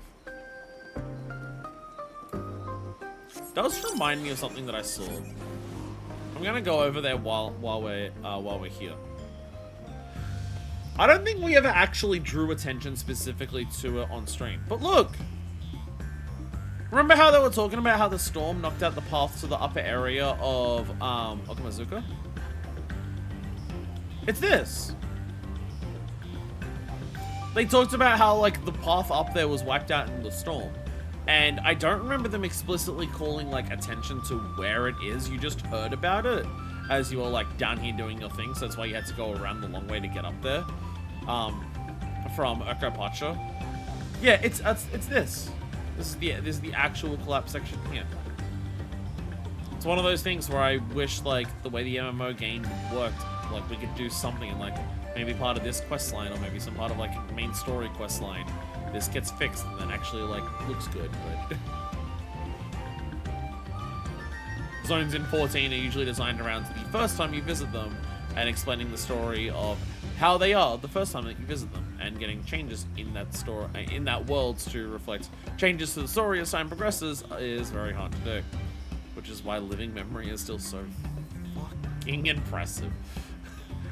I think back to that every now and then of just like the reality of what living memory is in this game in terms of like the gameplay, the fact that they turned around and actually said, hey, you know, this entire pretty gorgeous, like almost theme park like zone, yeah, literally shut it the fuck off as part of MSQ. Like I cannot believe that they like the entire zone has two completely different appearances, and they like the one that is like more over the top and distinct and unique, they give you for like a couple hours of gameplay and tell you to get fucking I can't get over that shit. There are people flying in the air that haven't done the quest though. Again, that's the issue, is like, how do you do it? How do you do, again, it's part of the issue of the like the MMO framework. So they had to be very, very specifically careful when it came to Alexander, because regardless of what phase of like the raid tier you're in for Alexander, the bubble stays the same. The parts that are poking out of the bubble have the same shape. So it never breaks. Interesting. And so you see.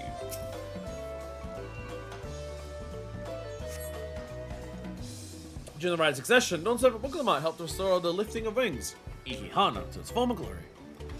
This is the float that was repaired for the festival. Ah, I heard the tales, but see, the real thing is something else entirely. Starting to get a sense of how important reeds are to the Hana Hanu. Not to mention how many different things you can use them for. Cooking, construction, the list goes on. Fascinating.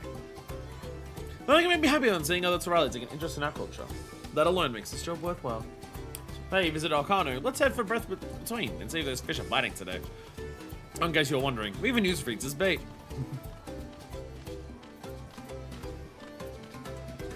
So the show is progressing smoothly, and the pair have set up for a spot fishing at Breath Between.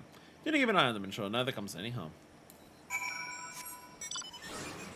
There we go, nice neck crab. Okay, nope. Keep flying.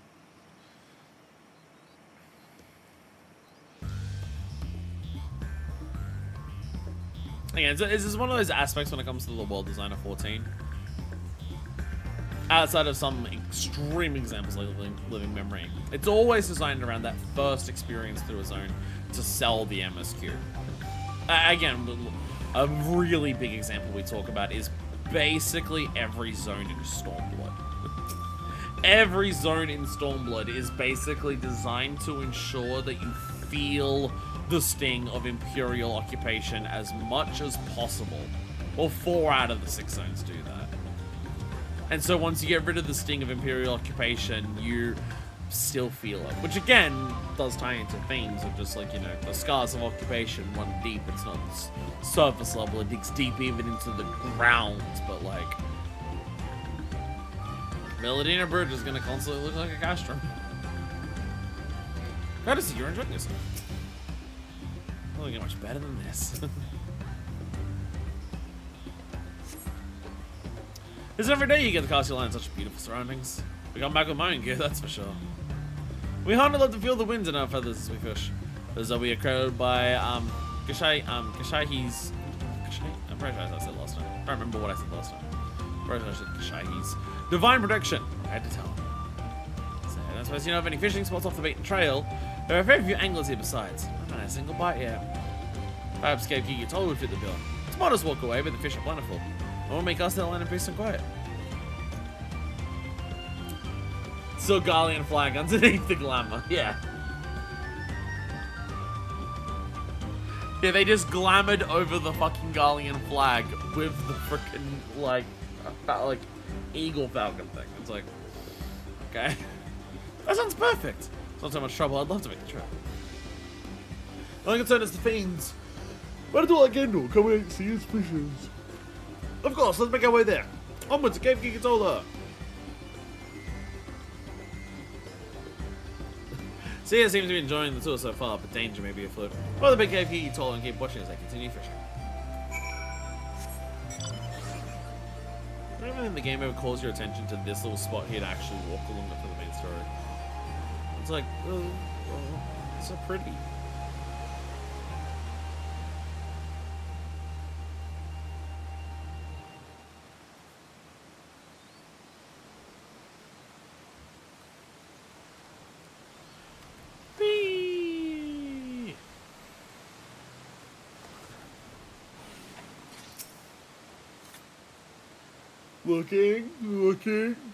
Looking.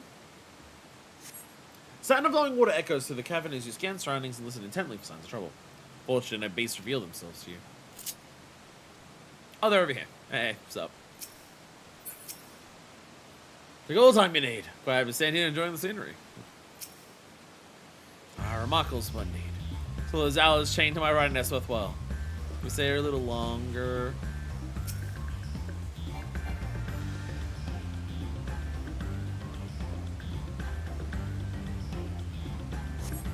Sound of flowing water echoes through the caves as you scan surrounding, listen to it. It's like telling. Oh, I thought that one was gonna. I thought it was taking so long because there was gonna be beasts.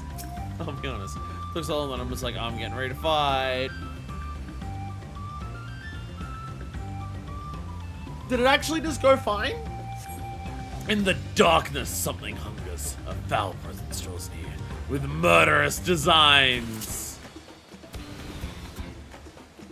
Oh shit!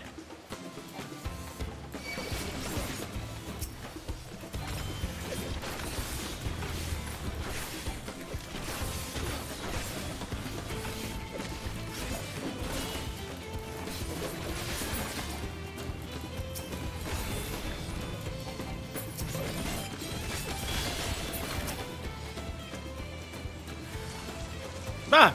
Big enemy! I was gonna complain that I didn't get to use my entire combo. I was like, oh, everything dies where I get to use my full combo. Then a big enemy spawned! Never mind, I did get to use my full combo. Let's go! Yeah! Yeah! I was getting sad. I was getting sad. I'm like, I always put my reawakening combo. I never get to use the whole thing.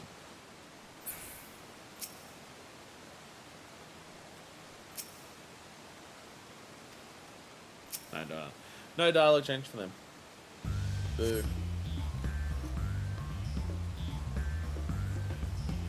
What an excellent catch! Thanks for bringing me here. I know the pleasure's all mine. I'm pleased we can have a cooked serve of fish as your next meal. Leftovers may be dried and prepared as a treat for the journey home. Well, that sounds absolutely lovely. And with that, let us return to Doc Pogo. Thank you again for standing watch on our tour. Something did try to murder you, so like, do keep that in mind. Do keep in mind, something did try to jump out and go. Do keep that in mind.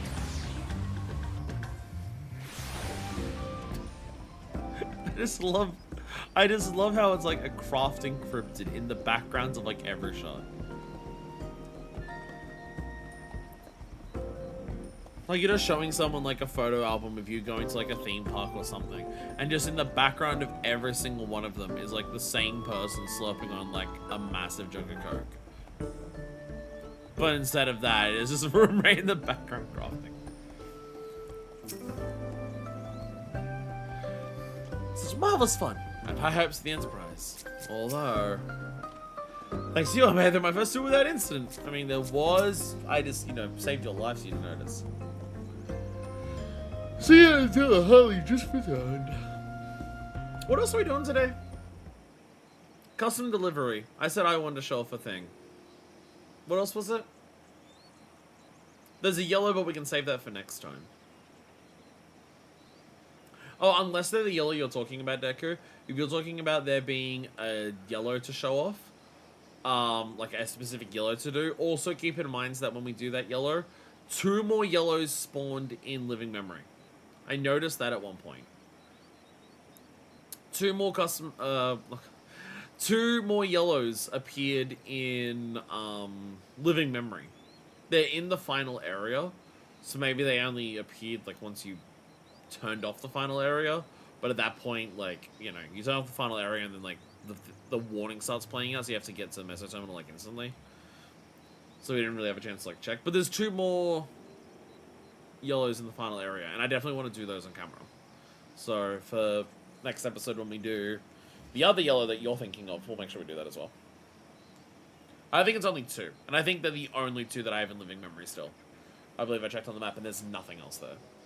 Just because it's living memory, we should do all the yellows there. Because like, I haven't checked, but I guarantee they've got the pictures like the others do. What a wonderful experience. Not only did I learn about the area and its people, but 2 was tailored to my every whim. I was a bit to talk until the lull. Yeah. That said, I couldn't help but notice one glaring flaw. You're aware of what I speak, aren't you, Manifest? Did something happen during the tour? I may have had to dispatch a few ravenous fiends.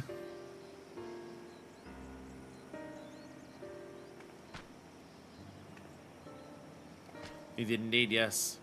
Albeit so swiftly that I never felt as though I was in danger. You dealt with those fiends by yourself? Are you alright? The reviewer could have handled the greatest effortlessly, and that's where the problem lies. One day, you will take your leave of the Torali Travel Agency. They'll be hard-pressed to find someone of comparable skill. How then is the agency to ensure the safety of future guests, I wonder? That's what you're saying. Having Manifest here with us truly is a blessing, but not a blessing we can rely upon forever. No, roughly 3 times per day you can rely on it. Exactly. Customer safety should be a core pillar of your business. You need stronger measures in place to account for any dangers that may arise. I should mention that the Wing of Fraction considers tourism to be a vital part of our nation's future. Or more, so as we forge ties with foreign powers, for the exchange of cultures moving forward.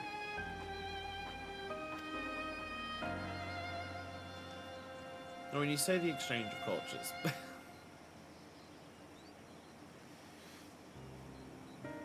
Again, just thinking about just like the, you know, cultural native mysticism of, you know, white people traveling to fantasy South America and being like, oh, I feel one at nature now because I spoke English in a South American city for 40 minutes.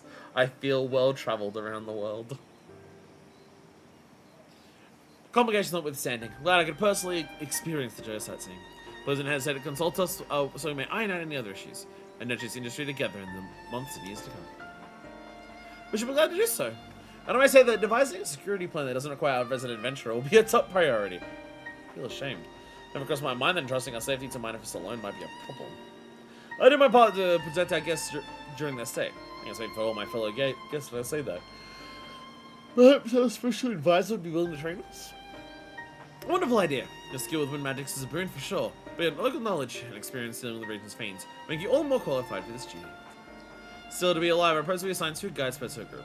That way, alleviate the burden and better guarantee group safety.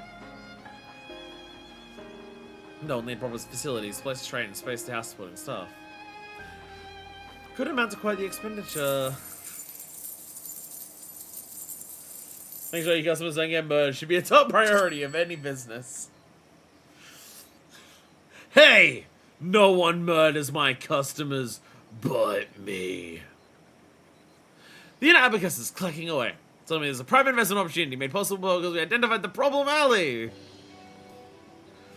course, I'm still counting on your help, Manifest. It's plenty to be done before, besides guide training and warding off fiends. We may have welcomed our first customer, but the real test is yet to come.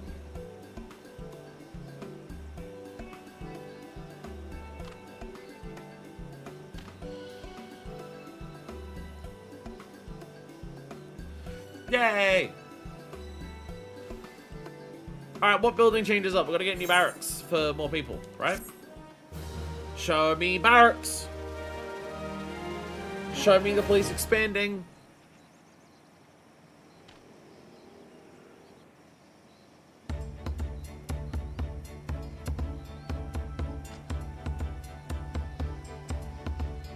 No, so many NPCs appear here because of this that I still can't have, like, all of the NPCs not in bed at once, so like when I want to find an NPC, they're in a bed. Wait, I'm thinking of Fallout New Vegas. No, I'm thinking of Fallout New Vegas. I may or may not have started to play. I may or may not have been able to restrain myself, and I started to play through a Fallout New Vegas. And getting really, really annoyed in Good Springs. Because there's so many fucking houses, and when I go towards people to try to do the first quest to leave fucking Good Springs, I can never find them at the place they're meant to be, because they're always in their fucking house and in their fucking bed.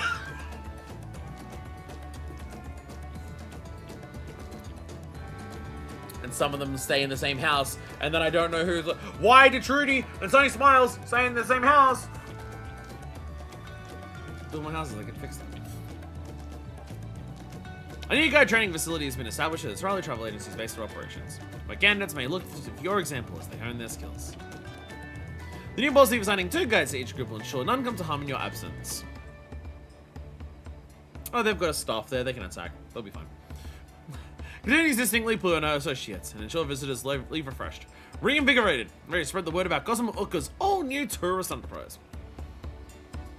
I don't want to like do a full playthrough. I still want to save like doing a playthrough of New Vegas for the channel for the for that.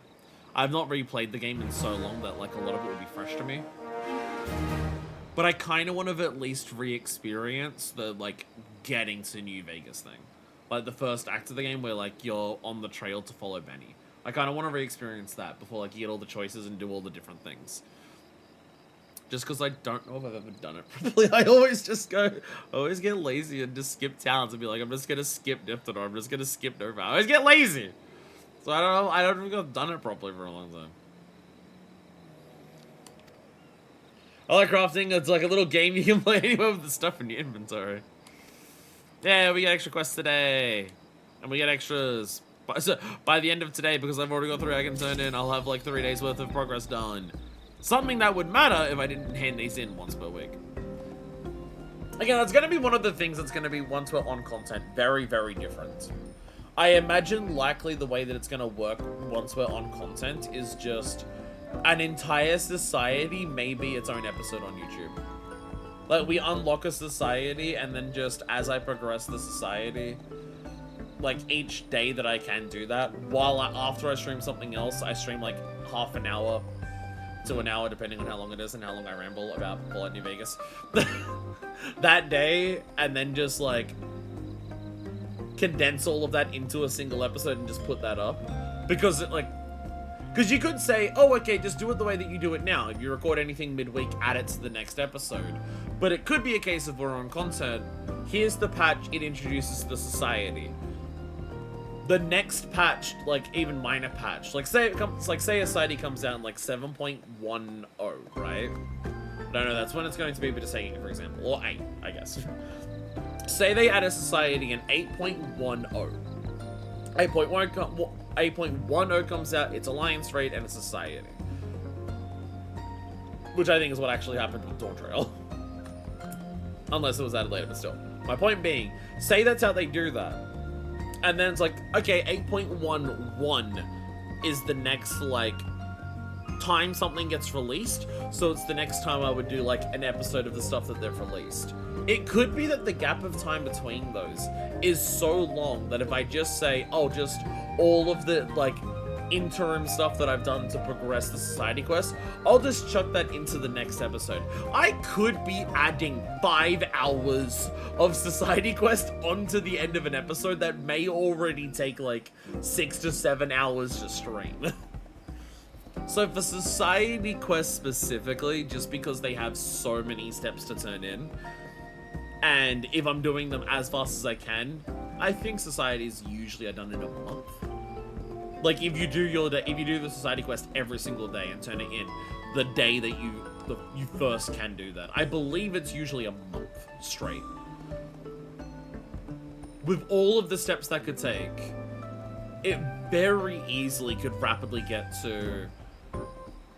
I've finished the society before the next major episode that I stream, and adding all of those bits together is going to be too much. So it may very well just be a case of the easiest way to do it is, here is an episode that is the condensed all of the society of this society from unlocking it to finishing it all combined together. That may be the best way to do that on content. See, like custom deliveries is something that's also like that, but 1, custom deliveries is hard-locked, small progression per week. 2, it's like maximum 5 parts or so, because you can do the first one. You can like progress the first stage the day you unlock it because of the way it works. And also, each step of a custom delivery is usually significantly shorter than each step of a society. So if I have to, like, if I do that with a custom delivery, it may still be all, by the time the next patch comes out, all of that stuff is just going to be added to the episode. But it might only be like 4 or 5 groups of maybe like 5 to 10 minutes each. So that's way more reasonable to add on to the end. But for society quests, I'm thinking the easiest way to do it is just going to be they're their own episodes that are just a compilation of all the times that I can do it. Possibly may even going as far as like I'll record the unlocking of it, like patch drops later that week. I do the main episode of like either the MSQ or the raid tier or whatever that's added, but the day it unlocks, I'll record half an hour or so of unlocking it before that even happens, and then condensing it into a video later. That's likely how I'll do society specifically, just because they are so distinct in how long they're going to be, their own long quest lines, and also like how long it takes to do them. Anyways, speaking of the other thing that we're doing, Dinner Wiki! Oh, by the way, we now have I don't know if I showed this off last time, because I don't even know if I noticed it while on stream.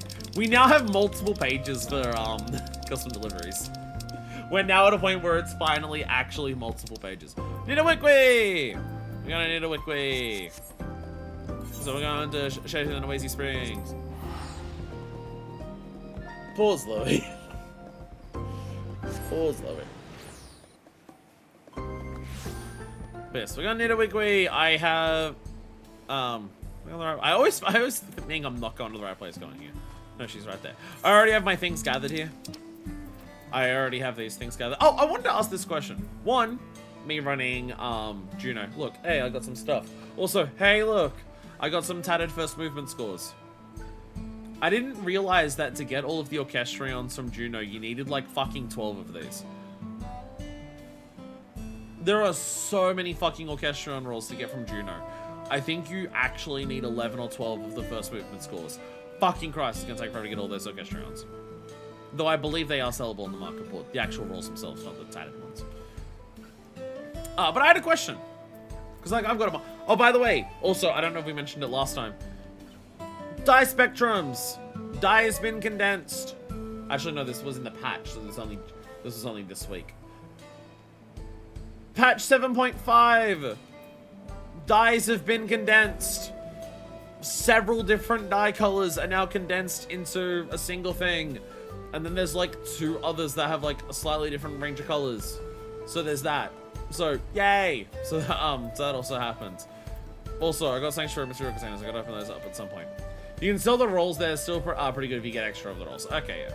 So my voice also lets you buy the Juno Christmas music year long, so that's nice. There's Juno Christmas music? Okay. When we get to the next Alliance room, we're gonna check in on all that stuff. I have a question. So while I was doing all of my ironic farming with all of the stuff that I had here that I turned in this morning, I found a different legendary node that gave me Shaloni coffee.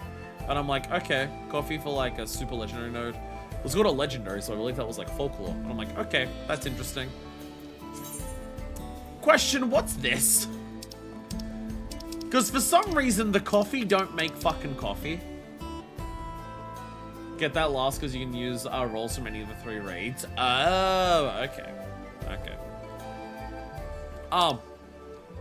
I went into this and I'm like, okay, legendary node drops coffee. Is this like a high-end raid food?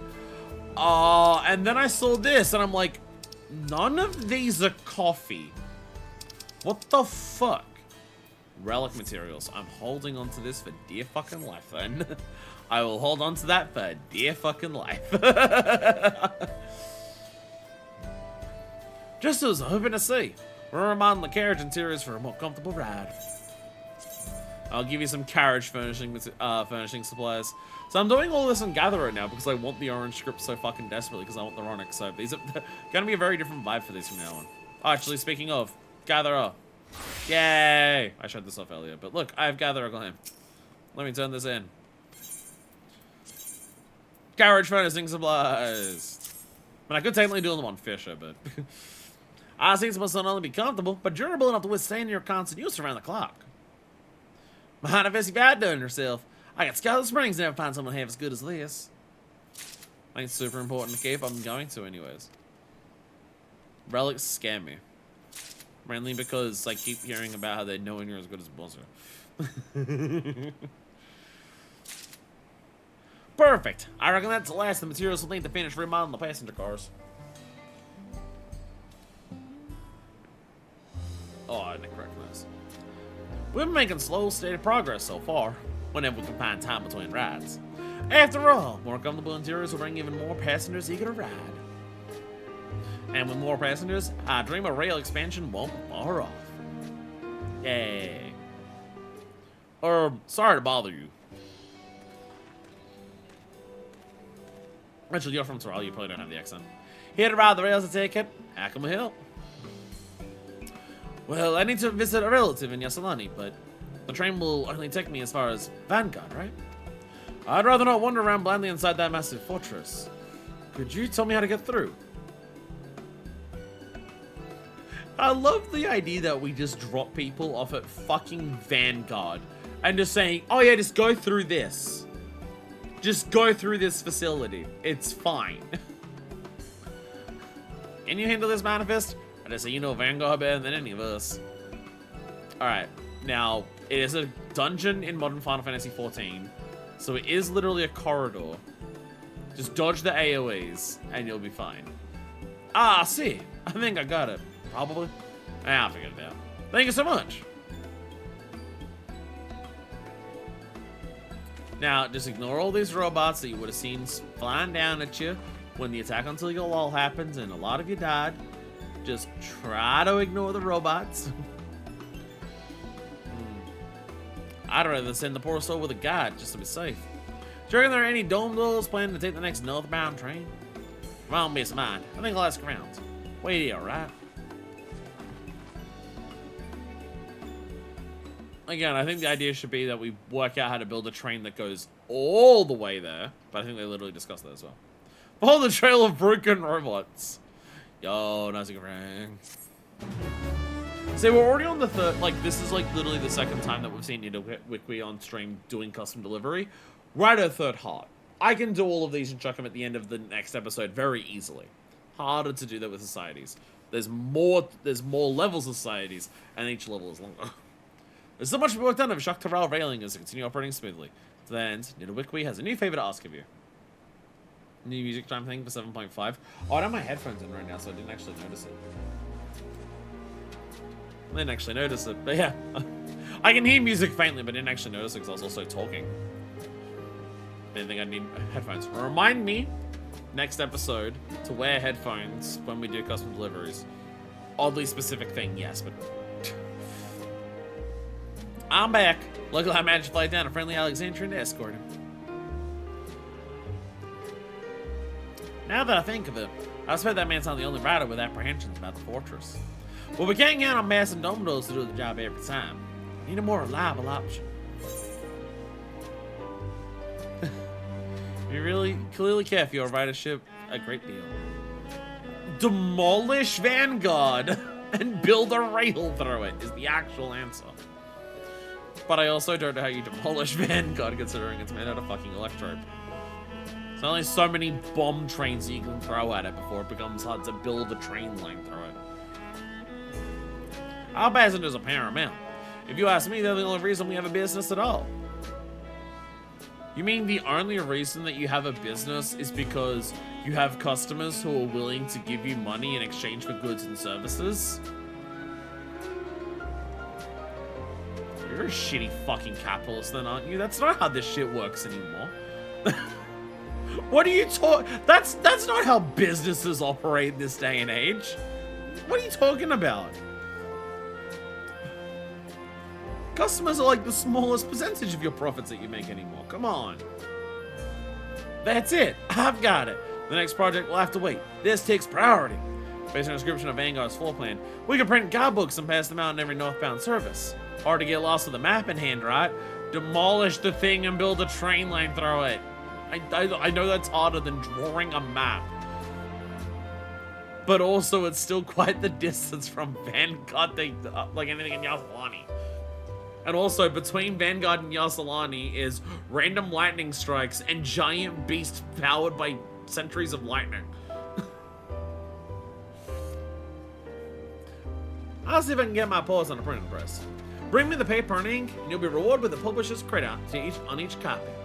How's that sound? Actually, you know what? You know how I said, like, part of making Alexandria feel like it's moving on and making a genuine step towards, like, improving its society?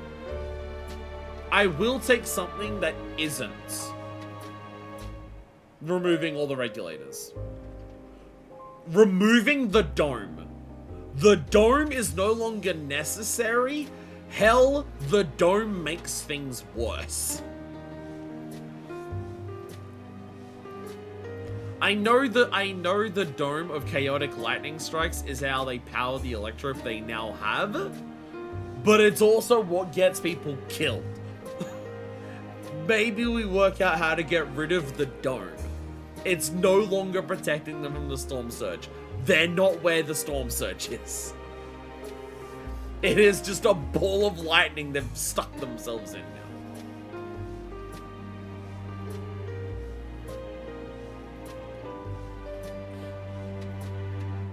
I remember they say that the dome existed well and truly before, like, any of the events of Dawntrail happened. I know they said that. Like, the dome was in place way before Zeraltar appeared. The dome's not a thing that was, like, because of the fusion. The dome was a thing to protect them from the lightning well, like, hundreds of years before it. But, like, can we work a way to get rid of it?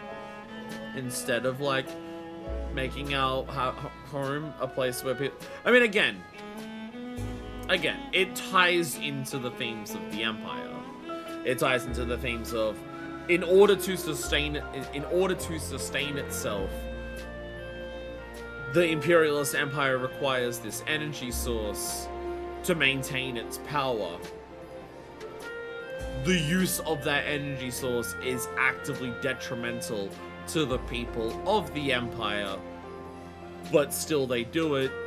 Getting rid of the source of the energy and the source of their power in multiple ways is not worth it, because the safety of the people isn't worth over that. Again, that metaphor still applies there, and I am aware of that, which is part of my point. The metaphors that, like, all of the metaphorical stuff that happens in Alexandria that, like, makes it clear that it's an imperialist colonialist empire.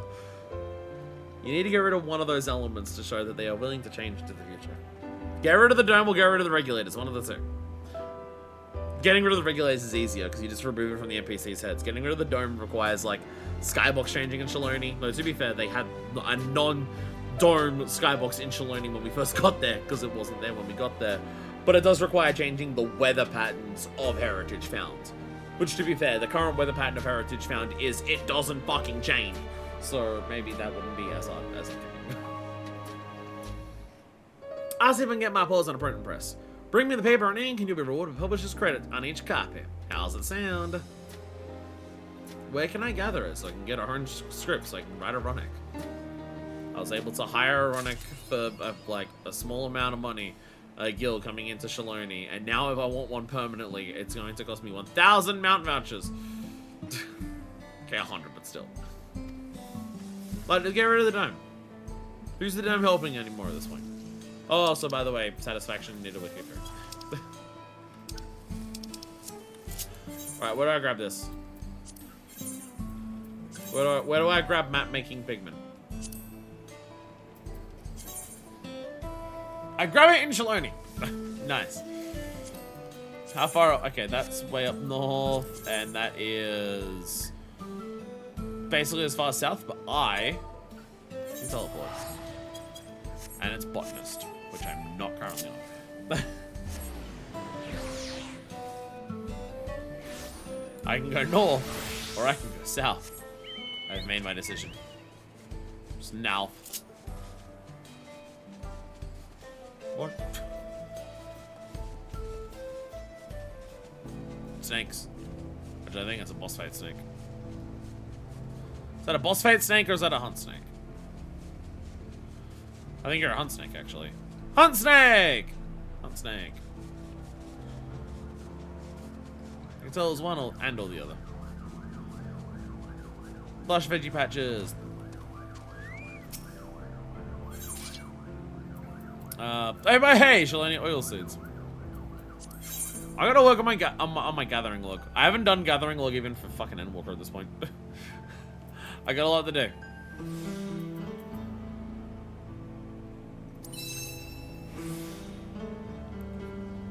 Perfect. Perfect. Oh. Oh, can I?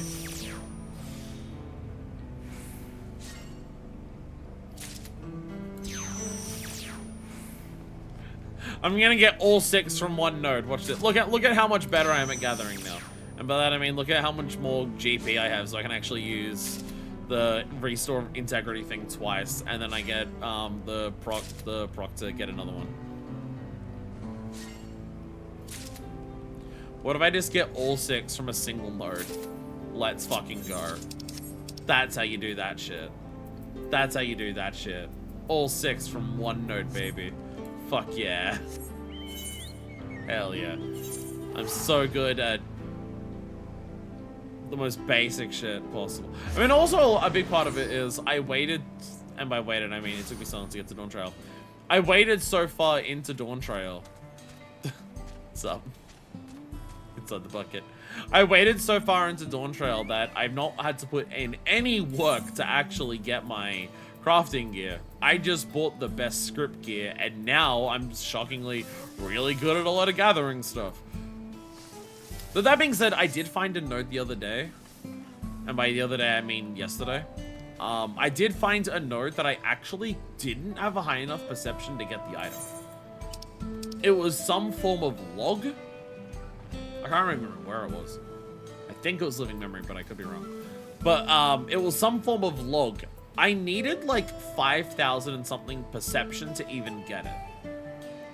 Which is what made me realize, oh, to even have the stat requirements for certain folklore items on content, you actually need to craft best in slot for gatherer. Script gear is not enough. Oh. Oh, okay. Or possibly script gear would be enough if you put like all of your materia towards increasing perception maybe, but all of my stuff here is for GP, because obviously. I keep forgetting about crafter food. Though that being said, I don't know if there's going to be any... will any crafting food increase my perception by like 200? Crafting food always has a max of how much it can increase by. Crafting and gathering food always has like, increases this by a percentage, maximum X amount. Would there be any food that actually can increase perception by like nearly 200? Does food increase gathering stats by that much?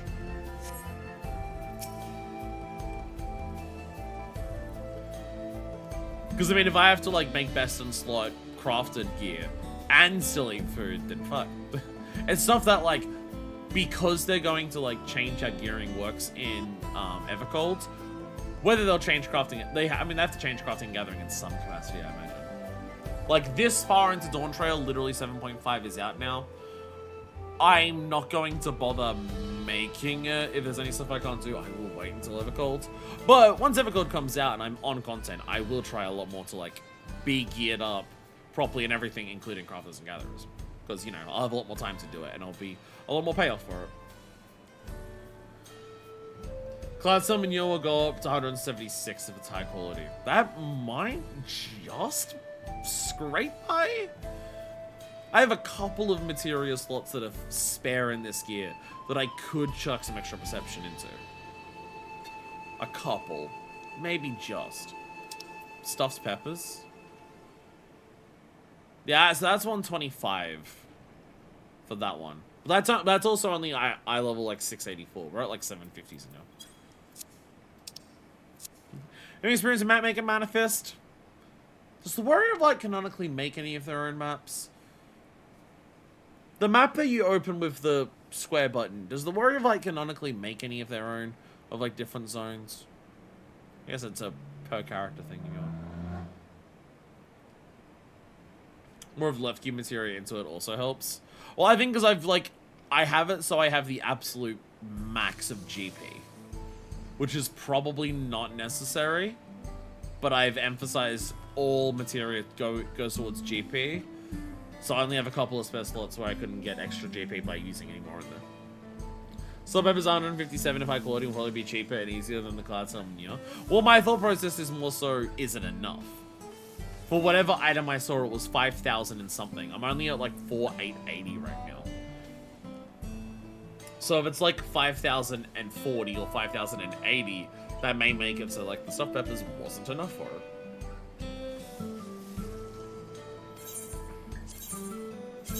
Anyway, map making big man. Once properly processed, this color is applied to the map to add depth and detail. Beta resistant pigments essential to retain the finer details of our maps. Without it, I fear our riders might lose their bearings entirely. Manifest, you've outdone yourself. I can scour the springs and never find something half as good as this.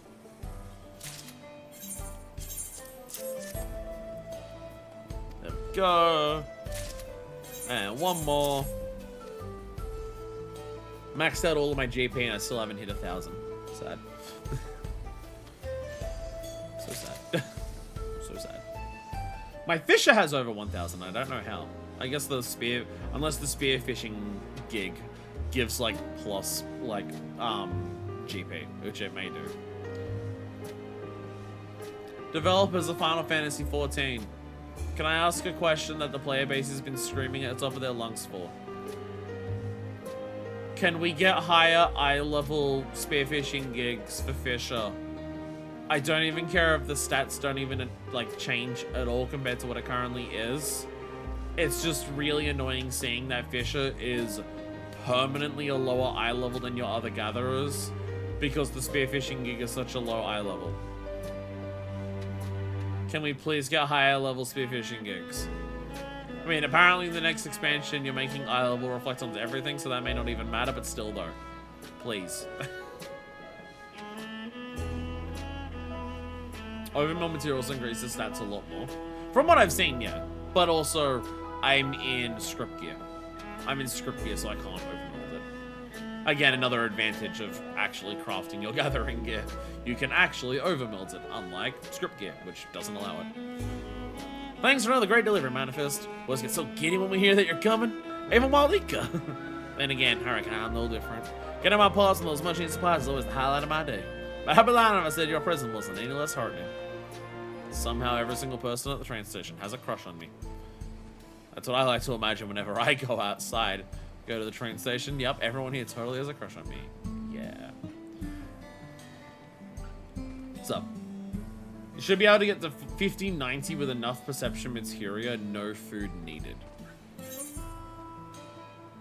With this gear, do you mean, or do you mean with crafted gear?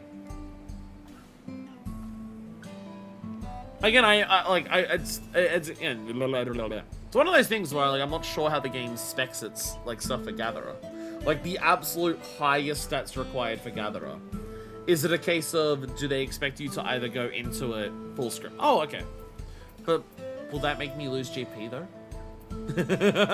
But will I lose GP though? But look at all my GP.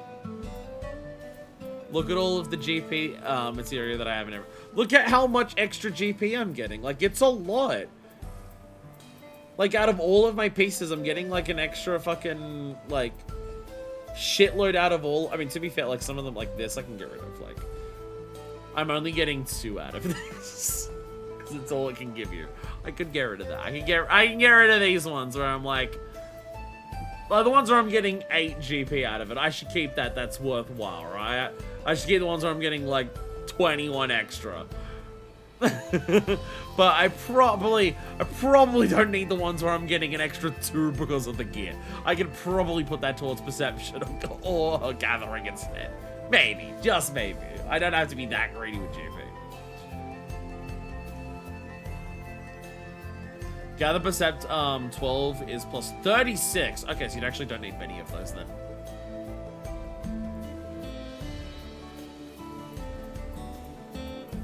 Look, I'm sure it's fine. I'm sure it's fine.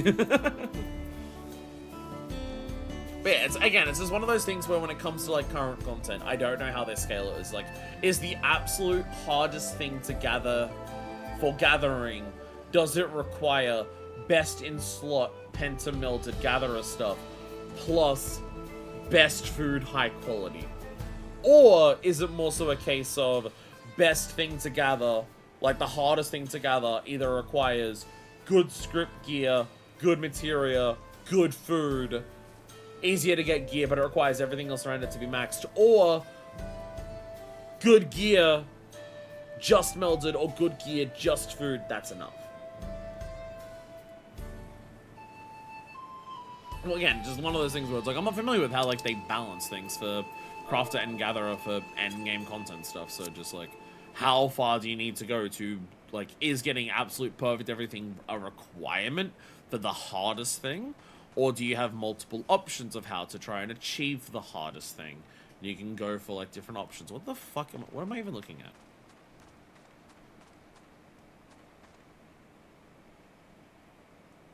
I legit don't know what I'm looking at. I'm just gonna walk away from it. I can't tell what it is. I think there's an alien in my game. I did find in script gear only over melded a couple pieces of the crafted gear to hit some node bonuses. Oh, I guess that's I guess that makes sense, yeah. To actually get the stuff, you don't need perfectly maxed out stuff. Perfectly maxed out stuff makes it easier for you to get the bonuses. Yeah, node bonuses, I guess that would be too, yeah. Because crafting gathering is more math-based, it's easy to keep track of things and see how far you want to go and how long you want to take it, yeah. Again, it's one of those things where for Dawntrail, I'm not going to bother because, like, we're already at patch point 5. I'd have to, like, I've got to work my way through the story and stuff anyways to get there anyways. By the time I actually, like, get to the end of the patches, like, Evercold's going to be around the horizon. Where when Evercold comes out, I can be there each patch, do the work that's required for that patch, wait for the next one, and then do the work then. I'm not gonna, like, I'm curious how it works now, so I can see how it changes for the future, but I may not necessarily put in the work right now to do it because I don't have a much, like, I'm not gonna have the payoff for it for that long. Yeah, if you can meet the minimums, you can get the damn thing. Because everything past that is what is, like, required to possibly get more Gatherer's Boon, make it easier to get, like, your, like, maximum collectability so you can get more collectibles, yada yada yada. Anyways, with that, I believe there's one thing left to do. No one knows of anything specific for me to do today. Again, the MSQ streams are basically just MSQ. So it should only be anything that's like particular turn-ins or particular extra things to do. Like, next episode we'll have Arcadion for the first, like, unlocking Ishkan Restoration 2. It'll have the special yellow quest, plus the 2 living memory ones that we also got. Because I know of one thing I can show you. I know of one thing I can show you. Clearly we wait a few hours for ocean fishing. I do have to remember We also need to try Triple Triad Open tournaments. I only need to win one open tournament to get the card that I need. I only need to win one open tournament for the card that I need. Climbers couldn't be restored? Oh yeah, my shoes are different. Right, I did change these. I did change these. That's something I saved it. Anyway, who remembers Island Sanctuary? Piece of content from Endwalker. I quite enjoyed it, but I also freely admit that I enjoyed it in the absolute best way possible. AKA, I didn't have to wait for patches for it, I just did it all. And also, I wasn't stuck in Endwalker for 2.5 years, where this is all I had to do. Once I finished this, I moved the fuck on from Endwalker, so I freely admit that I experienced this in the best way possible. Go through patches is usually to show up with the hump and augment stuff was the big stuff, yeah. Anyways, let me go to my workshop and get some rewards from my workshop. See what they've made. Oh my god! Holy cowrie! Holy cowrie, Batman! That's 500,000 seafarer cowries in your island sanctuary! I did it! I'm a CL delays connoisseur! Oh, also the 33 calories in a week. I got that, but I got that like fucking ages ago. I am now, I followed Deku's advice. I am now in the Overseas Casuals Discord. The Overseas Casuals Discord not only uploads like, here's how to optimize your money perfectly for the week at the beginning of every week, but also your favors that you have, you literally just like put in a Discord command of like, here are the favors that I have. Tell me how to update some of my workshops so I can get this done. So you can also get all of your stuff like that. So as you may know, it's like, I'm not even perfectly optimized here because I'm getting favors and I'm getting 40,000 a week, like for the last week. So yeah, people have really optimized the shit out of that to get it done pretty fucking perfectly. And then you do that, you go over to the Felicitous Furball. Felicitous Furball, these are the favors. I haven't done any of the I didn't do any crafting this week for Island Sanctuary because doing that would require talking to the guy. And talking to the guy was going to give me the achievement for how many carries I got. So I'm actually skipping this week. I'm actually skipping this week and not bothering with it. But you get all these tokens. If you do a week and make all the stuff here, you get 70 tokens. And then you can come over here and turn in your tokens. You can either get vegetal vouchers for 10 favors a pop, which means 7 vouchers per week, or 10 vouchers can also go into sanctuary material containers, which means you can get 7 containers per week. And if you turn in your vouchers for mounts, 200. Again, reminder for the math, you get 7 per week if you get all the favors done. You can get the Island Adenium Whistle. It's like the Mandragoras, but like it's a different type of like thing. But also, this Island Adenium Whistle can also potentially drop from those material containers. Also in those material containers is a different Mandragora-esque mount that can also only drop from the material containers. So instead we focus on the material containers first. And if you happen to get the one that costs 200 vouchers, you've saved yourself a lot of time. And generally it's considered, if you get the one that's unique for this, then just work on the other one so you can get it guaranteed at 200. So who wants to see me open 56 containers? Bombfish! 200 days. Yeah, you get 7 per week. No, you get 7 per week. Time of purchase worth 100 gil. But look at all this material I'm getting. The stuff that would probably sell the most for out of here. Oh hell yeah, firecrackers. Let's go. Yeah. Loot boxes. Oh, dies. They actually sell decently. Waterproof cloth, I believe that's for glam.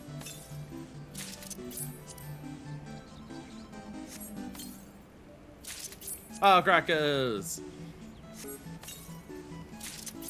This is like when you get Bostil lockboxes. And also Eureka lockboxes. Farmer's straw bed.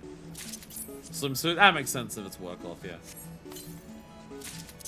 Fireglass leather. I know the fireglass gear. That's So this is old expansion stuff. Colorful flower patch. This is like rare materials for old, like, this is like treasure dungeon rare materials from old expansions. That's what this is. Again, obviously this would be a lot easier if you just like get your 7 per week and then open them up. But I wanted to do like a big check-in for Island Sanctuary when I was ready to like get the big achievement. So I was saving it for now. And I'll probably just like open my 7 per week from now on. And just, if I get the rare mount, I'll just show it off next stream. But hey, by the way, I got this. Look, boss, there's some nice stuff, but it's so much crap. I'll leave headdress. You can sell that on the market board as well. I got a couple of mounts there.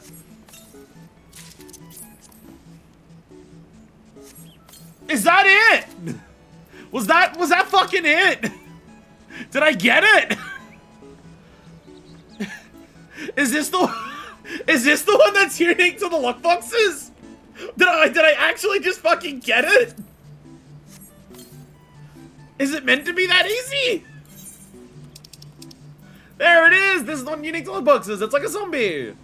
I think this is the one that fires like love hearts at you and Bosnia. Loaded aboard a trading vessel as part of its provisions, this mandragora decided to try her luck in the open sea rather than be added to soup. As luck would have it, the tides delivered her to a desert island. This fertile soil and sun allowed her to attain enormous proportions! Oh wow, you actually are pretty fucking big. Okay. Is this meant to be this easy? Like, did I get extremely lucky, or is this not that hard to get? Because I opened like 20 boxes so far. I opened like 20 boxes. I can't tell if I'm super lucky or if this is like kind of expected. Well, I guess after I open these lock boxes, if I don't get the Adenium today from these, I guess I just turn it in for the normal ones and eventually get it, as opposed to like RNG. I mean, RNGing it, you could potentially get it early, and also even if you don't get it, you get all of this other stuff you can sell for like, you know, some money. But you could be here for years. Who knows?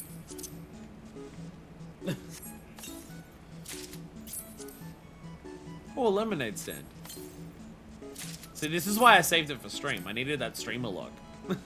I needed the streamer luck to come out in my favor. General purpose pure white dye? Okay, the money, though. The money, though. I got pure white dye, so maybe I do keep doing this for the fucking money. No one's posting their rates, so I don't know. Oh my god, that is another pure white dye. What the fuck? Maybe I do this for the money. Maybe we just keep doing this for the money. Maybe the money from this is worth it.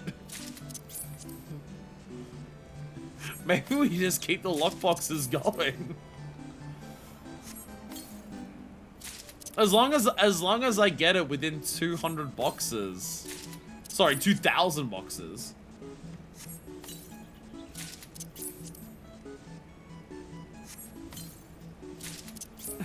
As long as I get it within 2,000 boxes, I've technically gotten it just as quick.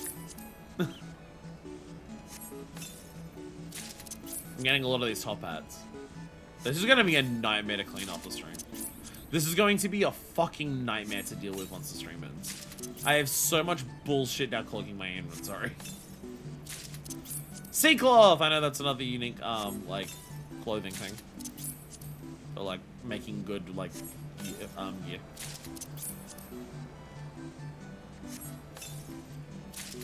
Otter! It also gives me a bunch of minions. I could just throw minions at people if they want them. No, it won't be no Jimbei, but you know, there's that. Well, I got the unique one. I got the unique one. I assume all of the, like the minions. I got all of those already. Yeah, Dwarf Rabbits. Yeah, I got all of those ones. So none of the minions are new for me, sadly. So you go off for those Southeast shirts. Oh, the Kiryu top. The Kiryu top, yeah. It's the Kiryu top. This is a fucking mess. How do I deal with this? Again, this alone is like, these usually sell for like, generally typically 400,000, if not a little bit higher. So this immediately has made me a shitload of money.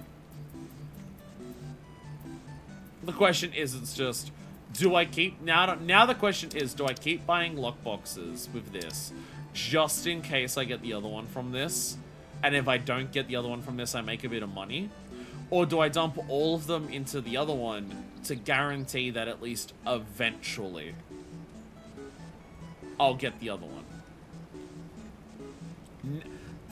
See, this sucks because now I actually have a decision. I kind of wish I got the mount from the vouchers first. Because if I got the mount from the vouchers first, then guaranteed I don't need to do the vouchers. I only need to do lockboxes and I don't have to care. Now I have a choice to make and I don't know which one I want to do. I mean, I'm glad that I got the rare thing. It's nice that I got the rare thing. I'm glad that I did that. But now it's put me in a point of choice. And now I don't know what to do. Oh, also the amount of Seafarers carriers I have, I can also do this. I can also do this with the amount of Seafarers carriers that I have. I can buy you, I can buy you, I can buy you, I can buy you. Yeah, I can also now do this. I can just now buy literally everything in the shop. And it's done.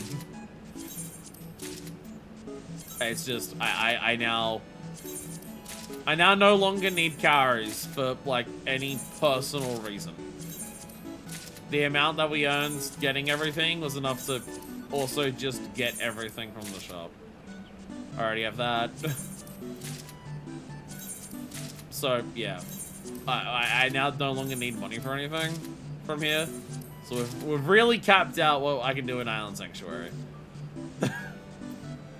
At this point, Island Sanctuary, the only thing I need to get from this in terms of, like, new shit is that one mount. From either the vouchers or lock it into lockboxes. I mean, I don't know if any of this is. Man, none of this is tradable. But you can buy some stuff with the Seafarers carries. That's tradable. Okay, none of the clothes. Again, there's furniture, but all this furniture also drops from that. I think it's mainly material, then. I could buy material. Oh, and dyes. There's the other dyes, see? Wide spectrum dye. There's, like, I think wide spectrum dye number 1 and number 2. And that covers some of, like, the pastel colors, some of, like, the other colors. Basically, all of the dyes that you get from venture coffers are the only ones that stay the same. Everything else is part of a collective. Have you never exported for green carriers? Why would I bother? There's nothing to buy with green carriers. So yeah, I guess I could technically use this money to get a bunch of, like, materia, and I could sell that materia. Or I could use it to buy, like, wide spectrum dyes and sell those, but I also don't know how much wide spectrum dyes are going to sell for on the market board. Wide spectrum is Ishgard, spectrum 2 is all the Ishgard Restoration 2 ones. Ah, that makes sense. That makes sense. I guess, yeah, I don't know how much wide spectrum 1 sells for on the market board, but, like, 500 carries is also dirt fucking cheap.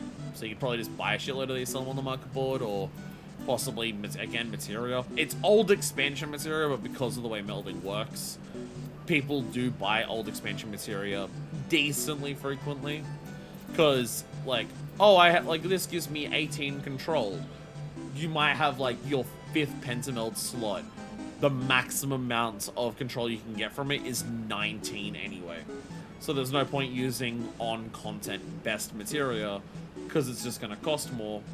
Buy the old expansion stuff that gives you as much as you need, because you can only get a certain amount from it anyways. So people, especially for crafting and gathering, people still buy material from old expansions. So you could turn carries into this. It's still, like, there's some method of still making money from this. You can either, again, you can fucking get you can get the lockboxes and try to get the really rare dyes, which, you know, I just made 800,000 today with that, so fuck yeah. You could buy the dyes, you could buy this. There's still, like, there's so many things that you can just pay a little attention to and keep an eye on the market board to see which one of these is selling well. And you can make a lot of money with just, like, very casual shit. Again, do your daily map. And, I mean, I'm working on my daily maps right now are working towards achievements. I use all of my daily maps to open them up so I can get the achievement for opening up each type of map 20 times. So I'm working on achievements. But get your daily map. Get a daily map and sell it on the market board. If you want to like pay attention to the market board, look at which ones are selling like for a high price. You could probably get at least 40 to 50k per day for a daily map if you get the right map. Your leave quests, it really only applies on Shadowbringers because they start paying out way more. You get 6 leave quests per day. Get your Culinarian, hands in the high quality stuff. Per high quality turn in for the best of like Shadowbringers is like 10k per leave quest. You get 6 per day. That's 60 grand a day, easy. And that money amount only increases if you're an Endwalker or Dawntrail. Not by much, like only by like a couple of hundred.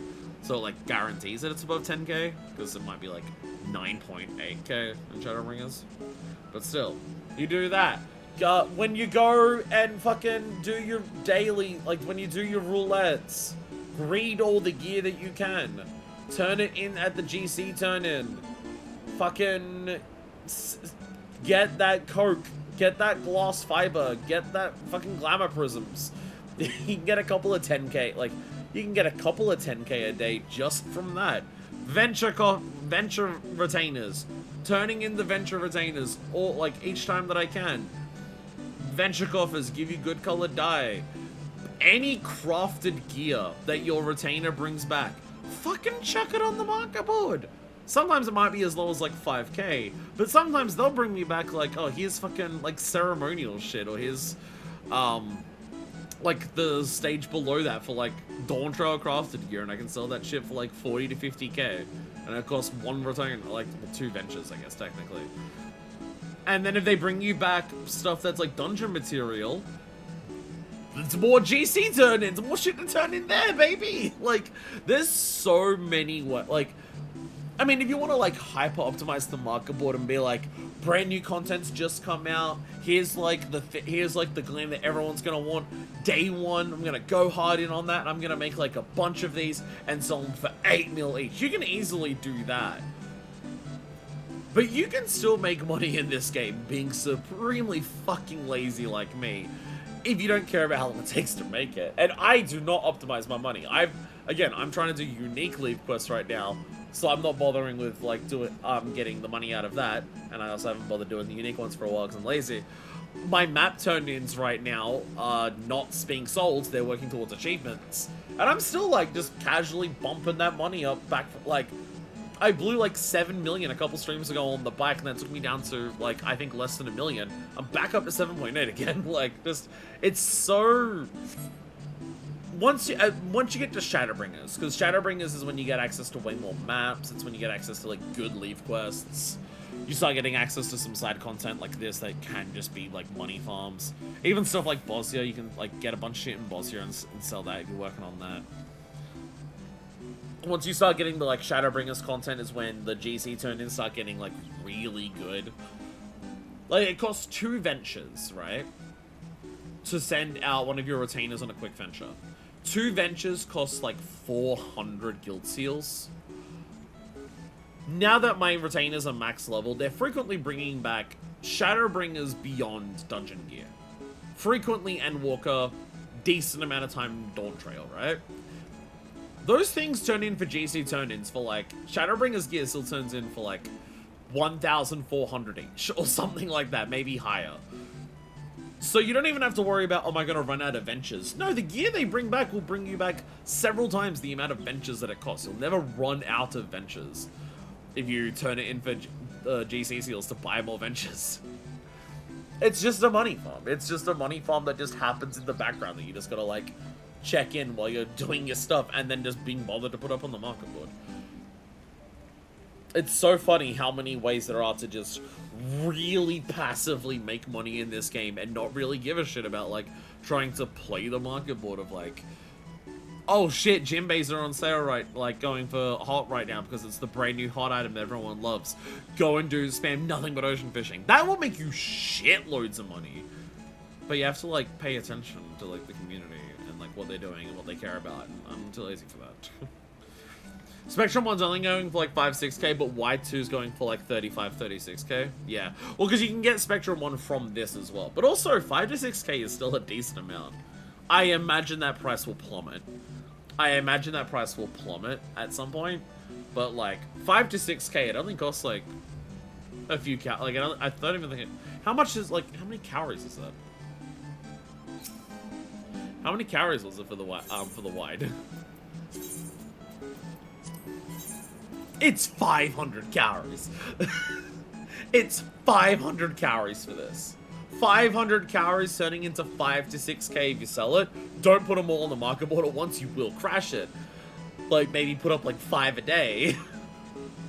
But fucking pay attention to, like, you just follow overseas casuals, you get 40,000 calories a week.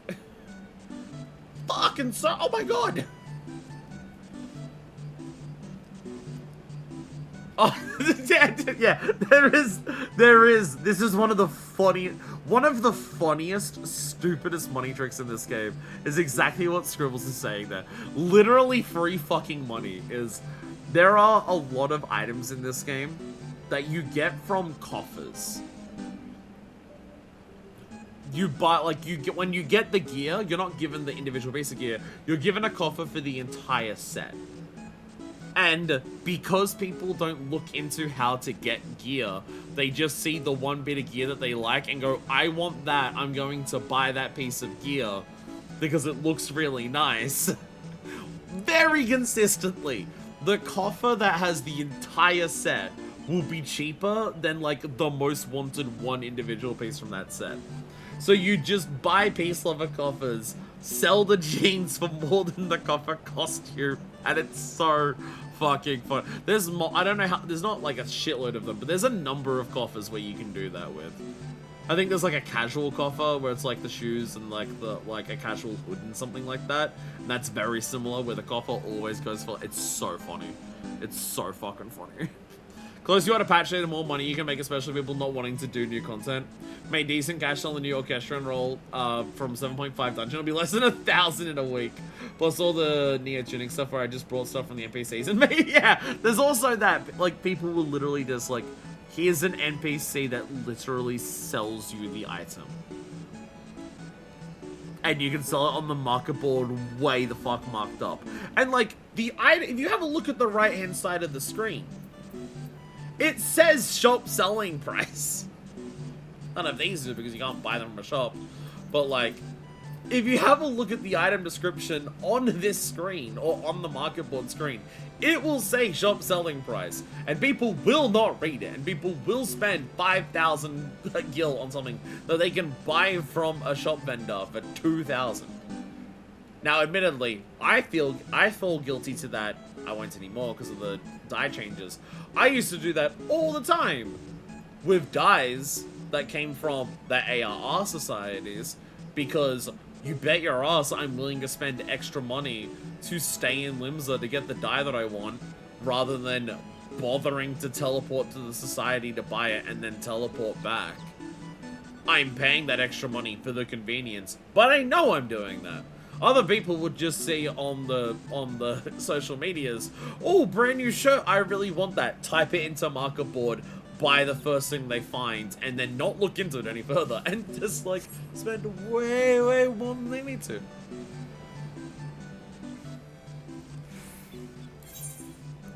There are two universal truths when it comes to players in Final Fantasy XIV. They have more money than they need, and they are extremely lazy. Not many player bases out there of people who are willing to spend in-game money to save them even the smallest amount of effort. And if you're willing to take advantage of that, by my fucking god, you can become a tyrant of cash. Being a smart apple and waiting a bit on the new jeans and sweatshirts. They're selling Gargantua maps because they dropped the new crafting mats and stuff. I should be doing that instead of working on achievements. But I want my achievements. I want my number to get bigger. Mapping achievements is one of those things where I want to be caught up before the next expansion. There's a couple of things I want to be caught up on so I don't have to worry about trying to catch up while Evercold's coming out.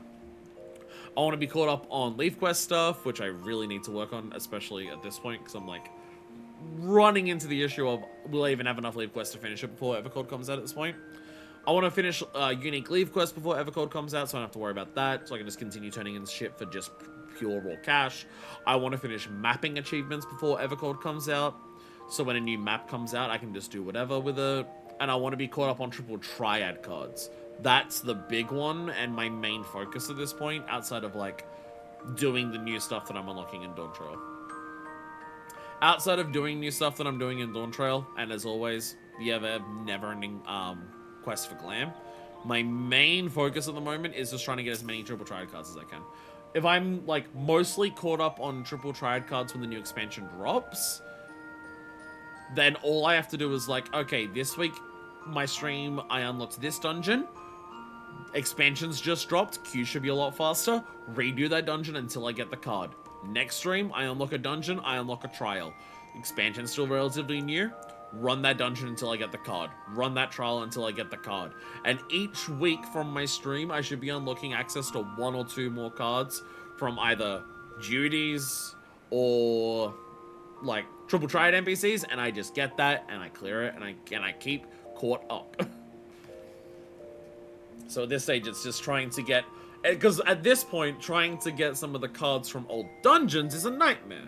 I am missing cards from nearly every dungeon in Endwalker, and so trying to just sit in those queues waiting for it to eventually pop for the dungeon, and then running the dungeon, and then I don't get it, and then I just have to repeat the process. But even waiting queues are usually faster than actually unsyncing it, because unsyncing Endwalker dungeons is still not fast at this point if you're doing it solo. Anyways, that's enough of me rambling. Stream down, we just get 4 people to unsync it.